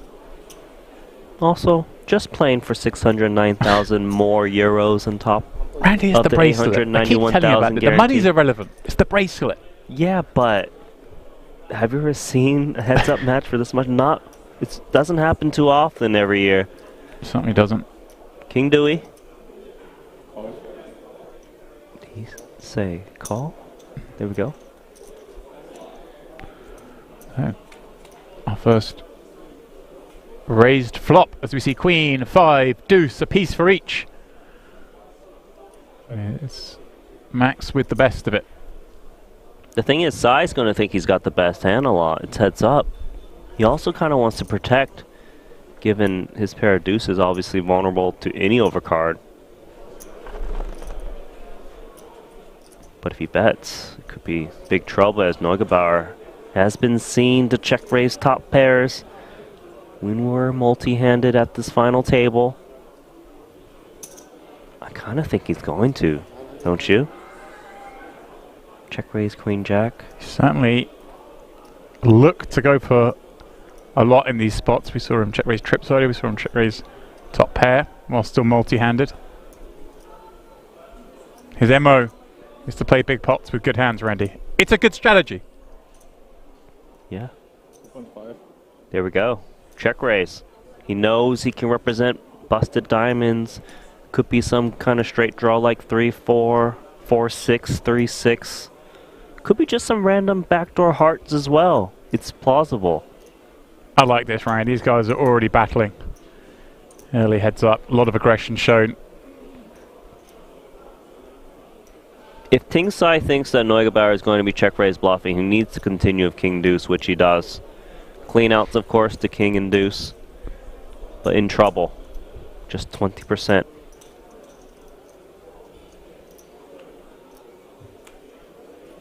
King on the turn. Wow. Neugebauer's eyes are closed as he processes that card. The diamond is of a concern. More so perhaps than the rank of the card, Randy. Yeah, the rank, obviously a little bit concerned just in case he was up against some kind of ace kings or king jacks, etc. But the diamonds, not what he wanted to see. It does slow down. Dempsey gonna feel very confident now. Yeah, he would think the diamonds are gonna fall through a lot. Does check. And especially, well, he does check. I was surprised because we've seen Max kind of check raise these top pairs before. I thought maybe we might see things like give him a lot more of those. And Wouldn't have faulted him had he bet the turn, but regardless. But perhaps with the opinion that if he bets there and ends up busting, it's kind of a bit grim, whereas he can check back and perhaps kind of elicit a bluff perhaps on the river stroke, go for big value himself. I just think that he thinks he'll look weaker with the check. He's going to get a block bet here, 2.5 for Max. Now, does he let that price stand, or is he going to request more? There's a lot of merit to raising, especially against the small sizing. He's got a strong 2-pair. You know, he can beat like queens up, even a naked 1-pair. Gotta ask the question, what would diamonds do? Would they size small on the river with a check through on a turn? Would they follow through with a turn bet after making it? Seems likely. What a great shot this is, by the way. I'll say bigger 2-pair is so unlikely. I can still beat like queens and deuces, queens and 5s. I might check raise the flop deuce 5. Block some sets, of course, which is important.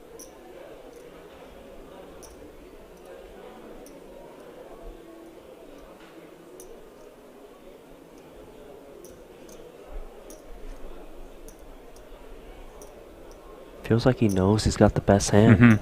And right now Max is just playing for a call, isn't he? Yeah, in his mindset he's like, okay, please just call me with some kind of 5. Medium. There we go. And after a long tank, in comes a declared bet. Only 6 million rand here. Not the largest raise. 3.5 million more. He's basically begging for a call from a 1-pair hand.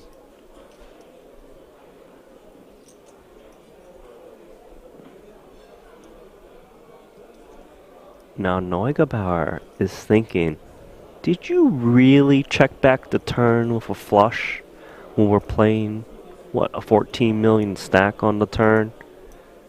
Don't you want to build the pot? So why are you raising right now? Would my opponent ever raise just a lone king? Or is it always a 2-pair plus? Am I looking at like a queen 9? He's counting combos or something, as you can see. It's working, Randy. It's got his man confused.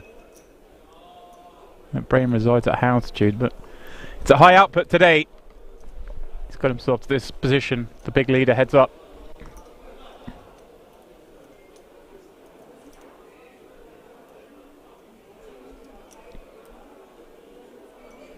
Things are giving nothing away. Stoic in appearance. What a laydown. Puzzling, but figured it out for Neugebauer. Great fold, Max. And again, things looking best for this man. Great start to the heads up for him. This is exciting, Randy. Seeing a lot of action in this heads up match already. So often, the deck doesn't cooperate, the playing styles don't either. These two, quite the opposite. Agree. It's a good heads-up match so far. It's not over. Not anytime soon. Oh no.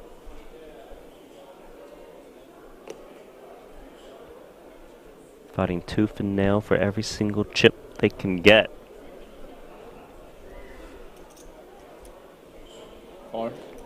Max.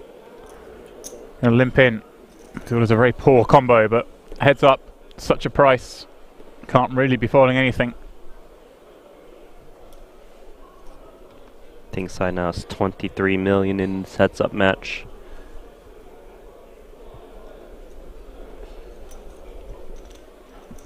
Europe v Asia for this title.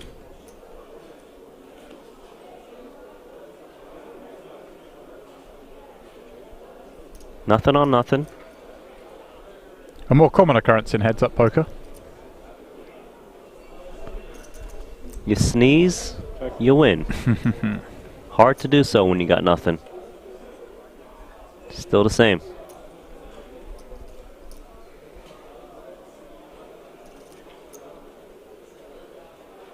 Kind of a rich card as well. A lot of hands pick up straight draws or flush draws on that card, so wouldn't be surprised to see both players unwilling to commit further chips to this account. Yeah, just unsure where their opponent would be at if they bet and get called, whether it's some kind of weak pair or busted draw that's chasing. 1 million. He's found it. Go. It puts so much pressure on a hand like this. On the queen high, the few hands that are better struggle.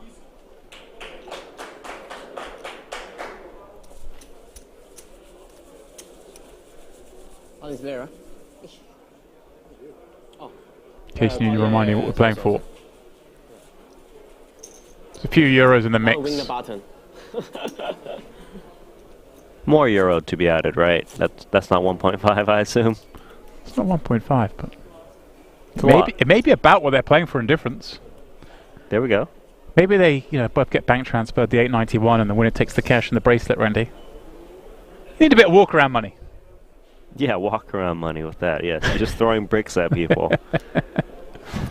Well, you want to tip the dealing staff, the wait staff, 1 brick to you, 1 the brick to commentators, you, 1 brick to us. Everyone gets paid. We're welcome to chop 1 brick. We don't need 2. 3-4 offsuit. Actually raising. Seems like sides on the game plan to open raise buttons now. Open 2 in a row, I believe. Yeah, as we're approaching a sort of 40 big blind deep match, may see strategies change. Hello. Max flopping trips yet again. Even better for him because it's the raised pot and Sai's going to feel like he's got to c-bet this board, expecting to take it down on the flop. That does Neugebauer come with the check raise again, Randy, is the question. Crossing his mind for sure, because if he was to rep a bluff, it would be in the form of a check raise. These two have been raising with reasonable frequency post-flop. Of course, we're on an hour delay. They won't be aware of any hand that's gone down so far. Especially if he thinks that Ting Sai is going to open a lot of aces pre-flop. Maybe he goes for more now, which he does. Gonna have a regret once he sees the snap fold.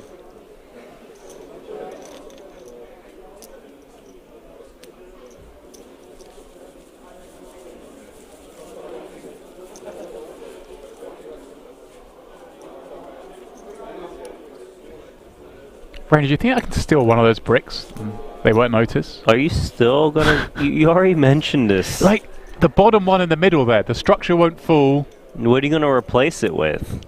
Like to maintain the foundation? A banana? I've got a banana here, yeah, kind of the right color. Like... really? It's not the right color. It's not the right shape. Your mind is... Randy, it's a lot of money. Just... No. They'll keep me going in buy-ins for a couple more days. A couple more days, yes. Yes. 1.3. Couple more days in the 20 rebuy over what the Vic or wherever you play at. Okay. Raising strategy also coming along for Neugebauer with the queen 6 off. Yeah. Again, we may see a bit more of this. Ting Sai defending 6-5 suited, a very good looking hand in any form of the game.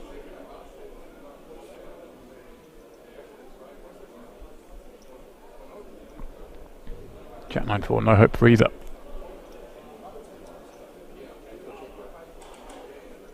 Doesn't even have like suit blockers to some of the continues for Neugebauer. Diamond, spade in hand. Heart club on board. So does it give up the flop check? Well, king certainly another card that would favour Neugebauer, though range is that much closer when down to 2.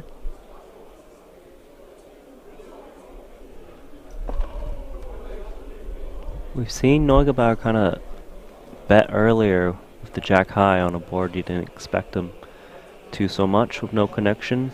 Playing the player in the spot. Attacking once more, gonna get it done. Pulling out a lot of chips. Yeah. Is that 4 million declared? Could have bet 4. Yeah. Could have bet 400. 100. What have got done? You can't bet 100 or 400, Randy. There's rules. 600k is the min bet. Now, I noticed a suggestion in chat, and you thought I was stupid. Mm-hmm. They've suggested I switch the brick out with a bottle of Heineken. Dude, that props up all of the other bricks in one direction. Okay. Okay, banana no, Heineken no. We'll keep working on it. Maybe I'll just steal the bracelet. Why don't we just remove one tier? Right? We just see. That's why you're here. You're the. I'm thinking too small. They don't know how tall it's supposed to It'll be. still have the same shape. It's just missing the bottom floor. Oh well. Randy, And you get more. That's devious, Randy. That's devious. It was just a suggestion, not following through. Stoney clarifying. He meant a can of Heineken. Oh. A little bit more sense. And they'd be happy with a beer after they win. IQ points up. It's true. Ting Sai with the limp, Jack 5 offsuit. Not going to let his man get away, is he? I like this. Couple of low cards. Don't favour it too great, but suited combo. Get to have some flushes and some. I also think it's a timing thing. You know, he's seen Ting Sai open, 2 times in a row. Now he limps. He might be thinking, look, if he had the goods, he's just going to keep raising because it will look suspicious that I raise every single hand. Yeah, it's fun when we are potentially going to play a long heads-up battle, how you approach that, right? Because there's a very valid point, but the longer this goes on, when you start to see things like that, maybe he now does do that with a big hand later on. Like a raise, now a limp, because last time he attacked it. Yeah, when you notice the little nuances, you start to lean towards one way or the other in your decisions. That's what makes heads-up so fun to watch. Because 6-3 of diamonds was kind of one of those hands where you often would want to take a flop. And now, King-Queen. Couple of hands, Randy. Wants to go upstairs. Certainly does. Doesn't mind playing this one for more. Powerhouse. Makes pretty much the nut kicker with top pairs in single raise pots. As you always hear from Ace King, Ace Queen pre and heads up. Whatever sizing he would go for as a bluff, he should do the same.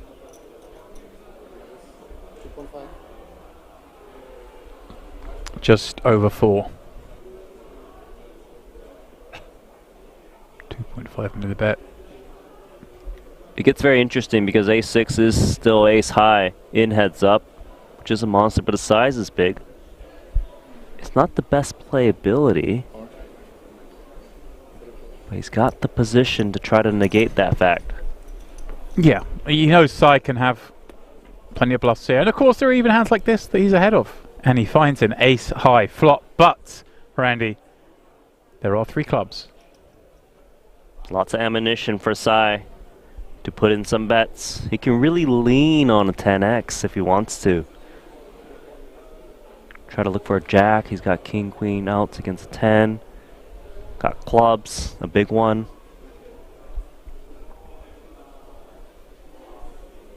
But actually checking. Right. That is surprising. I guess he gets to have the best hand a lot, and he's got the best draw if he's got the best hand. I think if he didn't have a club, he certainly would be betting, just because he can get hands to fold. Maybe he wants to get a pair on flush situation to happen. Regardless, does pair up the queen. Neugebauer playing cautious on the flop. I wonder if he ever comes with a really small bet now, Randy. Kind of has the board locked, decides to check. Or he believes he has the board locked. Certainly looks like it if I was in his shoes. I would think that Sai thinks he's got the best hand a lot. But maybe he doesn't think he'd get caught by worse once the queen overcards the 10 into the deuce. It's got to be value bet time, right, for Neugebauer? Fears the club, the jack, the king. Maybe a 10 or queen is bad for him too, from his point of view. Does bet 2 million. Probably also expects a better ace to bet the flop or turn at this point. Mm-hmm. Sai probably very happy with the situation, just how he drew it up. Checking on over for the second time. Didn't hear from his opponent pre-flop after he raised. Can rule out the biggest of aces. He's actually created a situation where there's one overcard to his pair, and he's actually pot controlled it quite nicely in case he's up against a hand like this. Big pot in this heads-up encounter. Gets there. Gets there. Broadway, Randy. Does he ever come with a lead? He would lead if he doesn't think his opponent has enough bluffs. If his opponent's holding... Well, what kind of bluffs can Neugebauer have to bet turn? And I'm trying to think, because I think a 10 wouldn't bet. Right. A queen... Would it have to be a hand wouldn't bet. like a Jack 8, Jack 9? Like a Jack 9 offsuit, you're saying? Yeah. It's interesting. It's hard to say. And if you can't find many bluffs that you can induce from, that would mean let's lead out ourselves. Hmm. I'd imagine it's hard for Neugebauer himself to have a king. It looks like that's what he's done as well. Yeah, I love this ranking. I just don't think Neugebauer gets to have kings here when he's limp called pre. And also, Ting Sai has more bluffs in this spot. In case he was isolating with some 10x offsuit with a club, or some queen x offsuit with a club, and now sees this scary board and is thinking, let's turn it into a bluff. Mm-hmm. And he's got that please pay me price, 3.2. Well, yeah, it's on face. Yeah, the sunglasses have been jettisoned. Max put to his toughest test so far in this heads-up match. He's excelled thus far. Can he arrive at the correct decision this time, Randy? Well, it's been a rather peculiar pot. Max limping the button. Sai raising. Flop check through. Turn he checked again. Max begun building the pot with his top pair. Got called. Now the lead of 3.2 into 9.8. Neugebauer's trying to construct all of the king x's right now that Sai could play in this manner. He doesn't believe this could be worse than king x for value. To be fair, that's quite a bit. Mm-hmm.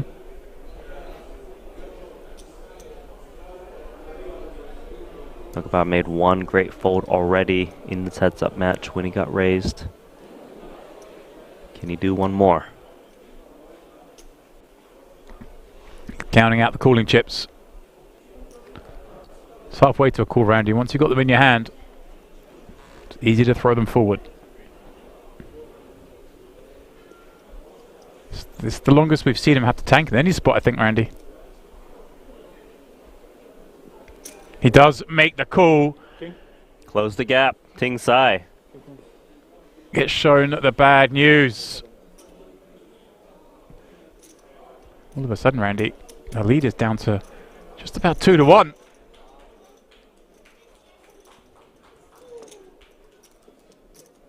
Yeah, that was the most flummoxed we've seen him thus far. Even the entirety of this final table. Max Neugebauer paying it off.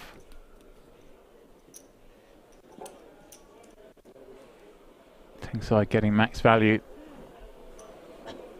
There we go. 44 bigs, plays 92 in this incredibly deep heads-up match. It was so shallow, Randy, with 6 left. The average was under 30 blinds, and all of a sudden, a flurry of action. My friend. Saw Poodle, Rocco, Plezzies and Tochi leave. Strap yourself in, because I think we got a long heads-up match now. I'm brewing some coffee. 44 big blinds for the shorter stack.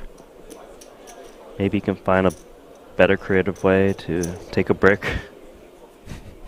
We'll see. Yeah, how am I going to get a break? Let me think this through. So far, I'm going to replace it with either a banana or a can of Heineken. I think I can work on that. I regret mentioning it again. Okay. Reminder. What if I... No, really? You're going to give me another one? A big distraction. What about if I smash a glass by the bar? No one's scared of you. With broken glass or not. Okay, what about... What about if I shout there's pizzas in the buffet? The only distraction... That will get you there. If you can win that slot jackpot. Oh, yeah. The noise goes off. That gets people excited. Yeah. Deuce 5 suited. But if I won 10 grand, I wouldn't have to steal the money off the table, Randy. Yeah. Depends on how much you deposited. 1.3 for the deuce 5. Jack 8. Playable in the big.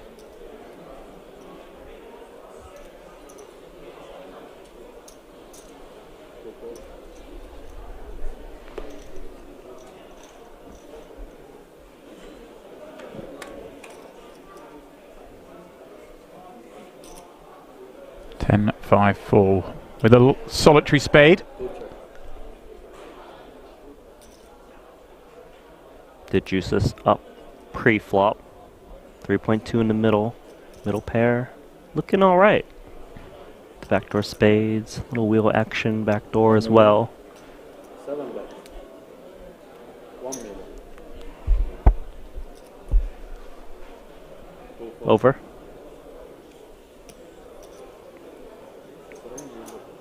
Suggestion in the chat to pull the fire alarm. Have you seen poker players when a fire alarm goes off? Not a lot happens.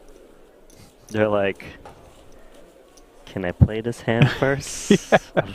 Or they go, but I'm button next hand. Yeah. I will leave after I play my button. There we maybe go. When the big blind comes, maybe I'll go now. I think pizza's the only thing that'll get people distracted. You are stuck on two things: the pizza and this brick of money right in front of us. Imagine how many pizzas you could buy, bro. 609,000 euro heads-up match and bracelet. All right. Let's get back to it. Two Titans fighting. They certainly are. Head in the game, buddy. 40 big blinds deep now for Ting Sai, looking down at a very attractive-looking Jack 9 of diamonds on the button.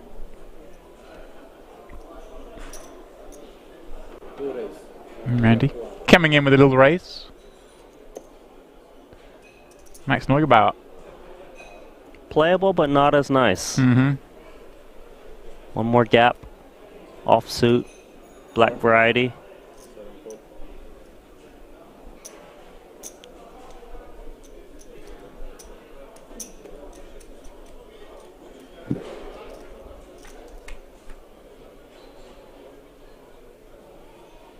Well, Randy, what a flop we've got here. Ting Sai flopping the flush draw with an inside straight draw. Max Neugebauer, though, making that second pair. It is second pair on a one overcard board, which is scary. Ting Sai with the hand that can just exert so much pressure. Start with one bet. It's got to be the game plan. Try to build that pot up a little bit or just take it down now. Right, you're so happy to even get action here, aren't you, Randy, with so much future playability in this draw. 1 million the wager.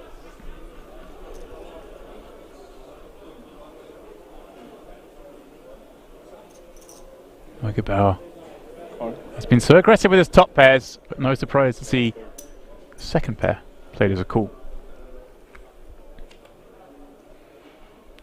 Ace rolling it off on the turn.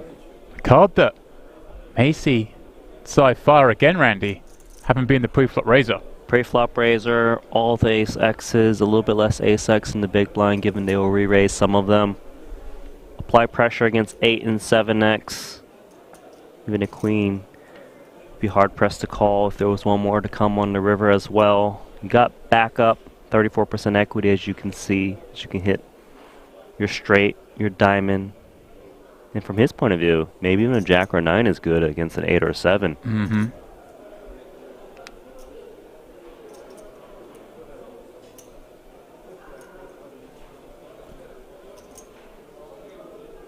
in the thought the time when he's YouTuber. Piecing this together. 5 million resides in the middle.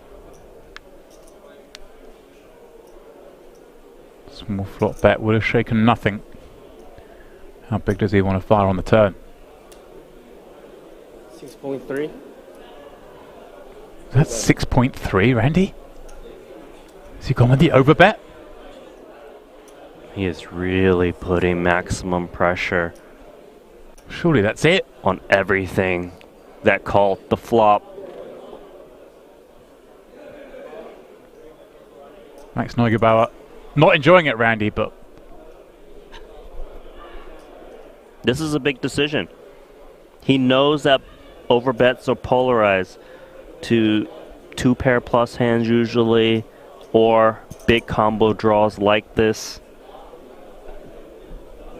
Needs to think about how to maneuver here. He doesn't think this is ever Queen X at this point. Right. Can it be the strongest of Ace X's, or would they still go smaller? It could be like an Ace King, Ace Jack, depending on how Sai plays his range. But these guys have never played heads up with each other in their lives. So they don't have those data points to refer to. Play for gut feeling. Makes the call. Wow. Just third pair. Take a bow. Max, he calls here, but Randy. Hand's not over. Right. It's still going to be so hard if Ting Sai finds a third barrel or perhaps a diamond. For the first time in this match, we reach a river with less than pot behind.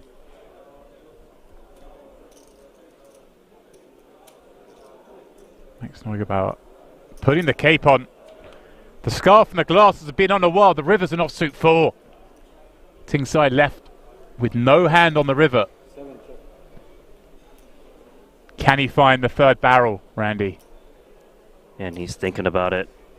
So hard to do so when you've been called twice, especially on that ace turn. I mean, he can't expect his opponent to be here with an 8, surely. For him to bet in that way on the turn, he thinks that he's shaking out the 8s in the 7s. And surely a decent amount of the queens. Some Queen X's, but they do linger from time to time. He's asking the question, can Neugebauer ever have a big hand? Does he sometimes check raises the flop if his opponent had 2-pair or a top pair or some 2-pair on the turn? Sets. Right. We've seen Neugebauer play his flopped hands quite quickly throughout this final table. Maybe in the back of the mind of Ting Sai. And he's gone for it, Randy. Jamming. He's ripped it in. Flipping the pressure back on the man. You coined max pressure earlier. Neugebauer. Again, Randy, I said on the turn, surely he can't call. The river. Can he call again? Can he is the big question. He has no diamond, but other than that. 609,000 euro call. If he makes it, he can just end it and be the champion. Just Jack 8, third pair. I can't see it, Randy. It's too hard. His opponent went polar on the turn, now following through, trying to represent Ace King, 2-pair plus, sets. Maybe a little straight, now that 6-5 got there. The first pot we've seen like this in this heads-up match. Ting Sai building up. Starting the hand with 25 million. If he gets the fold here, Andy, it's not far off even. There's no diamond in hand for Neugebauer. There are a lot of straight draws that still miss, as you can see. 9-6, 10-9, Jack-9, etc. Credit to him for thinking even this long, Randy. Once again, the glass is jettisoned.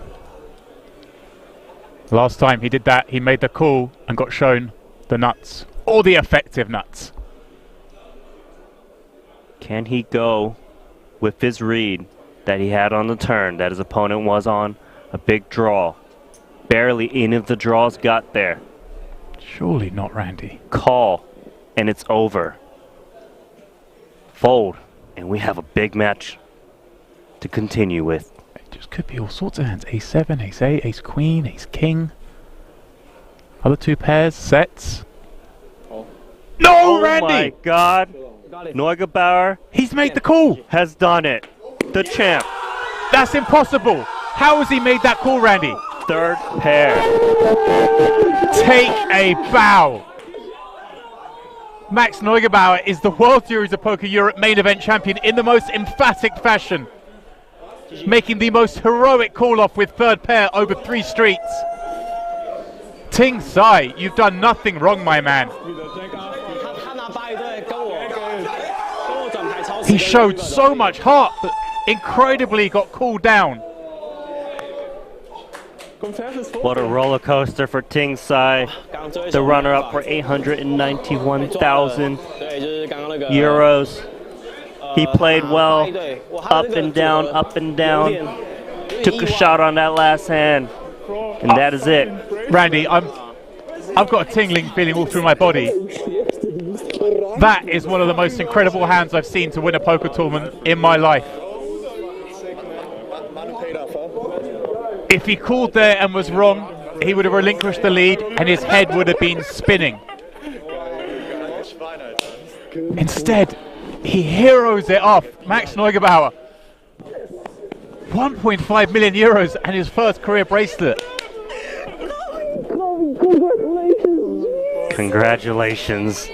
He played so good. Randy, I want to run out there and ask him how he made the call. Incredible. The largest rail in the room all coming over to congratulate their man. And even some of those on the final seat. Niels Poodle there, beer in hand, having finished 6th himself for 255,000 euros.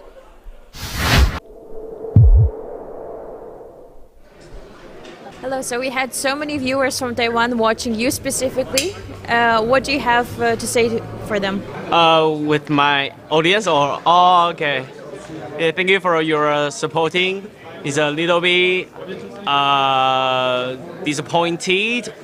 Not for myself, not only for myself, cannot get my first bracelet, but also we miss the first main event bracelet from Asia, so it's a little bit disappointed, but still a good run, and a lot of players play very good, so that's the result. We cannot change anything, but thank you for your supporting.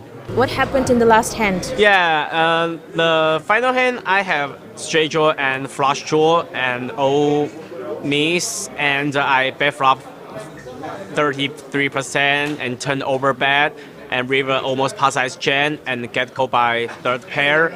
Yeah, maybe I look bluffer. I don't know. Yeah, because it's a little bit out of my expectation by third pair with jacks, but it's the result. It's a good call. I'm bluffing. Yeah, I miss everything. Maybe next year you will win the first Asian bracelet. I hope so. Thank you.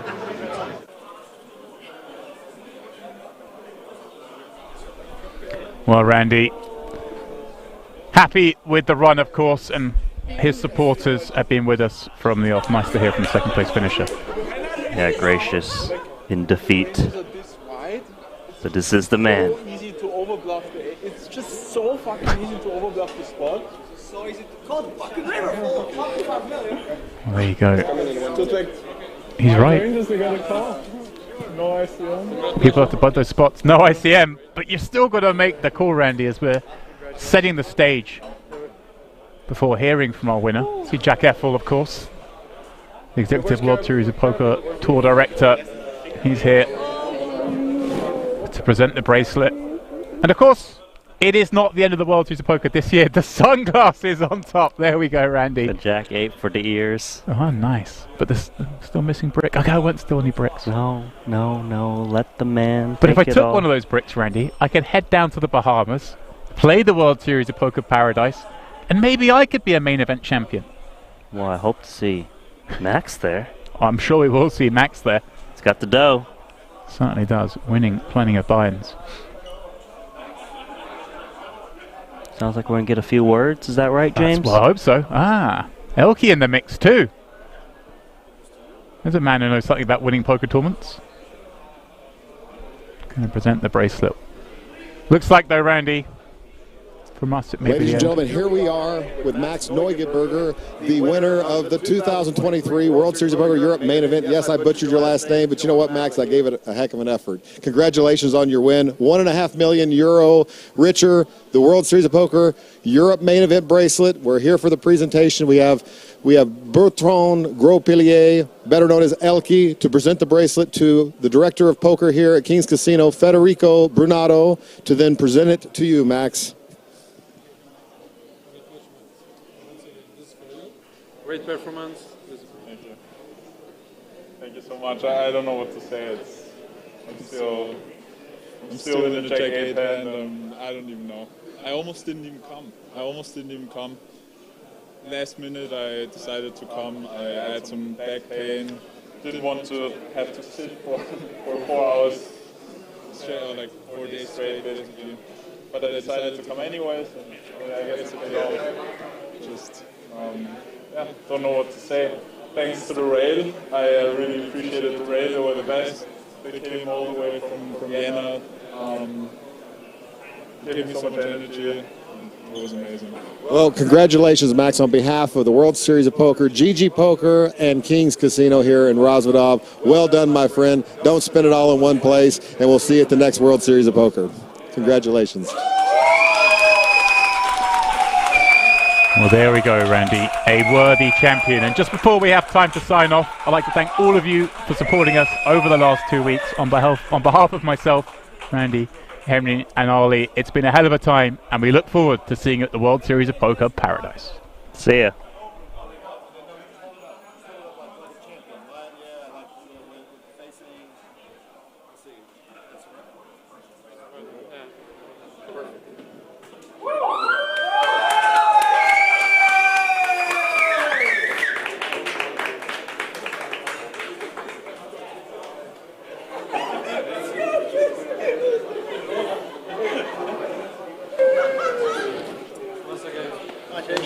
Thank you. Really great. Thank you. Thank you so much. Well done. Komt her?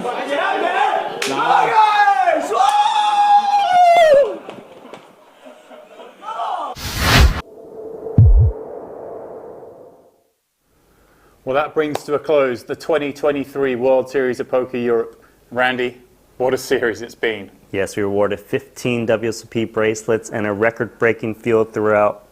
Yeah, main event, 870 entries. Crazy. That was with a €15 million guarantee here. And of course, we all know that's probably going to rise in 2024. So we look forward to seeing you then.